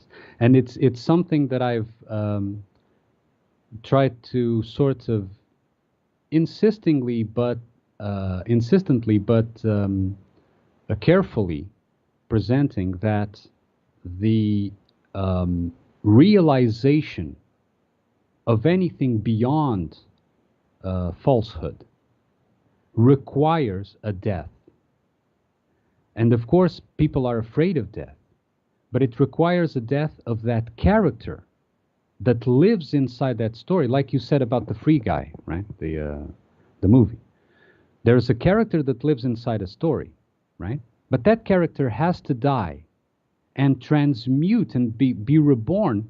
Also, that myth has something of truth. They use it because it has a hint of truth. And be reborn. So the savior, let's say, is reborn as a different character that is no longer attached to that false reality. The Truman, the Truman Show, Yeah, Truman exactly. Burbank was a false man, but he became a true man when he broke out of the system. And this is such a reoccurring theme in a lot of these movies. It's the subtext. And yeah, it's absolutely true that it requires this transformation. You could look at it as a death. A lot of imagery about initiation has this death imagery about death of the old self. And you could look at the coffin and even these initiation rites as just emblematic of the old life ending and a new life beginning with the new information they're given. And it's a false enlightenment because it's all about, Yes. but it's there, the idea that it's a disparity of knowledge where the other side is kept in the dark. But anyway, with all these different movies, yeah, it's a reoccurring theme that the people will defend their own matrix. Even in the movie They Live, the other guy didn't want to put on the sunglasses that would give him the insights. He fought against it. They literally had a fist fight. Yes. And so that's He was another fighting lesson. for survival. He was fighting for survival, no less than survival, because he lived in a world, his character lived in a world where it was the only place where that character could exist. If he was to see a different world, the character would have to die. So it is a survival issue for him. You understand? And this is true. And you were talking about the ceremonies and the rituals that they use. The problem is that they always literalize. They make literal. They use these concepts that are organic because there is a sort of death involved. But you don't need to, lie down on a coffin and do yama yama or whatever it is. It happens. It happens organically. It happens without you even doing anything, So what they do is they put these archetypal concepts that they don't understand. The shadows do not understand metaphor. They do not understand myth or satire, like you said. And so they put all these symbols crammed into rituals to give an appearance that they are, illuminated and all of that. But it's like you said, a very false illumination. It doesn't happen that way. It needs no ritual at all. Not saying that you can't do any rituals. I mean, for by all means, but it doesn't require rituals. It doesn't require involvement in that sense. And so, going back when I was saying that you would have to live in a separate reality and look in to be able to analyze it, Mandela effect people do live with their attention centers in the reality that is provided by their memories and minds. And even though they would agree with a lot of your stage reality analysis, they cannot look in on their own minds to analyze them unless they sort of take a step back and move away from the mental character, which would cause its death. Yeah, exactly. You understand And what I'm some of trying them to say? their identity is fused with being part of this group, and that's how cults work. The cult makes you want to think that exile is worse than death. And you have to understand from their perspective that it is a closed system. So for example, when I debate people about the flat earth, the ones who are defending it really hardcore, I know that their frame of reference includes video and CGI as real. And until they can look at that objectively and say, well, what if it wasn't real? If the moon landing is fake, then what? And they never go that far.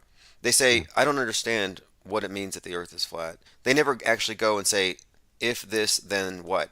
And to me, that was a key point here. It's like you have to go one step further. If they're doing it, what's the reason why? What are they hiding? And when you start asking those questions, then you start finding, okay, there might be some basis for this. But they, when I say they, it's whatever agencies are promulgating things like the Mandela effect, they really do their best to make sure that all the critical thinkers who can still perceive clearly are kept in this world stage framework. And I think that our channel, the Infinite Plane Society, we represent a breakaway civilization from everyone, from those who are still basing their assessment on most or some of that stuff being real as presented. I mean, it really does take a paradigm shift. Be very careful with that with that idea, because one day you may find yourself being the on the other side. But well, I know what you mean. But be very careful with the idea of being a breakaway civilization, and then one day Tim Osman is the chief and he's distributing wrenches, and if you don't have a wrench, you don't exist. You know, that sort of thing. Yeah, exactly. or we're out in the subways with wrenches, and you see a trail of bad crisis actors bleeding behind us. No, I'm just kidding. I don't see myself being used as a patsy in anything. But that guy, Frank James, the shooter of the subway, they're calling him the smirking shooter. He looks like Joker. They literally put him out there, I believe, to demonize people like us. People who are, what they say, engage in conspiracy commentary. Just talking about these things makes us dangerous to their worldview establishing system, and they don't want us to mess up with their post-reset paradise. And so I think that psyop, if I had to guess the motivation, it's to scare people about YouTubers with like 500 subs. Yeah, okay. Yeah. But anyway, appreciate the call very much. And look, one thing that separates us, I would say, from many other channels is that we maintain a think tank versus echo chamber approach, meaning we never exclude new information or new voices.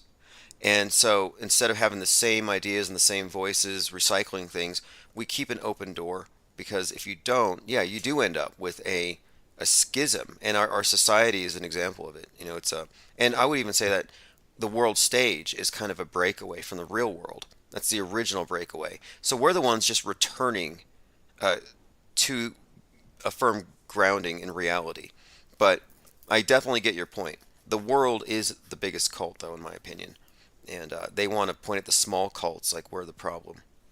Yes, and I'm just saying to be observant always of even yourself, because it may come a point where you're in a position of relative power, and the temptations will be there, because if they are compatible with you. Let me just, before we end the call, let me just say one more thing. Is it possible, or are you in a rush? No, and actually, would you also, too, let people know where they can find you? I suspect you'll be calling in. I'll be live these mornings like this quite frequently, but yeah, if you also want to leave a point of contact, that would be awesome. Well, it's click on my name in the chat. I'll leave a message there. Click on my name, and that's my YouTube channel. People can also find you on Discord, and so that's another reason to join Discord. You can find a lot of the callers and other chatters there as well. But so if just one other thing, still about the Mandela effect, but so that I conclude that subject altogether. Sure. So as I was saying, you would have to observe a reality that you are not in anymore, right? So you have to take a step back and look in so that you're able to analyze it with clarity. Since in the Mandela effect, they still live within the reality of memories and so on and so forth, they are unable to observe from beyond it. So they would have to let that character die and observe from outside. Now, most of them exited the reality of the globe or sphere, so they are able, they have the ability to observe and scrutinize it from the outside. Okay? But they would need to first exit the reality inside the dome of their minds to be able to even observe it and scrutinize it. Okay? So first, it's like the stage. You first live in a globe, right? Then you move to a dome. And then you let the dome, crack. You let the dome disappear. And then you can take another step back outside into the unknown and look in with more clarity. So for someone who lives in the mind reality, in the reality of mind, that the earth is a globe, it is impossible to observe and scrutinize it as anything else. So any evidence to the contrary, like you said, will be refused as lunacy or blamed on a shifting timeline.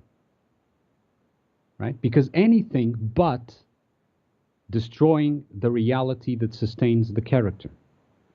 It is the same for someone who lives in the mind reality that the earth is flat but with a dome. Right? Because without a dome, I even heard you say, you need a pressure system. What was that? You need a container for pressure. And I think what you're getting at, and this is something I've been saying for some time with regard to the flat versus round, is that it's not about the shape.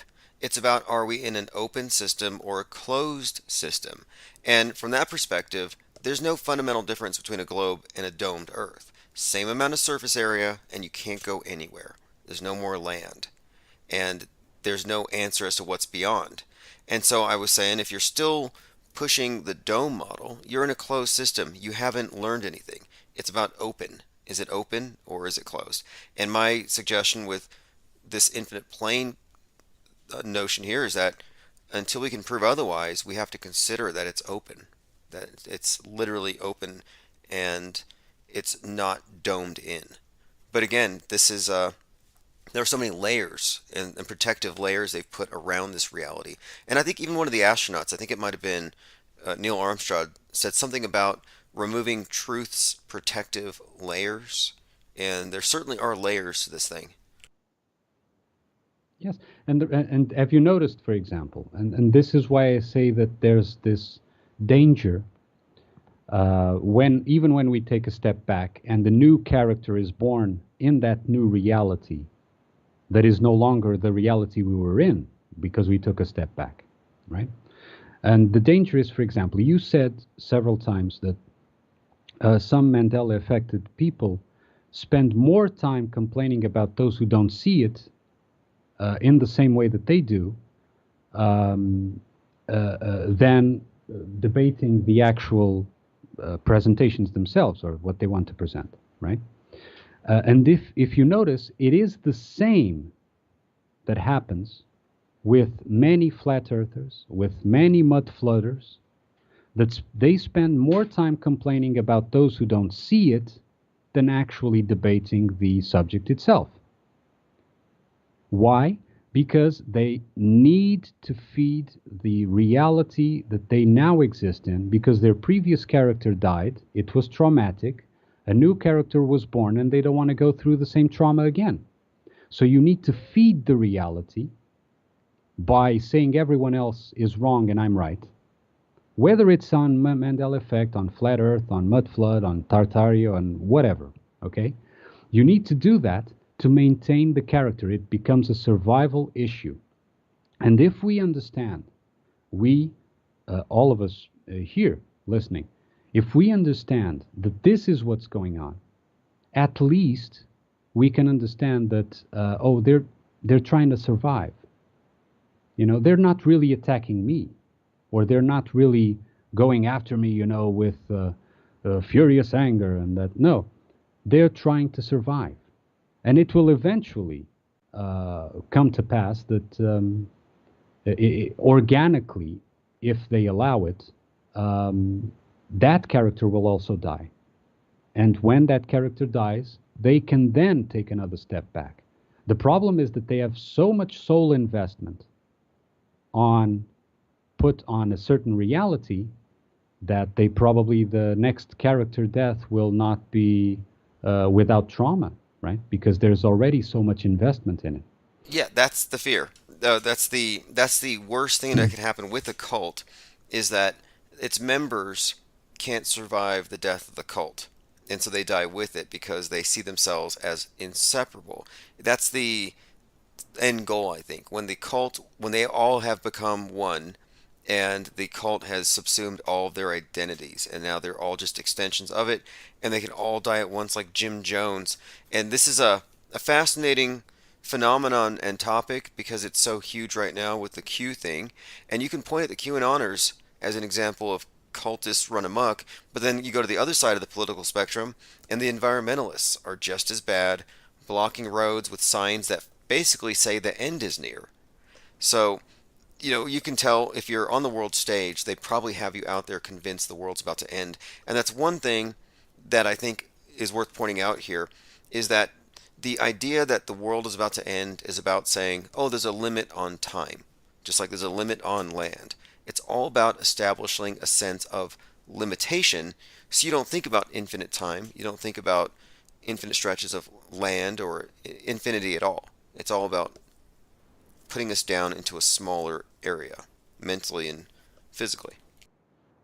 Yeah, enclosing the living, let's say, the living organic essence into a container, basically. Whether it's a container body, a container mind, a container reality, a container whatever, but it's always a container, even if it's bigger.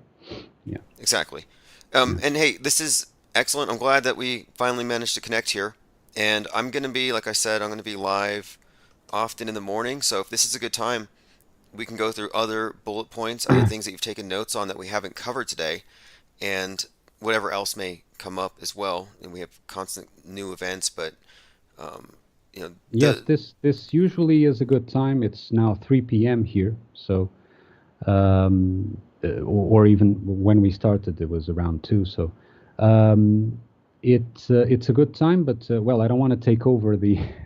You have other people trying to call, and I know that I already took too much time, perhaps. No, actually, we But wanted I to. really. I wasn't actually planning on taking calls. I only had Skype open. I thought we could probably cover a lot of the things you wanted to talk about, and I figured this would be a perfect day since I worked last night. And so, no, I'm actually glad. And then I had set up Skype because last time you tried to call in, the audio wasn't on. So now we have another way for people to reach the show. They can call. You can even message me there on Skype and pre-schedule things. But no, this has been great, and I think a lot of the people in chat have appreciated you taking all the time here that you have. Yes, don't worry, I still have bullet points to go through. Okay, cool. Well, let's definitely continue this here Yeah. at your next convenience. This is the format, so phones are always open. Okay, man. Thank you a lot. All right, And thanks great talking to everyone. you, and we'll have a replay later today, so notifications will go out for that. Okay, thanks, man.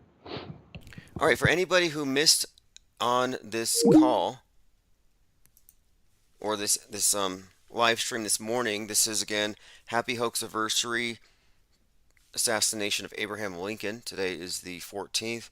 There will be a re-premiere of this one later today on the main channel. And I have to get back to a few other things, but yes, I worked late last night, so it moved me to a morning live stream. But I'll be live again later to take calls, working on so many things, as you all know. You'll be getting tracking information. I think Jordan's waiting for his press passes. If you want to email me, I'll get you a tracking number. Appreciate everyone's patience on pretty much everything that got delayed finally getting out. And there's so many things to go through. This New York thing is big right now, and it ties into Batman. That's my main theme. And a lot of the things we just talked about totally relate to this because we're examining the big picture and how we have this mass media apparatus that is giving us a funhouse mirror version of reality and then penalizing us if we don't accept that one as the authentic one when we know better. Anyway, this has been great. Thanks again to the caller. Appreciate it very much. And if you want to find me on Skype, just look up Tim Osman or Infinite Plane Radio and hit me up there. And by the way, on Sunday, which I believe is, this next coming Sunday, there'll be a live stream with myself, Fakeologist, and John Laban. And if there's any topics you want us to specifically talk about, let me know because I'm setting up my notes for that one. Also, thanks to Abraham JT33 and Offstream Bot and Battery 79. Appreciate you all going to the shop where we have shirts designed by X-Pac, decals, more to come, also NFTs, but the decals are selling fast, so if you go to timosmond.win. Alright, we'll be in touch via newsletter. This is Chief Crow, The Edges in Your Mind.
Theater.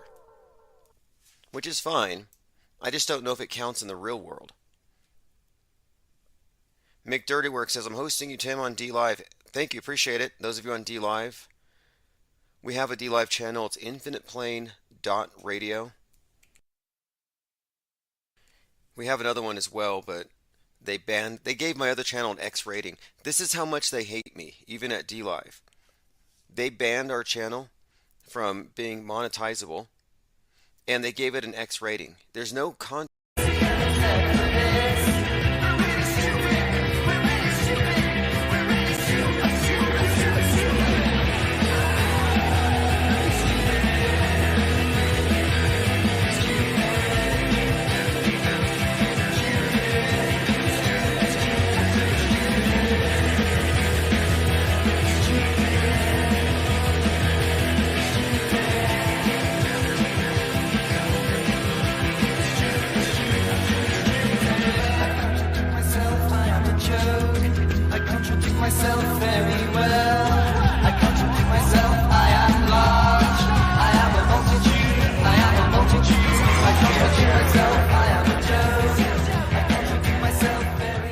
right, it is 4/12/2022. Happy birthday, Adam Lanza / David Hogg. If that's the real birthday. He came across my radar today because David Hogg was tweeting about conspiracies and about having a father who was involved in some pretty deep stuff that he can't talk about. It's like, yeah, no kidding. I think he presided over that LAX psyop where they wheeled the dummy out on the wheelchair.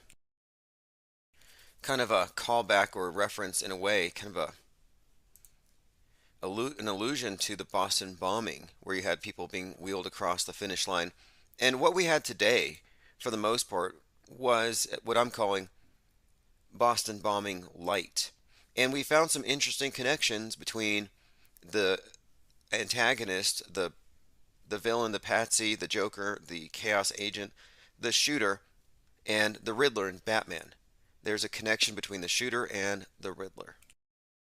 Now, the Riddler in the Batman movie, which came out on 3/4, the day that Joker from the Boston bombing had his death penalty reinstated, the Riddler in that new Batman movie is an Anon type, QAnon type, wears a mask, he's got an internet following, and he radicalizes them. He's got 500 followers, just like the shooter today. So there are some connections here with Boston bombing light. Yeah, here's an actual tweet from David Hogg.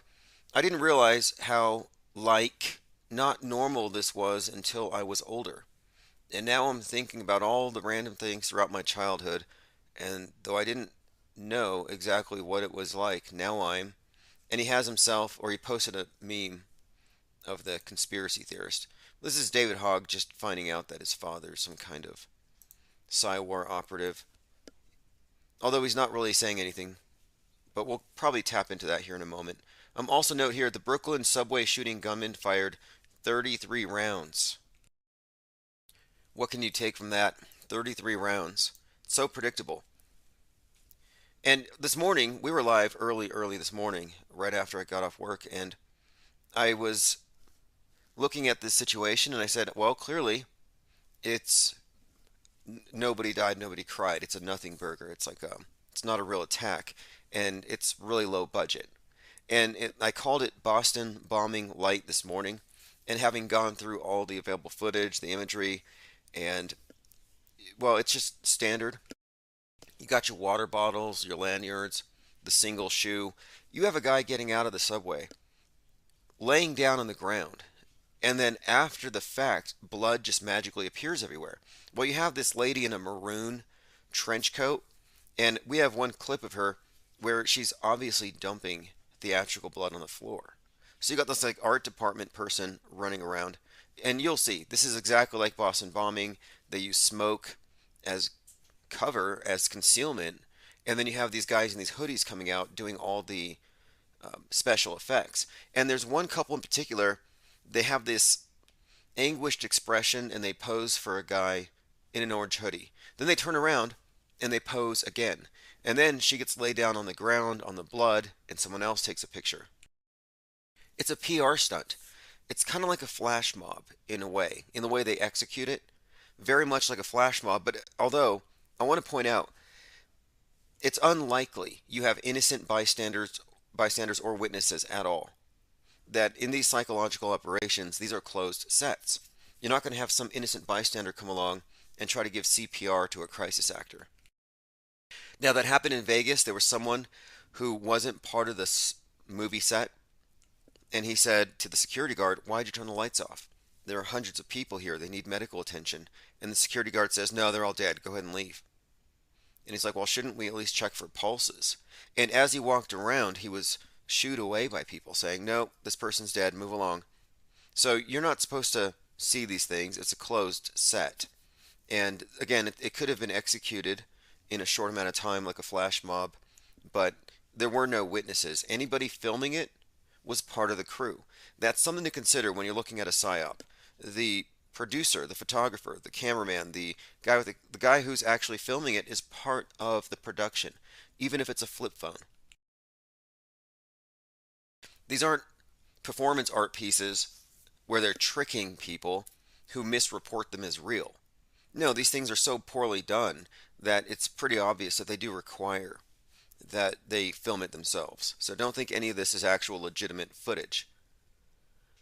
Phase Polarizer says Boston subway attack videos on Twitter. Mom with Son says bring on the IPS. Joined by Zin Valis, OG Fepe, Jungle Jim, Evil Coyote, Art of Thinking Out Loud, AA, Restless Bear, Michael Cervantes, Truth Hurts 21, Cope Aesthetic, Rourke 66, Salty Siren, Battery 79, Psy Obstacles is here. Psy Obstacles says shout out to PK for the brown cow or present day red cow. Yeah, PK is known, I think, primarily for a very epic breakdown of the Boston Hoaxathon. And again, the Boston bomber's name was Jokar. They called him the Joker. Even in Rolling Stones, the Joker. The media was in love with the Joker. They put him on magazines. Anyway, Joker had his death penalty reinstated on March the 4th of this year, which is the day the new Batman movie came out. Batman comes out, Joker gets the death penalty. And even then I was saying, man, it seems like there's another Boston coming. Another something similar is brewing. They're bringing out all these old characters. What's happening here? And it looks like they use the same tactics, as we'll see as we go through this. And you'll see all the usuals, like, this is 2022, but crisis actors still use flip phones. And you know it's a fake event when all of the witnesses there, instead of running for cover or doing anything meaningful, are screaming into their flip phones. Like they're trying to create these iconic images. Truth Hurts 21 says they showed a clip on the news of the stuff the suspect had in his bag. There was a box of smoke bombs or fireworks, and they were called Falcons Rising. Shout out to Jurassic. Well, he also said something in his videos. We're talking about the shooter who's got this social media presence, YouTube videos. We've been combing through it. And he talked about America had a violent birth, and it's going to have a violent end. And think about it in the context of Pluto. Pluto just returned on 2/22 of this year to the point where it was on July 4th, 1776. So the birth of the nation. And so you have the return, which, according to the mythology, or whatever you want to call it, the Pluto return is associated with the rise and fall of empires. And when he said this, he was standing in front of a video screen with the Twin Towers on it, which we'll get into this. And yeah, another shout out to Jurassic Liars. He is someone who has picked up on a lot of the you can call them synchronicities. I'm saying scripting, the patterns in birth dates and death dates with these world stage characters. And it's noteworthy that today Dr. Oz is in the news. His endorsement by Donald Trump has angered MAGAs because Dr. Oz is friends with spirit cooker Marina Abramovich, the one who smears things on the walls because that's art. She doesn't get censored, I guarantee it. Anyway, we lost 4 channels last week. It's a water under the fridge. Anyway, Dr. Oz is in the news, and his birth date is 6/11. And Jurassic Liars has consistently pointed out that date as a date to watch out for because of its seeming relation to predictive programming, suggesting that Seattle is going to get nuked on 6/11. Well, Seattle is the Emerald City. So even there with Dr. Oz 6/11, there's a Seattle connection I'm seeing here with him being brought up in this context. And also I want to bring up that there's a lot of media foreshadowing suggesting that we are being set up for some kind of assassination, some major traumatic event commensurate with the JFK thing. And it seems to me too that Oswald, there's a lot of foreshadowing in that regard as well. Like if you look into it, the Derek Chauvin event, there's some interesting bits of foreshadowing there, suggesting what I'm bringing up here, that we're being prepped for something. You know, when they let him out, when he first got out on bail, there in Hennepin County, they let him out at 11:22 a.m. You know, 11:22 is very specific. That's the date of the JFK assassination, and he killed a 46-year-old. JFK was 46, and in those shots, they made him look like Oswald. If you look at the later mugshots, there were a few, and they all looked like they were done in a studio. They didn't look like regular mugshots. And you know what's more? we go into all the 9/11 connections with the George Floyd Derek Chauvin event. Derek Chauvin had a hearing on 9/11. I mean, how blatant is that? And Floyd's attorney, Benjamin Crump, brother Crump, Lodge 422, is out there in front of the courthouse with an 846 across his face on a mask. And of course, 846 on a 9/11, on the anniversary of 9/11. 846 is the time that Mercury was rising on 9/11/2001, and it's the minute that the attacks started. First plane hits the tower, 846. And again, these are not coincidences. We talked about how a 22-year-old was killed on 2/2/2022 at 6:48, and his name is a mirror, and 6:48 is a mirror of 846. And both of these events are in the Twin Cities. So these are all ritual scripted dramas, which we will get into. Let me go through some comments. Lean Dion says, Nick Cruz trial starting. Jurors had to leave the courtroom saying they were too emotional. You know, I'm glad you brought him up. I'm glad you brought up Nick Cruz. I was just thinking about him. You know, I'm the guy who started the Free Nick Cruz because he has an alibi that the media has ignored. And I only honed in on this because here we have an alibi. If you didn't know, if you didn't watch the whole production, there was a witness who claimed she was with Nick Cruz while the shooting happened. And she even said that she joked at him and said, well, Nick, I'm surprised it wasn't you. And Nick and her had a laugh and left the scene. Anyway, Free Nick Cruz was based on this idea that he had an alibi. And I showed this story to people. I called various news agencies and I said, hey, take a look. And they didn't care. So the whole thing's obviously a joke. But also, Nick Cruz. Nicholas is a significant name if you look at the Children's Crusade. The Crusades. Nicholas was one of the leaders. And the name Cruz is cross. And the whole crusade is about taking up the cross. And these killings happened on an Ash Wednesday when people had the cross taken up on their forehead. And I'm just looking at the bigger pattern here. Well, right after the February school shooting massacre there at Parkland, the students started the March for Our Lives, based on the idea that the kids were too young to vote away guns. So kind of like Greta going after the older generation for ruining the environment, David Hogg was agitating the youth saying, look, you can't vote away guns and you're being killed, so march for your lives. And so like the Children's Crusade, David Hogg sparked something of a Children's Crusade, and they went across 48, it was like a tour bus with the Parkland students. They went across 48 states, 70 schools, registering 18-year-olds to vote away their gun rights as Democrats. And I'm like, wow, this was a Children's Crusade, really sparked off by a guy named Nicholas, if you think about it, Nick Cruz, and they framed it as a crusade, among other things. I mean, that's a fascinating event to break down and all the different characters and all the work they put into it. You look at Emma Gonzalez, based off of G.I. Jane.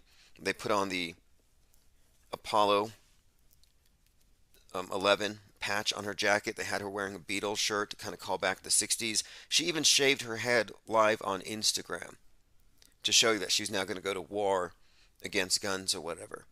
And they didn't cry on the scene, but they cried at the Ellen DeGeneres show when she handed them a big fat check for their march. I'm like, that'll get tears out of a crisis actor. Give him a big check. Anyway, let's continue here. Joined by Frank Muir, Lando Rock, Eric Bear. Rourke66 says PK is still on 153 News. You know, I actually have PK on my Skype. I'd be interested to see what he thinks about this. Maybe I'll send him a message. I'm not going to call anybody. No cold calling. However, if you want to call in on Skype, just look up Infinite Plane Radio. Look up Tim Osman with a Z, and we can schedule something, or you can call in when we're live if you can't get through on the phones.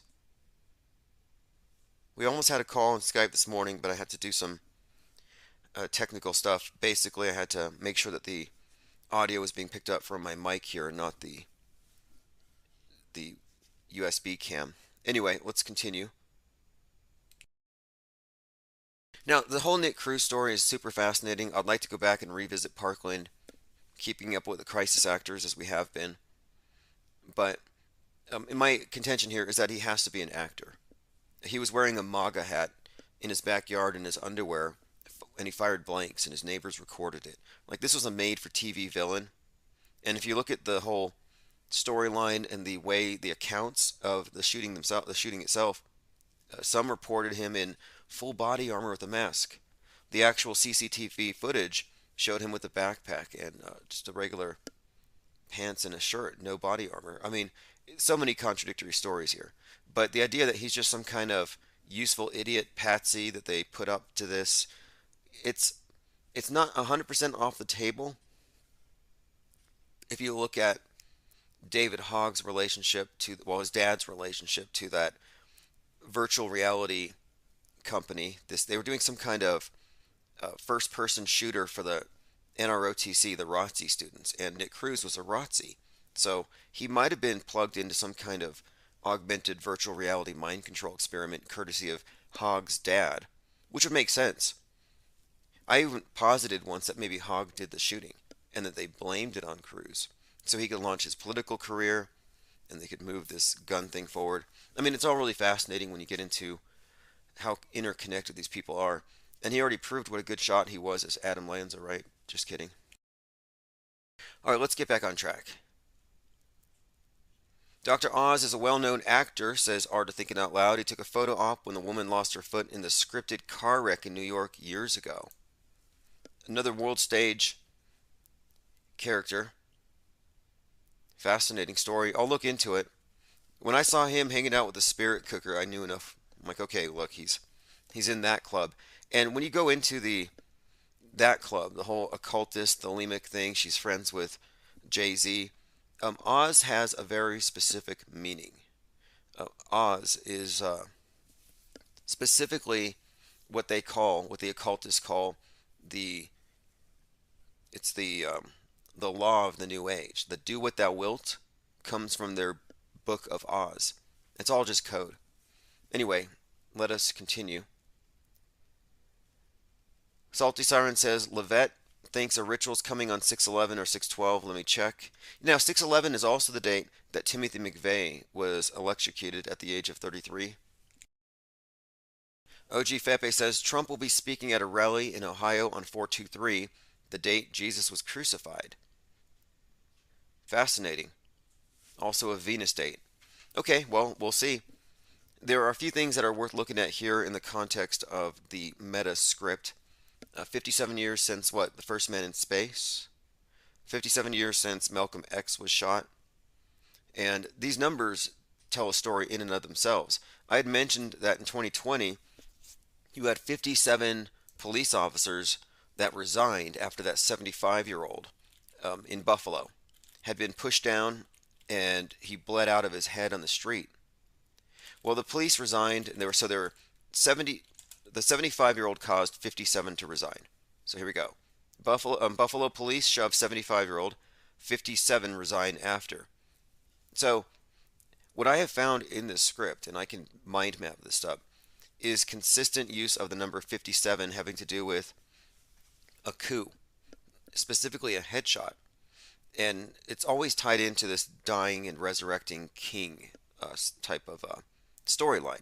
So, for example, Nipsey Hussle was killed during Holy Week, Easter-like killing, carrying his son-named cross to the point where he was killed with two of his friends who were convicts, like Jesus crucified between two thieves. He's 33 years old, and after he dies, there's all kinds of Christ symbolism attached to Nipsey. My point being, he was even carted away in ambulance number 57.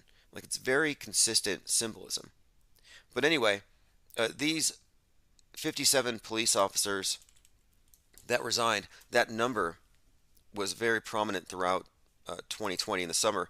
And this was around the time that they were celebrating the 57th anniversary of the Martin Luther King I Have a Dream speech. So you have that 57. You had 57 singing the national anthem for the DNC. So that number was being used, I think, very consciously and deliberately. And it ties these things together. So we'll get into that some more. I'm just bringing this up because it's we're noticing things in the pattern. Like I said, 33 rounds fired. Anytime you see that number with these high-profile events, it's usually a clue to the insiders. And if you pay attention enough and you know enough about how things work behind the scenes, you're somewhat an insider to these things, to how this stuff works. That's how we can confidently call these things out as hoaxes and predict specific facets of these things before we even see it. How did I know water bottles and lanyards? How did I know flip phones? And I mean, again, we can predict these things because it's based on a pattern. These aren't real events. Lean Dion says CNN interview has a victim saying he heard 10 shots and the gun must have jammed. The CNN guy reports him saying no, it was 33 shots. So the CNN reporter goes out of his way to say no, it was 33. And when you go down the list, you can see how consistent this is. All the agitation. Twin Towers were 33 years old, by the way. Jake and Jelly, QAnon Shaman, 33. Code Monkey Z, the guy who's now running for Congress, 33.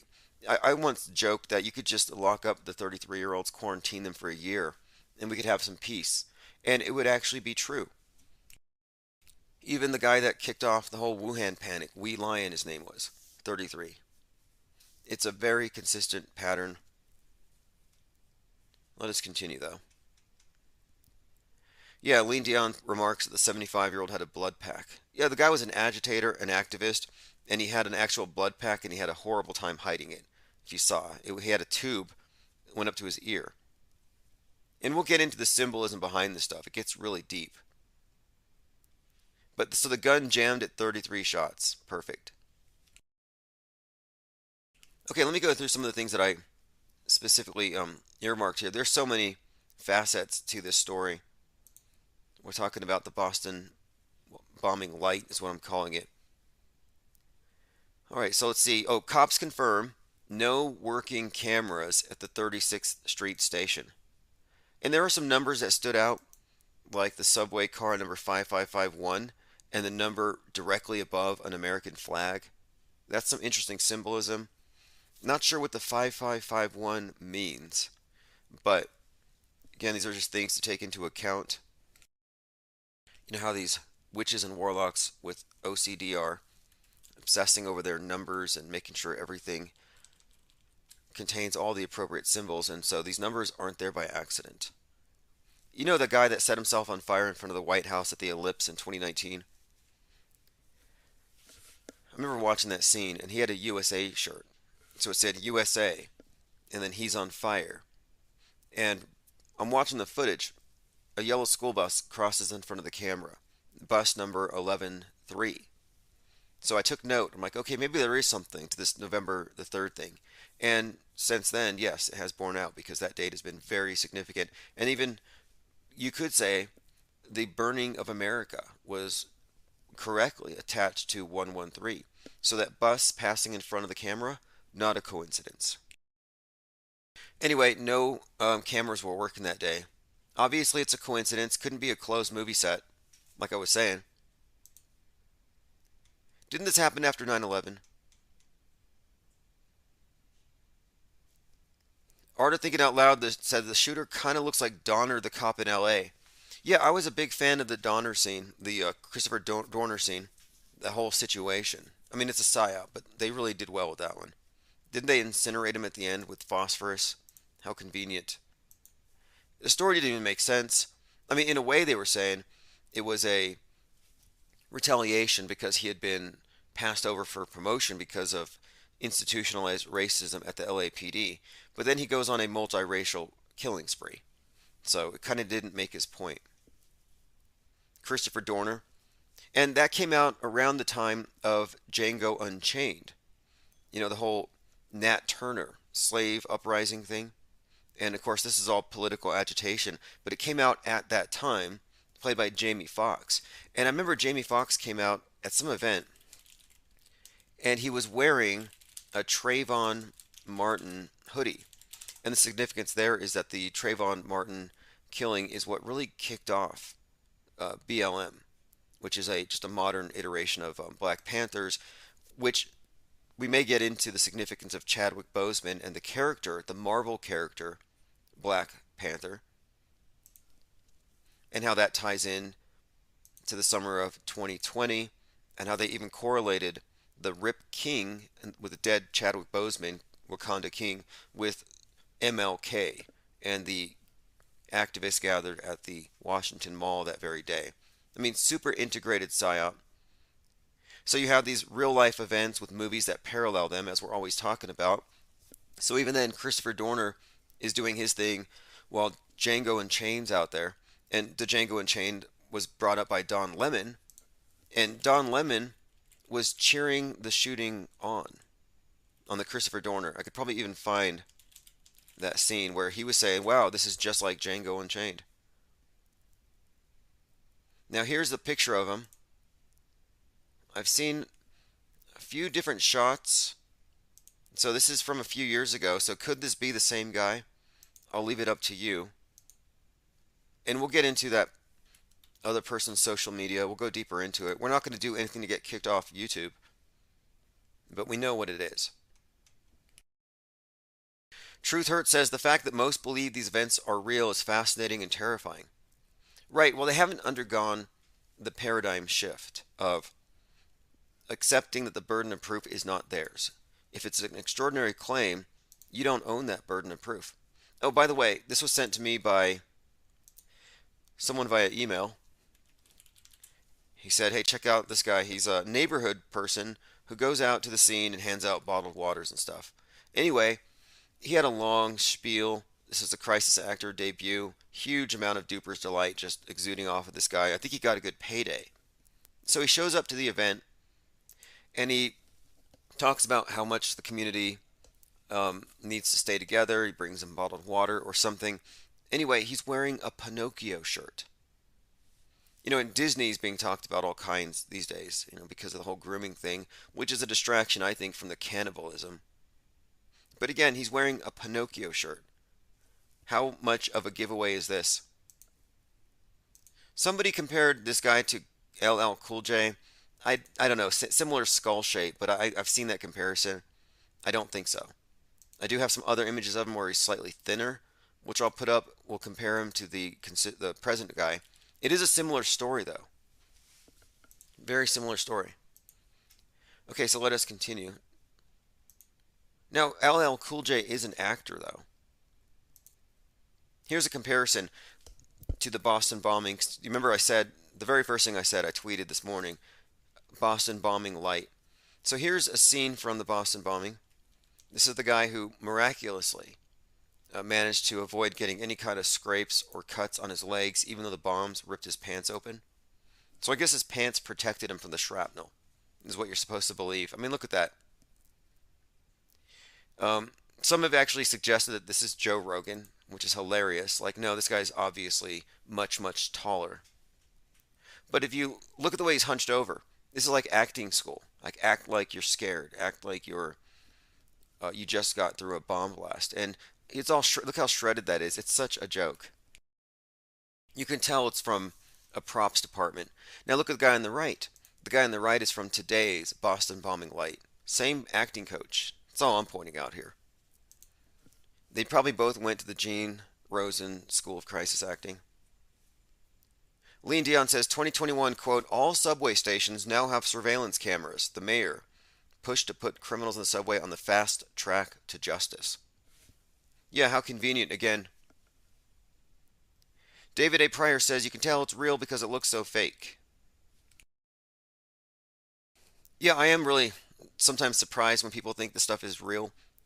In our Discord server, we're always going through these things with a healthy degree of skepticism. And so we call into question, well, could it be real? Is it fakeable? And what I've concluded is that this had to be a closed set. And now, finding out that there were no cameras working confirms my suspicion that this was a closed movie set. There were no witnesses. This wasn't a real event. It's more of a flash mob guerrilla movie. It's big business. I mean, we could pull this stuff off. Just get some friends together, film it. The public is so credulous, they will literally buy anything. I almost want to just kind of co-op the whole alien invasion. We could probably CGI that thing first. It's all it's going to take. It's just sad how little it takes to convince people. And people will say, yes, protect us, please, government. Whatever it takes, whatever restrictions, yes, impose them. Govern me harder, daddy, is what they pretty much say, all the NPCs. Shut the F Up said in our Discord server tonight. And this is another reason to join our Discord. You get cutting edge analysis, breakdowns, puzzle pieces to this million-piece puzzle, all for $2 a month. Just go to infiniteplainsociety.com, access Discord that way, or go to the Patreon. He says, remember in the new Batman movie how Riddler inspired his followers to do a mass shooting? I would pay attention for any, quote, copycats in the news. There was a line specifically about how he had 500 followers. One of this guy's channels has 500. So the Riddler, if you didn't know this, the Riddler in the new Batman movie, which I'm going to watch very soon, I think it comes out streaming here in about a week. It's basically a Riddler for the QAnon age. This isn't Jim Carrey's Riddler. This guy is wearing some kind of a mask. He's got internet followers, and he instigates some kind of an event, and he's got 500 killings. 500 followers to do his bidding. So you've created this domestic violent extremist with an internet connection, and this shooter today kind of fits that mold. All right, we have so much to go into here, but I want to stick on this topic and go through some of the things that we pointed out this morning. And here's what David Hogg actually said, just so you know why he was on our radar today. And it's his birthday. Quote, has anyone else had the experience of having a parent who did a lot of classified stuff? And while they can't tell you about it, you start connecting the dots and realize that if you're even 10% right, your parents did insane stuff. This is coming from David Hogg. This guy, after the shootings in the school, he spent weeks going to local restaurants and playing dead. That's morbid, right? He and his friends would cover themselves in fake blood and play dead on the ground, hold up signs saying, you did this, your Second Amendment killed me. Just guilt-tripping shoppers. And I used to make fun of that, but I can't anymore because now anti-vaxxers do that. So now all sides are crisis acting. So it doesn't even stand out. Anti-vaxxers will lay on the streets, I've seen this, with giant fake needles sticking out of their backs. It's like if you got a pantomime, if you have to create psychological operations to convince some people that something is happening, then it's probably not happening. School shootings, not happening. Okay, let's see here. Phase Polarizer says the Batmobile flies out of a fireball chasing the Penguin. Yeah, I was kind of uncomfortable when I saw the trailer. And I'm like, wait, the Riddler, question marks, and penguins are the enemies here. And this is actually one of the reasons why, if you go over to the Ko-Fi shop, that's, or Ko-Fi, excuse me, Ko-Fi, coffee.com/Tim Osman, the Infinite Plane Society logo, let me just break this down for anyone who hasn't seen it. What you're looking at is the IPS logo. It's kind of truncated here on the left, but it's the wrench for the I. The P is a question mark. Because at some point they're going to ban question marks from keyboards. I'm pretty sure they're going to send in the troops. UN troops, blue helmets, Chinese tanks come down your streets. They're not coming to take you away. They're coming to take your Q's and the question marks off your keyboards. And the S is an infinity symbol, but at a certain angle it looks like a lightning bolt. So anyway, when you combine the three, it does somewhat form a penguin with a wrench. But I put the question mark into our very design. And when I saw this new Batman movie involved a bad guy that uses a question mark and Batman's killing penguins, I thought this has got to be a bad sign for the future here. Okay, here we have a picture of him. This is the individual, the shooter. I saw this video on Telegram, and he does look like possibly an appropriately aged Chris Dorner. Let me do a side-by-side. Now he's got a hat on, which will kind of hide his skull shape. It'll take a minute. I'll have to find some better pictures. But anyway, he talked about America having a violent birth and a violent death, and here he is posing in front of a big screen showing the Twin Towers exploding. So what kind of signal is that? Again, this in the context of Pluto return. Let's see, going through some comments. Greg Burns says it takes 10 years minimum to develop a test for a vax if you can first isolate. Right, true. The thing is, it doesn't have to exist. You don't have to isolate it if you can convince people it exists. Religions have always controlled people based on things that they believe in. Superstition.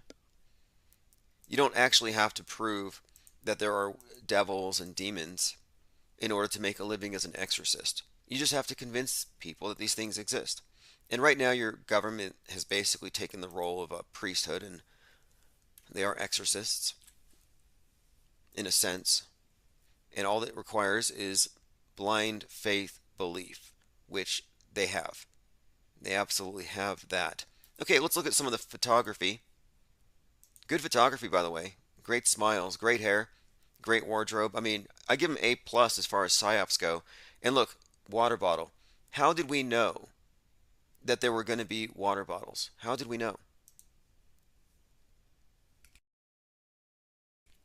This one here is noteworthy because I just talked about how the shooter was posing in front of the Twin Towers. So look at this anguished couple. And behind her, and again, the news media is walking around here because they obviously feel safe. Yeah, we're safe enough, even though there was a shooting. We're going to take these pictures. And look behind her. 9/11/01 and the Twin Towers make the 11. So we're looking at some of the photography that was from the New York Post. Just a 9/11 reference there. Okay, now this one is especially telling here. Here you're seeing a dead Gatorade bottle bleeding all over the place, or possibly a Gatorade bottle used to transport theatrical blood. Now, another point about the theatrical blood, you can find a scene where it's not trampled all over the place. This was done unnecessarily after the fact, and it even looks like a big squib on the floor. If you don't know what a squib is, it's a blood bag you wear beneath your clothes so that when you fake like you're being stabbed or shot, you can actually have some theatrical blood goop out onto the floor. That does not look real. I mean, you can just look at the stuff and compare it to the reality if you have ever seen real blood on floors. Now, this is another thing I wanted to point out. So here's an individual being given a tourniquet, which is kind of fascinating to me. An interesting choice that, this event just happened. This guy got shot in the leg, so luckily somebody nearby was there with a wherewithal to have a tourniquet on his person. And I'm looking at the bottom picture. And he's giving a tourniquet to a guy who's sitting upright. Now, I'm not an EMT. I took EMT basic. I took a few things. I don't claim to know for sure, but it seems odd to me, a choice to have the patient sitting straight up if you're trying to tourniquet his leg. Like, I would think you would lay him down and maybe elevate that limb. And I did a quick search here. Just a quick search. This isn't medical advice. I'm just like, am I off on this at all? And what I found is that no, it's actually customary or normal apparently to elevate. It says elevating the wound will slow the flow of the blood and to maintain pressure in case it bleeds again. But anyway, you have a demonstration where they're elevating a leg versus how it was done there on the subway. Just pointing that out because sometimes it looks like crisis actors don't know what they're doing. Crisis actors are the new A-listers. I'm convinced of it. Nobody wants to do Hollywood anymore. We also predicted that there would be a single shoe, some kind of symbol with somebody walking around with one foot, one shoe missing. As is always the case, there's always a singular missing shoe, and here we found it. Now, you can see the theatrical blood on the floor. My point here is that there's a separate scene a few seconds before where it's not there. Yet the lady in the maroon vest, she walks by, and there's blood everywhere. I assume she's the art department. Again, the guy in the water bottle with the water bottles brought the Pinocchio shirt. I mean, why would you wear a Pinocchio shirt to a crisis actor convention? Now, this might be a clue as well. Breaking news, manhunt for the suspect. So the reporter's name, Will B. Wild. Will B. Wild this morning in New York. And I'm thinking, Will B. Wild. Where have you heard this before? If you recall, On 1/6, this was the war cry, the thing that sent everyone to the Capitol. Trump said, "Be there. Will be wild." Not "it will be wild," but "will be wild." So inside Trump supporters' online echo chambers, the chaos of January 6th could be seen coming. People posted their plans to come to DC and showed the weapons they would carry. So here I have an image where you can see the blood that magically appeared on the ground before and after. And what caused it? The lady in maroon. And you can also see on the right, there's a couple here doing a photo op for the guy in the orange hoodie. So you just survive a bomb blast, and you're going to stand up and pose for a camera, not once, but twice. They turn around, they do it again. Then they lay down in this guy on the right in his blood after he lays down here and mysteriously just bleeds out on the floor. But the blood isn't on his clothing. I mean, we're just talking about squibs. Like, this is 100% theater. Speaking of theater, looks like Sean Penn, who sometimes weirdly looks like all three Stooges at once, he's going to take up arms against the Russians. Sean Penn. Now, I don't want to play this event because you know how they'll say it's real and I'm playing violent footage. It's how they stop people from looking at these things critically. But just look at the footage and try to ask yourself, is this person a witness, or was this person here to film a choreographed scene? And that's what I've arrived at. And I think there might be some significance here to the train that they run out of and the very prominent American flag with the 5551. Don't know what that number means, but it must mean something. These directors don't put anything in there by accident. All right, let's see. Truth Hurts 21 says, now the Patriot anti-vax groups are saying the vax is some sort of snake venom. That's why monoclonal antibodies, the guy Stu Peters has some documentary out. He screams agent. Oh yeah, I thought it was satire. I was listening to this, and honestly, this guy sounded like he was ripping off of what we are always talking about, how it's just a new religion, but they missed out on all the nuance. Which I'll play some of that too. Yeah, again, there were no working cameras at the 36th Street subway station. This is a busy Sunset Park area, lots of businesses, lots of restaurants. So there's the nail in the coffin for anybody who still thinks it's real. I've circled, even on Drudge, conspicuous flip phones and lanyards and water bottles.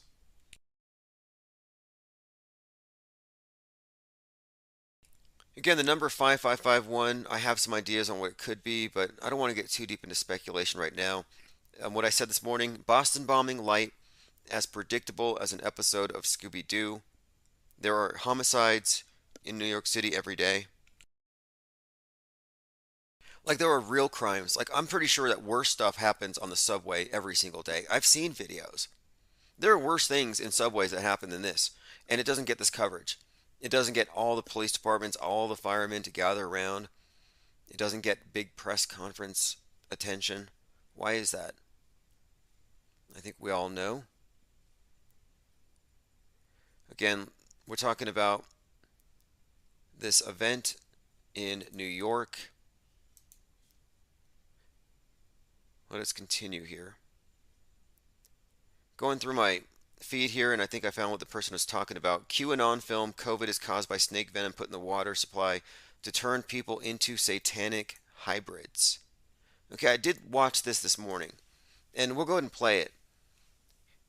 And the guy listening, I think his name is Stu Peters, totally uncritical, like not even questioning it, like, nah, this makes sense. So this is from a QAnon film, and what they're saying here is that the coronavirus, the name novel corona, is some kind of reference to the Pope, and that the Pope is the king snake of the world, and that they are going to put some kind of synthesized snake venom into everyone to turn everybody into a hybrid serpent, I guess this hybrid of Satan. Let me go ahead and play this. This is Stu Peters and Brian Arteris talking about, again, how this was all plot. Now, this does kind of fit in, if you think about it, with Trump and that story he would tell about nursing a snake back to health or trusting the snake. But anyway, let's go ahead and play this. This is where it's at these days. A Latin definition or a definition at all, so I actually looked up what's the definition. And on dictionary.com it brings up 13 definitions. Corona, religiously, ecclesiastically, means gold ribbon at the base of a mitre. And I didn't know what a mitre was. So I copied it and pasted it and then hit images. So this actually could read the Pope's venom, pandemic. It also can read crown. Corona means crown also in Latin terms. Corona means crown.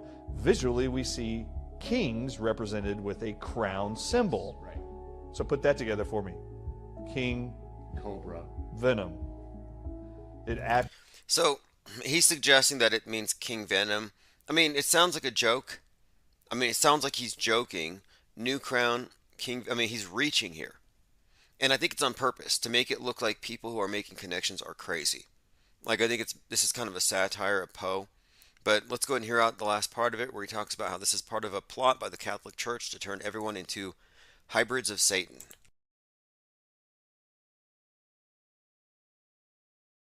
Which, again, this is just a new spin on a not very novel topic. I mean, this has really been the take on it for some time. And I've often pointed out that, yeah, you'll be hard-pressed to find some pokey that doesn't have the mark of the beast somehow inculcated into its symbolism. Like AstraZeneca. Obviously, that logo is 3 6s interlocked. And yeah, I'll play the rest of this here in just a moment. I don't want to get kicked off for dangerous misinformation. You know, they got rid of our previous channel for a cartoon, a satire, about a guy named Bob Know-It-All who inhaled hot air from a blow dryer as sort of a curative thing. I can't even say what for. I mean, obviously it was a joke. Greg Burns says Pope is the Antichrist. He's promoting depopulation with LGBTQ and abortion. Oh, is that what the A stands for? Isn't abortion in there? I don't think so. I don't think anybody's promoting depopulation, by the way. Think about it. Georgia Guidestones turned 42 last month. And back then they were saying 500,000. No, 500 million.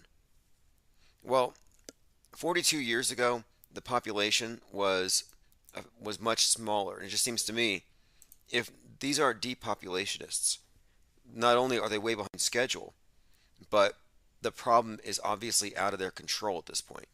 They need more people, not less. And I don't think that is a viable way to reduce population anyway. I think it's weird, though. I do think it's weird how all these philanthropists are suddenly behind this idea that they want to save us all. You know, these philanthropists who are also climate change believers. Because if you're a lover of man and you also believe in climate change, the whole climate change thing is built on the idea that there are too many people. But I don't think they want to get rid of us. I think they want you to feel like the world's overpopulated. I think it's more about controlling you and your worldview than it actually being a fact. I mean, I don't even believe that the world is as small as they say. All right, let me go ahead and play the rest of this from Stu Peters and Brian Artis. DNA, and they figured out how to do this with the serpents, the evil ones' DNA into your God-created DNA, and they figured out how to do. Now, Greg says, LOL, you can't speak the truth because you're afraid of being deplatformed. No, you can't really say that. We've been pulled more than 120 times. I actually don't think you're speaking the truth. I think that your religious programming has just been reinvented. I don't think there's any difference between believing in sin, as the church describes it, and the virus. They're both superstitions, so a priesthood could control you. I think that the new Bible is what's coming through the filtered TV, but it's the same as the old Bible, same old controllers. I don't think that the Pope is the Antichrist in the sense of it being some bad guy that's going to end the world. By Antichrist, I believe it just means subsequent Christ. that you have the Sun God, the Vicar of Christ, always there in that throne, but it's a position. We aren't in the end times. They're just basically updating their system. But no, at no point do I ever not speak the truth. I just think that the anti-vaxxers aren't the truth. I'm not anti-vaxxer. I just think that the vax itself is nothing more than a political schism to divide people along those who believe you can be saved by the state and its priests versus those who are not inclined to go with the state as the route to salvation. There's nothing in it. There has been no death spike. So the anti-vaxxers are just as hysterical as the gun grabbers. It's left-wing and right-wing psychological warfare, and I don't fall for any of it.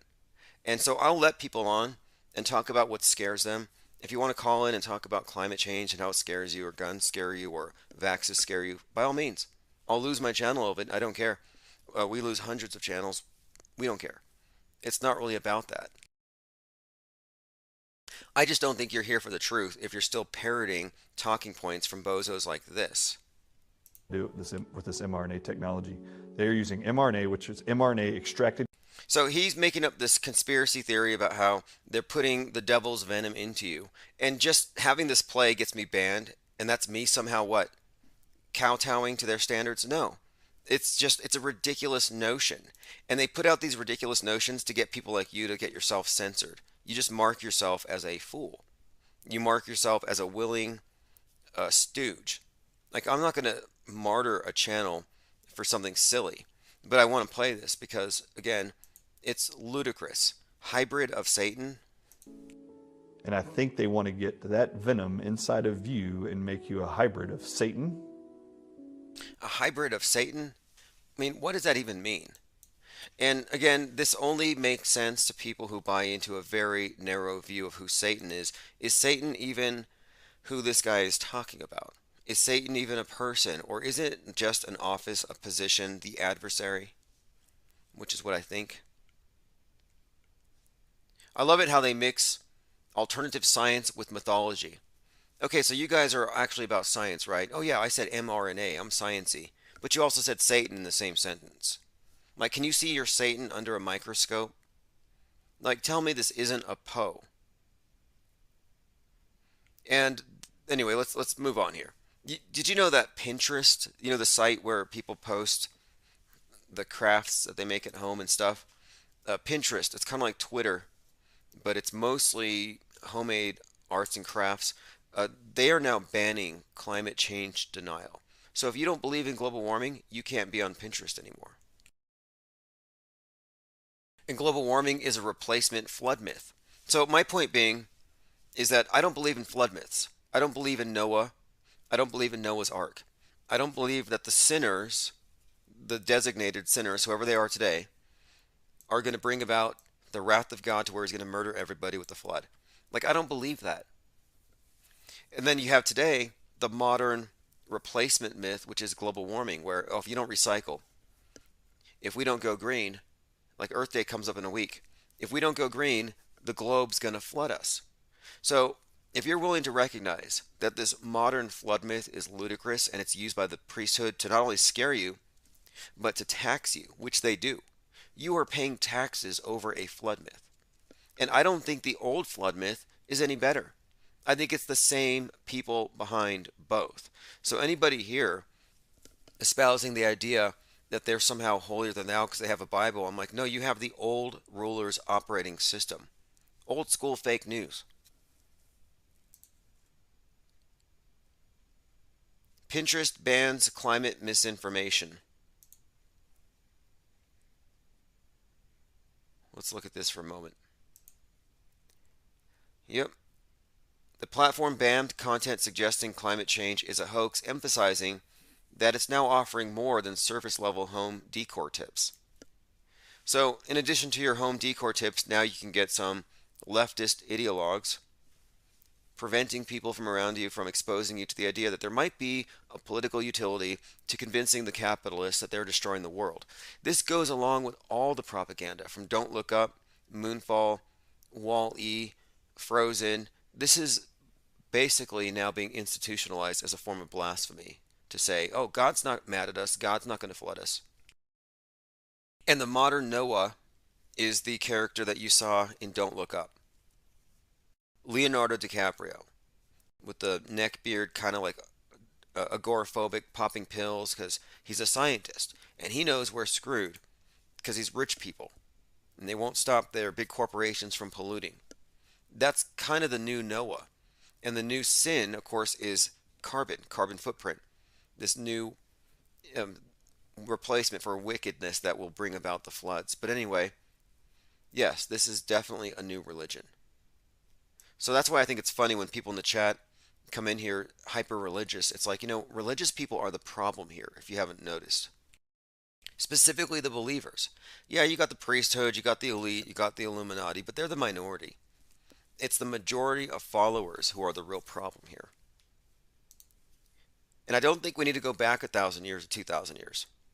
I think humanity is stuck in I would say, a dysfunctional, possibly toxic relationship with government. Okay, let us continue. I'm going to open phones here. I have some voicemails I need to respond to as well. But I didn't want to miss anything with this shooter. A lot of interesting things happening in the QAnon side of the fence here. The QAnon side of the world stage.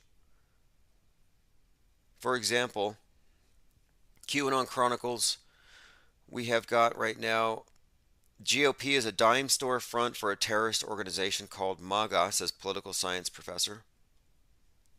They're really putting it out there that we're looking at domestic violent extremists. Why is that? Well, for the same reason that you were prepped for radical Islamic terrorists leading up to 9/11 in all the movies, in the news. They get you ready for stuff before they do it. So just a heads up, domestic violent terrorist attacks on the way. Roger Stone aide urged Trump supporters to descend on the Capitol, saying that martial law would be declared. Yeah, a lot of these people were led by a Judas goat named Donald Trump and his family into this situation to where that 1/6 simulated riot has effectively been turned into a new 9/11 of a sort.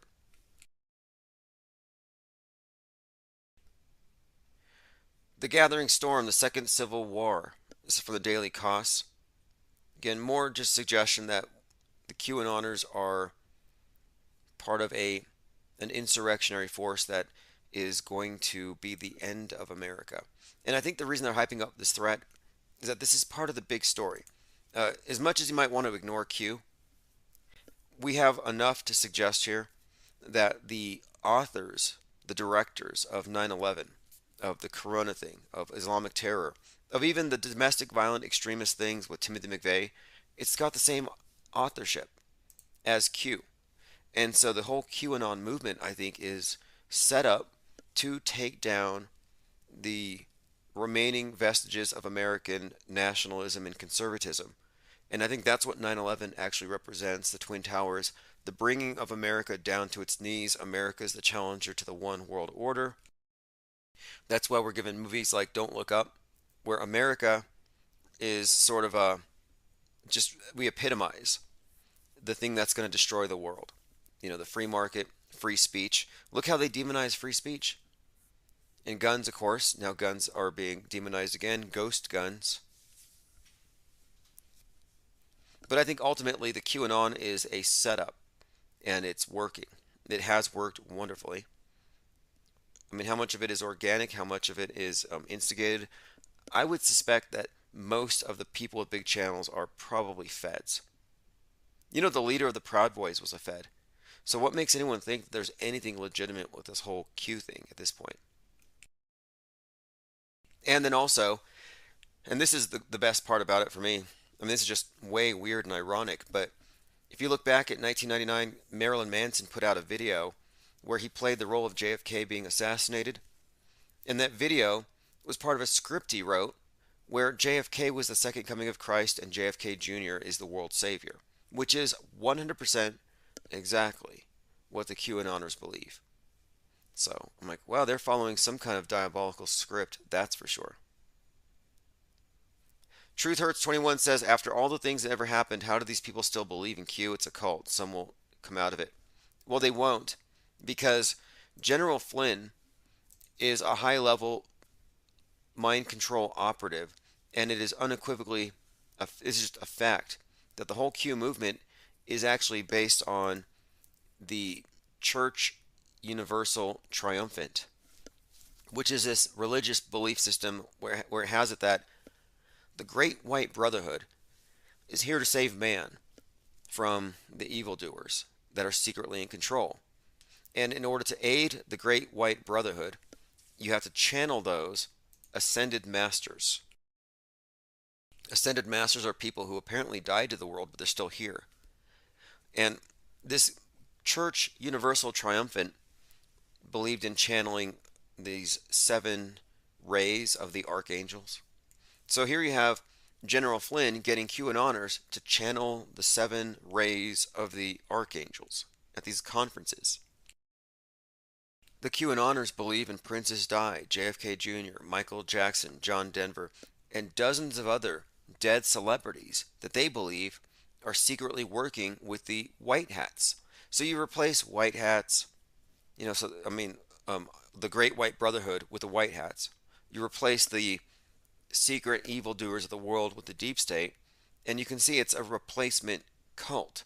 And the Church Universal Triumphant ended up putting a lot of people into a doomsday bunker for fear that China and Russia would nuke us. And right now, General Flynn, who's really the leader of this thing, the visible leader, he has said that China is going to use EMPs. And he's told people in private talks that when China uses electromagnetic pulse, high altitude nuclear detonations, people's heads are going to explode if they've been boosted 3 or 4 times. Anyway, this is what they're saying. And of course, you probably haven't heard about this because the people who know about it think that those people who went along with the program probably deserve to have their heads exploding. They're not being warned. But this is what they actually believe. This is part of a group, an older established group. It's a pattern, it's a template. I would call it the Church Universal Trump these days. Okay, so it says, several say they miss the good old days when they could simply follow along with the cryptic posts by whoever played Q. Quote, I think Q spoiled some people. They got used to the drops and the constant flow. And now that Q is pretty much gone, they seek to fill the void with anyone who claims to have inside info. Now, the final Q drop was in December of 2020, and it was a link to the song We Ain't Gonna Take It by Twisted Sister, Dee Snider. Dee Snider, by the way, did not want anti-maskers using that song when they romped through Target without their masks on. So he took it. Mr. We Ain't Gonna Take It took it. He's like, yep, mask me, vax me, boost me, give me a space junk helmet. And if you missed the story a couple weeks ago, space junk did fall in some rural area of India, sending villagers scattering or really running for their basements. Space junk lockdowns have happened. Now again, this whole Q thing, the last drop was We Ain't Gonna Take It, and then General Flynn goes to a QAnon event, and he actually karaoke's that song. So they all know, like to them it's an inside, they believe they have the inside scoop on a military operation. They do believe, many of them believe we're undergoing something called devolution, and that the military is in control and Trump's still the president. I mean, it's rather delusional at this point. Says others are getting tired of the drama. Most channels these days are all at each other's throats. Some find it ironic that the same crowd that convinced people that JFK Jr. is alive and that celebrities are addicted to chemicals harvested from children's brains are now urging them to be careful about what they believe. Seems like General Flynn is telling his followers not to believe in conspiracy theories, which is a funny way of saying don't believe in other people's conspiracy theories, but believe in my conspiracy theories. If you didn't know, the MSM is the biggest promulgator of conspiracy theories in the world. But they are the ones who have the power of state. They're the ones who have the influence. So they have the most creative control over this place. Doesn't make it true. I'm going to open phones here in just a moment. Again, we're talking about the new event, the subway event, which is connected to the QAnon event. Well, rather the QAnon character in the Batman movie, the Riddler. Again, talking about a guy with an internet following. And I went through some of his social media stuff. One of his usernames is, there's a couple different names he has. Prophet of Truth 88, Out of Gas 88. And I'm noting this because the number 88 actually has quite a lot to do with white nationalist domestic violent extremists. So we're going to go through the Prophet of Truth 88 to see what else there is. Seems very agenty.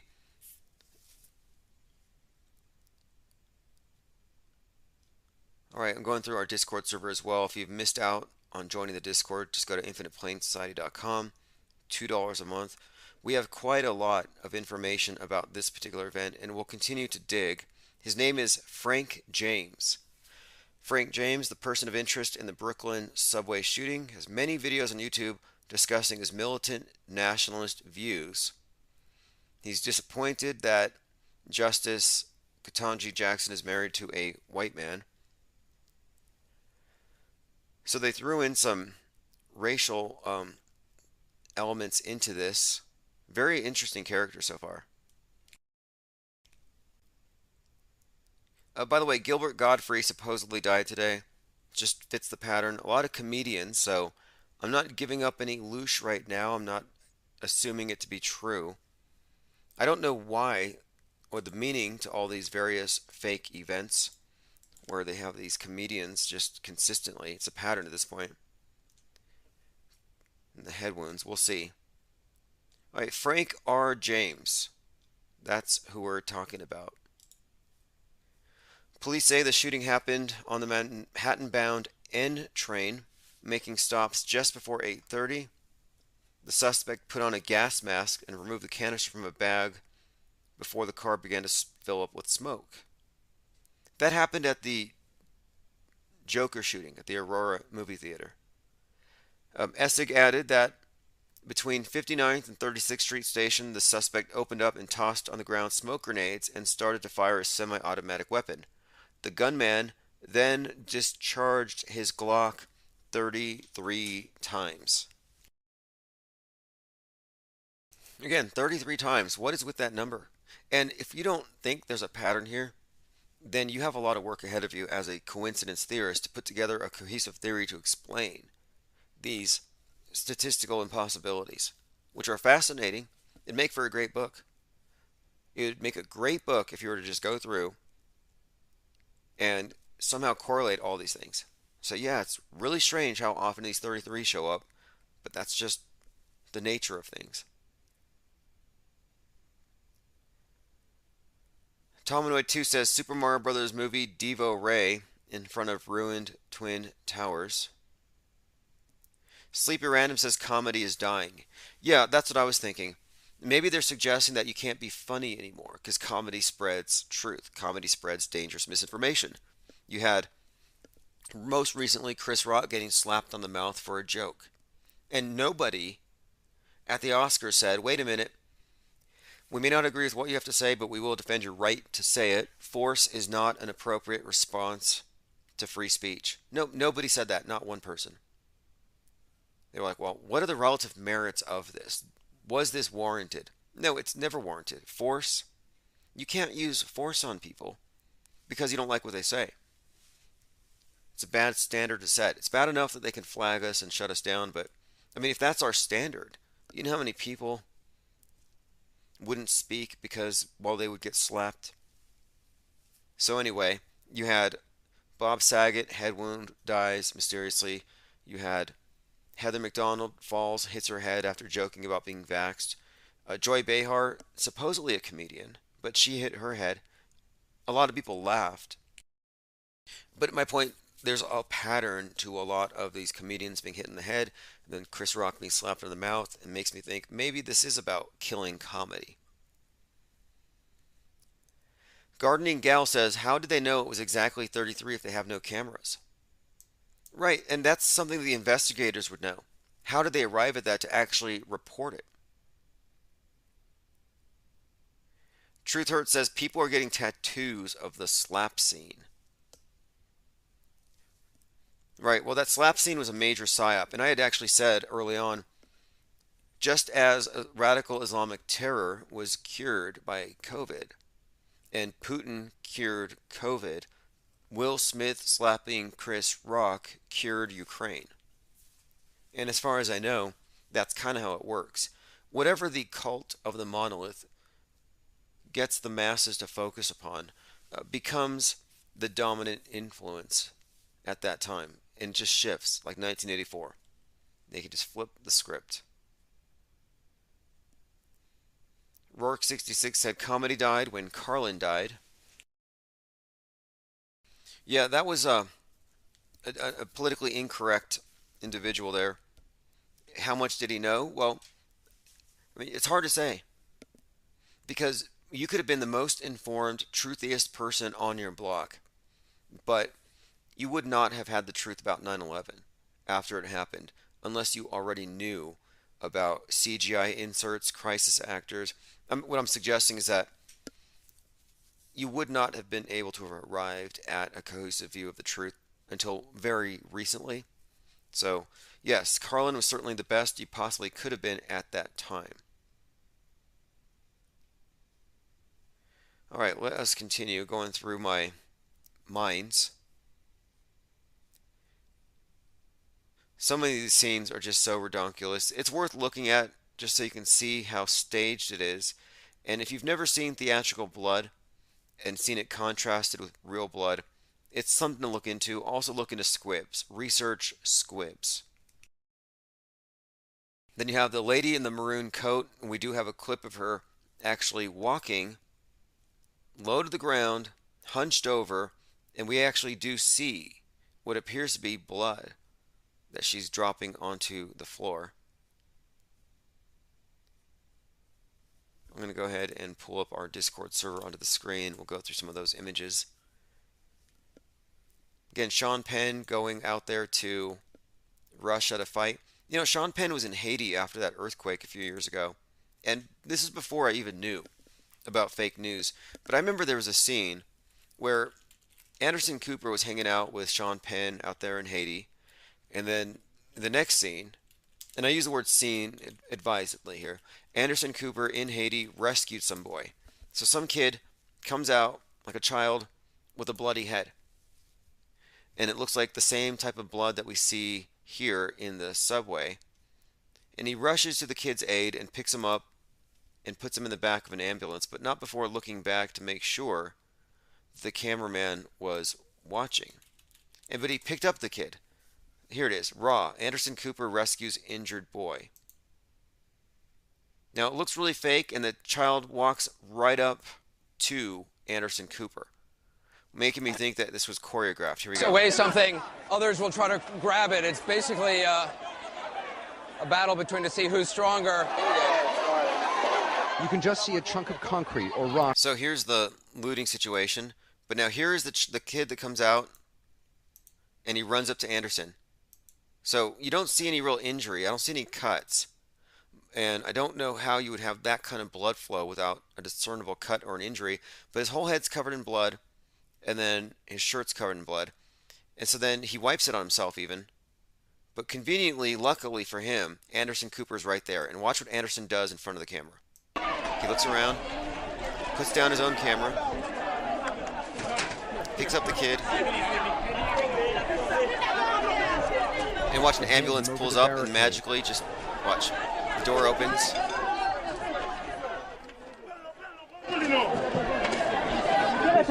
So now we're following Anderson Cooper carrying a kid over to an ambulance. It's so staged. So staged. What would he have done if it wasn't for Anderson Cooper? All right, going through comments here. David A. Pryor says Anderson is an unquestionable hero. Yeah, he saved that kid's life somehow. I don't know how exactly. That wasn't standard EMT practice. Like, wouldn't you put him down and check for injuries? Look at this connection here. Was this posted on his site? Yes, it was. Prophet of Truth 88. That's Frank, the shooter. This is one of his channels on YouTube. Prophet of Truth 88, and it has this 88 out of time, a reference to Back to the Future, which Biff Tannen is based on Donald Trump. Just a heads up here, but 88 out of time, 88 miles per hour, 1.21 gigawatts, and you travel through time. That number may pertain to the 88 constellations in the zodiac, the Wheel of Time. But anyway, out of time in Los Angeles was that festival that Snoop Dogg was at, the one where Draco the ruler had his throat slashed. Anyway, I'm combing through the Discord server to see if there's anything else about this individual. He's got quite a lot of content. Seems like a character. Again, he's got 500 subs on one of his channels, just like the Riddler. Frank James is his name. I'll continue to dig into the story as we go, but I think we accurately called it earlier on today. This is Boston Bombing Light. They use many of the same exact special effects. The blood all looks like paint. And it has all the hallmarks of being a psychological operation. And this might also have something to do with the idea that we must do something about people on the internet with radical ideas. It fits right into that agenda. He is the Riddler, and the Riddler is the QAnon Riddler, as they've described him. Infinite Plane Radio. Hey, what's up, Tim? That's the Art of Thinking Out Loud, Cincinnati. This guy might be Chris. What do you think? Yeah, I was just looking at him, and it was like the first thing when I first saw the situation, the first thing I thought was when I saw how the people were laying like in the subway and just all of the just the way it looked, it didn't look right. See, and that's the crazy part about it, is that when people like us, when we see these type things, we see it automatically, because my girl sent me the story earlier today. I didn't even know about it. My girl sent it to me, and it was like, I looked at it and I didn't want to tell her what I saw, because it looked, like I said, when I saw the blood and when I saw the people, and then I heard like the 33 shots, and then the first thing I noticed is that I didn't know who it was. Like, they just kept saying shooter, shooter, shooter. And it's like, and I didn't see who the guy actually was. But then when it's not that I'm saying he is Christopher Dorner. I'm saying that he fits a certain type of image that they seem to put out. I don't know if you remember some years ago, there was a shooter at, I believe it was like some type of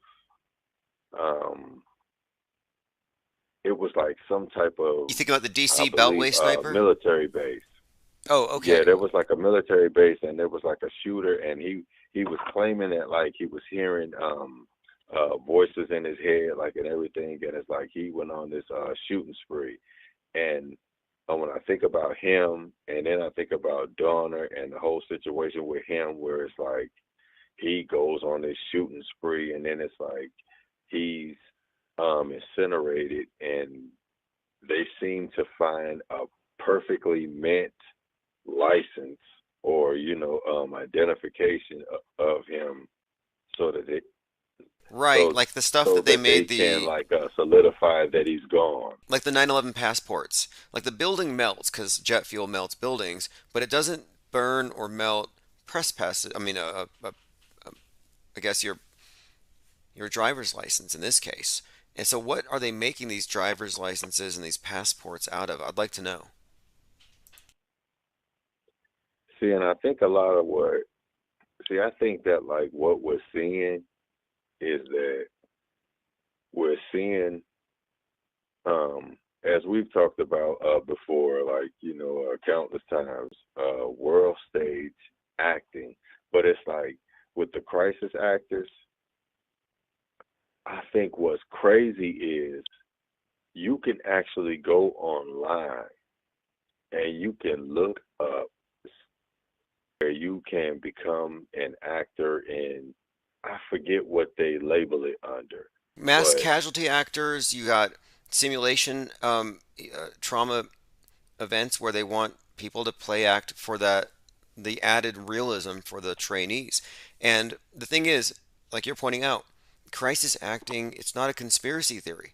It's a fact. It's an option. I actually know someone, one of our listeners in Vegas, was a crisis actor for a day.